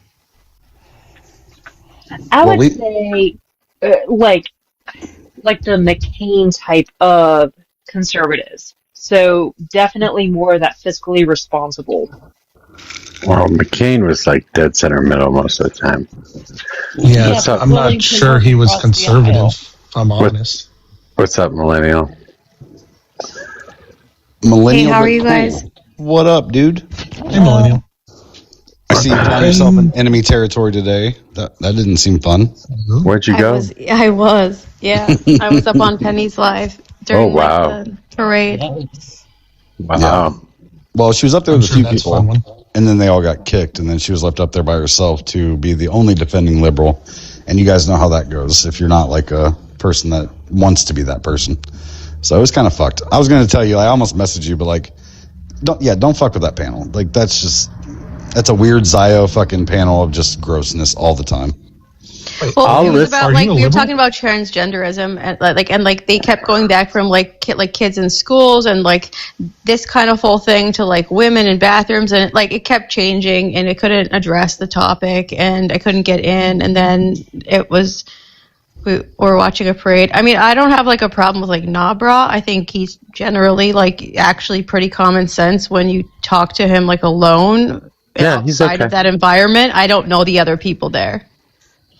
Wait, Millennial, if you can name one politician that aligns closest to your ideology, who would they be? Well, any kind of politician, federal, at any. I mean, federal, I consider local, myself. I am I feel like I'm a social liberal, but I have some like conservative beliefs in the fact that I believe in the Constitution. That used to be a conservative value that was like a big part of their party. That's not necessarily the case anymore. I'm definitely a liberal. I don't think that there's any policies as far as immigration, the Constitution, education, social issues, that I don't fall left of center. I don't know if I can tell you, because I don't know that there's a politician that I necessarily feel like is that consistent all the time. I mean, I can tell you some at a local level that I like around like my area, but I don't know nationally someone that aligns 100% with my values that I could say like that's the person I let my. It doesn't have to be 100. I mean, just whoever could be closest to you, and they may not even be in your state or your district or any of that. Just somebody that we can look up and say like, oh, this person would be closest to your ideology. This is what camp it places you in. And there's one on the screen right now, AOC, but obviously you don't identify with her, so you may. No, I think actually, I to be honest, from the fact that I believe that AOC is actually genuine to her message and her politics and the way that her ideology, I absolutely align with that. I think we need better people in politics, like people with actually a conscience, a sense of self and humanity, and that want to change things and are not totally jaded to the system and completely like bought. I think AOC, but I think some of her policies are in some way just not doable in the American economy as it is right now. But I don't think from a standpoint of who she is as a human and policy wise that there's nothing I feel strongly I have any strong opinions against. Millennial, look into Pete Buttigieg. I align a lot with like Pete. I love Pete. Yeah, everyone loves Mayor Pete. So do you align with Pete Buttigieg more than like Chuck Schumer or God, Newsom? no, fuck Chuck. No. Fuck Chuck. How about Gavin Newsom? You know what? I think the only reason I really want to like Gavin Newsom is the trolling back at Trump. And that's just because I'm a petty millennial and I like a little bullying once in a while. But no, I mean, I don't know that Gavin Newsom is going to run this country any differently than. No, I don't mean it on running or anything. I'm just talking about your ideology. Who do you feel you're closer to? Like you would vote for them no matter their office. Like you just feel that they're ideologically close to you. Yeah, he's just a moderate Democrat, is what he's saying. Yeah, and I mean, I get that. I don't think that there's. He's establishment liberal. That's all. Yeah. Yeah, I'll have to get back to you on like I would love to give you a perfect answer and someone who represents all of my beliefs and ideologies and all of that stuff. I'll give you 2 minutes. How about you, Robot? Who do you align with? Andrew Yang, who had the baton pass from Bernie Sanders. So, I mean, that's obviously I was a Bernie bro to Andrew Yang, and I would be for AOC if she ran on anything I could vote for. What was Andrew Yang's stance on individuals' rights? I'm trying to remember. He had a platform at one point. Oh, yeah, he had a whole platform. But what do you mean specifically on individual rights?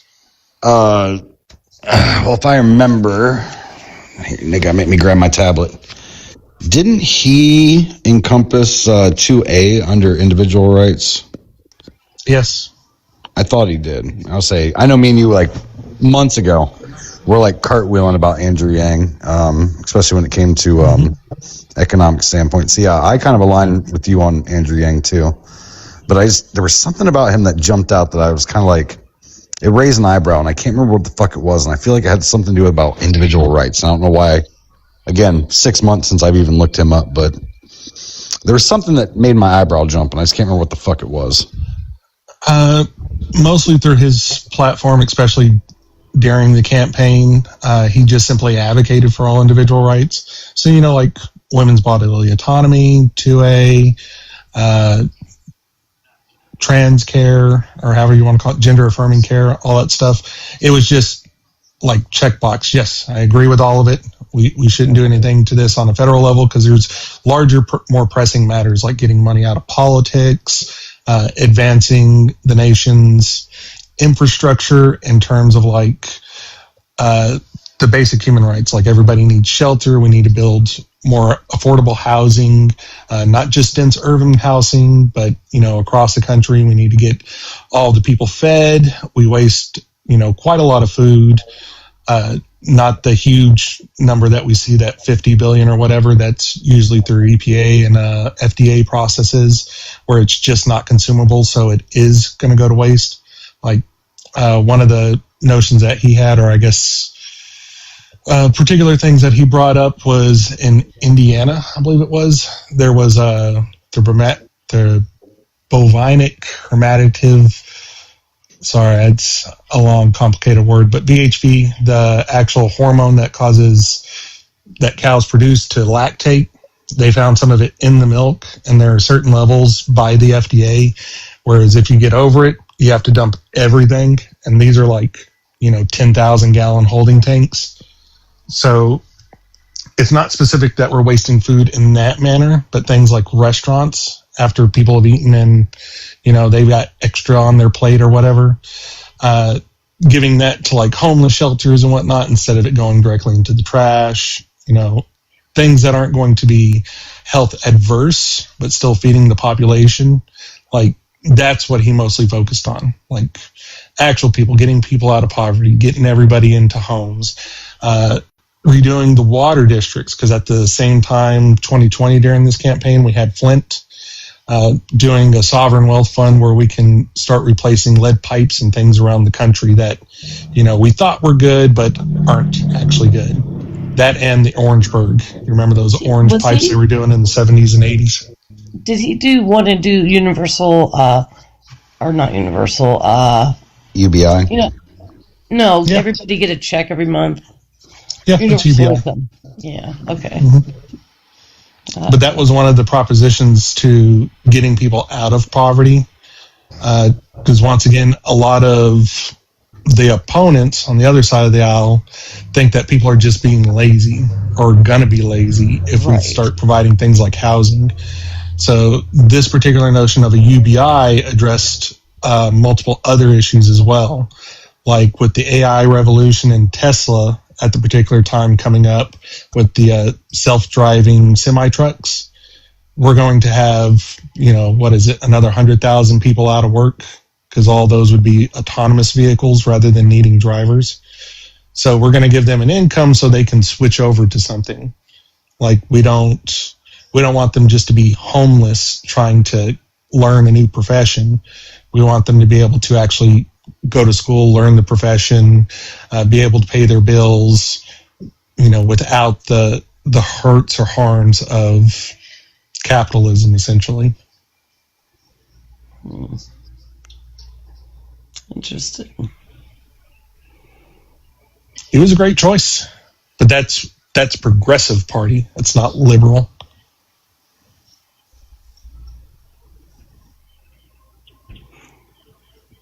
The one thing I don't like about Gavin Newsom is I feel like he still has ties to, the older Democrats that we need to get out.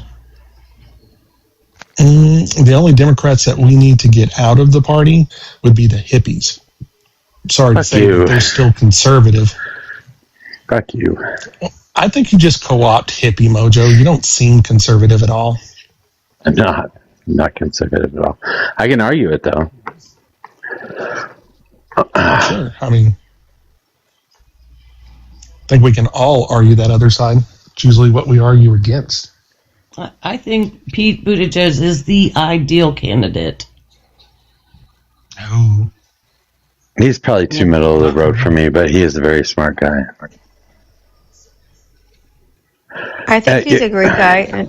Go ahead. Well, I just want to tell you that I wanted you to come up because I wanted to congratulate you for like venturing out in the wild and having conversations with people. I think that's kind of cool. You were so I don't know, shy when you started coming around. Didn't say a whole lot. Oh, thank you. Well, I'm trying to, and I'm sometimes a little bit more spicy about certain topics, and other times I want to listen and learn. I don't profess to be an expert about everything, and I'm certainly not a debate expert either. I care about certain things, and I'd like to talk about them, and if you'll have me, then awesome. Oh, always. I told you that a long time ago. Now, I wanted to also mention something to you guys. I used to love going on to other panels, and I still kind of do, but it's really hard when the way TikTok's set up, if you are a creator and you're actually trying to make money on here, you really kind of have to keep your levels, because that's where you get your bonuses and stuff from. So if you get to a certain level, you have to make sure you do your live just to make sure that you keep that level, and you don't necessarily get that unless you're actually live. So just going on somebody else's panel, it doesn't really work. So it does make it a little harder if I'm having to make sure that I'm like keeping level B5 or B4 or something like that. Kind of sucks.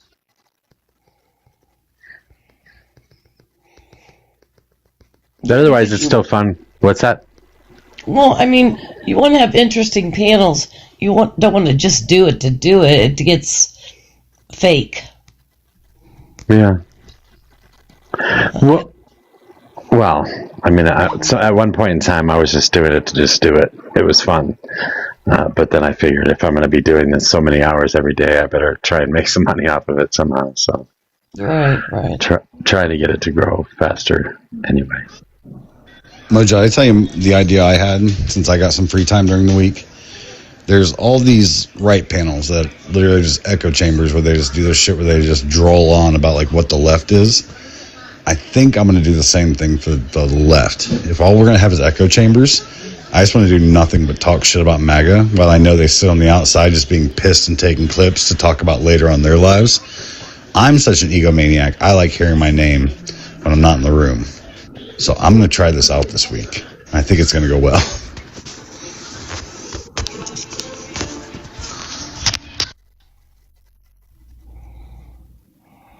Well, I'll be honest. I did use this. I used earlier's the interaction as a challenge, not to get sucked into it, because then like the left and this is how, and you get emotional as someone's screaming at me, and I'm like, you know what? Don't get triggered into doing what they're saying that all of the left does, and it was a growth opportunity for me. So, you know. But what is the we definition learned what we of learned and growth? Yeah, millennial, if you want to have fun with it, just act confused by what they're saying. Be like, I don't fully understand what point you're trying to make right now. And then they'll go on a whole nother diatribe where 3 other people will add on to it too and be like, all right, I felt like I had it with the first person, and the other two you guys really confused me here. Just gaslight the fuck out of these fucking people. They don't deserve real conversations. They're fucking traitors to our country. Yeah, don't fucking listen to anything CT's saying, by the way. Gaslight these motherfuckers into oblivion. But to be honest, I didn't know where they were going, because we started talking about children, and then we were talking about adults in bathrooms, and we're talking about children, and I'm like, I don't know how to have an opinion about a topic that is changing, and then we're watching in a parade, and I'm just like, what? It's a lot. And then, Studs was there, so he had a lot of intellectual things to say. Don't buy into the gaslighting, because that's what they're already doing. Do it. They're just rolling up a whole bunch of logical fallacies into one, like gish galloping into straw men, into straw dogs for the fucking wildest part. Like, why would you want to go from you built their whole argument to you're just going to build parts of their argument and throw it the fuck away? They're fucking wild. Like, just don't buy into any of that shit and always bring them back to the main topic. Well, and there was a woman in there who has 160 or 70,000 followers, and she's a mom, and she was talking about how transgender people are trying to indoctrinate our kids, and I'm like, I'm in the PTO. I mean, there's no one's trying to indoctrinate the kids that I'm responsible for. I don't know where you guys are that people are just coming out of the woodwork, running at your kids, being like, be a boy, be a girl. It's really kind of wild the tales that they tell and the fear mongering, and it gets just so ridiculous that you don't know how to counter fantasy with reality. Because that's fully gaslighting. If you remember back in the 90s and early 2000s, they had this whole movement, and it even carried into Obama's presidency, but it started in the 90s and early 2000s. The whole movement was that teachers were, taking too much of the parental role. teaching things like faith or giving them weird ideas. I'm sure Mojo grew up in a time where they had that shit too, but it really started hitting in like the 90s and early 2000s for millennials. And now that teachers basically just, don't engage with any of that stuff because they don't want to get sued or otherwise fired, that parents are mad about it. Like, oh, you didn't teach them, the sanctity of marriage or some stupid shit like that. A kid asked a teacher, what if I like another person of my same gender? And the teacher says, you love who you love, and fucking left it there. Now the parents are mad because they're not like instilling the Christian or religious values into those children in school. So it's literally them that wanted this policy, and it is now them that are mad at this policy. It happened under the Bush administration. Millennial, I would teach you the ways of gaslight foo. So if I'm on a panel where somebody don't listen to CT, just don't fucking listen to CT. Don't listen trust me. If I'm on a panel where somebody's like going on about how like the schools are transing our kids, I would just lean into that shit and be like, it's funny. I saved up for years. That way, no matter what sex my child was, I planned on changing it. And luckily, my taxpayer dollars are going and doing it for free for me. So I'm super excited about that. Just be the liberal they want you to be. It's super fucking fun to just lean into it. No, don't do any of that. Because the liberal they have in mind is a fucking straw man. They have concocted this from fucking Fox News. Like, it is super dumb. Everything about the liberal that they have in their mind conflicts. They are violent, revolutionary liberals that wouldn't pick up a gun to save their lives. It's just fucking wild. No. Hold on. That's the best part. We are the violent left, right? Lean into that, too. Just be like, no, I love violence. In fact, I love violence so much, I cannot wait to enact violence on you. And then watch their fake outrage when they're like, she, blah, blah, blah. Let them just fucking crash out. Gaslight chamber the MAGA. That's probably problematic. No, it's not. I always choose violence. It's bad. Okay, so yes, I say for practice. So I like going into like Penny's Live if they're talking about a topic I really like. So when I went up on the panel and there were 7 against me or 8 against me, I did so because they were talking about Marxism. And I am willing to talk to anybody about Marxism because it's all philosophy. I don't have to look things up. I don't have to give specific facts or figures. And it's something that I'm pretty well versed on discussing. So for me, if I can step into a group of 8 conservatives all yelling questions at me at the same time, I can remain calm. I can answer the questions as they come, as they really want them answered, and make them kind of all look like fools when I do that. So if you have a topic that you really, really like and you're scrolling through lives and there's like 7 conservatives up talking about that topic, go in there. Take them all on at the same time. It's pretty fun. And be calm. Stay calm the whole time. Don't listen to CT. I wish I knew how to show you guys a picture because there was this hillbilly guy telling me that I was a horrible mother, and I looked at his picture and I was like, oh my God. Like, it was frightening. There's no way he's not on a list. I'm sure you actually have, among the 3,000 different issues across the country, I'm sure there is at least one where you can get all of these liberals to argue with you right now. CT, are you a Fed? Am I a what? There you a go. Fed. Well, that's one of them. CT's a Fed. Fuck yeah. I don't even know what that is, but fucking sign me up. Let's go. A federal agent. Here, Fed boy. You're working for the government. You're in here to try and out people. Oh, yeah, for sure. So here's the cool thing about being a Fed. A paycheck, which you dirty liberals know nothing about. Dirty liberals. I mean, this is true. It is a paycheck. It is patriotism to your country. Mm-hmm. It is public service. Sorry. I sat back for almost a year and just listened and learned before I even started opening up my mouth. And when I first did, I was a nervous wreck. I would just come up, stutter, say something, and then drop back down because couldn't handle talking to people. But Yeah, now she comes up and tells me to shut up, and I don't know what the hell I'm talking about and shit like that. So yeah, she's definitely turned a corner here recently. Stargazers are amazing. Well, I don't think I knew that everyone was so like close and people had been here for so long. So I think when I got into lives, I was just like, oh, I'm gonna go like say whatever I want, and then I was like, wait, all these people know each other and they like have jokes and they know I didn't understand at all what was going on, and then got a little more shy to say how I felt, and then.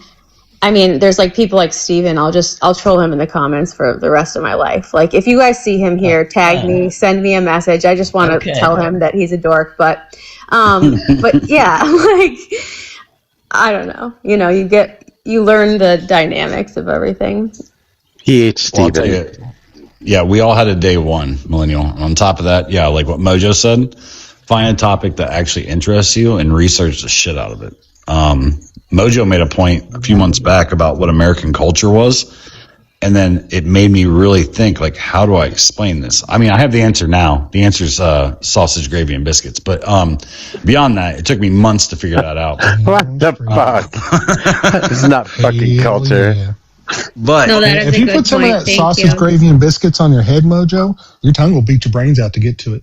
Yeah, that's the thing. I broke his what's American culture. It's sausage, gravy, and biscuits. But either way, no, it did actually pique the fuck out of my interest. And I really did start researching, like, what was the foundation of America? What were the values that people were chasing? What were the belief systems that the founding fathers had? And through that research, I realized there's a ton that, like, schools don't teach us, right? When I think of the founding fathers, right, I think of, like, maybe 5-7 people. There were actually 52 people that signed that declaration, and 8 of them were immigrants. So when I make my argument about immigration, I get to bring up a fact that nobody on the fucking right knows about, because they're, to use Donovan's argument, they're arguing out of fashion. They're arguing out of an ideal that they've created in their head of what America should be. And then I get to use factual data like, hey, 8 immigrants also signed the Declaration of Independence. And that fucks their head up because they don't actually know or care about it. So yeah, put some time into a subject. Once you do that and you argue it a few times, it just becomes facts that you know. And then pick the next thing. Pick the next thing you're passionate about. But make sure you're passionate about it, or you'll get bored with it and you'll realize you're doing research just to argue, and that'll burn you out. Yeah, and I got to be honest, like that's the part of like all of this that I don't love is like when people just like are, you know, like wanting to win an argument and not like, I'm not going to argue. And, you know, like I'm not going to like maybe mess up like, I don't know, my Zen for an argument that like I don't actually care about. And that's what I had to learn kind of, and also just like accept that I want to talk about things that I care about. I do care about the things that I do talk about, and like I'm not going to pretend to be an expert about everything, but I'm learning, and I love that. I like that. That's great. Yeah, don't ever be like frugal and don't ever be like frugal and demand that you want a debate or want a conversation. You've kicked everybody's ass. Don't ever do that. It makes you look like an idiot. I've done that plenty of times, and I've looked like an idiot every time. A really great way to make them crash out in that particular Revolutionary War fashion, just to be like, that's a lot coming from a bunch of Tory redcoats. I mean, I've gotten dropped from panels so fucking fast. Yeah, for me, the goal's intelligent conversation. Well, I will say this: there is one. It's a super lazy way of debating, but I found it on accident, and then I applied it for a while. But I found it was really lazy and really disingenuous.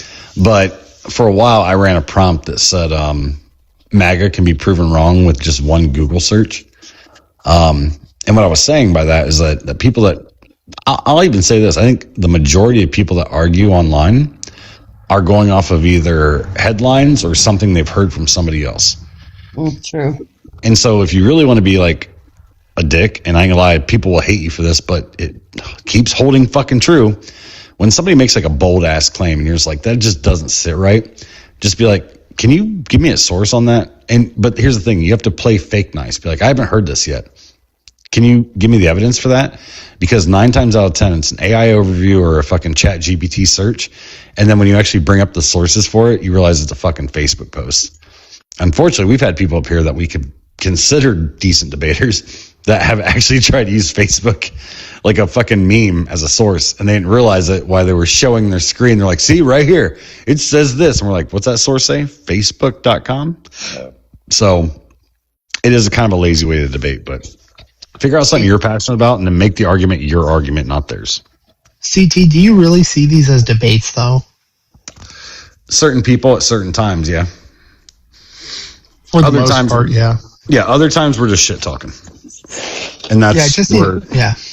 Sorry, that's go what ahead, I do well at. Yeah, I just like to shit talk, and I'm fairly decent at it. So I got a high school diploma and I give them hell attitude, buddy. So I just get out there and I talk shit, tell people they have soft hands, they don't wash their feet, and they get really bad. I have a goal. My goal is to convince somebody they're wrong about one topic. So when I start in the mornings, I kind of like try and do like one-on-ones or one-on-twos or something like that. If I can get conservatives in right away. And if I can just prove them wrong about one topic, the next time they come in, they will not bring that topic up. They'll talk about something else. And the next time they talk to me anywhere, they're just not going to talk about that topic at all. So if I can continually do that, then they're going to get to the point where they're not going to want to talk to me about much of anything.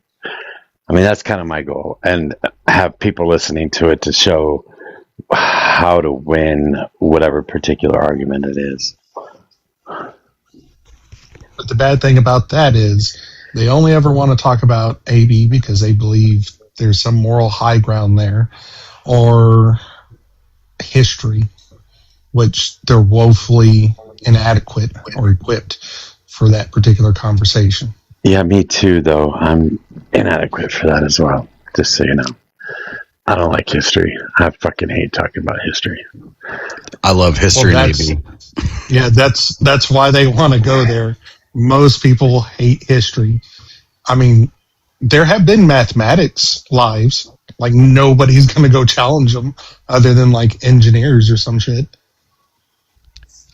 No, I think that everyone has different plans on this app.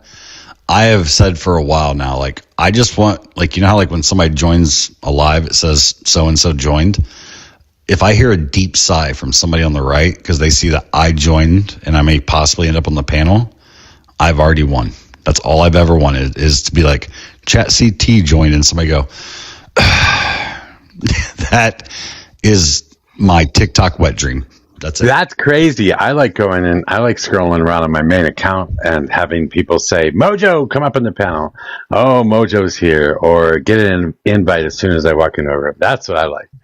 I like to know. I like that everybody knows who I am. Same. Well, like when that BA guy said that, he's like, yeah, no, I've listened to ChatCT. He holds his fucking own. I will not call him a bad debate. I was like, I don't even know this guy. This is fucking awesome. I love that shit too.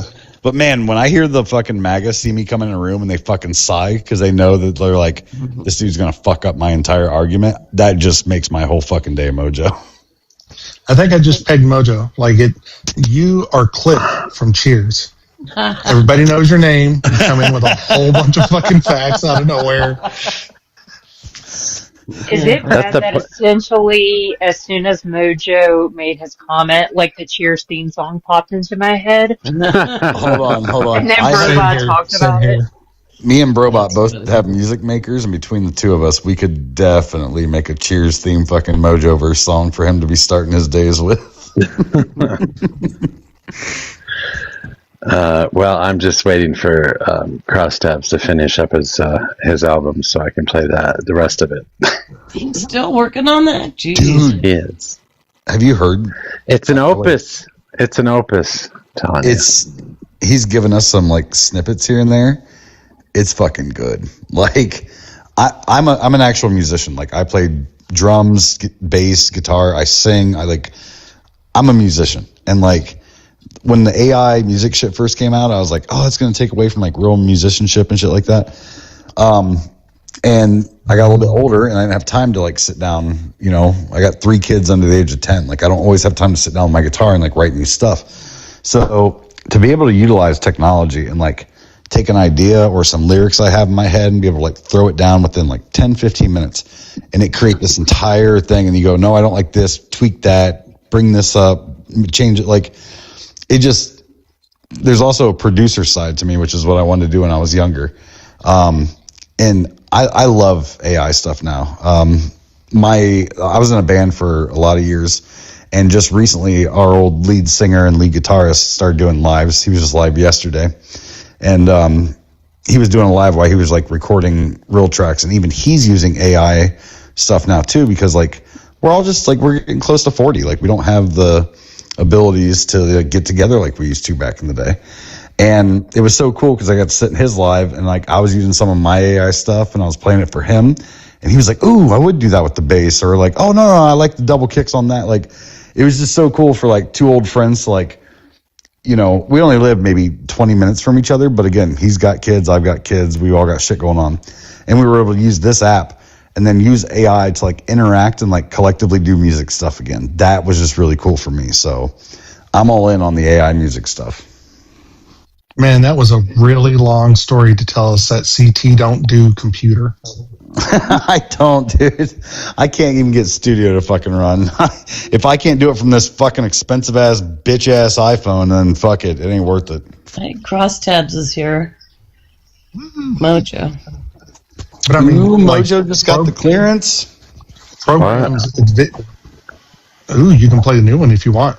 Get the new programs one. Have existed before AI. There's like Finale, GarageBand was a really cheap one that came with like all the Apple stuff. Yeah, listen, I understand Texas is pretty much like the New York of the South. You guys worry about your fancy shit. Here in Ohio, we keep it real, okay? I understand you guys want to pretend to be cowboys and rednecks, but we're the actual ones. Y'all do your fancy computer shit down there. Leave us alone. We just do things the way we do it, all right? That's a lot coming from the last slave-owning state in the Union. Goddamn right. Because we're America, baby. The Crosstabs music is interesting because he's putting a lot of time into one song. So a lot of the AI songs that you hear, like Robot can whip out a song within minutes about a conversation that's going on a panel. And that's cool and that's fun, and that's something we can use at the time to laugh and joke about and enjoy that particular moment. And every time we listen to it, we'll remember it, like the baby Yeetus fetus or whatever the hell stuff that was. That's all fun and fun to play every once in a while. But Crosstabs is getting like serious into it. He's adding different instruments at different times. He's changing the tone of each and the speed of each and the tempo of each and the cadence of the singers. And it's just it's super interesting. I think he was going to take it farther than this too. But the process is something like a studio work, basically. CT, you had a song of his, right, on like one of your last like the things for like Mojo's live, like his debates, kind of, right? There was a song that was on one of your videos to promote it. Of CT's songs? Yeah, I thought CT put a song using his song, like using that song on like one of your promotions, right? Yeah, I've used his songs a lot too. Both these guys have done a lot of songs for their promo videos and stuff. They work great for like promo videos, not like I wouldn't call them something that would sell on an album or something like that, because they're so specific. They won't kind of reach out to everybody. But Crosstabs is working on music that everybody can relate to. So like, no, I think it was like the last one for the Raging Tomato. It was on a promotion like post that he had put, and he put that song to it, and it was stuck in my head for 3 days. So well done. Hell yeah. Hell yeah. Hell yeah, sister. It was awesome. Yeah. No, Mojo's right though. Like what we do is like TV jingle commercials, right? Like that's what me and Brobot do. Like we do these fun little get-togethers, and I do have a few projects like in the very, very back. I'm working on like some country shit, but yes, what Crosstabs is doing is like actual, to me, music production. Sans remove the idea of like musicians playing it, which to me, given the fact of like how music's even made today, like when it comes to big studio shit, you'd be very surprised at how little actual musicians have to do with like the biggest artists you even know, even when it comes to like country and folk music, where there used to be like this idea of like live music's real music. Even 9 Inch Nails back in the 90s one person, Trent Reznor, produced all that music, and then he hired fucking people to play the music for live shows when he traveled. So this is not new. This is 30-year-old technology of looping and doing shit like that. So what Crosstabs is doing to me is actually producing an album. He's legitimately going through and using multiple AI applications to change, influence, and get exactly what he wants. The shit me and Brobot do, like on the fly, is very much we are Geico, bump it up, bump, bump, bump, bump. It's very catchy little things to promote like a show or an event, and that's cool too. Those are fun things that we just thoroughly enjoy doing. I think what Crosstabs is doing though is actually epic. Epic's the only word I can think of when I've listened to some of the songs that he shared with us. Like they're so good that you wouldn't even know that it wasn't a real artist putting it together. Which at this point, I guess we'd probably have to call Crosstabs an artist. He's just using tools to create art. So there is an artist putting something together, and it's fucking epic. Well, great. Now I've got to concede my last debate with Mojo. God damn it. No. Oh, damn. Crosstabs. No. CT is absolutely wrong, because I guarantee you've heard more music by Charlie Sheen, because he does a whole bunch of those fucking jingles for all the TV shows and commercials and shit, than you did of like John Williams, who actually did full-fledged fucking albums for most of everything that you've heard. Like Star Wars, that was all John Williams. Jurassic Park, John Williams. But all the like Geico commercials, all the like, I think damn near 80% of all the commercials that you've heard are by Charlie Sheen. That's why they did 2.5 Men, because he made fucking millions off of his jingles. Charlie Sheen himself, that was just 2.5 Men. Charlie Sheen did not actually create those fucking jingles. Are you serious? He actually created quite a lot, man. Or he was playing the dude that actually did. Whoever did all the jingles. Sure. But whoever did all the jingles is actually a multimillionaire. John Williams is not. Oh, John Williams has to be a multimillionaire by now. He does John the Williams best scores in the industry. Absolutely a multi-millionaire. No, John Williams is contracted to do the scores. They pay him a six-figure salary, sure, but he doesn't get royalties off of all those albums. He has a net worth of $300 million. John Williams? John Williams. Yes. Yeah. He's one of the Indiana Jones, Star Wars, Jaws, Harry Potter. Like, he's got like 30 Grammy When did he awards. get that net worth? Because I'm pretty sure Disney had to buy him out. Dude, no way. According to... He's He's the richest composer. The richest fucking composer. Like, according to this magazine article that I'm reading. I can't remember. Yeah, but when did he get that net worth? Because if I'm not mistaken, when Disney had to buy 20th Century Fox, they had to buy all of those scores from him. Because he still owns them, but he didn't get any royalties under 20th Century Fox. I guarantee you he did. Like, that's literally the only way that musicians make fucking money in this world. He's the second all-time leading composer. Andrew Lloyd Webber is number one at $1.2 billion. That's because of Phantom of the Opera. That's different. Yeah, that's one way is different. Evita and Cats. Yeah. Wait, guys, real quick. I'm sorry. I was actually working on music when Mojo brought this up, and I just wanted to come up and say thank you for the very kind words. I really appreciate that. Mojo, if you do to choose to play a new song, it's up to you. But I would prefer if you play Fallout. Again, totally up to you. I gave you the link, as you know. I'm going to drop back down, people. Thank you all for the very kind words. It's very motivating, and I'm going to continue working right now on Is that what you just sent me? Yeah, it's a SoundCloud link. It's a private link. Okay. Yes, I concur. Just so everyone knows, thank you, Sammy. Sammy's heard that song. Crosstabs, I call him Killer Cross because he wrecks people in debates in fucking music as well. He's our boy. Let's go. I love that he just proved himself wrong about the last debate. I think that's awesome. I did not officially. Not officially. The vote count is in. The vote count is total. I just changed my opinion. Mojo sound like frugal now. Yeah, exactly. Okay, guys, I'm going to go back to work. I appreciate you all. If you want to play it, please do. I'll still be listening, but I'm going to need my ears for some editing. So Okay, cool. IP is still important there, crosstabs. Listen, everyone share this out, because if Mojo is going to give us a sneak peek into this fucking, what I like to call an epi album, which is an epic fucking album, fucking let's get some people in here to listen to it, because I cannot wait for this fucking album to drop. I'm so fucking excited for like our community. We've had some super lows. We've had some super highs. We've had great debates where we've won. We've had personal conflicts. I love the fact that Crosstab is taking the time out of his life to give us something to like encapsulate, and especially for like the new people. This is what I think Mojo wanted to do. He wanted a community, and a community that cared about each other. Because I'll be honest with you guys, sometimes real life fucking sucks. Some of us don't have people around that are always in the same alliance. Like, I got some friends and shit. A lot of us do, but not everyone does. And so if everyone feels like they have a cool space and a cool community to come to feel like they're part of something bigger than themselves, I'll always fucking support that. So kudos to Crosstabs for giving us something to fucking jam to and feel proud of what we're doing. Okay, I don't want to bash. I'm not going to bash in Crosstabs. I don't want to belittle or make smaller what Crosstabs is doing right now, because we all can't wait.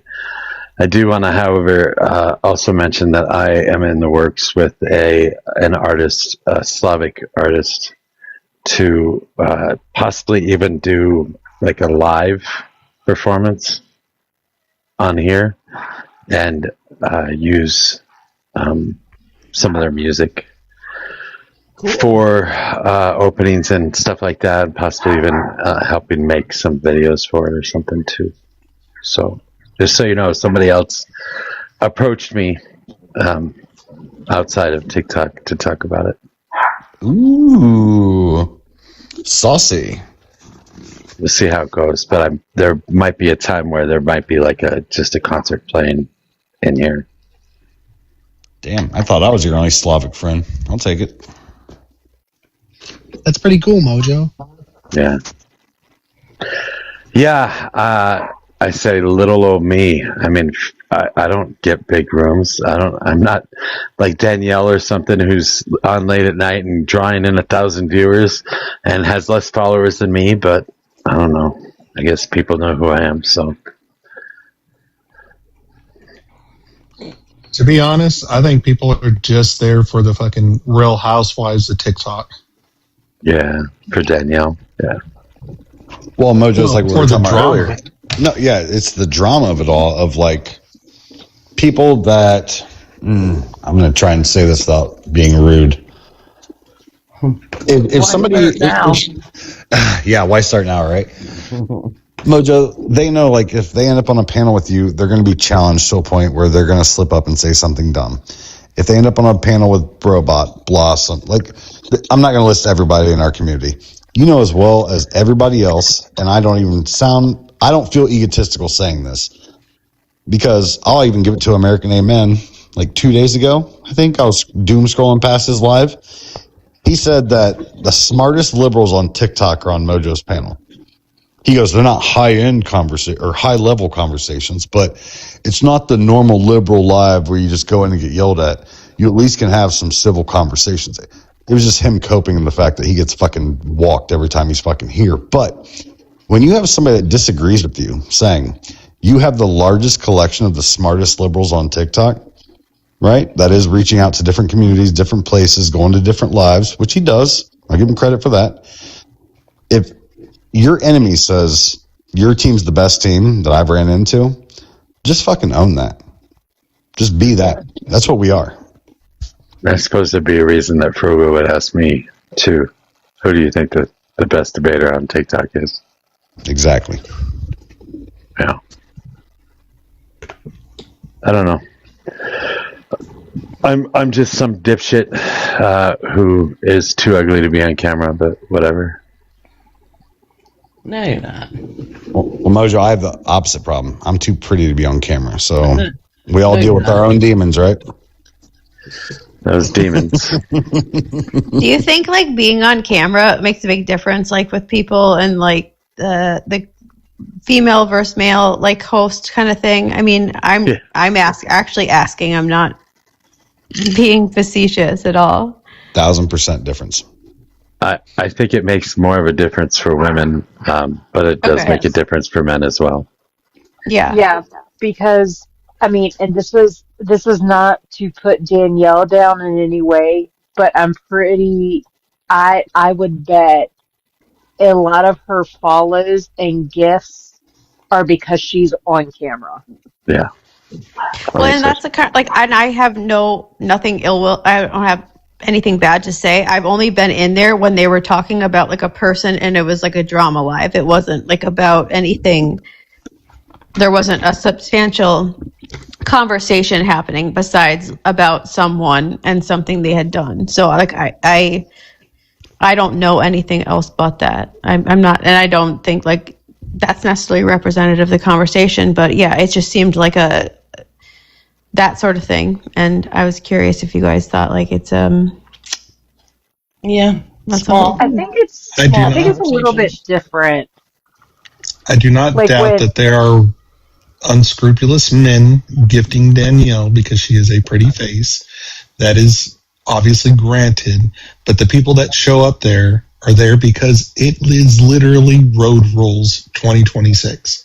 Right. It is the desperate housewives of TikTok. Like, they are there for the drama, and you're going to get it every night that you go up there. Yeah, well, we all know, like... also too... Oh, sorry, go ahead, CT. Absolutely not. Go ahead, Sammy. I talk all the fucking time. I think also too, like when she like co-hosts with Nemo, it definitely brings in a lot of people just for the viewership. But by bringing in the viewership, they're also bringing in the chaos too. Yeah, Nemo's got quite a following of his own. He did come into my lives early on, and CT knows this because one night I actually went to sleep and told CT to run the panel, and Nemo comes in shortly after that. Shortly after I fall asleep, I guess Nemo comes in and he's got like, what'd you say? You had like 600 people in the room or something like that, and we weren't used to that, and he's trying to deal with everything that's going on and wasn't used to actually running a live. Right? Is that First correct? night, Mojo made me a mod just so he wanted to keep the live going through the night, and I used to stay up to like 4 or 5 in the morning. And yeah, he goes to sleep, I want to say around like, I don't know, midnight, 1 a.m. And he even said, he goes, hey, you guys keep going, however long live goes. Not fucking 30 minutes later, Nemo comes in. We go from having like 37 viewers. All of a sudden, we're at 650-ish, 620, 650, somewhere in there. I'm losing my shit. Mojo just gave me mod powers. I got 27 people in the fucking request. I'm like, all right, that. So I pull Emma Stelina up because she had at least run some lives. I didn't, at this point, I think maybe it ran a few. But, like, she was also a moderator at the time. So between the two of us, we were literally, like, trying to let people get their points out. Nemo was arguing. A bunch of people on the right were coming up. So yeah, it was fucking nuts. And you're right though. Followers follow followings. If people like, I'm not going to talk shit about anybody. They're not here to defend themselves. But there's a certain person that recently started doing lives this year. They kowtowed to a bunch of other bigger creators, and those other bigger creators came in and fucking started doing them. So now their lives are getting like 300 to 500 people, depending on time of day or when and where. To me, that's not really building a base. That's you just captivating on somebody else's success and giving them platforms to spew their bullshit whenever you want. If somebody on the left that I disagree with came to my panel, I don't care if there'd be 13 people in there or 3,000 people in there. I would disagree with them if they disagree with me.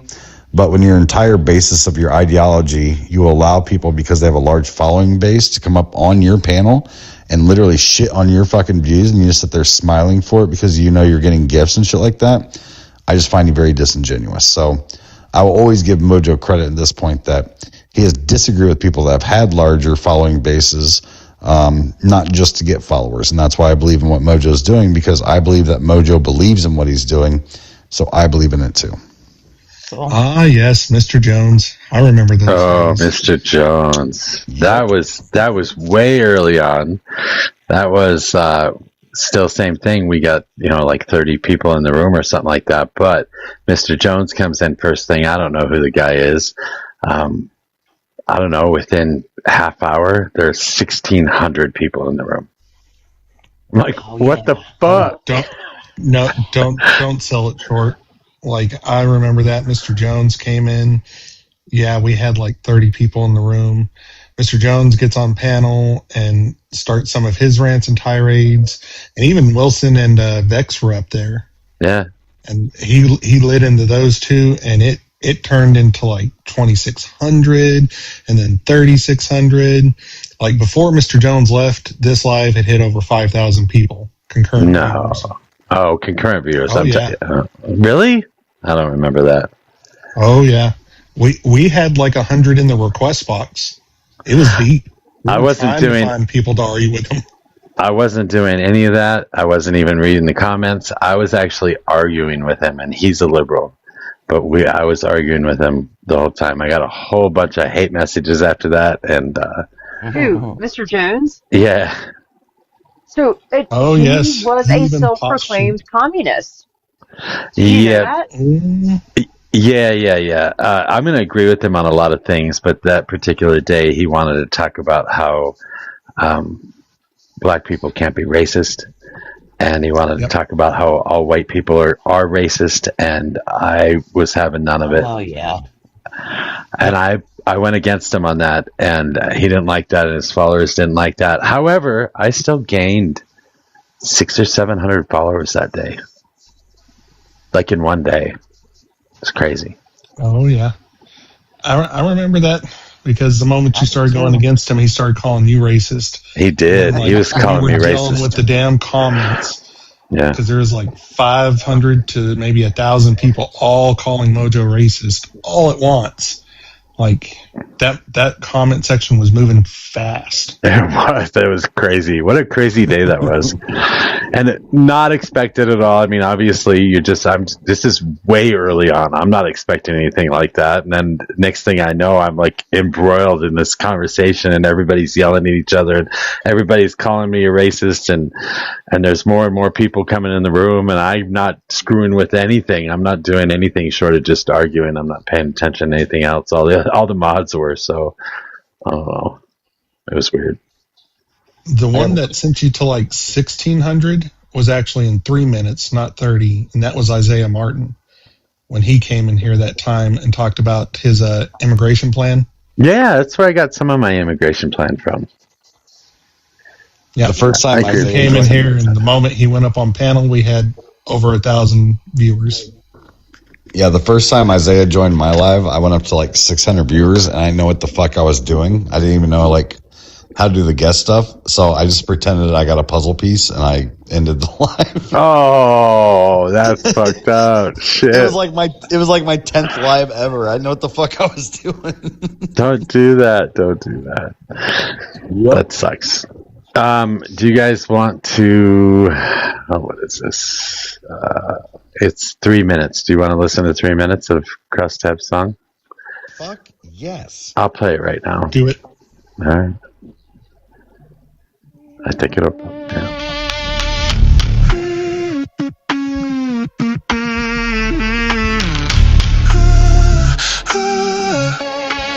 I stopped pretending it was solid ground. I let the shifting settle into still. The quiet came before I understood it, and felt the outline of what I'm built to fill. Something held beneath my feet. I thought I knew what real was. You showed me what you twisted it to be. Now I know the truth beneath it.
That's the fallout. That's the fallout. I know what I'm holding. I know what it does. Take your damage somewhere else. You won't like what this becomes.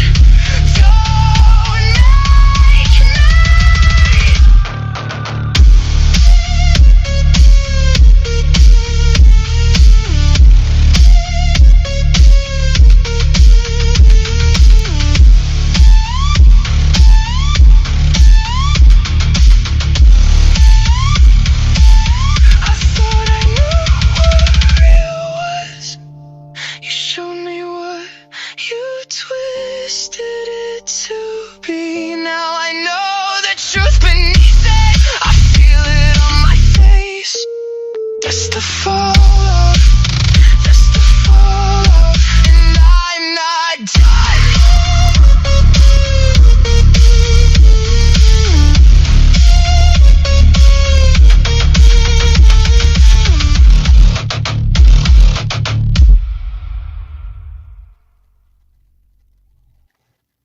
That was good. It's one from his new album coming out. That's pretty cool. Yeah. I honestly, I like Prompt Genix. I listen to them, but this is good. Pharrell, there was a artist, and I cannot remember her name, but I'm sure everyone here knows the name Pharrell. Very popular artist during the 2000s. Yeah. Happy. Yeah, Hey, because guess I'm what state happy. he's from? If you say Ohio, I'm going to cartwheel right now. No, he is from Virginia. He did this really cool music session where he went to a music college, and essentially people had to write one song, and Pharrell had to listen to it, give him critiques. I cannot remember her name. Maggie something. Maggie Flowers, Maggie whatever. Maggie Rogers. So Noel knows exactly what I'm talking about. Yeah, it's very cool. Yeah. It's the coolest thing musically, if you're a person that's into music or production or writing, you'll ever see, because Pharrell is a musical genius, much like Common. Like, they're just people that understand music on a different level. Maggie Rogers wrote this song, which is essentially like kind of a pop, folk, I don't even know how to explain it. It's like its own genre. And that's exactly how Pharrell explained it, is he said, you're writing a new genre of music that nobody's ever heard. So people are either going to love you or they're going to hate you because you don't fit into a mold. And he literally cried listening to the song. It was such a cool fucking song. And he goes, that's what gives me hope in music, is the fact that there are bounds outside of boxes that haven't been touched yet. And I think that's exactly what Crosstabs is doing with that song we just listened to. That shit was amazing. There's no genre that you could put that into. And I love that because it literally explains our little community. We are so fucking unique. There is no box that we are put into. There is no fucking sheep here. We are all just fucking individuals. And I love what Crosstabs is doing this fucking album because it represents that so goddamn well. I'm so proud to just be that guy's fucking friend. It's fucking awesome.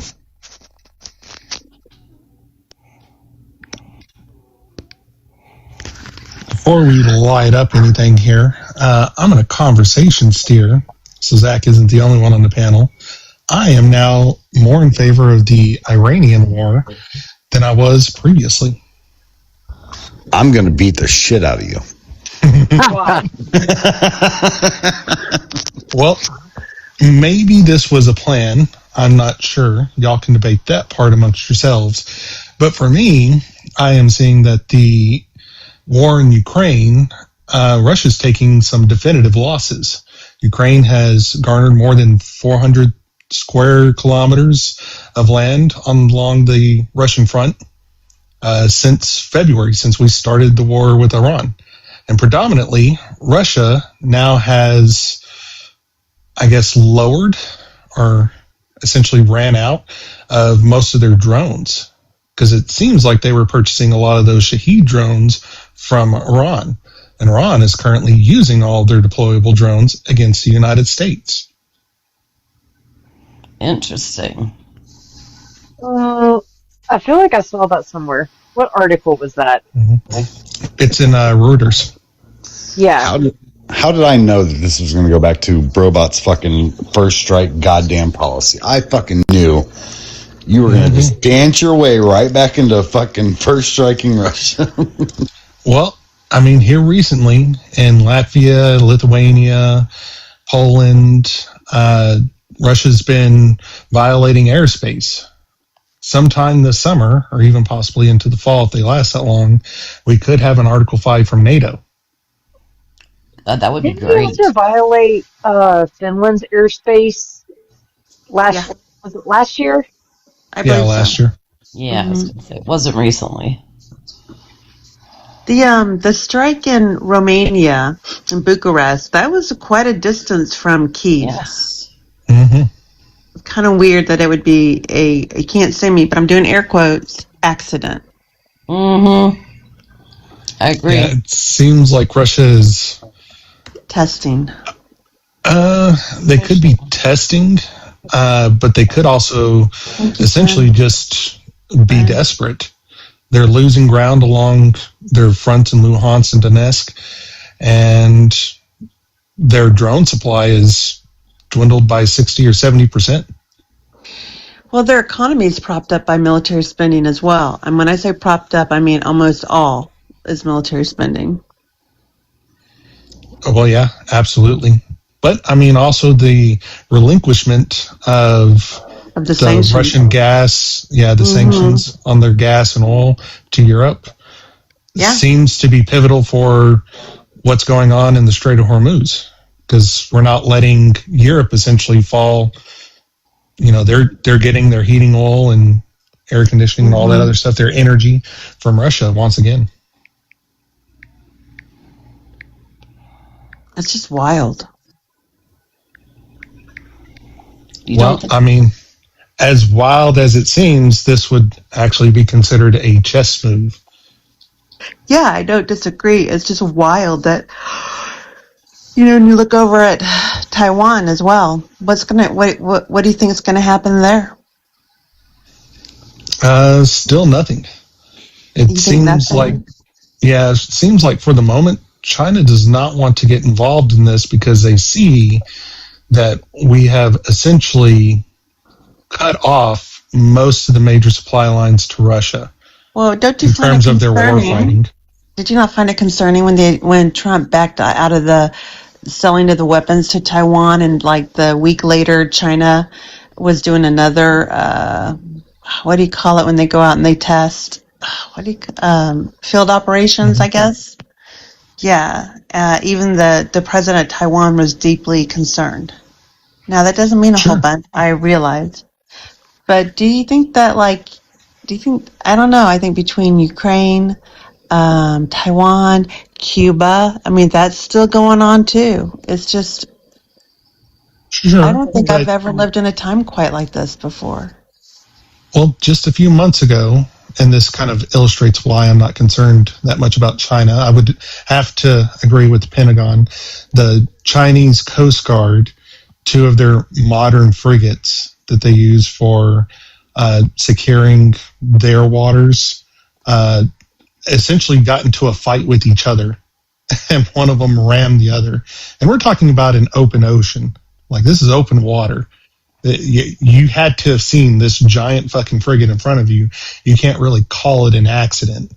They rammed it intentionally. Like, they have serious issues with discipline and their military coordination just in their Coast Guard.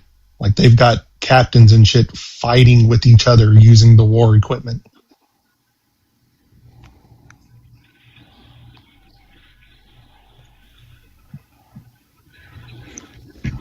All right, so I heard you say, I wasn't paying attention much, but I heard you say something about Russia. I don't really care about Russia at this point. I don't think it matters. I think the biggest problem with Iran right now is it's going to destroy our economy. We are looking at a devastating economic future for a large part of the world.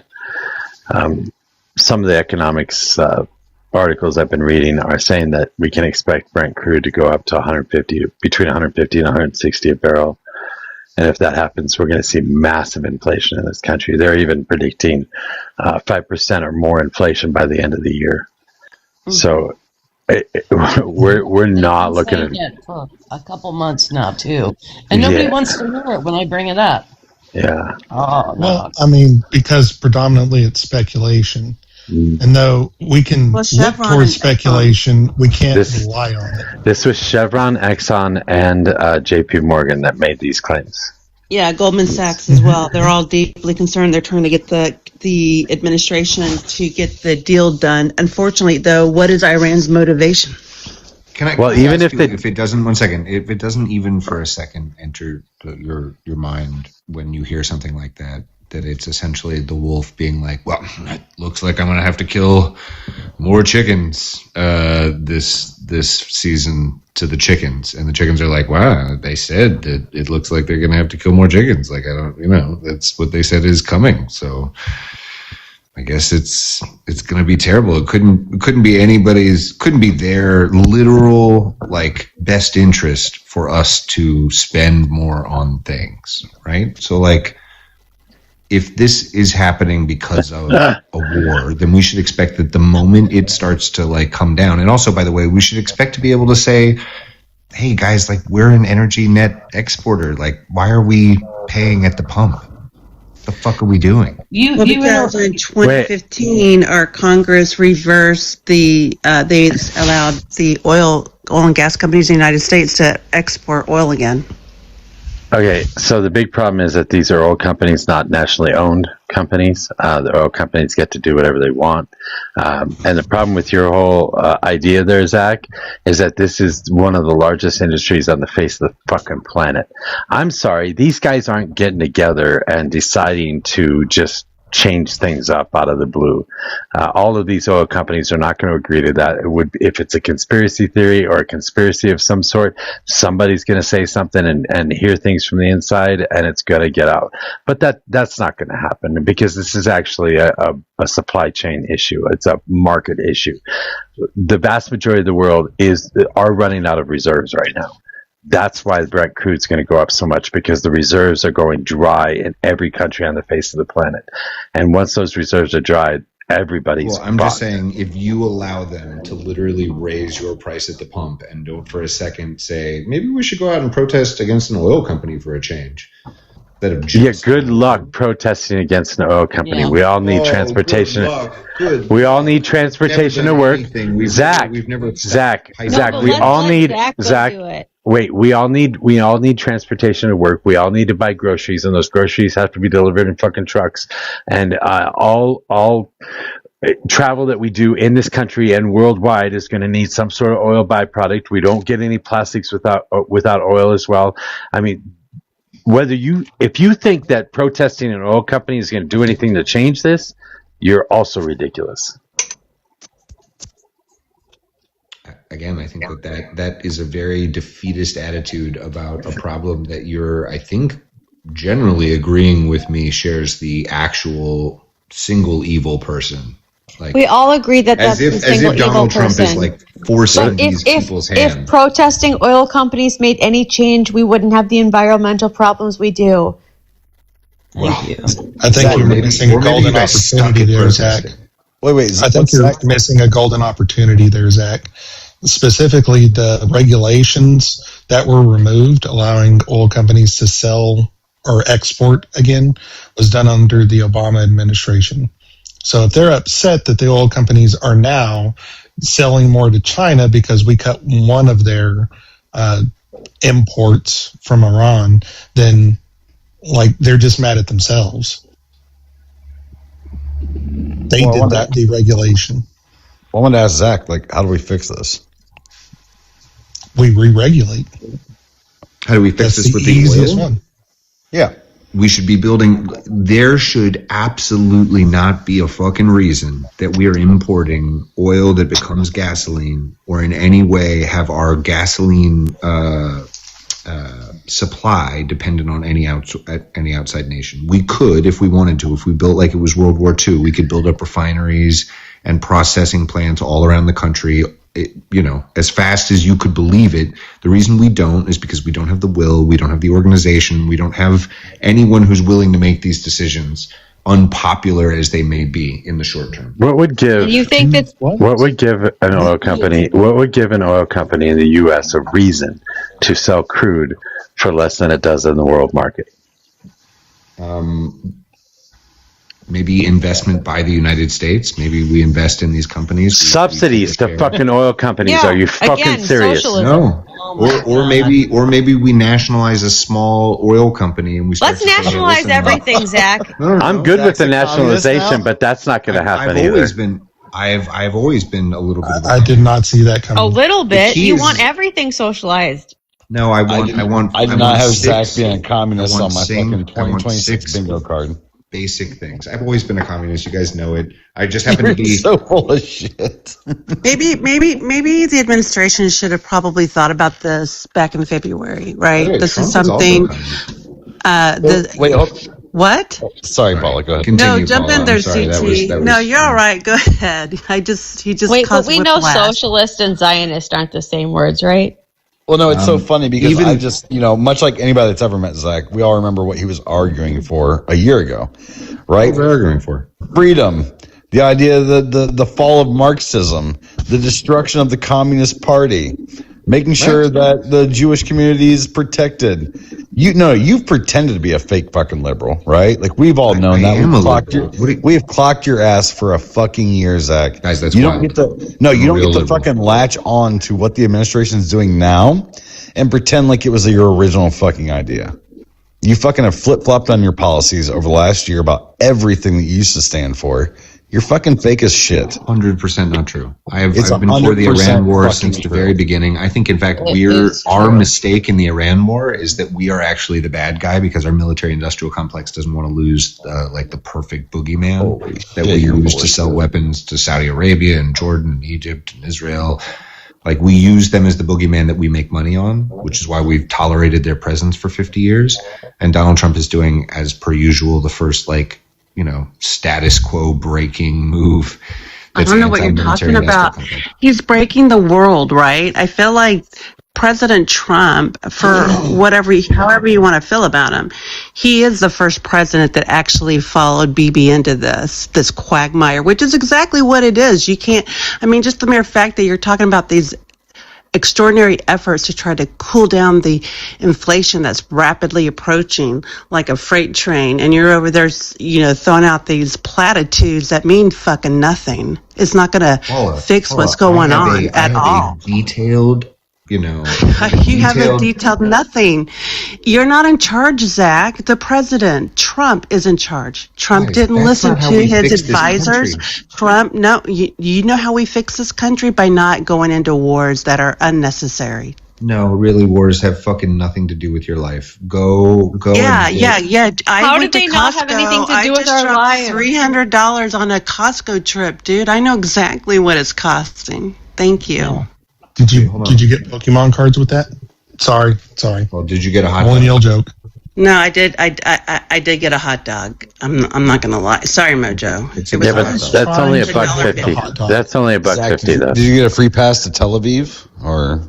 He's been there 17 times. Stop it. He's been there on. It's one of the most beautiful cities on earth. It's so crazy that all of a sudden you support the war because man, who pushed it, Zach? Who was the one? I'm super against. There's no way that a fucking Israeli simp fucking would support the war. That's crazy. I'm shocked. Zach, how do we get out of this war? If we were in this war because of Israel, it would have happened sometime over the last 50 years. No, because how do we get out of it? Sorry, we were fighting the other war for 25 of those in Iraq. How do we get out of this war? How do we get out of this war? Is Israel going to compensate us? How do we win it? I just want to hear what is a win? A win would be should be the toppling of this regime. We should replace this regime. No, we don't want a regime change. We just want them to stop their uranium production and enrichment. And if they weren't doing it, they would have just signed the other deal. The first deal that Trump gave was just about stopping uranium enrichment. Why wouldn't they fucking sign it if they weren't doing it? Okay, so after we bombed them or before? After, before and after, it's still the same thing. Why wouldn't you sign it if you're not enriching uranium? Well, Robot. After I bombed someone's family, I wouldn't sign shit. Yeah, the thing I'm Before excited and about after is the fact that the Strait of Hormuz was actually wide ass open for people to travel through, and now we're going to give Iran what $300 billion. That way they stop blocking people to allow people to go through the Strait of Hormuz. Fucking America dub. We still have absolutely money is of no no information consequence. that they violated, and you think, oh, they were so close, they were not so close. We have we're going to get the same deal, if not worse. How is that a win for us? If we get the same deal, if not worse, it's not a win for us. How are we going to get a better deal? It's still a win for us, especially if we have It's a win for us to spend money on a war that we got the same outcome that we had 10 years ago. Selling to Russia. Listen, wow. I think Donald Can Trump I finish really a sentence? Bro, you've been finishing a lot of sentences. No, I'm still trying with two people talking over me. But anyways, it's still a win if we have destabilized and stopped their drone production that they are selling to Russia to fight their war. The drones have nothing to do with it, though. I thought you wanted uranium. I thought you wanted what are you there for, though? Right? Like, what are we there for? Is it drones? Are you telling me that they don't have uranium? Then why the fuck won't they just sign the peace agreement? I never said they didn't have uranium. I didn't say they were enriching then they've uranium. got it and they're enriching it. We got to stop them from enriching uranium. Yeah, Melinda, you got to remember, like, Robot only wants to make sure that we blow up Russia. Whatever leads to us blowing up Russia. But Russia still has behind Ukraine striking Moscow. Well, I mean, I feel like if you do want regime change, what the administration has said they do, that either they've effectuated it already or we're just not going to do boots on the ground. So either way, Zach, I don't know how we accomplished that goal. I don't know how we get out of this. This feels like another quagmire. It feels like a whole nother quagmire that we got sucked into. I think we should either allow Israel to get it done, like truly allow them to get it done. Well, they're too busy with Lebanon, aren't they? Here's the issue. Do you know why we aren't allowing Israel to get it done? Because they're busy in Lebanon fucking that shit up too? Well, they're are they? How many people are they unaliving in Lebanon?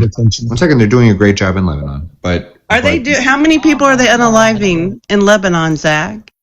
Oh, I mean, as many as it takes to move Hezbollah back from their border. Israel didn't even respect a sovereign country's border, did they? They don't need to suspect, dude. Hezbollah. Really? They don't? Hold on, 1 second. Hezbollah is a paramilitary operation, or like a paragovernmental. It's like they are a fake government who, because they are thugs with weapons, had taken over southern Lebanon and had put in battery stuff in people's houses. Like, they are thugs and terrorists that have slaughtered in our country. No one is arguing that. Syrians during the Civil War, and they are on the border of Israel on a hill overlooking northern Israel. Yeah, Zach, so I get Israel it. said, That's we are no longer having that happening. That's unfortunate, but they violated another country's sovereign border. What makes you think anybody first? Lebanon attacked first. No, you said it was Hezbollah. Hezbollah is not Lebanon. Okay, you're right. Hezbollah I know attacked I'm right. first. Yeah, cool. So if somebody over in Canada decides to attack our country, what are we going to do? It's not someone. If a paramilitary organization had taken over parts of Canada and had borders, and they attacked us, we would attack them and wouldn't have to deal with Canada. We don't have to deal with Canada. They attacked Lebanon, which includes innocent people that lived along that strip, and that included children, again, that were unalived by Israel. Again, do you talk about the borders? Let me just tell me. I don't care. Do you know, 1 second. Do you know a city? 1 second. Do you know a city in Ukraine that's under attack? You mean other than Kyiv and the Donbass region? That are you talking about that? Yeah, you've heard those things, but yeah, do you have any idea of them? 1 second. Can you picture them? Can you describe them to me? It's Russia. It's Russia attacking them. Is that your argument that we can't see it? My argument is you guys are fucking cosplaying an argument that you don't fucking Hold on, Zach, can you show me in your mind Raleigh, North Carolina? Can you show me Narnia? Yeah. Can you imagine Raleigh, North Carolina? What's specific? I can imagine parts of what a dumb fuck argument. Do you what mean a Riley? dumb fuck argument. CT, are you talking about let me just tell you how much I would not speak on fucking Raleigh, North Carolina. Are you saying Raleigh or Riley? Raleigh, North Carolina. I mean, I would say Raleigh, but like it's Riley. Does it really matter, though? No, either it's way. Raleigh. Hold on. When you think about Raleigh, North Carolina, what do you think about, Zach? I think you don't know fucking Raleigh at all. And secondly, I think that I grew up in Monroe County, West Virginia, and since it's similar to North Carolina. No, it's not. Yeah, it is now. No, West Virginia's in the fucking hills. Raleigh, North Carolina's a fucking coastal. In West Virginia, born and raised. As I said, I don't know fucking Raleigh. I just know North Carolina. Then why in the fuck would you ask her to fucking imagine what Kiev is? Because I would never fucking speak on Raleigh, dude. Can you imagine how stupid I would sound if I was here pontificating on the political intricacies of Raleigh, North Carolina right now? How stupid I would fucking sound. Russia taking over parts of Ukraine. What the fuck are you talking about? Have you ever been to Ukraine? I've been to Israel. I've been to Israel countless times. I've been to the West Bank. Go back and kiss the fucking wall. I've been to Egypt. I've been to stay there next time. Yeah, you obviously want to be there more. I mean, that's kind of rude, CT. Why is that fucking rude? I actually don't I wouldn't at the end of the day, gentlemen, at the end of the day, you cannot argue with the fact that this event, and you can say what you want about it. You can say who started it or whoever, I don't care. But the whole event is causing economic stress across the world. Wasn't very well planned out. And you cannot dispute that, Zach. I think that anyone would recognize that if you didn't sort of hit really hard. Apparently what happened was we turned down the Kurds. We fucked the Kurds again. We have been fucking the Kurds for so many years, and we fucked them yet again. They were going to come in from Turkey, and Turkey basically said no, because the Turkish don't want the Kurds to have a state. And Trump apparently fucking backed out on arming the Kurds and doing a proper okay, but Jack, do you remember what I said 25 minutes ago? I asked you, how do we get out of this war? Well, we were. How do we get out of this war? And then you went on to this whole tangent about how all of this is necessary, and I just wanted to hear how you think we can actually in any feasibly way get out of this. It's a very simple question. How do we get out? Yeah, I mean, what's going to happen is that there's going to be at a certain point a person in charge who's like, I don't want to die. And that person is going to make a deal with America that is favorable to us and what we want when it comes to uranium. But my preference would be that we wait until someone who's not in the regime, that the regime just topples and we get a whole new crop of people and they try for some sort of representative democracy. That would be my preference. With a Reza Pahlavi, or frankly, one of our many Iranian tech leaders here in America that could crush it.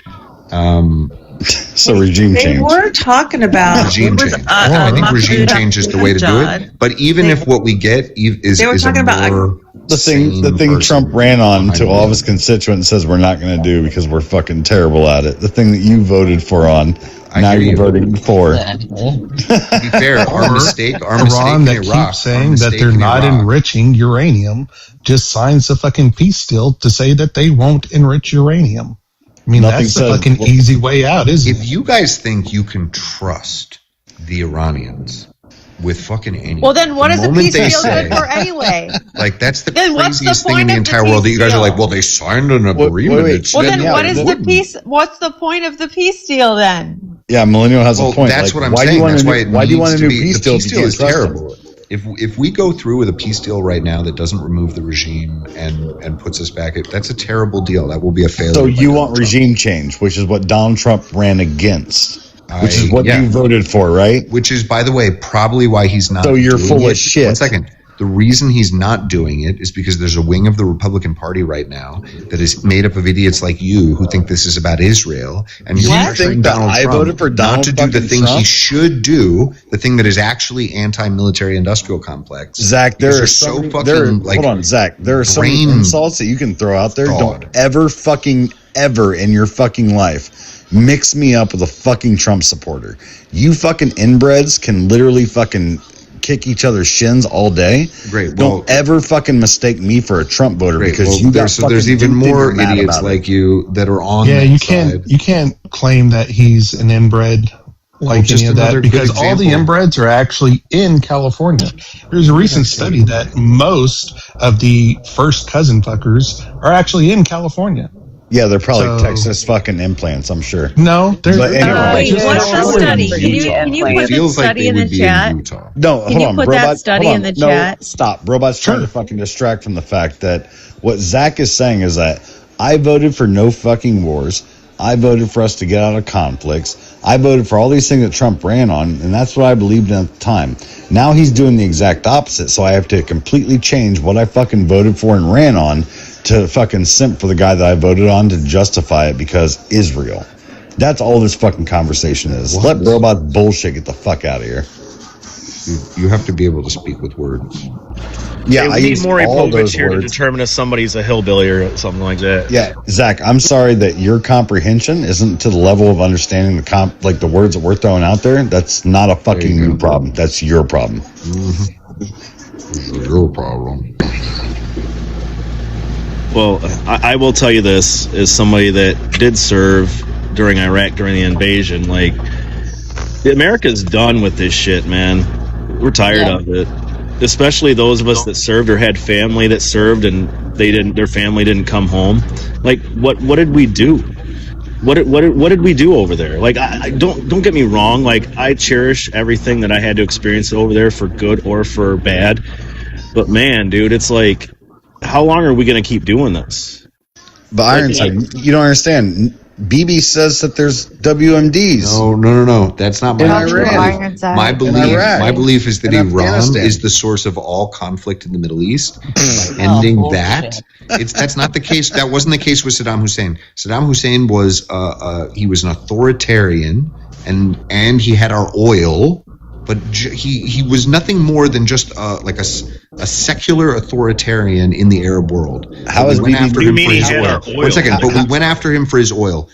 Iran is the direct funder of Syria's Assad, Hezbollah, Hamas, the Houthis. They're causing millions and millions of deaths and dislocations all over the Middle East. They have the literal source of every evil that exists in that region. Wait, what's the difference between Saddam Hussein and Bibi Netanyahu? BB's still alive. I mean, like Saddam had literal torture prisons. Doesn't Israel? Wait, you mean they don't? As a matter of fact, the UN just issued a report on this very thing. Did they not? Exactly. Yeah, they don't. Exactly. Again, you can use the word torture. Literally, Zach. The UN is releasing a report that says that Israel has been using sexual violence during the war against Palestinians. I know they did. But it's talking about dogs. Have you read it? I know they talked about it. It's a widely panned. It's a widely panned. The UN, Israel could not prevent them from publishing it. Guys, wait. Anyone can say anything at this point. Zach, you just have to ask who benefits from saying this. Zach, here's the problem. If the UN said the same things about Saddam Hussein, and they're now saying the same things about Netanyahu, why do you believe one, not the other? Are you just a fucking Israeli simp? Or the UN is a completely captured organization. It's the dumbest organization on the planet. So they were wrong about Saddam Hussein, but they are wrong they're wrong about everything. They may be a broken clock, but they're wrong. So wait, they were right. Were they right about Saddam Hussein? Or not? I don't know what they said about Saddam Hussein. I mean, if they were saying that he was an authoritarian dictator, I just told you he was an authoritarian dictator. So, Brad, so you agree with what the UN said, right? Are you the kind of person that are you somebody that everything they ever say ever for the rest of their life is true? So wait, are you saying you didn't give a fuck? I just want to know a second. I just want some clarification. Hold on. Are you saying you didn't give a fuck what they said about Saddam Hussein, but you'd give a fuck about what they say about Bibi? Only proving even furthermore that you're just a fucking. That's like being like. That like being like, Do you know that time when O.J. Simpson said he really loved? Oh, his so you wife? didn't research anything? It's like at all? I don't You have an care. opinion I don't about it? care what they said one day. Cool. Like I know what they I just are. wanted to make sure that you weren't like a serious person to actually have on panels to have these I know, conversations. Chad. Again, because of your wide-ranging knowledge on these subjects, and It your, seems to be a little bit wider than you because immersion I'm not in a fucking geopolitics, Israeli simp, right? No, Zach, you don't do well on any of these panels. You suck at this. You're the dipshit. You're the dipshit talking about a conspiracy by one man controlling the fucking entire global oil market. I mean, I don't know what the fuck you're expecting, Zach. Clown shoes. One second. I'm saying that there's one man controlling the entire. That was you guys. One second. The same shit that you referenced about fucking Saddam Hussein, you're now saying is fake when it comes to Netanyahu. You know why? Because you just want to be a fucking Israeli. So fucking go there. Go back to the wall. Go suck on that fucking rock. Put that shit in your mouth and you don't fucking like stay Jews. there. It's fine. You're Just not an American. Recognize that you're a moron. No, recognize you're not a fucking American. Go. I'm a son of the American Revolution. My family's been here since you're a fucking pussy. You fucking hillbilly. No, listen, pussy. I am a son of the fucking revolutionary. You are a fucking cuck to Israel. Go there. Go fucking bow down to your king, Netanyahu. Go do what you need to do.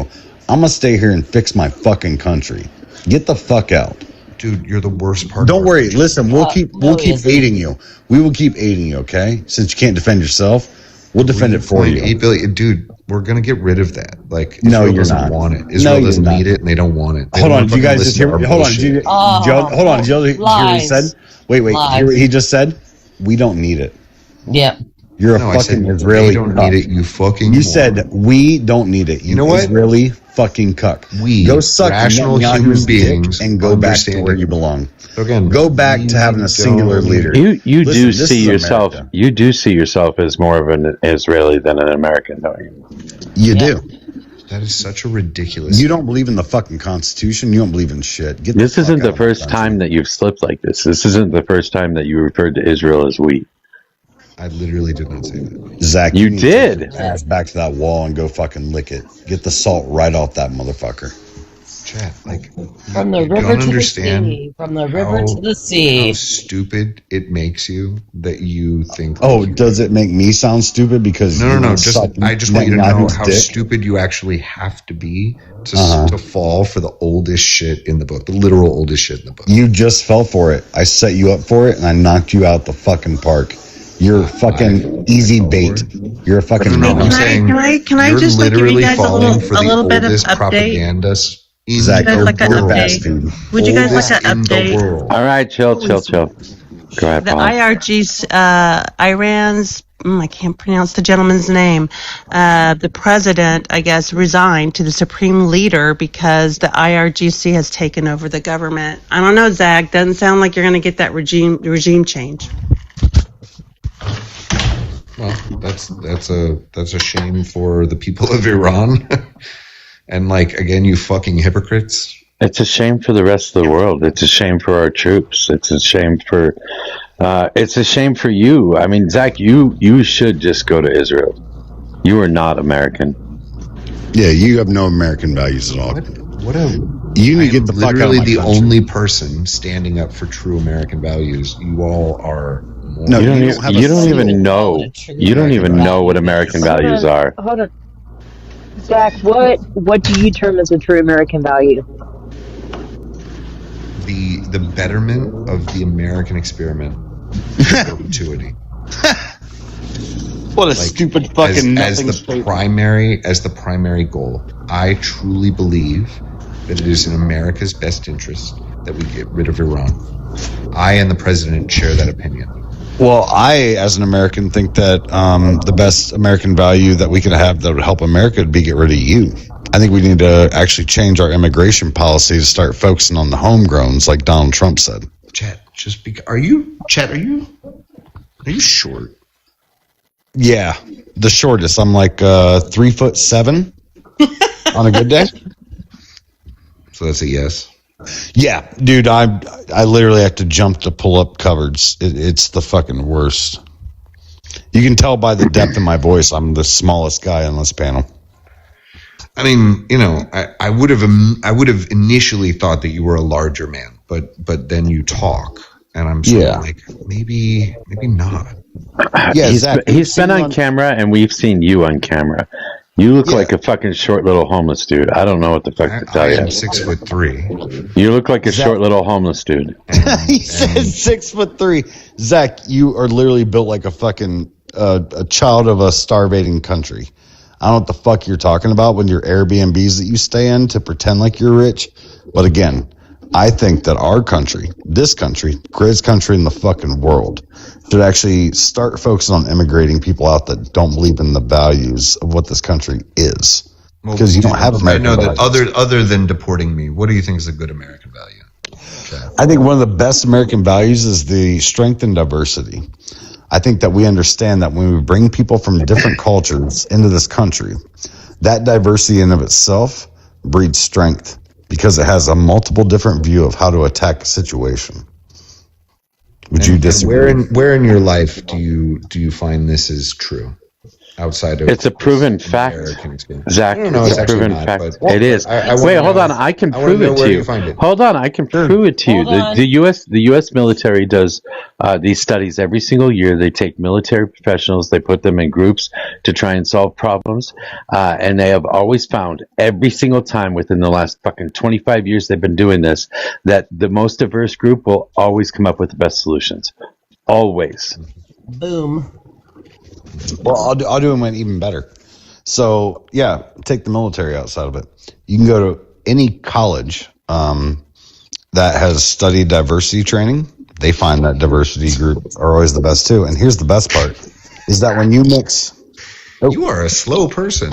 Oh, shit. Did you really just say that the diversity programs in colleges found that diversity programs do good?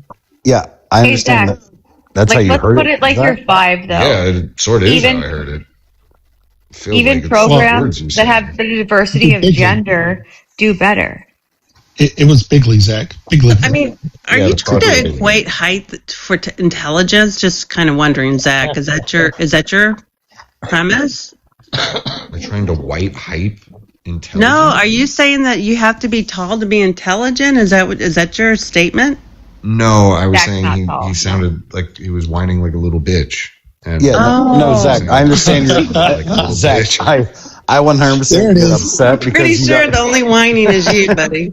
Yeah, Zach, I get you're super upset because we realize like you're a fucking Israeli asset. But again, I'll explain this to you slowly with the fucking idea of photos. calling a Jew a son of the American Revolution whose family has been here for now. You're not. I don't believe you're any of those fucking things. Yeah, I You're don't one of believe those it fucking either. DAR. My mom's a DAR, dude. Yeah, I don't believe that's it. great. I don't believe you. Well, how long is? I was born in Washington D.C. My I'm sure father you was were. working for. Yep. I don't believe any of this, Zach. I don't believe any of this, Zach. I don't believe any of this You're shit. born in Oklahoma. You're fucking poor. You go to Airbnbs. You screenshot yourself every now and then to pretend like Wait. you're somebody important. You're a fucking liar. That's all you are. Zach, I thought you said you Guys, grew you up can in Monroe Google County, me. West Virginia. You can just Google me. You fucking. Then give me your whole name, Zach. Let me Zachary Thomas. No. What was we're it? not Let's not doing do that. this. No. Hold on, no, I don't fucking work for anyone. Say it again. You guys can fucking do whatever the fuck say you your want. whole name again. I couldn't hear. Zachary No, Thomas. no. My Instagram with 46,000 followers is the Dandelion King. Oh my gosh! All 46,000. Yeah, with all sorts of photos of me and my life. You're certainly welcome to dig deep. I cannot By the way, my believe TikTok how fucking is full of soft you videos are. of my I life. have cannot like 50 believe videos. how fucking I'm soft fucking you are at this. Look at your reaction. You fucking Soft. impotent child. You mean when I told? You act like you're an adult. Grow the fuck up. You can Google me, little person. Zach. Zach, Oh, can I ask you a summer question? child. Yes, you can. Okay, I'll This kid DM is you. so You fucking DM me. Mine's on my profile though, my last name, and there's like 5 in the country, so you can find me real quick. Don't DM him. He's going to want to take nighttime photos of you or whatever the fuck he pretended to do. I'm engaged. When he actually pretended like he had a job. He took nightclub photos. He's like, I had a business. No, you didn't, bitch. You were a fucking nepo baby that your parents supported you, and you First off, I fucking did went to that in my clubs. 20s, and I was, Yeah. I had a, and I had a, And guess I had what? a, had a That's not a column in a fucking national job. magazine. I had a column in a national magazine. Zach, I you've was never the- had I a was the job, and fashion you're a fucking photographer Israeli for- simp. Wait, It's and weird. can I ask what magazine. You are can I ask literally what the any problem of with this fucking country. can I ask what any of this has to do with either of the fucking wars? Thank you. Because Zach will always be one of those people that will go on panels and tell you that this war is great. Because CT, what does that have to do with the war in Ukraine or the Iranian war? Or the economy taking a shit. Yeah, if you want to, or the president of the United States, like what the fuck? Yeah, Brobot, if you want to pretend like the supporters of the Iranian war aren't the people that are fucking Israeli simps, that's on you to do. You do that. Go ahead.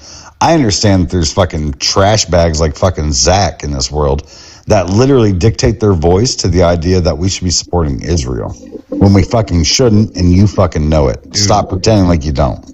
We get a better deal out of the Israel relationship than Israel does. They should stop supporting us. Fucking You're idiotic. so full of shit. Yeah. But wait, I'm okay with that. I'm okay. Zach, of course, I agree. Team US, I agree. China in 2 seconds. Then awesome. Let them go fucking work with China because fuck those people. Yeah. Fuck that country. Okay, guys. Yeah, you're right. Good. The Jews. I don't know if there were any important ones. Einstein, or I don't know who did the German Jew who did the German Jew that you're talking about. What was the name of the guy that did the nuclear weapon? Oh, Oppenheimer. Weren't they all German? Those people are all German, right? Yeah, just you're right. They were Germans, right? They were Germans, right? They were Germans, right? Hold on, Zach. How many of those Jews? How many of those Jews came from Israel? You're an idiot. Well, let's talk about all the Islam. Islam gave us algebra. Yeah, hold on, Zach. In Zach, the fucking how many of those Bronze Jews? Age, that's the dumbest fucking statement. Is it the dumbest fucking Great. thing? They gave us. How did Einstein They gave us get the where alphabet. he was without fucking algebra, Zach? I mean, if you want to go and we want to First off, talk they about all didn't the give us algebra. contributions. Who gave us algebra? I'm sorry, Zach. Who gave us? What was their name? Let me finish. What was Zach, their I'd like name? to finish. Zach, I'd like to finish. Is that okay? You don't know do you what you're really talking want to about. do? Not the Would you first like time to go Zach said through? that. Would you like to go through a list of contributions from every place, every country in the world? We could do that. I think it's it's not a good flex. At the end of the day, you have to concede that this conflict that is going on right now is causing economic calamity, and it's going to get worse before it gets better. And I would like to know is, who do we send the bill to? Is it to Bibi or to you? And by the way, Zach, the Egyptians, the Indians, and the Babylonians were the ones that gave us algebra. Yeah, and Paula, by the way, you're not the first woman to ever ask Zach if they can finish first. So I'm sure somewhere out in the ethos, I'm sure in the Google you found in his fucking grave. the many photos of me and the many beautiful, intelligent, brilliant, awesome women that have spent many years by my side. Oh, something about them coming first. Why do you not want to talk about this? Why do you keep trying to change the subject, Zach? I mean, Chat was the one that brought the subject. I don't care. We don't care. I'd like to know why you're continuing to support the fact that we're going to continue to spend shit tons of money over there when we are actually energy independent and we really don't need Israel. We really don't need the Middle East anymore. So what is our interest? Do you know what the company Brabus is? No, tell me about it. So Brabus is a company, if you have enough money to buy a nice Mercedes-Benz and you want to make it even nicer, you go to a company called Brabus. AMG used to be a similar company. And you will spend usually double the price of the car, making it super souped up. Israel is our Brabus. Are you kidding? Are you serious? This is, you know what? Hold up. Now, if Israel is this incredibly beneficial to the United States, and according to your claim that we benefit from the relationship far more than they do, then why do they need our money? Why do they need our soldiers? Why do they need any? Wait, I'm not done. Why do we need anything from Israel if they're so fucking awesome? Well, first off, because they've had this arrangement with us that has benefited them and us, right? Where they have a close relationship with the American military-industrial complex. They can operate with a certain amount of No, they're not awesome. One second. So Israel isn't the awesomest country in the world because they actually depend on the United States. Are they pound for pound? Well, if they weigh 10 pounds and we weigh 1,000,000, I guess your pound for pound analogy doesn't mean shit. Wait, hold on, Paula. I think he's about to explain to us. So what he's saying is to compare us to Bravos, right? Which is like saying, if I take my fine-tuned car and I give that car to Bravos, I'm going to get back a turbocharger, right? They're going to improve that car substantially. So what has the Americans given to Israel that they increased or made better than our military complex? The F-35 is currently using mods developed in Israel. The F-35 is 27 years old. It was fully developed in America, and the only changes that Israel ever made to it was adding its own missile guiding system to it that we then sold them to them. You're full of shit. Okay. There's not one piece of fucking military. You literally just said it in your do you again? No, they added their hold on. Take it. I'm gonna take. Listen, I'm gonna do this with crayons. They added their own missile guiding system, right? To use our F-35s, our technology. They did not improve fucking anything like what you're talking about with Bravos. I literally explained that Bravos will fucking add a turbo. It's not Bravos like fucking Game of Thrones. It's Bravos. It's Bravos with a B. Yeah. Okay. Again, I like how you're diverting from the fact. What technology have we given Israel? They given back to us, and it's improved it. That's not how this works. All sorts of things. Again, just look Name it up. one. I'm not a military technology Name expert, fucking one. I just told you, other than the F-35, of which they've that wasn't an improvement. That was them. That wasn't an improvement. That was them adhering to their missile guiding system.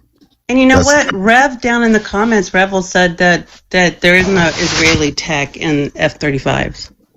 Correct. It's all based off of our satellite telemetry and guidance systems.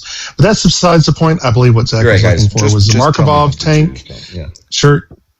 You can look at the Markovov tank. And while y'all are doing that, everybody in the comments, would y'all please tap the screen, like, share the live to all of your friends, including conservatives. And we have Ironside up here that hasn't said anything or anything much. Could you give us your take there, Ironside? No, he's already still with us. Are you sleeping? Crashed out. Damn. Ironside. Okay.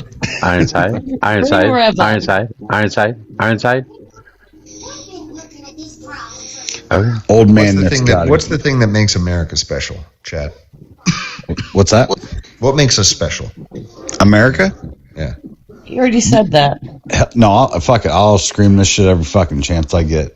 America was built upon the foundation of believing that not one singular person in this country is extremely special. It's the foundation and understanding of diversity and the inclusion of all peoples that makes us special. That's what makes us Americans, is that we don't have to have the same beliefs when it comes to religion. We don't have to have the same beliefs when it comes to the rights. Well, I don't say the rights. The same standards when it comes to the outside belief of other countries telling us of how to dictate shit. In America, you get to be absolutely free. And that's what makes us fucking great, is that you can come to this country, and we're the only country in the fucking world that you can become an American. You can't go to any other country and become what they are. That's what makes us fucking special. Dude. And the Iraq. That's an excellent answer. Hot dogs. There's also a lot of people who have like given their lives for this country and in the belief that it could be something better. And I know that's an abstract thought to a lot of people, because if you haven't lost someone because of a war or because of a WAR or because of something like that, it is abstract. It is something that you think about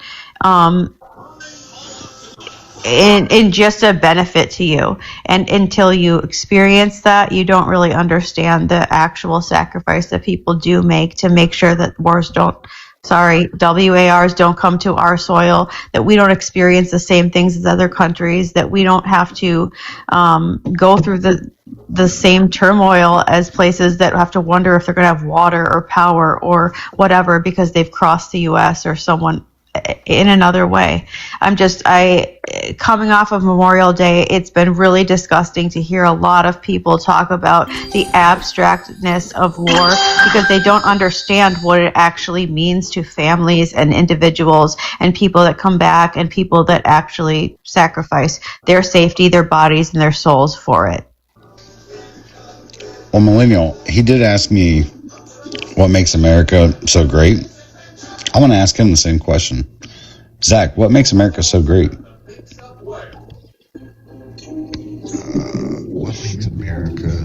Crickets.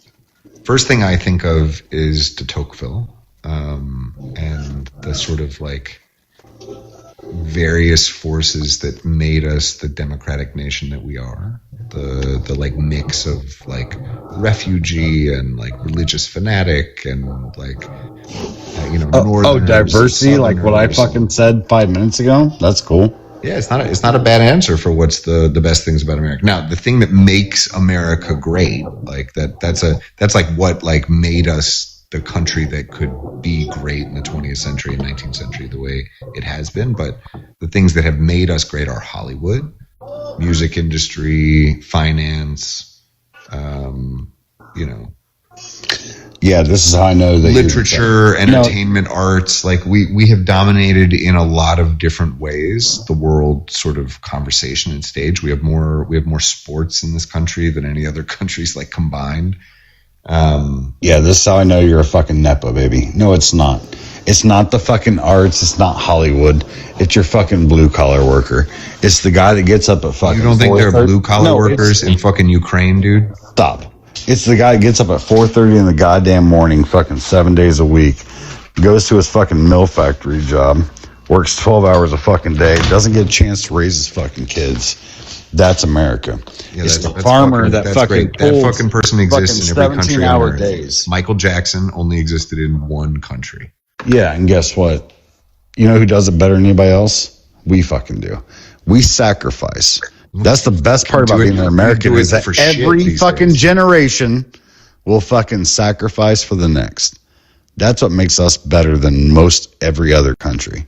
We are only looking out for the future fucking excellence of our kids, our cousins, our nephews, our nieces. We will give up goddamn everything. We'll sacrifice our own fucking experience in this life to make sure that they have a better one. That's what makes us better. Dude, every fucking country's like that. I mean, again, go fucking suck the fucking wall dick of Israel, dude. That's where you belong. Just fucking go there. Listen, I don't know. You don't belong. What Jewish girl told you to get fucked. Listen, I give a fuck less. You think I fuck around with a Jewish girl? I'm a fucking white bread, fucking white trash redneck in Ohio. You think I'm fucking with Jewish girls? Get the fuck out of here. Well, I mean, there are Jewish girls in Ohio. I think one. Listen, you're a fucking Nepo baby that doesn't belong here anymore. Zach, I want to know. Zach, I want to know what makes Israel great. What makes Israel great? Yeah. Well, I think it started with the most socialist ideals of any country that exists today. It literally has a robust system of communes that still exists to this day. It is one of the first countries on earth to outlaw animal testing on animals or for cosmetics and like other stuff. They have the highest vegan population on earth per capita. They are like one of the like top contributors to med tech in the world per capita. They have a wildly pluralistic. They're the only. I have a question now. Our region. Do you see a difference? Do you see a difference? Do you see it? By the way, Zach, do you see a difference in the two answers you gave? Because when you were asked what makes America great, not only did you stumble and struggle, but you were lucky to come up with like one fucking thing, and you had to go back to the writings of somebody around revolutionary times. But yet when I asked you about Israel, God damn it if you didn't have a fucking list right at the front of your mind. I mean, to be fair, Israel's been around for 50 years, and they didn't enslave a whole group of people for fucking 200. Like, I'm sorry if Israel has a slightly cleaner slate. What? What? Wait a minute. What? All the Palestinians they've unalived? Are you crazy? How many Palestinians have they unalived? Since the founding. 70 years. Most of them. Most of them. There's 2.2 million in Gaza. How many did they unalive during the entire war? 2 years of no. You're talking about this war. You're not talking about since they've actually put the enclosures on in the 80s. Since the beginning. I'm just saying. Sure. It's almost up in Gaza, almost up to a million. Isn't it like 784,000 people have been unalived? So I'm not great at math. That's almost half. Yeah, if you guys think that in an entire war over 2 years where it was direct casualties, 2 years, there were 70,000 people. 1 second. Hold on. How long has Israel had a fucking Wait, airtight 70,000? lock-in of Gaza? Oh, and how many people you think? So do your numbers. How long? 1 second. Let's do a million. Let's say it's a million. I asked you a question. Yep, yeah, I understand. You want to avoid this shit because you. No, I want you to do the numbers. I want you to do the numbers. How long has Israel had a fucking lockdown on the Gaza Strip? Since 1967.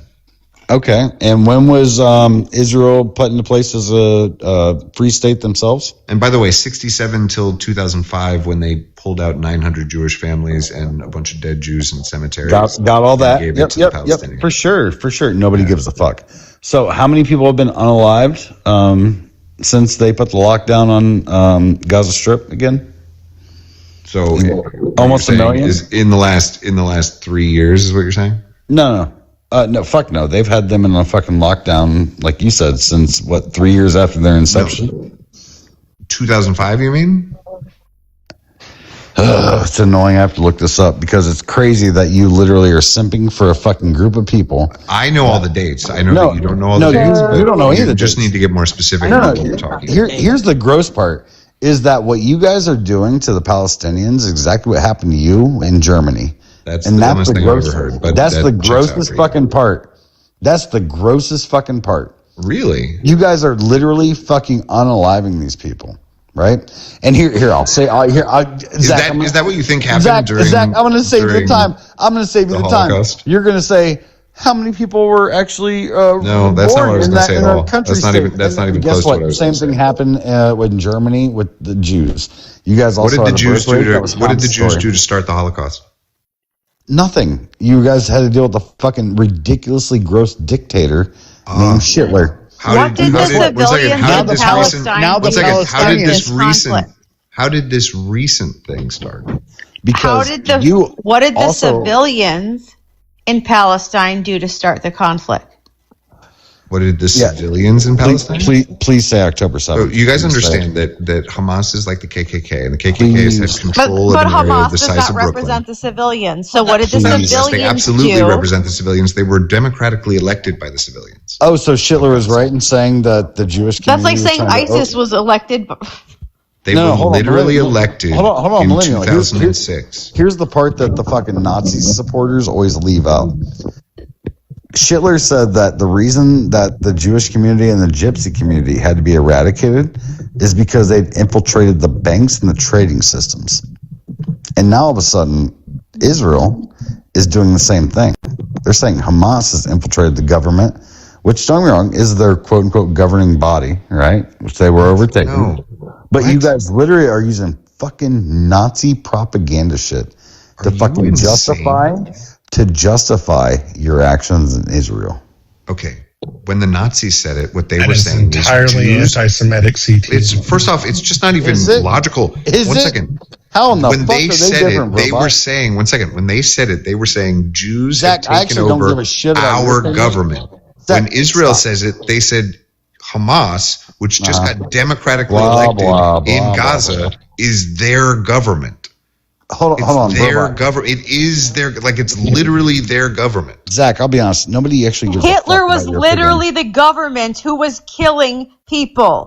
You're right. And everyone who elected a man who was saying openly that he wanted to kill all the Jews in order to make Germany better, they're kind of a problem. Yeah, Zach. He didn't campaign on that, Zach. Yeah, hold on, sort Zach. of did. He wrote Mein Kampf while he was in prison. Jesus Christ, Zach. Nobody gives a fuck. Robot, tell me what I said was anti-Semitic. Specifically, yes, you can criticize the government and its actions, especially during wartime, and not be anti-Semitic. But when you start involving tropes like power hungry or bloodlust, those anti-Semitic tropes, yeah, you're being anti-Semitic, dude. If you want to say that Bibi himself is a dictator, sure, but maybe you should say that instead of just implying all of the Israelis are quote-unquote bloodlusting after the Palestinians. How in the fuck did I not say that when I said Bibi Netanyahu, the leader of Israel? Wait, Chad, I don't care that you hate Jews. It's your pronoun understand use. how stupid you are Zach, and why you hate Jews.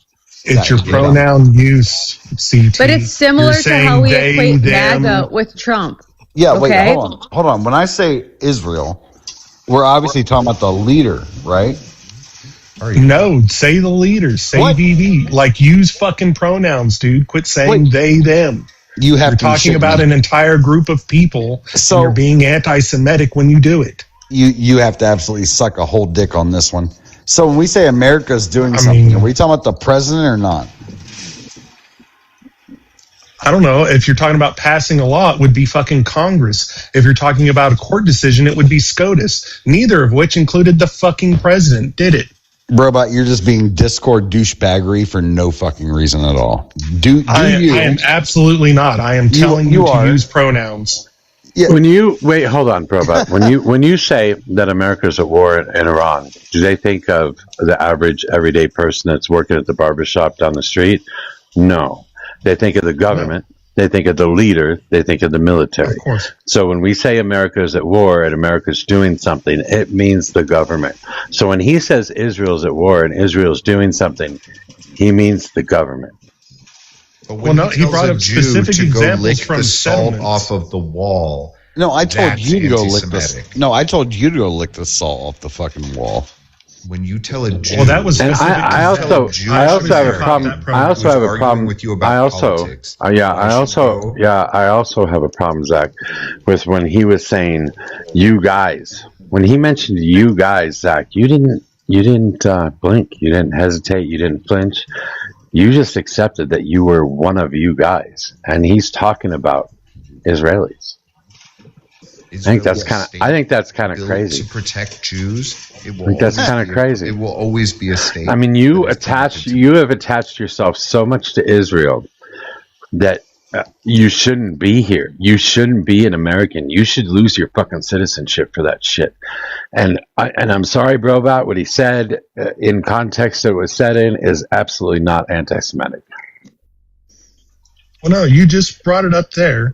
Like he said, you guys, Zach identified with all of them as being Israeli, and your entire diatribe there about how he should have his citizenship removed proves the fact that CT was talking about all Israelis, which y'all constantly come up here and talk about them all being Jews.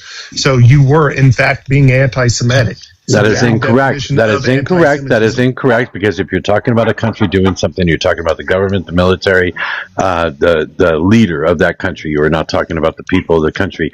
And the separate point to that, the separate point to that is that Zach identifies more as an Israeli than he does an American. That's why he shouldn't be American. I've never lived in Israel. I've never even lived in Israel. Give you all I've that had you part, on my but that panel was before, and you told me that you have dual citizenship. You are Israeli. That's what you told me on my panel. I've posted vibes with you multiple times. I know it's 100% true. Thank you for doing the Freudian slips. Why do you guys make up shit? Why do you guys? I didn't make shit up. I've had you on my panel multiple times, Zach. My other account got banned. I respect it because I don't know who the fuck you are. So I know you don't know who I am.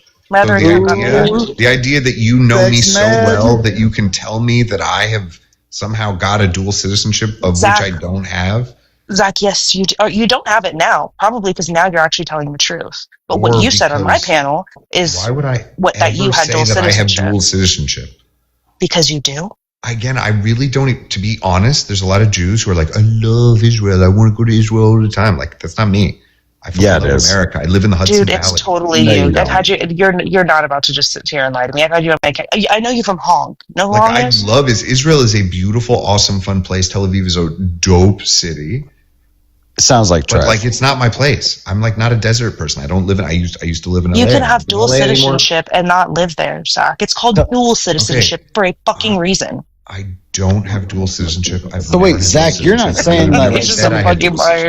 Zach, you're not admitting that, like, or you're not just like.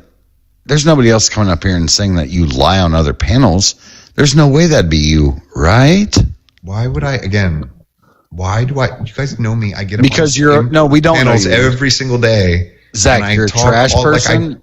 who lies all the fucking time. You pretend to be rich. I don't even actually think you are. Look, I think you're somebody. I'm in my Airbnb again. That Airbnb that I'm always in, like every day. I must be paying thousands and thousands. Do you know how rich I'd have to be? Show us your golden toilet. Hold on, Zach. Show us your golden toilet. Oh, I'm in my house. My urinal's in the apartment. I don't know about this. The only time I've seen him, he has like a long beard. Hold on. Hold on. So you have a house and you have an apartment, right? Yeah, right next to each other. Oh, so you should be able to go over and show us your golden urinal. I mean, it's 12 o'clock at night. Yeah. It should be super easy. Just pop on over and show us that. Because you're definitely not like some fucking kid that's fucking Airbnb his way across America and lying about shit, right? Okay, again, for this... If I was Airbnb-ing this place right now, just to be clear, I would make probably $1,100 to $1,500 a night. How crazy! So if I was renting, how crazy you've never shown then that. I would be paying $30,000 to $40,000. How crazy you've never shown that same art piece twice. How about that? My urinal. I've showed my urinal a million times. By the way, just look at my videos. Interesting. How about that? It's just crazy. You guys are just for sure. People. You just don't think people have money out there. You think there's just I just think you're a liar. Simple. You just lie. I would like to address Brobot earlier though when he was saying about making pejorative statements about a group of people. Look, I'm not sure if you're. I'm hanging with my liar cat. Zach, I'll be honest with you. Nobody cares. Airbnb with someone else's cat. Zach, nobody gives a single fuck. And their real zebra. Zach, your desperate attention to be like centered on shit is this is just the here. We can go to my smoking room. Christ, annoying. Or we can. Why don't we go downstairs? Yeah, do that.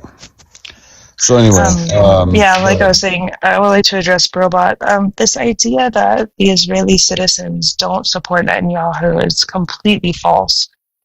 Abby Martin has been to Israel multiple times. She's a journalist who's done well-vetted journalism in that country and spoken to people in Tel Aviv, one of the most liberal places in Israel. And they all sort of feel the same about the Palestinians. They view them as this sort of stain on Israeli society. Furthermore, we've seen videos and pictures of, like Israeli sweet treats in which it says in Hebrew, mow the lawn on the sweet treats in just some random donut shop or whatever sweet treat shop you want to call it. So the general public in Israel is fascistic. It does agree with Bibi Netanyahu, and they've done studies on this. 80% of Israeli citizens agree with the way Gaza is being handled.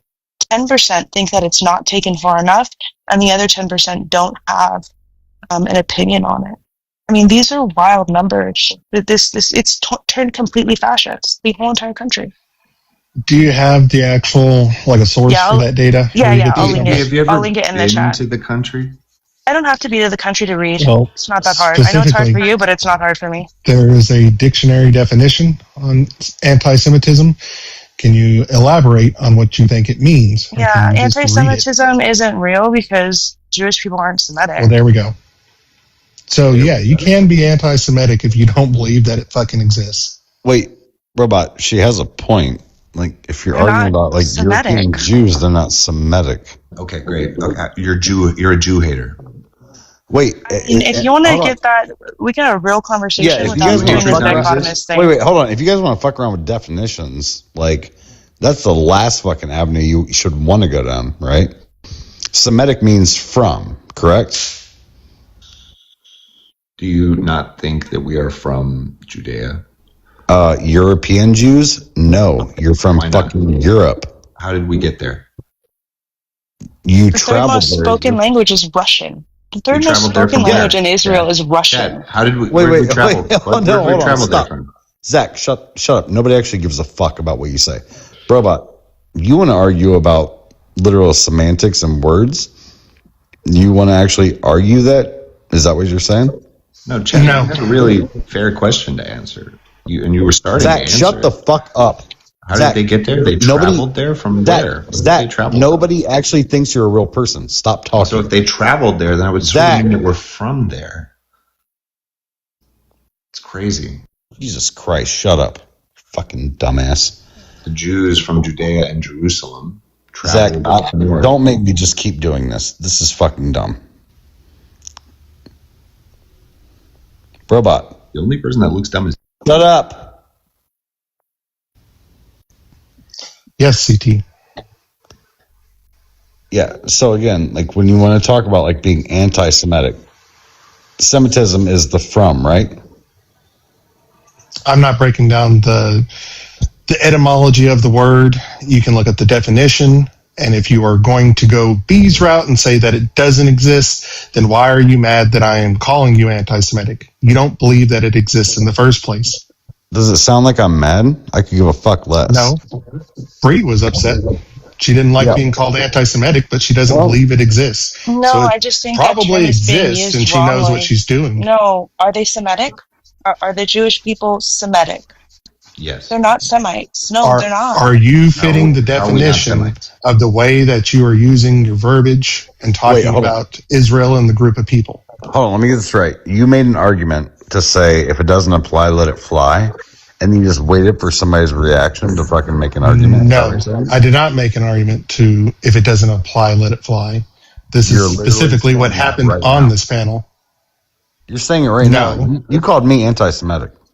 Yes, the verbiage you were using, they, them, those kind of pronouns, you were talking about the group of people. And I said, if you didn't want to be anti-Semitic and you were actually talking about the governance and what the government is doing, because y'all were talking about settlements as well as wars and other things, those settlements did not include anything from the government. That is specifically the people. The Jewish people in those settlements. Yeah, Brobot, this isn't a Discord thing where you can like think about the shit and throw it out there.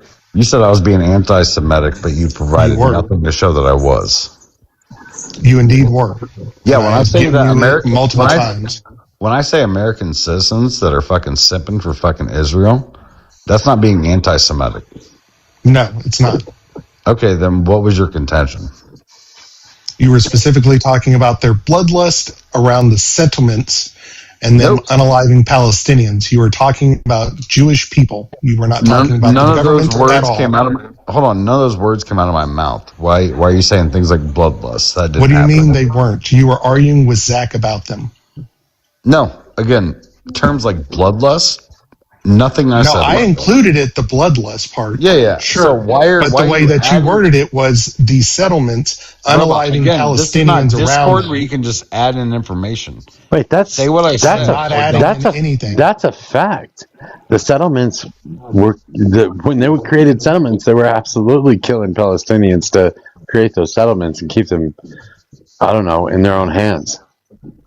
They've been doing so the entire time. You were talking about the group of Jewish people.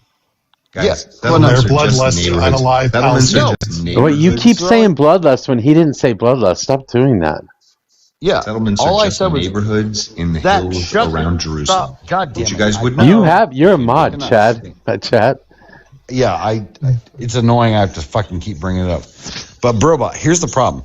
When I'm talking about like Israel occupying parts of Gaza, which we know is happening, right? They've lost 50%. I never said bloodlust. I said they're doing it. They're expanding upon greater Israel. Why you would call me anti-Semitic for that when that's their fucking own leader, Bibi Netanyahu, saying that that's their fucking plan? How the fuck is that anti-Semitic? That is not an action of the government. Those are the people of those settlements. Once again, you're trying to apply. Is the fucking leader you are of those trying fucking to people. imply that the people themselves, the Israeli people, have some kind of vendetta or something against the Palestinians explicitly, and you even called them Nazis. You compared them to the Nazi regime. They are. They are. They have forced conscription. So technically, unless you're strictly Orthodox, everybody serves in the IDF. And everybody's a part of the government. That's a Wait, do you want Mojo? Am I like speaking Greek here? Hold on. I think that was the definition. I think that was a bad argument. I don't know why you say bloodlust because he didn't say bloodlust.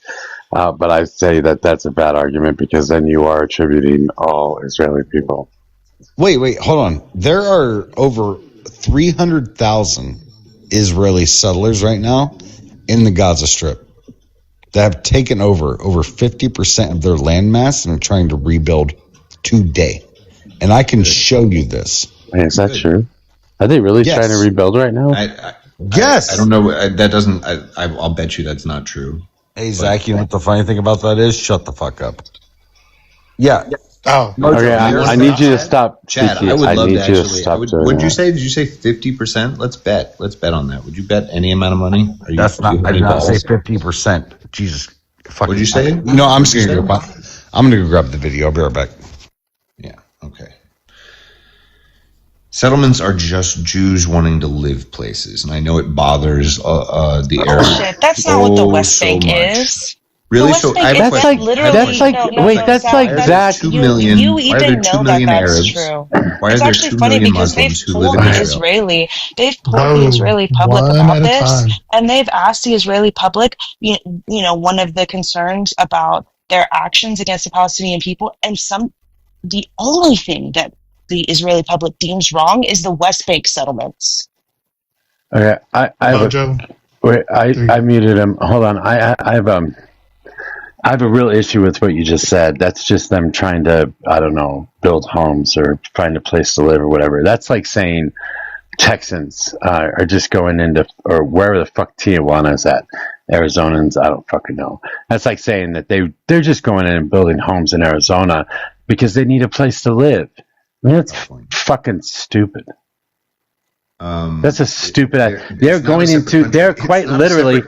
It is a separate country. It is a separate country. It is a fucking separate country. It is a fucking separate. It is a fucking goddamn separate country.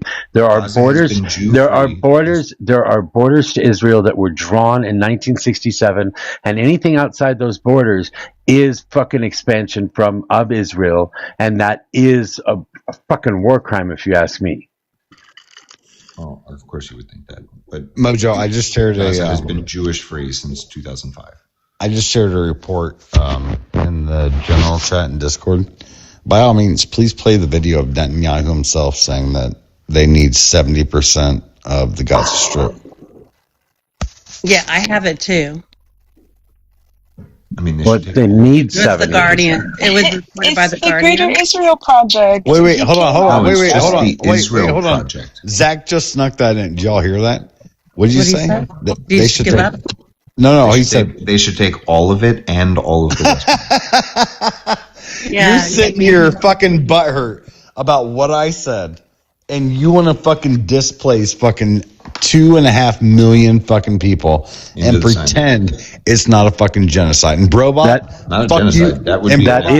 That is by definition a genocide. Yeah, and Brobot, by the way, I love you, but also that would be an ethnic. Hold on, real quick. By the way, Brobot, I love you, but also fuck you for trying to fucking counter argue this. You just heard this fucking. I didn't fucking counter argue a goddamn thing. You fucking did. You did. I didn't counter argue a goddamn thing. I pulled out thing. what you were being anti-Semitic about. Yeah. If you want to just be an open bigot, then be an open fucking bigot. Call me a fucking anti-Semitic. Fuck you. I literally just provided the fucking news source, and I gave you the fucking option. Doing Why don't you just change your goddamn verbiage and actually use fucking pronouns instead of them, they, talking about all the Jews? Trash. Yeah, you are fucking. All right, you guys.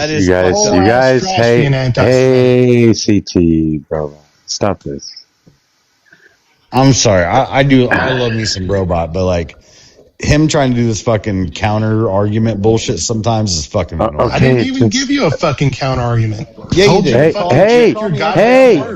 Hey, we're friends here. Can we not do this, please? Well, please. It's like, yeah, so Bibi literally said that they have control of the Gaza Strip, went from 50 to 60%, and they're going to go push it to 70%. He literally said that, Zach. That they have open. You just told CT that you just challenged him, and you were ready to throw some money down. That they have. Robot, got it. Can you read me the actual words and the argument, the thing you're reading? Yeah, I'm not surprised. You can drop me down.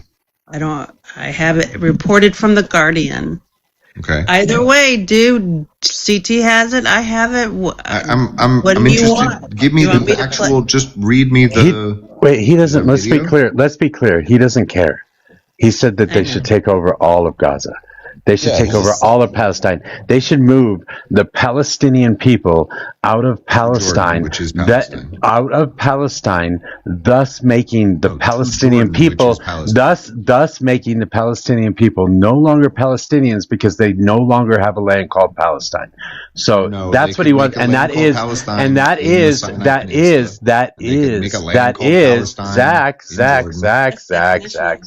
That is by definition genocide.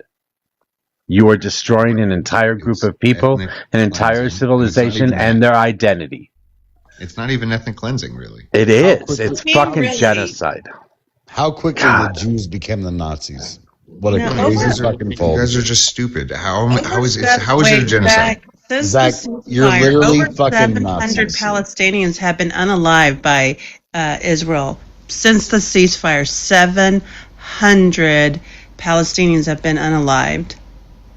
Okay. It's not a ceasefire, is it? How many Palestinians have unalived? Sammy's got a paw. Sammy's got a paw up. Sammy's got a paw up. Thank you. All right. We are past midnight, people, so send your heartbeats in the comments. Do all the things. Also, Star, are you with us still? No, I'm falling asleep. You could drop me. Okay. Just wanted to make sure. And I'm going to go back down to the comments now. Sammy, we love you. I am curious, though, like, what makes Israel any different than fucking Nazi Germany at this point, Zach? A lot of parallels here. Okay, well, can you describe to me the most heinous parts of Nazi Germany specifically? Sure, it was the idea that they wanted to eradicate people for being in an area they didn't think they should belong in. They thought it was just an idea. That was the worst thing about them, was just the idea. Their ideology, for sure, because just ideology. The fact that they had the idea. Shit, I was almost done, right? Okay, sure. Yeah, so it was the ideology that they had a master race. It was the idea that they reigned supreme and they had some kind of religious claim to the land. That was the worst. That was the worst thing they did. Yeah, much like Israel's doing today. So you don't think, first off, you don't think there's any other countries on earth that think that they are the master races of their land? No, don't pivot. I'm asking though. I'm just saying. You think? I'm just wait, Nazi Germany. The identifiable, most horrendous thing about them was that they believed that they were the master race of Germany. Not only did they believe that they're a master race, they thought they had a religious claim to the world. Okay. So here's the interesting thing about this. So the Romans didn't think that. The Romans didn't think that. The Greeks didn't think that. Yeah, it doesn't justify anything. It doesn't justify anything. The Mongols didn't think that. Here's what I'm going to tell you. British didn't think that. God, shut up, Zach. The same shit I told American Amen earlier today was that when Nazi Germany was basically inspired by what the U.S. did to black folks and Native Americans, right? The way the treatment of that. Basically, that means that, the U.S. influenced what Nazi Germany did. At the same point, basically Israel is like, it's basically America's little brother. So Israel's basically doing a sort of fucking Trail of Tears, Manifest Destiny type shit in the Middle East. So they're basically they're both Israel and in the way it works and the way the government operates in the propaganda that's put out and the way they treat the Palestinians is cut from the same cloth as Nazi Germany, because they're both influenced by how the U.S. treated groups that they deemed inferior or savages. Yeah, and Zach, if you just want to admit that Israel is no fucking... one can give me hold on, Zach. Thing they did than hold on, Zach. They if were you just want to admit race. that Israel is literally implying or like pushing the same shit and doing the same shit that Nazi Germany did to your people, that's fine. Own that shit. Just fucking own it. But I'm not at all, because it's not true because you can't. They are less than human. Okay, so again, I just want to go back. 1 second. I want someone to answer the question with any sense of legitimacy. What was the worst thing that the Nazis did? Oh my God. Well, I promise you this. The one thing they didn't do. Which one is worse? No, I just want to know. Can someone answer that question?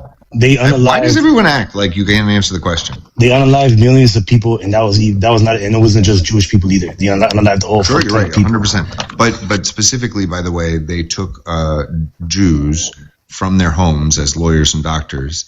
They put them on cattle cars. They then took them to concentration camps, and then they took them to specially built death camps that they designed to specifically because they tried to figure out, like Germans do, the engineering challenge of trying to kill millions of people. Yeah, that sounds like, you know what, that's funny. Geography is the issue? Fifi, what up? So this is kind of crazy because you see fucking Palestinians being taken out of their homes by settlers with the help of the IDF, and then when you talk about engineering or how to slaughter people, Gaza is basically a testing lab for Israeli weapons. That's the fucking crazy shit that you're justifying right now. And I want to say this: you're the biggest anti-Semite on this fucking panel right now because you take fucking atrocities and you spill it on the feet of Jewish people. You're fucking you're basically a schnazi hiding behind Judaism. Let's go, Striker. Let's go. He's gone. What is his name? I forgot. He was up in the corner, bro something. He asked for polls. Yeah, there's multiple. So here's a Pew Research poll right here that says 39% of Israeli thought the military response in Gaza was about right. 34% say that it didn't go far enough. That's one poll. There's also a poll, another Pew Research poll that says 75% of Israelis say they lack trust between Israel and Palestine, and that is why there will never be peace. That is exactly how the poll was worded. 82% of Israelis support expulsions of Palestinians from Gaza permanently. That's a Penn State poll. There's multiple polls that show time and time again that Netanyahu's response is indicative of how the Israeli society views what should happen to the Palestinian people. Well, B, I will say this: don't worry so much. Don't worry so much about Brobot. Brobot's my boy. Wait, no, I'm not mad at him, and I understand what he was saying, right? Like, I completely agree with what he is saying had the context been different. But the Israeli society has gone full fascist. No, I understand. They completely agree with their government. I'm just saying. But they also don't have freedom of the press there. So, and they're indoctrinated from... Are you kidding me? Are you? No, I am not telling me that Israel doesn't have freedom of the press?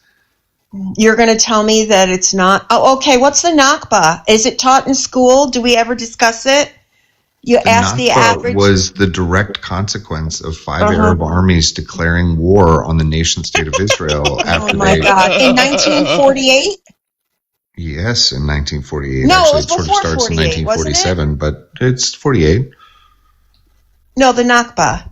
Yeah, the Nakba is the there's questions as to when exactly the war starts, but it's generally you could say 48. You mean the same population that protected the Zionists from the British that were hunting them, that less than 20 years later you guys were sending those same families out into the streets, if not unaliving them. You mean those guys? Ma'am, the Jews have been in Israel for 3,500 years. No, they haven't. Yes, they have. They haven't. Unbroken. There's a diaspora for a reason. There's a diaspora. That doesn't mean Jews weren't there. Jews have been there, like having Shabbos for 3,500 years. 2,000 years ago, we were all in the Middle East, or at least through Europe. Come on now. We weren't you all can't in make Israel. that argument. So I should be able to go back to Italy and be able to say this is my homeland? Well, if you why were not? Irish, you could go back to Ireland. They have a law of return. Italy had one too, up till recently. Great. Again. So call Ireland or call Italy and tell them to fucking get on their shit. Like, This is I fully support your ridiculous. You ability to do go realize back that. to Oh, Italy. and by the way, let me throw some of those people out of their home because my family was there, and then their family. I mean, Zach, seriously? Do you really think that's what happens in the modern nation state of Israel? How do you? I want you to ask yourself. How do you think it Daniela goes? Weiss. Yes, exactly how it goes. We've seen the videos that Daniela Weiss has put out herself. She did a documentary with the BBC. I think it was the BBC. But Daniela Weiss, the godmother of the West Bank settlements, has shown it on video herself. We know exactly how it happened, Zach. We've seen it with our eyes. Okay, I have a question. Israel didn't exist in 1945. No, address that. Address that. Don't pivot. Address that. Who is Daniela Weiss, Zach? Are you a real Israeli or not? I'm not a real Israeli. I'm not. Who is Daniela Israeli Weiss? at all. I think her name's actually Danielle Weiss. Who's Danielle Weiss? I don't know. I know Barry Weiss. Is that who you're talking about? How do you not know about Danielle Weiss? She is the godmother of the West Bank settlement. She founded them. Okay, cool. I've stayed in West Bank. I've stayed in West Bank. One second. I've stayed in West Bank settlements. I'm sure you have, honey. I'm sure you have. I know. So what do you know about West? What do you? One second. What do you actually know?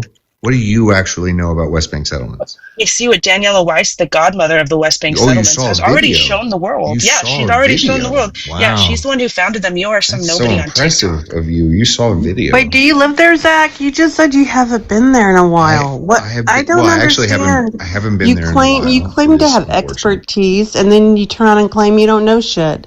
I wish you would pick. When would I have ever claimed that I don't know shit? Can you just pick a side? Can you just pick a truth and stick with it? You seem to have a hard time doing that. When would I have claimed that I don't know shit? And there was a BBC documentary for everybody here, Daniela Weiss. I suggest everybody look at it. It will turn your stomach. Look how many times the BBC had to. Look how many times the BBC had to. It's Daniela Weiss. She's the one who founded it, Zach. I don't know what to tell you. She's the one who founded it.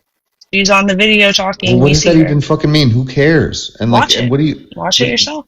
Like, you're attacking something you haven't even watched yet. You don't even know who she is. What do you actually think you're saying? What I'm saying is you're claiming that the way that the West Bank settlements happen is they're gently pushed out of their homes. No, they're not gently pushed out of their homes. And you'll see this in the documentary if you watch it. Oh, well, by the way, do you know what happens in the West Bank and in areas that are contested? By the way, this all happens. This all happens Louis Theroux. This all happens in Daniela Weiss. This all happens. He's showing how. I don't care what happens. Do you know the difference between A, B, and C? Zach, stop. No, of course not. It's okay. Yeah. So again, watch the video, Zach. Because you're a cosplayer. Zach, no, I'm not a cosplayer. Daniela Weiss lives there, and she founded it. B, hold on Everyone a second. Watch it. I don't understand. The right of return works for someone who's Jewish, but not someone who's been Palestinian that's never left the land? Yeah. It's Jewish land. That's our connection back to our ancient it's not. That's what makes it indigenous. That's what... Again, we are a tribe that goes back 3,500 years. And the Palestinians go back just as far as that. No. First off, yeah. Okay, hold on a second. Why do you say that? I know why you say that, but why do you think you say that? Oh my God. I'll tell you why you say that. I'll tell you why you say that. Your weird claims, these types of claims, and then the Palestinians make their claims, and that's why we can't get to peace. That's why no peace can be had there. Wait, I'm not done talking, Zach. I'm going to say my piece. Is that okay? This has been going on my entire life, and then some. And the way both sides talk about the other is just as inflammatory. The accusations, whether they're true or not, I don't particularly care at this point. Here's what I do care about, is I don't think any more American dollars should go there. Not one soldier should go there. I think we should pull every military base out of the Middle East, and I think they should all come home.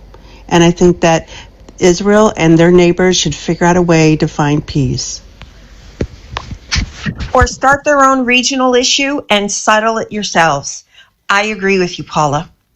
I think the Saudis would have a heart attack. I think Israel would have a heart attack. And then maybe, just maybe, they would either destroy each other and we would be done with this nonsense, or there would finally be peace. I think there's a misconception, though, and FIFA, that this is an equal fights battle. Like, when you say something like that, and I could be completely misrepresenting your argument, so I apologize if I am, it kind of sounds like you're saying that they're both just as bad, but that's not true. Israel is 1,000 times worse. Well, in all fairness, having lived in Saudi Arabia, I'm not so sure all the time that's 100% true, B. But these Arab countries are different. Like these Arabic-speaking countries, like, because you live in Saudi Arabia does not mean, like, the Palestinians were so gracious and nice that they allowed the Jays to come over after a completely horrific event that happened in their life and essentially share land with them. Is that when you think we showed up? That's what had happened. Yeah, I mean, One second, they should. Jays had beer. lived there for thousands of years. No, they'd already been native to the region for thousands of years. I'm well aware of the difference between somebody that's Ashkenazi and Sephardic, and what is the difference? I regional differences where they come from. By the way. And so I'm understanding that they have been there, right? And they lived very peacefully. Sephardic and Ashkenazi are both they lived very peacefully. The Palestinian Jews, right? Yes, along with the Palestinian Christians and Mizrahi is native, but they lived there relatively peacefully for thousands of years together. Not relatively peacefully. That's what the colonizer would say about how they lived with the people. That was under the Ottoman Empire, dude. And many before them. What are you talking about? Again, you cannot call a bunch of... Wait a minute. So we're 6 million Jews unalived, or 6 million... I don't understand the rationale. Were they not German as well? I know Poles. I know Russians. They were Lithuanians. They were Czechoslovakia. French. I know that. I self-corrected. I self-corrected. I understand that. But they were French Jews and German Jews as a religion, correct? So, how do you think Judaism got to France? 1 second. How do you think Judaism got to France? Dude, I understand the diaspora. How do you think we all came from a certain place and then traveled outside of it? Do you speak the language of the place you were 3,500 years ago? Because a lot of Jews do. I can read it. I can speak it. Who speaks Aramaic? Yeah, but that's not our actual language. Like Hebrew is our language. Hebrew is what the Canaanite tribe. How many languages were spoken in that area of the world? I mean, obviously, but just like I speak English, just like I speak English. That's just what I'm talking about. Everybody wants to play these crazy ass games of who did what to whom first, and who had this first, and God gave me this, and God gave me that. Do you see how it's gotten you? Do you see what it's gotten us? You're not. It has gotten us into another stupid ass war that we don't need to be in, that we didn't ask to be in, but somehow we find ourselves in because these people in this area of the world either just they can't get to peace, and it's just not our fucking concern, Zach. I mean, next you're going to go back to Abraham. No, I mean, no, guys. Here's what. First off, let's get back to the present day, because here's the only thing that matters. Yeah, that my money doesn't go to Israel. That's what I think. So here, first off, Israel has a $525 billion. $525 billion a year economy. I don't care. They get 3.8 billion from us, and it's essentially a gift certificate to buy weapons in the American weapons store. Wait. No, so wait, Zach here. Wait, hold on. Zach wanted to stop the payments from the U.S. to Israel in our support, and I'm good with that. I think we should all be good with that. And Zach, I think what you need to worry about at that point is that the Israeli actions are going to be under the thumb of all of NATO, all of the UN, all of the EU. Because just 1 second. Wait, no, don't fucking tell me 1 second. Don't fucking tell me 1 second. Just shut the fuck up while I finish my goddamn statement, you dipshit. I'm sorry. What the fuck? If the U.S. isn't there to stand in the way and veto fucking bills that are going through the UN, you better damn well believe that they're arresting Bibi Netanyahu. If the U.S. isn't there to stand in the way, you better damn well believe that they will call Palestine a state. And you better damn well believe that Israel will be pushed back to its 67 borders. You better damn well believe that, because the majority of the UN agrees with that. The only reason it hasn't happened, any of that shit hasn't happened yet, is because of the U.S. So if you want the U.S. out of Israel and you think that's a good idea, I guarantee you don't know what the fuck's coming. You guys are funny. Was he wrong? Let's just imagine. No. No. I'm walking through his rightness. Right? He's right. He's totally right. They're gonna get rid of the support in the UN. America will stop funding them, which means they'll stop voting yes, right? And they vote yes just because of the money they send Israel. Okay. And it's not, by the way, the tens of millions and hundreds of billions of dollars of trade between the two countries. Nope. It's not. It's not that. It's not the tens of thousands. 1 second. Tens of thousands of American jobs that depend on the trade in America. It's not the the two largest Jewish populations in the world. China, Canada, and Mexico have entered the chat. Come on, Zach, are you kidding? It may be because there is we are outside of Israel, the most Jewish population, I think, of all the world is in the United States. It's 6 million, 6 million. APAC has way too much power right now, and that is becoming an issue for Gen Z. They are not having it anymore, and Cory Booker is really lucky he's not in an off year, and we don't need his Senate seat, because New Jersey is not at all happy with him right now. So, yeah, we're beginning to watch what's going on, because we're tired of our money going places, and then us just you guys were super fun, But, you got to run, right? But, Zach, I have a quick question for you as a son of the revolution, considering I'm a Dar. When did the first Jewish people come here? Thought so. That's good. Wait, does that mean I got him? Like, does that mean I got him with that fucking statement? He did. That was a mic drop. When did the first Jewish people come? They came to the Americas in, I think it was the 1600s, but they came from Brazil. They were Sephardic Jews that had gone through after the 1400s and the colonization, and then from Brazil came here. So they didn't come from where he thinks they came from. It's hilarious. Where'd Zach go? He run. You missed a mic drop moment. He has been saying since the beginning that he agrees that we should not be supporting Israel, and Israel will do just fine on its own. And that may be true against the Arab countries. That may absolutely be true. But if we're not backing them, if we're no longer vetoing for them, the entirety of the fucking UN is going to go after them too, and make sure that they go back to their borders, because those resolutions have been run through the UN, and the majority of countries want a state of Palestine, and they want the 67 borders. I think we should test them. I think this would be a fun exercise for all of us, don't you think? Well, coming from New York City and our large Jewish community that really is split over what's going on in Israel, damn it, to see what's happening to the Palestinians after what they experienced in World War II and before that is just, in my own brain, insane to me.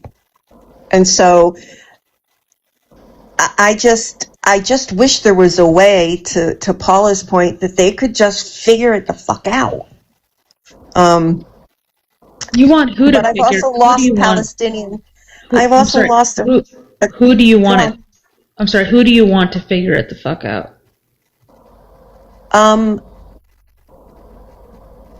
Probably because I don't blame the Hamas has been an issue because of Iran and the balance of power and the Jewish state. I just wish that countries like Saudi Arabia and Oman and Egypt could support the Palestinians and somehow make Israel and the United States come to the table. I would say Egypt is being paid not to. I know that. I mean, I didn't say. I said I wished. It's a completely Pollyanna view of the world. I understand that.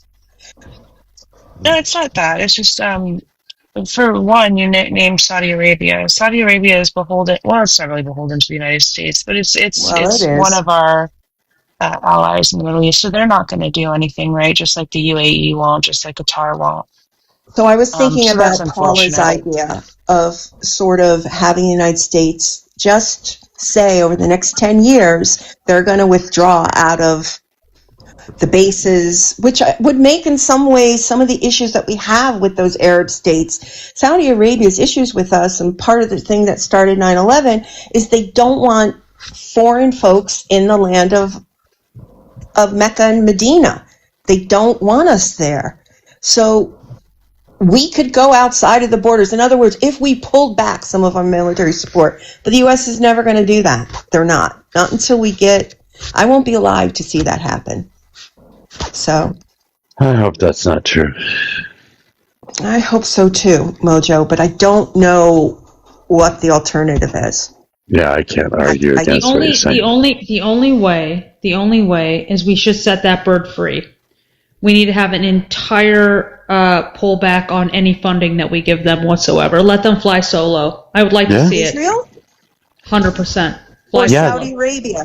Well, and that's what Israel. Well, yeah. That's what Zach wanted too. Zach wanted that when the conversation first started. He said, I agree. So let him. I say let him have it. Yeah, fly solo. Yeah, I want to see that little bird fly. I would too, except I also want to see us pull out of Saudi. Having had to cover in Saudi as an American from head to toe in black in 120-degree weather was no joke. There is no, it's just. Do you know how much, I'm sorry, what is your name? I apologize. I'm Faith. Faith. Do you know how much investment we have in the United States from Saudi Arabia in terms of just a lot? Like, if Saudi Arabia was to pull from our economy, we would actually feel a semi-collapse. So I would. It's because they own so much in the U.S. No, they've bought so much, Mojo. Yeah, they've bought so much, and they're having financial issues too. Shitload. Yeah, they're pulling back on their investments in the United States. Yeah, Israel, on the other hand, doesn't actually own as much. We could literally just drop them tomorrow, and then they would just end. Yeah, what did he say? $20 million or $20 billion a year? That's fucking nothing to our economy. Mm-hmm. Like nothing. Yeah. You know, it'd be great if we could support their sovereignty. It'd be great if we could do all of those things, except for if they weren't homicidal, genocidal maniacs. I mean, unfortunately, that's where they're at, and that's where we have to be. We have to acknowledge what they are. I mean, I feel no empathy or sympathy for them anymore. I don't either. I'm over it. Yeah, it has nothing to do with their religion. It has nothing to do with their ethnicity. It has to do with them as a state and the way that they are operating. They are absolutely disgusting. Yeah. Well, and the Likud party and the Likud charter is fucking disgusting. The ruling party in Israel right now, their charter is gross. Did you see what Ben Gvir did to the flotilla people? Oh, like fucking raping them and shit, torturing them? Yeah, dude. Not only that, but he was screaming in their faces, laughing and spitting at them, kicking them, assaulting them. And then I went up onto a live the other day, and it was really funny because they're like, Ben Gvir's not in the government. I'm like, wait a minute, what are you? He's fucking in the government. They don't even know who their own people are. Well, wait, Jewish Americans don't, or the Israelis? I don't feel bad for anything. I don't feel bad for them at all. I just, like, stop killing people. Stop G-siding people. Can we start there? That'd be great. I agree. If they stop doing that, maybe we can have a conversation. Otherwise, you're just homicidal maniacs, and I have no interest in your position. I'm sorry, but I don't think that they will stop. The attacks in Lebanon are breathtaking. Oh, that's and they haven't stopped unaliving Palestinians, and their plans are just to fuck those people over. It's just, I don't know. They're rapidly losing support in the United States because they do come across as homicidal maniacs. They're a colonizing ethno-state. And what they're doing in Lebanon, you're right, is they're going to move their borders again. They won't even commit to borders. Ask them where their borders are. No Israeli will ever answer that question. Because there are none. Well, I know. Zach said that the entirety of all that land is theirs. Of course. But that's what they believe. Yeah. They've been doing this. Speaking the truth. He lets it slip occasionally. They've been doing this since pre-World War I, by the way. I mean, you could really watch this back to when they started the exodus Russia, which, by the way, well done. Like, they should have gotten the fuck out of there quickly, but this has been going on since the 1800s, the late 1800s. This has been going on for a while, and there's been so many acts done by the people that have been like the leaders of their movement that have been clearly stating since like the late 1800s, Palestinians out, Israeli Jews in. Establish the state, get them out. What we're seeing today should be no shock to anyone. What's upsetting is that we're paying for it. Cut them off. If they want a G-side, let them G-side. Cut them off. It shouldn't be at the hands of the U.S. Yeah, I completely agree. It's another polling I found, 87% support the current government. I mean, that is a huge amount of people that support exactly what is happening. So this idea that there are people within the country that go against Netanyahu, I don't know where that rhetoric came from because it's just not true.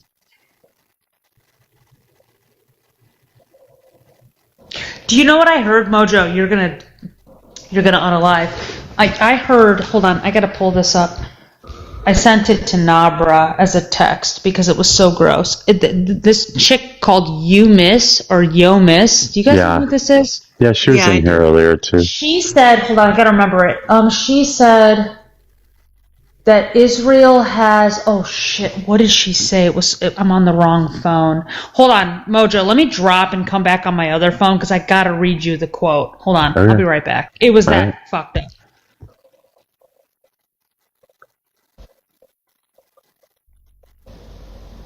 I mean, as early as 2025, Netanyahu espoused the Greater Israel Project, which includes all of Lebanon. So, ding, ding, ding. That gives you an idea why he's going into Lebanon. Includes all of Gaza and the West Bank, obviously, parts of Syria, Jordan, all of it. They want the Greater Israel Project to continue and happen.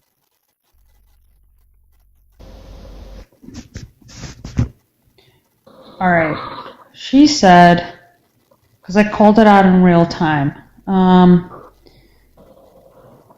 She said that the Israelis have done nothing but uplift the Gazans. Quote. This was on Pennies.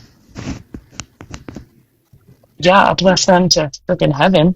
Uplift the guy. I remember as soon as she said it, and the whole panel, including Penn, were like, yeah, oh yeah. I'm like, what the fuck? What planet are we on? She was upset that why are we all upset? Because all Israel has done is uplift the Gazans. I will never forget that. She, on camera, fucking straight up. Man. That panel is basically a bunch of racists gaslighting everybody. Pennies? On Pennies, yeah. Yeah. I don't really follow her. I can't stomach it. So I'm friends with Penny. Like we are friends. I won't lie, but her panel fucking makes my stomach turn. I used to go up. I can't go up anymore.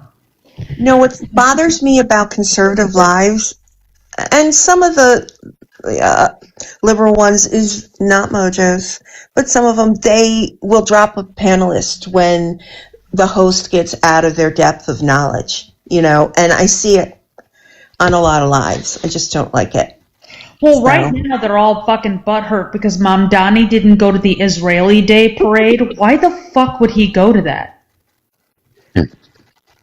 No, we spent Passover dinner with a Jewish family, so I don't understand it. They're mass murdering people of his faith. Why would he go to that? I mean, and his wife is unapologetically pro-Palestine, so why would they want her there? It doesn't even, that part doesn't matter. If you're going to be, that's like being like, why don't we all show up to the Yahtzee Day parade? Let's go. You know what? Germany had it right. Like, what are we serious right now? Absolutely. No one should go there. And by the way, this is the United States. No freaking politician is obligated to go to some parade that's pro another. This wasn't like a pro-Jewish parade. This was a pro-Israel parade. What the fuck? No offense, but we have parades every weekend in New York City. It's a pain in the butt. Yeah, but that one is mass murdering people. No, so I I think that we should sit this one out. Maybe that'd be a good idea. W. Mamdani. Are you kidding me? Ugh. I'm going to get yelled at. My dog is snoring. That's all right. I was just thinking, I'm gonna probably end this. Well, I cooked all day long. What'd you cook? Including when I was talking on your live. So. What'd you cook? Let's see. My husband decided to do ribs, fish. No, I don't really eat a lot of meat. My husband loves ribs. They were amazing. I had a piece. Fish, lots of vegetables, and then dessert with brownies and ice cream and strawberries from the farmer's market, that kind of thing. So. Thanks for having me up, Post. I appreciate it. Have a good night. Yeah. Thank you guys for being here. Interesting conversations, but now we're just like bitching about the same stupid thing. So yeah, time to go to bed. Fair enough.